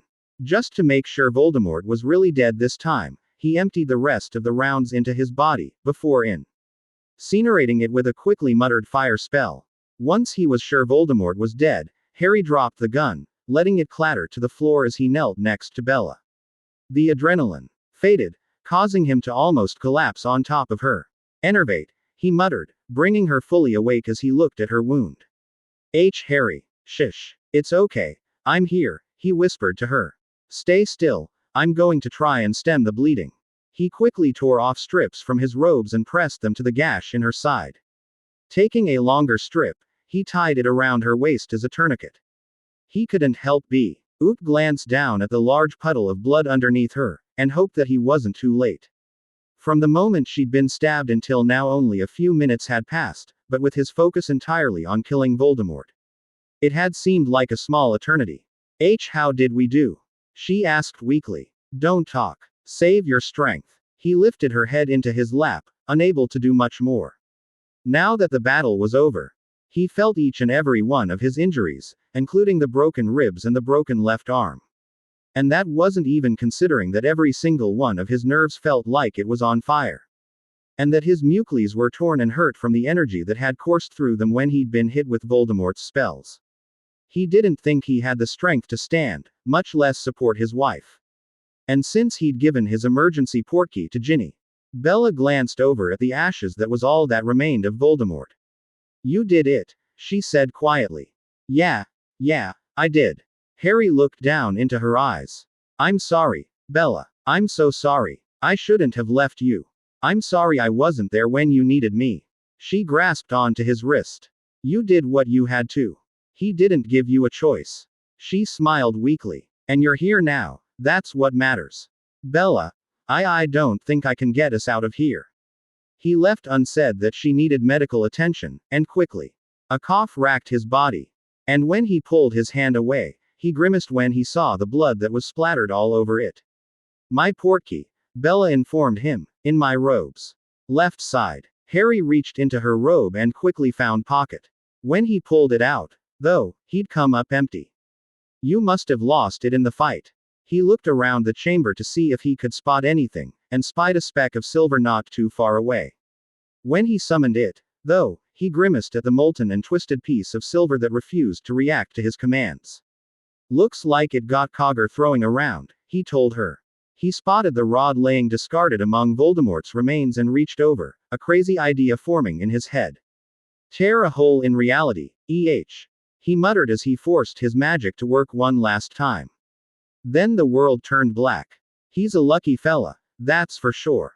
The man's got 9 lives, I tell ya. Must be part leprechaun. Harry blinked as he slowly came back to consciousness. Urge shapes formed in front of his eyes as he forced them open. It wasn't too terribly bright. From the light coming in through the curtained windows, he assumed it must be shortly after sunrise. Then he recognized the voices. Luck has nothing to do with it, brother dearest, the man's got skills, Fred commented. No, it's luck, definitely luck, Harry muttered as he fumbled around for his glasses. Ah, he wakes. George grinned broadly. Welcome back to the land of the living, Majesty. Ooh, my head's killing me, Harry mumbled as he sat up, experiencing a sudden bout of vertigo. Get the man a bucket, George cheerily announced, to which his twin brother immediately produced one. There ya go, mate. Harry took the bucket and promptly emptied the contents of his stomach into it. When there was nothing left to empty, he let himself fall back onto the bed. What happened? He asked hoarsely. Fred and George looked at each other. We don't really know, George finally admitted. We only woke up yesterday. Before Harry could ask another question, the door to the infirmary of Nerike opened, admitting Snape, Moody, Tonks, Count Hiscoffney, and Hermione. The 5 cluster around Harry's bed when they realized he was awake and peppered him with questions. Well, Tonks and Hermione did. Snape and Hiscoffney were stoic as ever, though one could swear there was a hint of concern in their eyes. Moody merely watched the entire spectacle with a bemused grin, before clapping Harry on the shoulder hard enough that the boy winced in pain. Good one, Potter. You had us scared there for a while. But it seems you've pulled through yet again. Moody grinned. What happened? Harry repeated, causing the 7 people around his bed to look at each other. Harry noted that 2 people were conspicuously absent.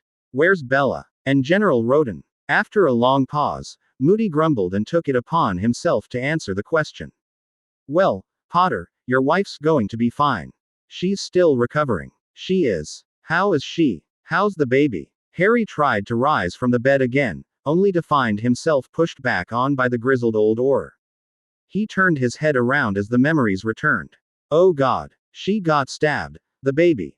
Yes. Over that way. Moody gestured towards a curtained bed at the other end of the room. They are both fine. She was just as lucky as you. That blade missed most of her vitals. And it missed the child. They're both safe. As for the general, well, General Roden did not make it off the battlefield, Snape finished, a tone of regret in his voice. What? How did that happen? Harry felt an immense sense of relief that his wife and child were safe, so much so that he felt a little guilty for not feeling as bad as he probably should have that the general was gone. They made their stand long enough for us to pull back and into the building, Hiscoffney explained, and he and his men guarded the entrance until everyone was inside. They were overwhelmed by sheer numbers. We were able to hold the building, but by the time we had gotten the heavy cannons operating again, it was too late. I think we better start from the beginning, Moody rumbled. Snape and Moody exchanged a quick look. When you left the battle, the goblin reinforcements allowed our northern and central flanks to fall back far enough to reconnect with Roden's southern flank. Once there, we realized that despite the help from the goblins, standing our ground outside would be almost impossible, so we decided to retreat into the building, to the inner defenses, the potions master recounted. Roden volunteered his regiment to cover our retreat. Once we gave up the northern cannons, we were overrun, Hiscoffney added. The Ice People's weapons were the only thing keeping Voldemort's forces from rolling all over us, and once we fell back, we no longer had the weapons emplacements. Moody nodded in agreement. That was another reason we decided to get everyone inside. The Count here had his people set up the weapons inside so that we could take out anything that came through the door. Once the enemy realized that we were falling back, they came at us like bloodhounds after a wounded animal. They overran all of our sentries, crushed our front line, and forced us almost to the doorway. Snape looked grim. We lost several hundred people just from that. Roden was one of them. He led a counterattack that bought us just enough time to bring the weapons to bear. How many did we lose? Harry asked, unsure as to whether he really wanted to know the answer. Moody shook his head. We haven't counted all of the dead yet, but I'd estimate there's at least 4,000.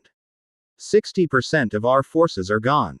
Harry was silent. He had expected losses, of course. But now that the fighting was over, and he realized the staggering loss of life that had been caused by just that one battle, he couldn't help but feel a rising sense of overwhelming guilt. Dear Lord, he whispered. Voldemort's forces didn't get off scot-free, either, Moody told him. They were almost entirely wiped out before they retreated. They never made it past the inner defenses, once we got them up. Like that's any consolation, Harry thought bitterly. 4,000 people were dead because of him and his decision to fight it out with Voldemort. He shuddered involuntarily. He couldn't even imagine that number of dead bodies. 4,000, that was the entire contingent the Ice People had brought to his aid. Just imagining all of them dead made him sick to his stomach. The goblins. Harry licked his dry lips, trying to get rid of the lump in his throat. They got off pretty well. Lost a few ships, but since they were behind Voldemort's troops, they managed to dish out a whole lot more than they took. Snape replied. Once we knew the fighting was under control, I took a number of people to go to Azkaban. You know what happened 10. Yeah. Harry paused for a moment. Before looking over at Tonks.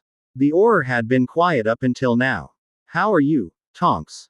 Fine. Ron packs one heck of a punch when he wants to. Tonks managed a weak smile. I'm sorry I went missing so often, Harry. I really am, but Dumbledore told me that it was important. We needed to flush out the traitor. She shrugged. Too bad we were tracking the wrong one. I'm sorry for doubting you. If I hadn't, then. Tonks waved him off. You were right in doing so. For all you knew, I may have been the traitor, instead of Ginny. How is Ginny, anyway? Anyone ever figure out what happened to her?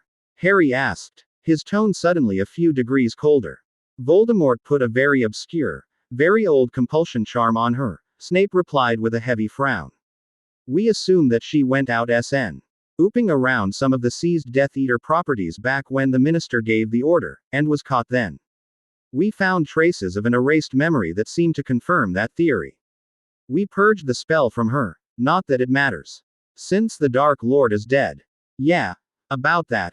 Harry began. Are we really sure he's really dead this time? Snape and Moody looked at each other, unable to answer. Hiscoffney shrugged and withdrew his hand from under his cloak, handing Harry the Rod of Dominion. Considering the fact that you were holding this when we found you, and that his body is a pile of ashes, I assume it would be safe to say that he is quite dead. Dead as a doornail, Fred grinned. Dead as the Flungarian waltz, even, George added. We found you unconscious down in the lower levels of Azkaban. Hiskifny continued. Along with everyone else. He left unsaid that had they come a few minutes late it likely would not have survived. So, how long was I out this time? Harry asked. 4 days, Moody told him. Considering the condition you were in, it's a minor miracle you're awake yet. What do you mean? Bella was much worse off than me. Nope, Moody shook his head. Sure, it may have looked bad. But her wound missed all of her organs. She was suffering from blood loss more than anything else. You, on the other hand, were a right mess. Odd. I didn't feel like a mess.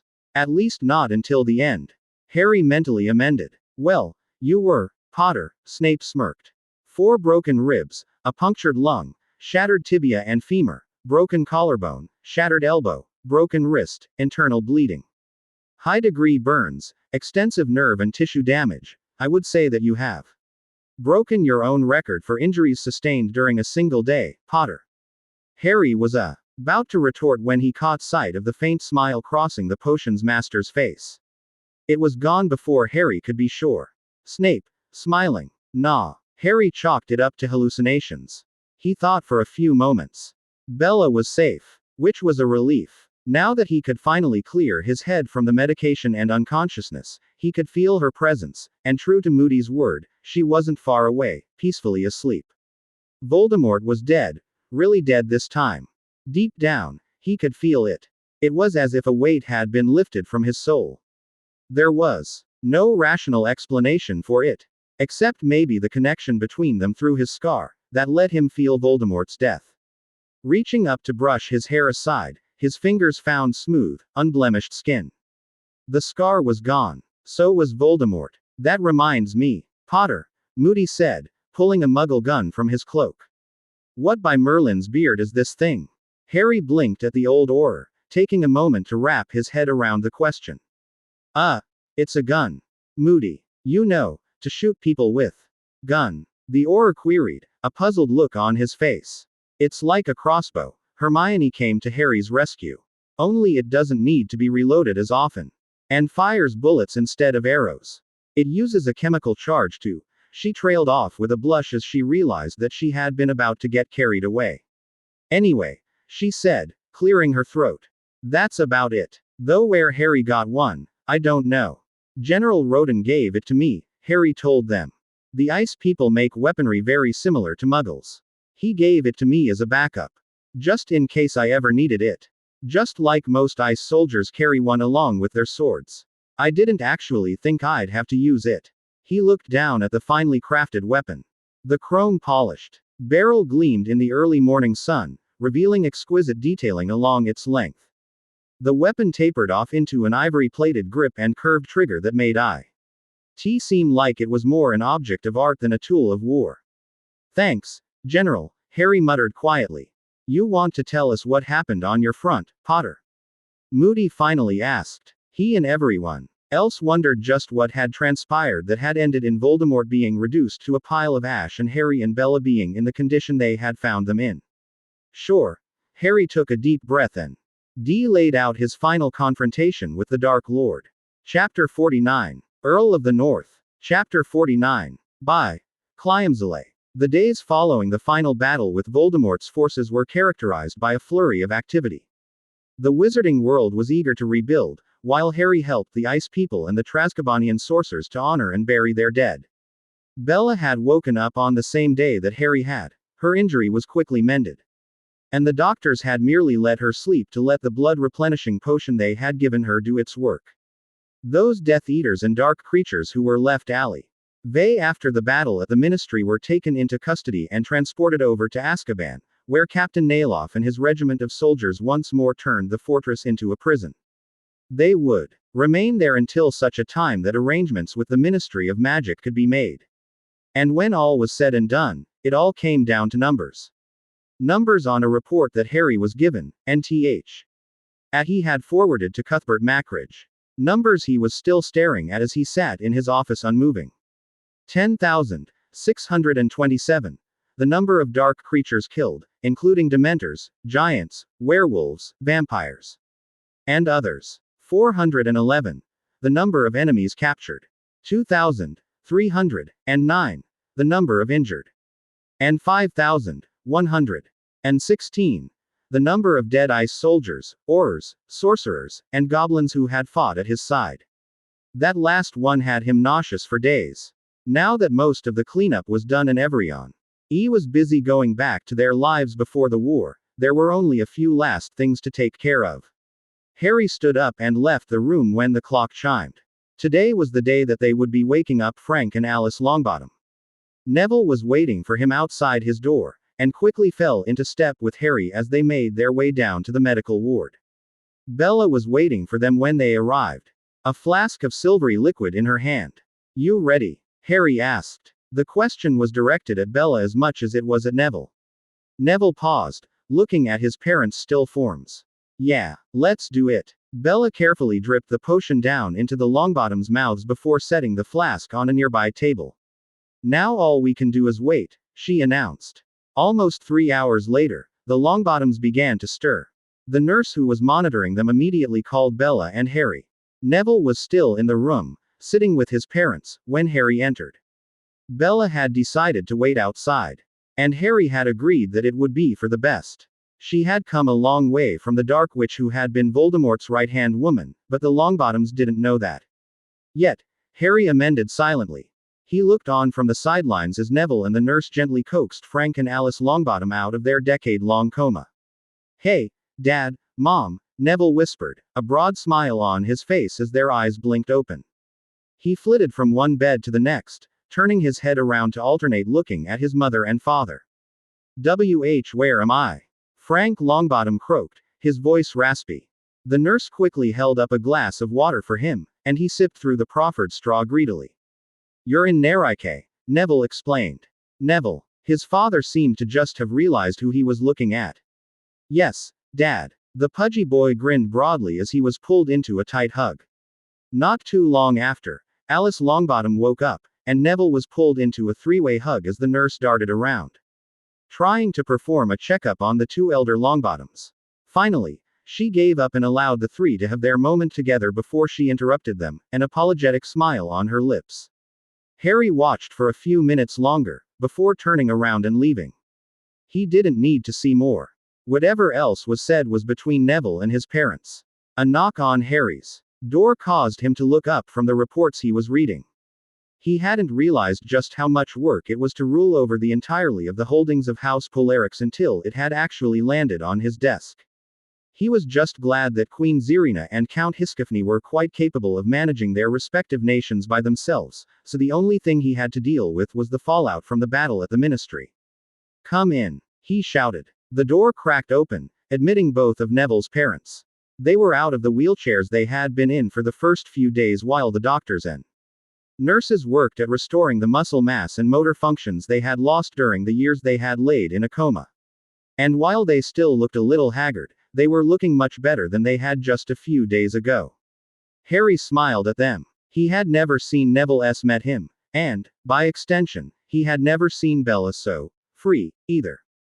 One of the greatest burdens on her soul had been lifted with this act and Neville's forgiveness, and he was grateful to his friend for that. Neville and Bella had had a long talk the day she had woken up from the injuries she'd received down in the ruins of Azkaban. Harry didn't know any details, he just knew that the two had been locked in a room for a good 2 hours, and when they'd come out, both of them had looked very relieved. Bella had on. Lee told him that she'd apologized to Neville for what she had done, but not much more. Harry cornered his friend later on and managed to wring out a little more out of Neville. He'd told Harry that he and Bella had talked about the crimes she'd committed while she had served Voldemort, and her need to make amends. Harry had been fully prepared to deal with the potential fallout from that, as well, when Neville had surprised him. He'd told him that he'd forgiven Bella. Sure, she had done some horrible things, Neville had said, but that was the past. Nothing could be done to change it now, and everything she had done, Everything she had risked in turning against Voldemort had gone a long way to making up for it. But what had shocked Harry was Neville's parting comment, when the boy had told him that he didn't hate Bella. He didn't hate her, because she made Harry happy, and Neville was glad that his friend had found some peace in his life. He wasn't about to take that away to hold on to a grudge that would serve no purpose. Besides, Neville had admitted to Harry, he had suspected that Bella had been suffering from a form of psychosis while she was serving Voldemort. Now that it was gone, she was a different person. Someone he just couldn't hold accountable for the actions of a crazed mind. That right there had told Harry one thing. Neville Longbottom would go on to be a great man. The kid was more generous, more forgiving than anyone Harry had ever met, and displayed a maturity in his decisions that most adults were sorely lacking. Most would hate Bella, despite everything she'd done. Heck, Bella hated Bella for what she'd done, but Neville had merely told her it would serve no purpose. She was good for Harry, and they both deserved a break, and that was that. Harry had been stunned, not even remembering to return Neville's wave as the boy took off to look after the Legion. "Hey, what can I do for you, Harry Potter?" Alice Longbottom smiled. "We had a long talk with Neville about what we missed. We just came by to thank you." Harry shrugged. "I wish I could say it was nothing, but Voldemort was one annoying son of a..." He broke off abruptly. "Anyway, where are my manners? Please, have a seat." He gave his wand a quick wave when they had both settled in on the other side of his desk, conjuring up 3 cups of tea. "We just wanted to talk to you, Frank Longby," Autumn said as his wife picked up her teacup. "We heard a lot from Neville. We also heard quite a bit about what happened to you lately. Your parents would be proud of you, Mr. Potter," Alice added. "Everything you've accomplished. Every hardship you've fought through, even against the judgment of the wizarding world." She chuckled. "Especially against the judgment of the wizarding world. You're so much like James." "So I'm told," Harry replied with a weary smile. He got that a lot. "I like to think, though, that most of the people I know would have done the same. Your son is a good friend, and a good man. You have every reason to be proud of him, as well." "We are," Frank said. "Believe me, we are. I almost couldn't believe it when he told us he was heading a secret Dada organization at school. I mean, the last time we saw him, he was a toddler." Alice nodded in agreement. "And you sell yourself short, Mr. Potter. Not many people, today or during the First War, would have had the guts and the strength to stand up to Lord Voldemort. It's true, the people around you have stood up for themselves, but I do believe that is mainly because of you. This entire victory, the defeat of Voldemort, was entirely due to you. You inspire the people who follow you. You lead them by example. They're willing to give their lives, not because they believe in their cause, but because they believe in you." Harry blinked, trying to digest that. "Now you're really giving me too much credit," he chuckled weakly. "There are a lot of people who have the strength to fight for what's right, if given the right circumstances. Then let us just be thankful that it was you who was in the right circumstances, and not someone else." Harry debated for a long moment whether to tell them of the prophecy. He finally decided that it was something they could do without. They didn't need the burden of knowing just how close Neville had actually come to be in Harry's shoes. He finally told the Longbottoms. "I am grateful that it was me. Because I wouldn't wish this burden on anyone else." Alice smiled at him. "And that, Harry Potter, is what makes you a great young man." They remained in comfortable silence for a few moments, before Harry spoke up again. "Did you give your return to the wizarding world any thought? I mean, practically all of them think I've kidnapped you for my own nefarious purposes." The Longbottoms shared a quick look, before Alice grinned. "We would be glad to inform the public of their misconceptions. Though we hear from Neville that you've made quite some headway with the new minister, yourself," Frank commented with a knowing grin.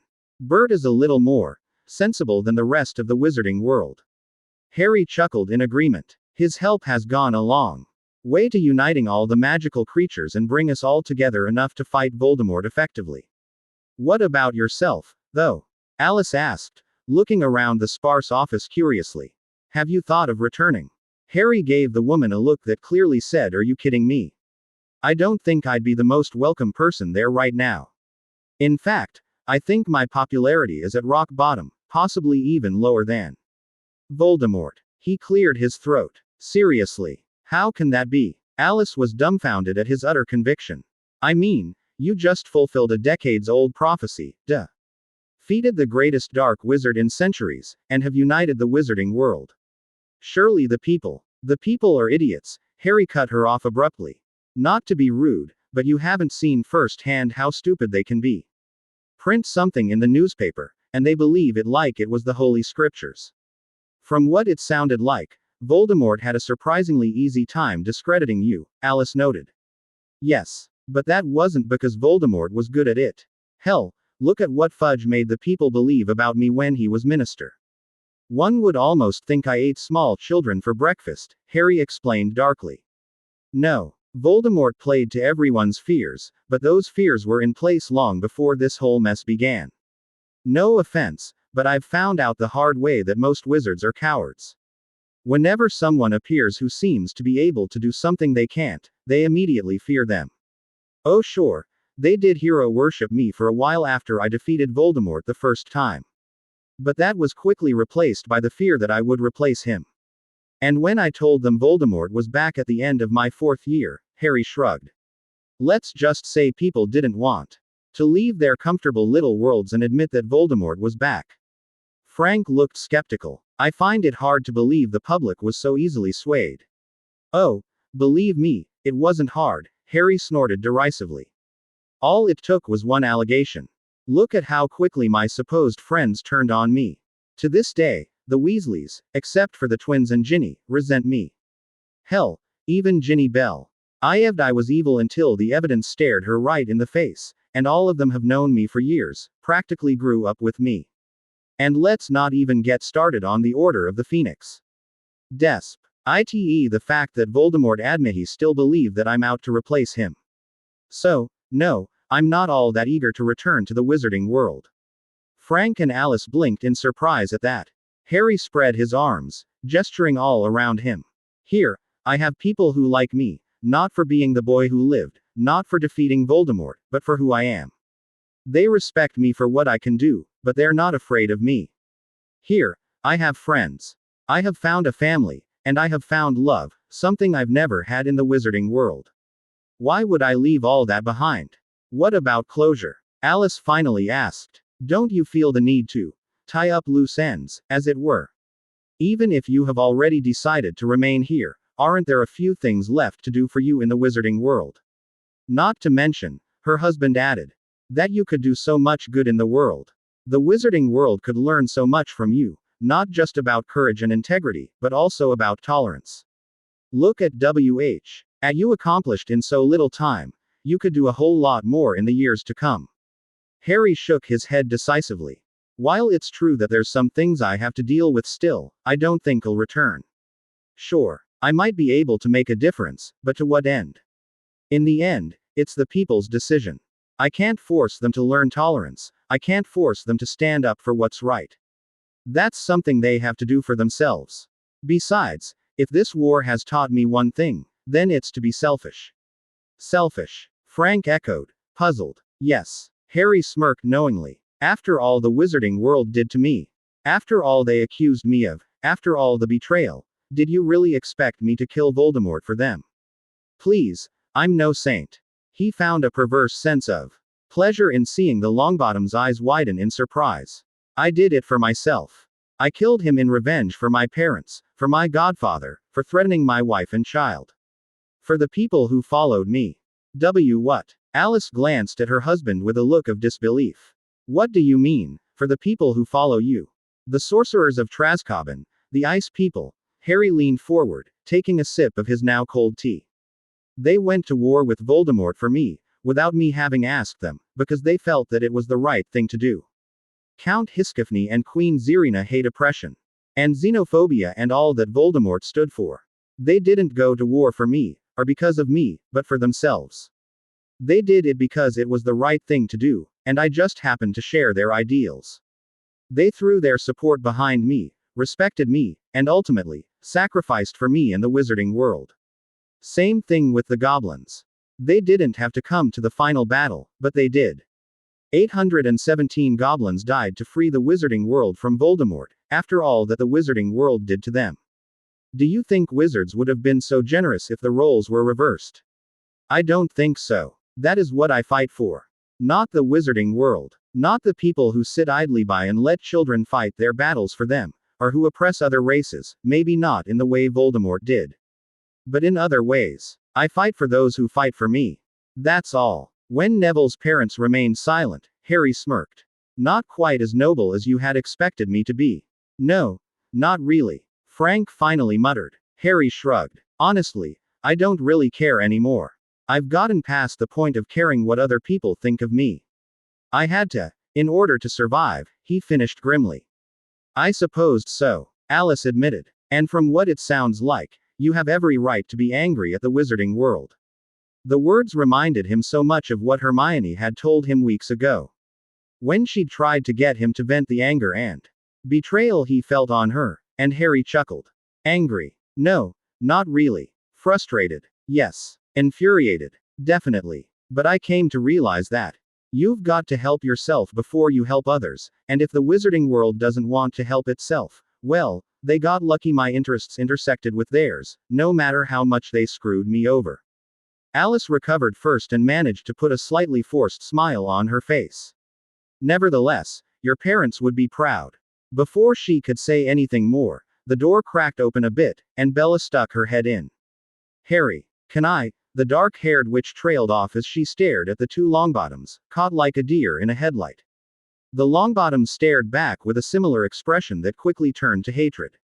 But before they could say anything, Bella quickly excused herself and closed the door. They turned around to stare at Harry, who looked back, an unspoken challenge in his eyes for them to dare say anything. What is she doing here? Frank demanded. Harry noticed the hostile look in their eyes and sighed. He and Bella had hoped that they could avoid having the Longbottoms run into the former Dark Witch. And she'd done a pretty good job of avoiding them for the last few days. Bound to happen, though, Harry admitted silently. It wasn't like they could keep it a secret forever. Bah, forever. A few days more would have been enough, he amended sourly. She's my wife, Harry told them evenly.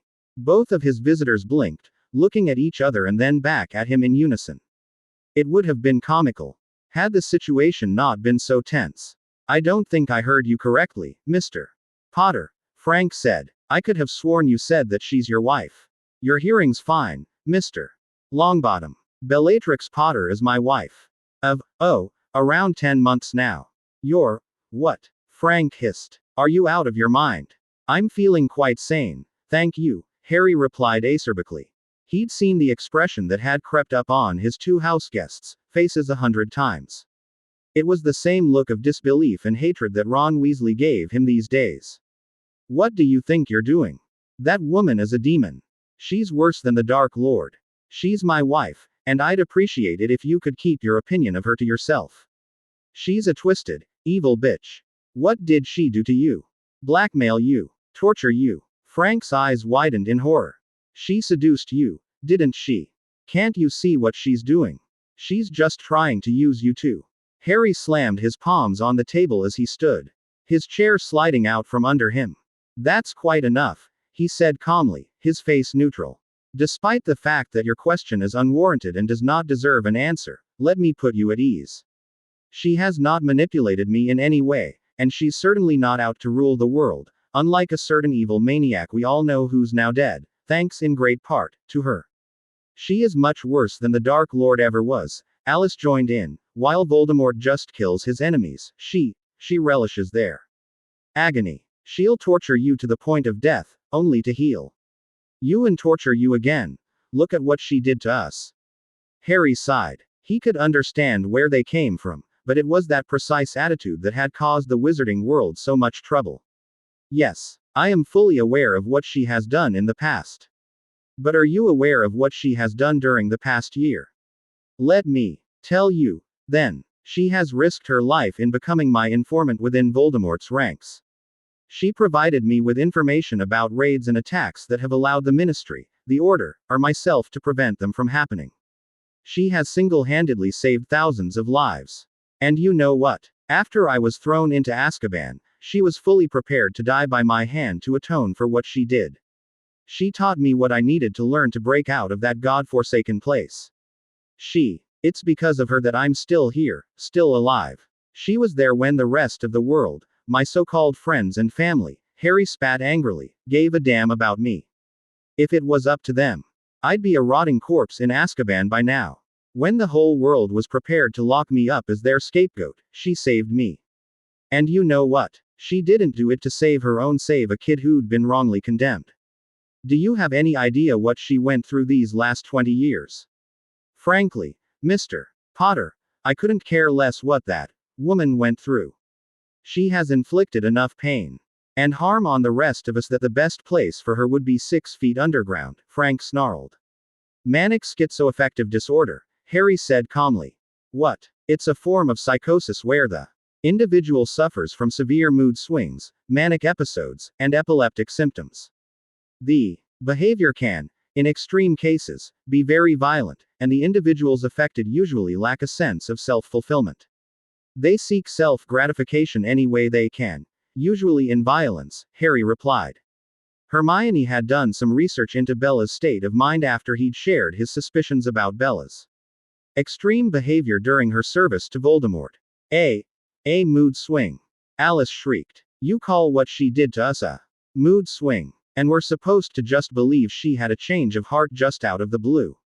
Frank shook his head as he comforted his wife. 15 years in Azkaban will do that to you, Harry told him dryly. Imagine living through 15 years of hell. I was in the present CE of Dementors in my 3rd and 4th year at Hogwarts, and just one of them managed to knock me unconscious. A dozen of them, and I thought I was going insane. 15 years, and hundreds of Dementors change any person. Ask Sirius. Harry almost added, the thought of his dead godfather sending a stab of pain through him. That's exactly why we send criminals there. Frank shouted. That's what they deserve. And innocent children. Harry shot back acerbically. Frank took a deep breath and rose to his feet, pulling his wife up with him. I can't believe I just heard you correctly, Mr. Potter. I was wrong. Neville is wrong. The wizarding world is right about you. You've let the power go to your head, and now you're defending a woman who has a history of torturing and killing others. Your parents would be ashamed of you, cavorting with a dark witch, letting her seduce you. You disgust me. I am taking my family and leaving. If I ever see you again, I will personally put an end to you. Harry remained seated behind his desk, leaning back in his chair casually, but underneath the table, he had his wand within reach. Do whatever you like, Mr. Longbottom. I owe no one an explanation. And to be perfectly frank, I don't care what you think of me.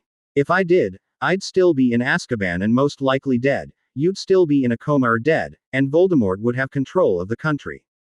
He narrowed his eyes, glaring at the older man. Neville is always welcome here, but as long as you show this kind of attitude for my wife, then you are not. A word of warning, though, I don't take well to threats. Frank glared back at him and left the room, slamming the door behind him. Harry let out an exasperated sigh and closed his eyes, letting himself slump in his chair. Didn't go well, I take it. Harry's eyes snapped open as he looked up.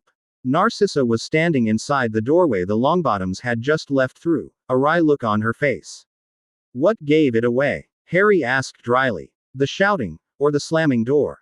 Actually, he almost shoved me down the stairs as he passed me, Narcissa replied, then held up a hand quickly when Harry began to rise, an angry expression on his face. Don't. I'm all right. She walked over and sat down in one of the chairs in front of the desk. Harry sighed and sat back down, as well. Yeah, well, it doesn't really matter to me what they think of me, but you had hoped they'd be as forgiving as their kid. Narcissa chuckled humorlessly. I'm afraid I'll have to disappoint you, Harry. You'll find a big difference between this new generation of yours and us old-timers. You children are much more tolerant than we'll ever be, I'm afraid. It's just the way we were raised. Harry nodded gravely, then leaned forward. How are you holding up? I didn't get a chance to talk to you since Draco's funeral. I'm okay, she said hesitantly. He was my son, and it hurts. Oh Merlin, it hurt, seeing him lying there on that slab. I'm sorry, Harry began. only to be waved off. He chose his path. I knew full well what could happen once I left Lucius. Draco. He was always so much like his father. Ambitious, easily tempted. Narcissa managed a weak smile. I probably failed him as a mother. Harry just sat there, staring at her for a few moments, unsure of what to do.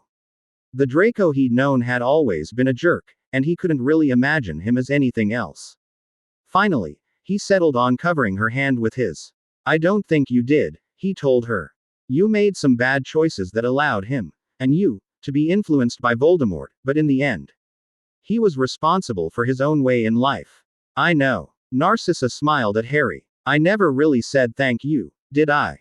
For what you did for me. You needed help. I was able to. Harry shrugged. I am glad I did.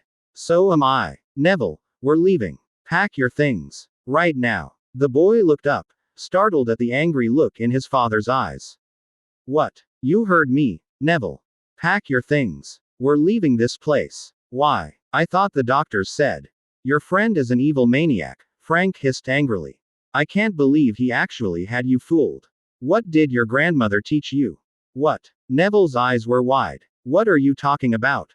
That woman. Frank spat. Lestrange. You mean Bella. You know her. Well, yes. Neville shrugged. She's Harry's wife. It's kind of hard not to know her. You. Neville sighed as he realized what his parents' problem was. Look, please, just calm down and listen. You knew that woman was here all this time and didn't tell us. Exclamation mark quote. We knew you'd react this way, and she's dangerous. Alice cried. She almost killed us. She took us away from you for the last 15 years, Frank added. Neville set himself. The discussion he'd had with Bella hadn't been easy on him, but he'd come to realize a few home truths. Holding grudges for what was in the past didn't help in looking towards the future, that was one of them. That was a long time ago, he began. She's different now. No, she's not. Frank snarled, almost grabbing Neville by his lapels. People like them don't ever change. All they want is to kill and torture others for their own perverse pleasure. She's not like that, not anymore, Neville defended, but he couldn't really get another word off before his father slapped him. Has she gotten to you? Too? What? Is she sleeping with every goddamn kid in this castle?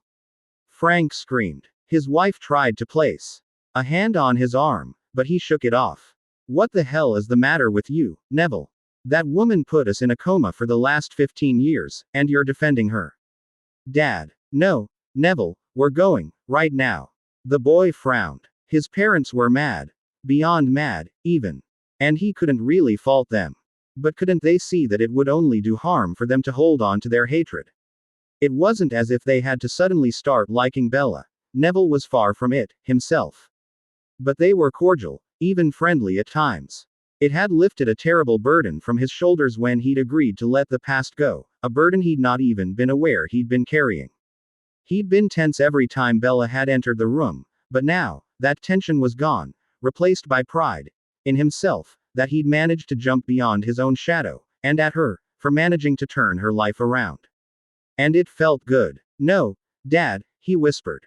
What? I said, no, I'm not leaving, Dad. What did you say? Neville blinked in confusion. He just knew he'd just said that clearly. I said, I heard what you said. You're coming with us, young man, and there'll be no discussion. With any luck, we can undo whatever brainwashing she did to you. I wasn't. Nevi. Ye suddenly found himself being dragged along as his parents stormed out of the room towards the fireplace in the main hall. Wenley managed to get his arm out of his father's vice-like grip. I wasn't brainwashed, Dad. Of course you were. Frank told him in a tone that brooked no argument. Why else would you be going along with the Potter boy? All this time you've been telling me the wizard. World's gone mad when it's you who's gone mad. They are right, that Potter boy is a menace. Harry isn't a menace, Dad. Frank spun around, glaring at his son. He's gone dark. He's bloody married to a dark witch. And the worst of them all. I wouldn't be surprised if he tried to get you to practice the dark arts, either. No, Dad, listen to me, Neville argued, standing his ground. Harry's not evil, and Bella's not who she was years ago. Can't you see? People change. Damn right they do, Frank agreed. You changed, Neville. If I were you, I'd have killed her the first time I saw her. Frank. Alice cried in shock. Damn it, Dad, listen to me. I've had my differences with Bella, but you know what? Despite what she did to you, despite everything else she's done in the past, it's just that. The past. She was sick, Dad. Very sick, for a long time. Sick in the head is more like it. Yes, Dad. Maybe Harry explained it to you, but Bella wasn't herself, really herself when she did all those things. But ever since Harry was thrown into Azkaban, she's been there for him, she's helped us out a lot. In fact, I don't think we could have won without her. She's been trying to come to terms with what she's done and atone for it all this time, Mom, Dad. She is trying to come to terms with what she's done. Alice howled. What about us? We're the victims. She took 15 years with our son away from us. And nothing can ever bring them back. You're telling us to just forgive and forget. No. Neville shook his head. Not to forget. I don't think any of us can ever forget. But if you keep being so angry all the time, if you keep up hating her, it's not good for you. I wanted to hate her for so long, you know, for what she did to you, but you know what? When it came down to it, when I had my wand pointed at her and she was ready to die, I couldn't do it. She's done so much to make up for the past, and there's so much more she could do. She wasn't herself when she did those terrible things. But she's herself now, and the worst punishment, something she doesn't deserve, is to live with the guilt and hate of her past. No one deserves that. His pair. NTS stared at him as if he'd grown a second head.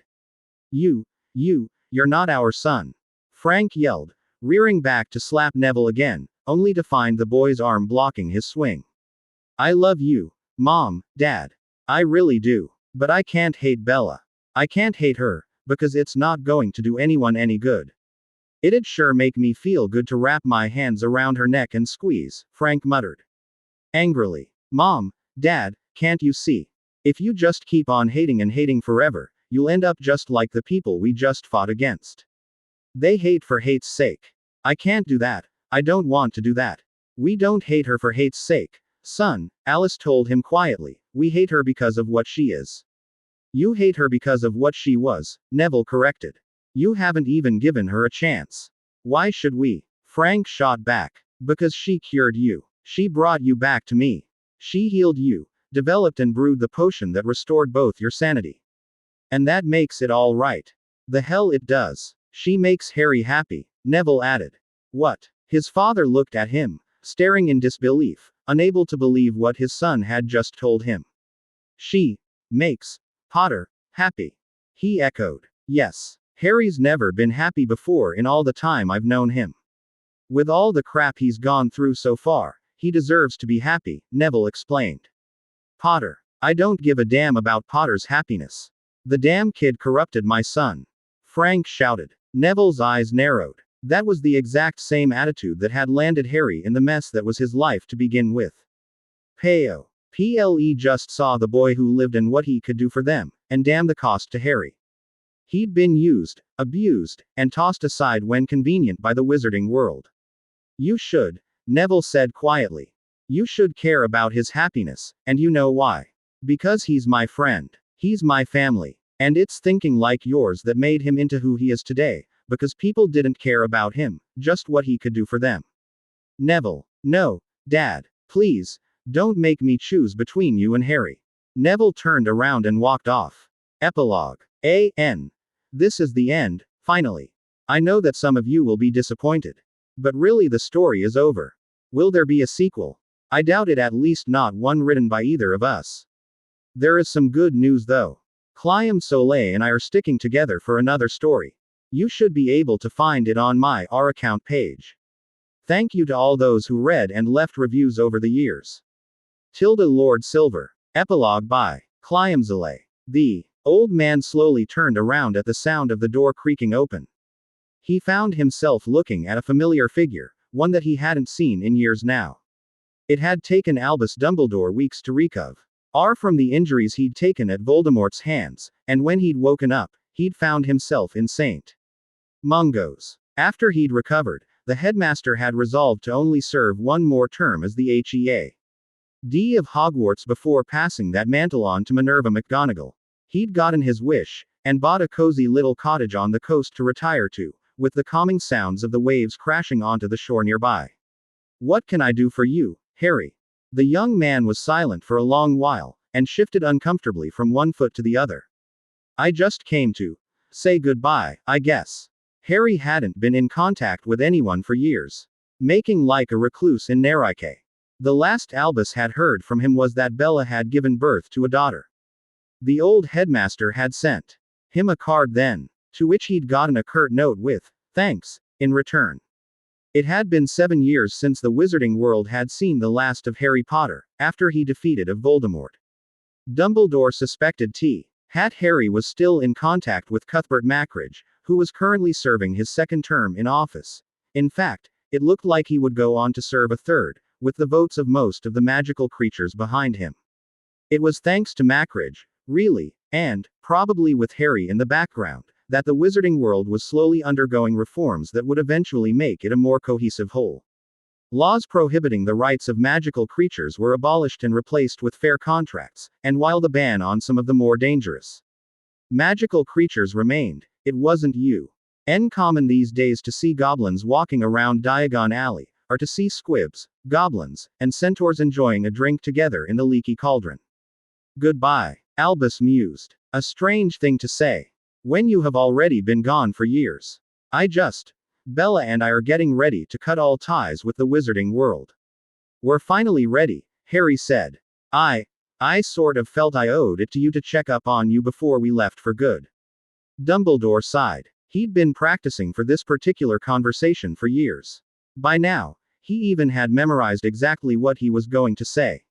I'm glad you did, Harry. I owe you an apology for what I have put you through, but I know that it will never be enough. Yeah, I was pretty bitter for a while there, Harry admitted. You tried to do what you always do, manipulate people. You did it for the good of the world, but that still doesn't make it right. I wasn't referring to that, Harry, though I am also terribly sorry for that. A slight twin. Clee returned to the ancient wizard's eyes. I failed you as my charge when you needed me most. I failed to believe in you, failed to investigate further, because I was so blinded by the fear of everyone around you. I have over a century of experience in dealing with Peo control my opinion. I didn't believe in you, despite knowing everything about you, everything you had done. You're not the only one, Harry muttered bitterly. The Weasleys, with the exception of Molly and Ron, had come around to seeing the colossal mistake they had made. Of course, the twins did everything they could to rub their faces in it and get some payback for Harry, knowing that Harry would never go to get it himself. The pain from their betrayal had kept him far away from the Weasleys ever since the last day of battle, with the exception of the twins. Ginny had tried to apologize and actually prostrated herself before him, begging him to kill her or torture her for her betrayal, but he couldn't bear to watch her like that, and had left. He didn't know how to deal with her, didn't want to deal with her. He had his own demons to deal with. His anger at her for almost having killed Bella and their child had stood between them for a long time. Until he was finally able to let it rest. Last he heard, Hermione and Ginny had gotten around to getting therapy for both of them to deal with the guilt. While a low of people in the wizarding world were quick to blame Ginny and label her as a traitor for her actions under Voldemort's influence, their protests had died a quick death when more and more people were discovered to have been under a spell or potion of some sort.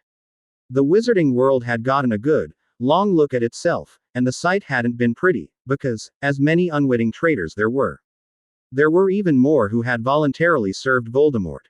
Eventually, over the years, Harry had forgiven Ginny, and they had made small steps to a tentative friendship again, much like he had with Hermione.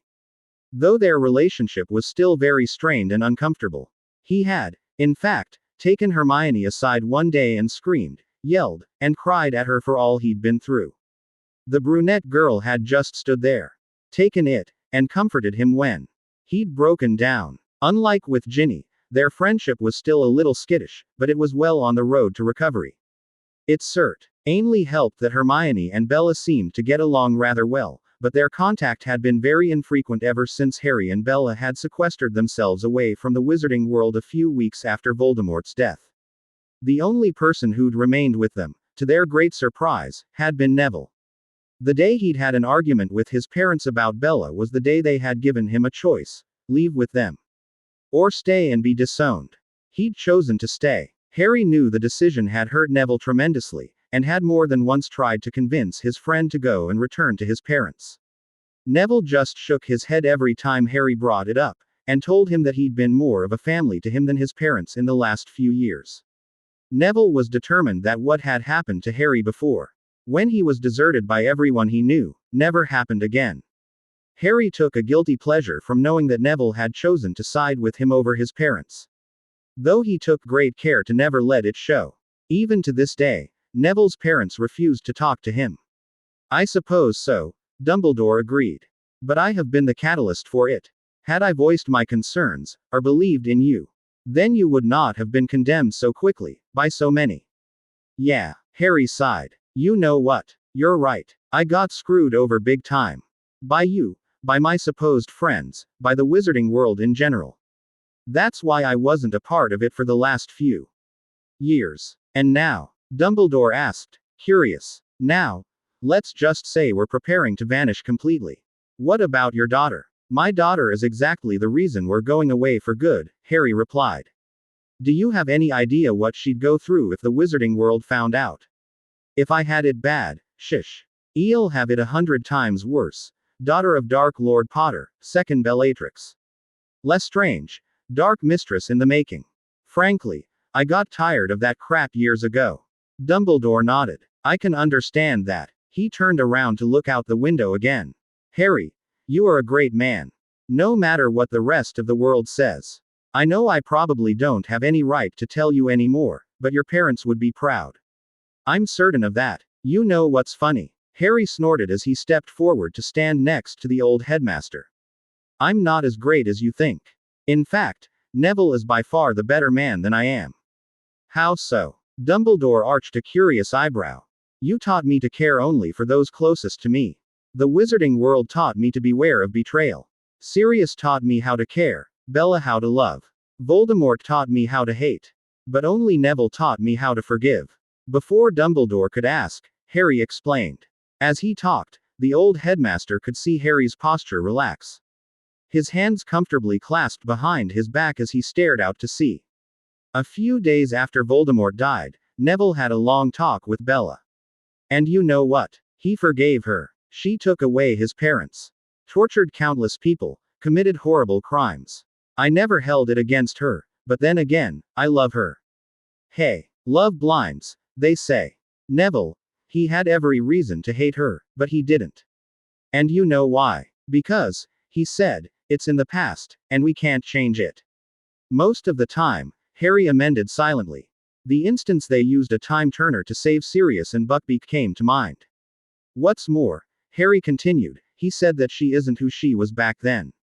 The insane Bella, the one who served Voldemort, that was someone he could hate. Not the Bella who risked everything to be my informant, and risked her life in helping us in the war against Voldemort. And mostly, because I was happy with her. Do you have any idea what that meant to me? Harry turned to look at Dumbledore. And the ancient wizard saw the unshed tears in his eyes. For the first goddamn time in my life, with the exception of Sirius and Bella, someone actually was willing to give up something for me. He cares more about me as a friend than he does a grudge against Bella. And you know what? When his parents woke up, and they found out, they were ready to disown him and throw their lot with the Harry Potter has gone dark crowd. He told them off. He told them to let things rest in the past. They wouldn't hear any of it and left, and Neville's been staying with us ever since. Dumbledore could only stare back in shock. This was all news to him. While he had heard that Neville had remained with Harry, he had never suspected something like this to be the reason. I don't know what to say, he admitted. And you know what? Neville forgave his parents, too. What did he say again? Life's too short to be wasting it on grudges and hatred. That kid's had it almost as bad as I have. And he forgives everyone, and he's happy because of it. He's happy because he doesn't carry around the burden of hate. And he's right. I've hated the wizarding world long enough. I wasn't in a good place for a long time. I was bitter, I hated all of you, hated the wizarding world for what they did to me, for condemning the one person who'd ever bothered to be there for me. They made a mistake. But there's nothing that can be done about it now. It's in the past. History, just like Voldemort. Just like what Bella did. I understand that forgiveness won't be given anytime soon, if ever. But holding grudges and hating people over it seems so pointless now. Am I still angry at you all for what you did? Not really. Bitter. Perhaps a bit. But I no longer hate you. I came to tell you that. Before I left for good. I didn't want to leave with you thinking that I hated you, because, for better or for worse, you were one of the few people in my life who bothered to care. Harry, Dumbledore sighed heavily, turning his head to look out to sea, as well. Won't you reconsider? If you remained with the wizarding world. No, Professor, Harry said, using the respectful title Foyers. I can't stay. For my daughter's sake. I don't want her growing up in the circus that was my life. You could have made such a difference, you know, Dumbledore said. The people who know you, who've followed you, would be quick to attest to that. You were the only one of us throughout all of this to remain true to your ideals. Your courage, your determination, your will to never give up. The way you stood up, against impossible odds, because it was the right thing to do, all of that is something that has been lacking in the wizarding world for years. If only we'd had some of those traits. Then Voldemort would never have gotten as far as he had. He would never have driven us to the brink of extinction. They have that. They all do. Neville, Fred, George, Luna, everyone in the Legion. Even Hermione now. Harry shrugged. They just needed someone they could follow, I guess. You led them by example, Harry, Dumbledore insisted. You showed them the best we could be. Harry snorted at the praise. I also showed them the worst they could be. Like I said, I wasn't in a good place, myself, for a long time. Severus spoke very highly of you. Our leadership and determination these past few years. He insisted that despite any bad times, your will was what pulled you through. Your unwillingness to surrender. Praise from Snape. Harry chortled. Somehow. I don't quite believe that. Well, he didn't say it outright, of course, Dumbledore chuckled. But I know him well enough to be able to read between the lines, as it were. And you are right, of course. They all have the ability to be good people, but the fact is that it was you who brought them together, who brought it out of them. It's fortunate that the old breed is dying out. Why? Oh, you youngsters seem better suited for this world, a free world, where every creature is equal, and evil is immediately stood up to. Please, don't get all corny on me. Have you visited Minerva yet? Dumbledore asked after a moment of silence. No, I didn't plan on it, either, considering her reaction to me the last time I saw her. Rest assured, Harry, after she got the full story, she was mortified at her behavior. Surprisingly, she was tested positive for a slightly mind-altering potion. At Severus's suggestion, we had everyone tested for it, but only Minerva and Arthur Weasley were found positive. Harry shook his head moodily. Those two did enough damage as it is. True. However, I do know that Minerva has been looking for a chance to apologize to you. It would really ease her mind. Harry shrugged. Sure. Since I'm on a forgive and forget trip, anyway. Thank you, Harry. She has been having a hard time lately. The war severely depleted our ranks of experienced wizards, and worst. Most of the teachers you knew retired shortly after the end of the war. Those that weren't killed at the ministry, that is. So that's why you mentioned her. Should have known there was a hidden agenda. Dumbledore inclined his head, conceding the point. You could do a lot of good at Hogwarts, Harry. You have so much to teach, so much we could learn from that would make us all better people. You could teach the children to do what's right and not what's easy. No. And believe me, I'm not saying no for myself, I'm saying no because of my wife and daughter. Despite the fact that Bella got a full pardon from Minister Mackridge and we all got plastered with orders of the Merlin, the public isn't exactly fond of her. Heck, the public isn't fond of me, either.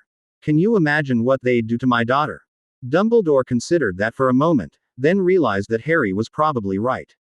While the children and young adults, most of whom were people Harry had gone to school with, and many of whom had been part of Potter's Legion, wouldn't have a problem with Harry and his family, the older generations most likely would.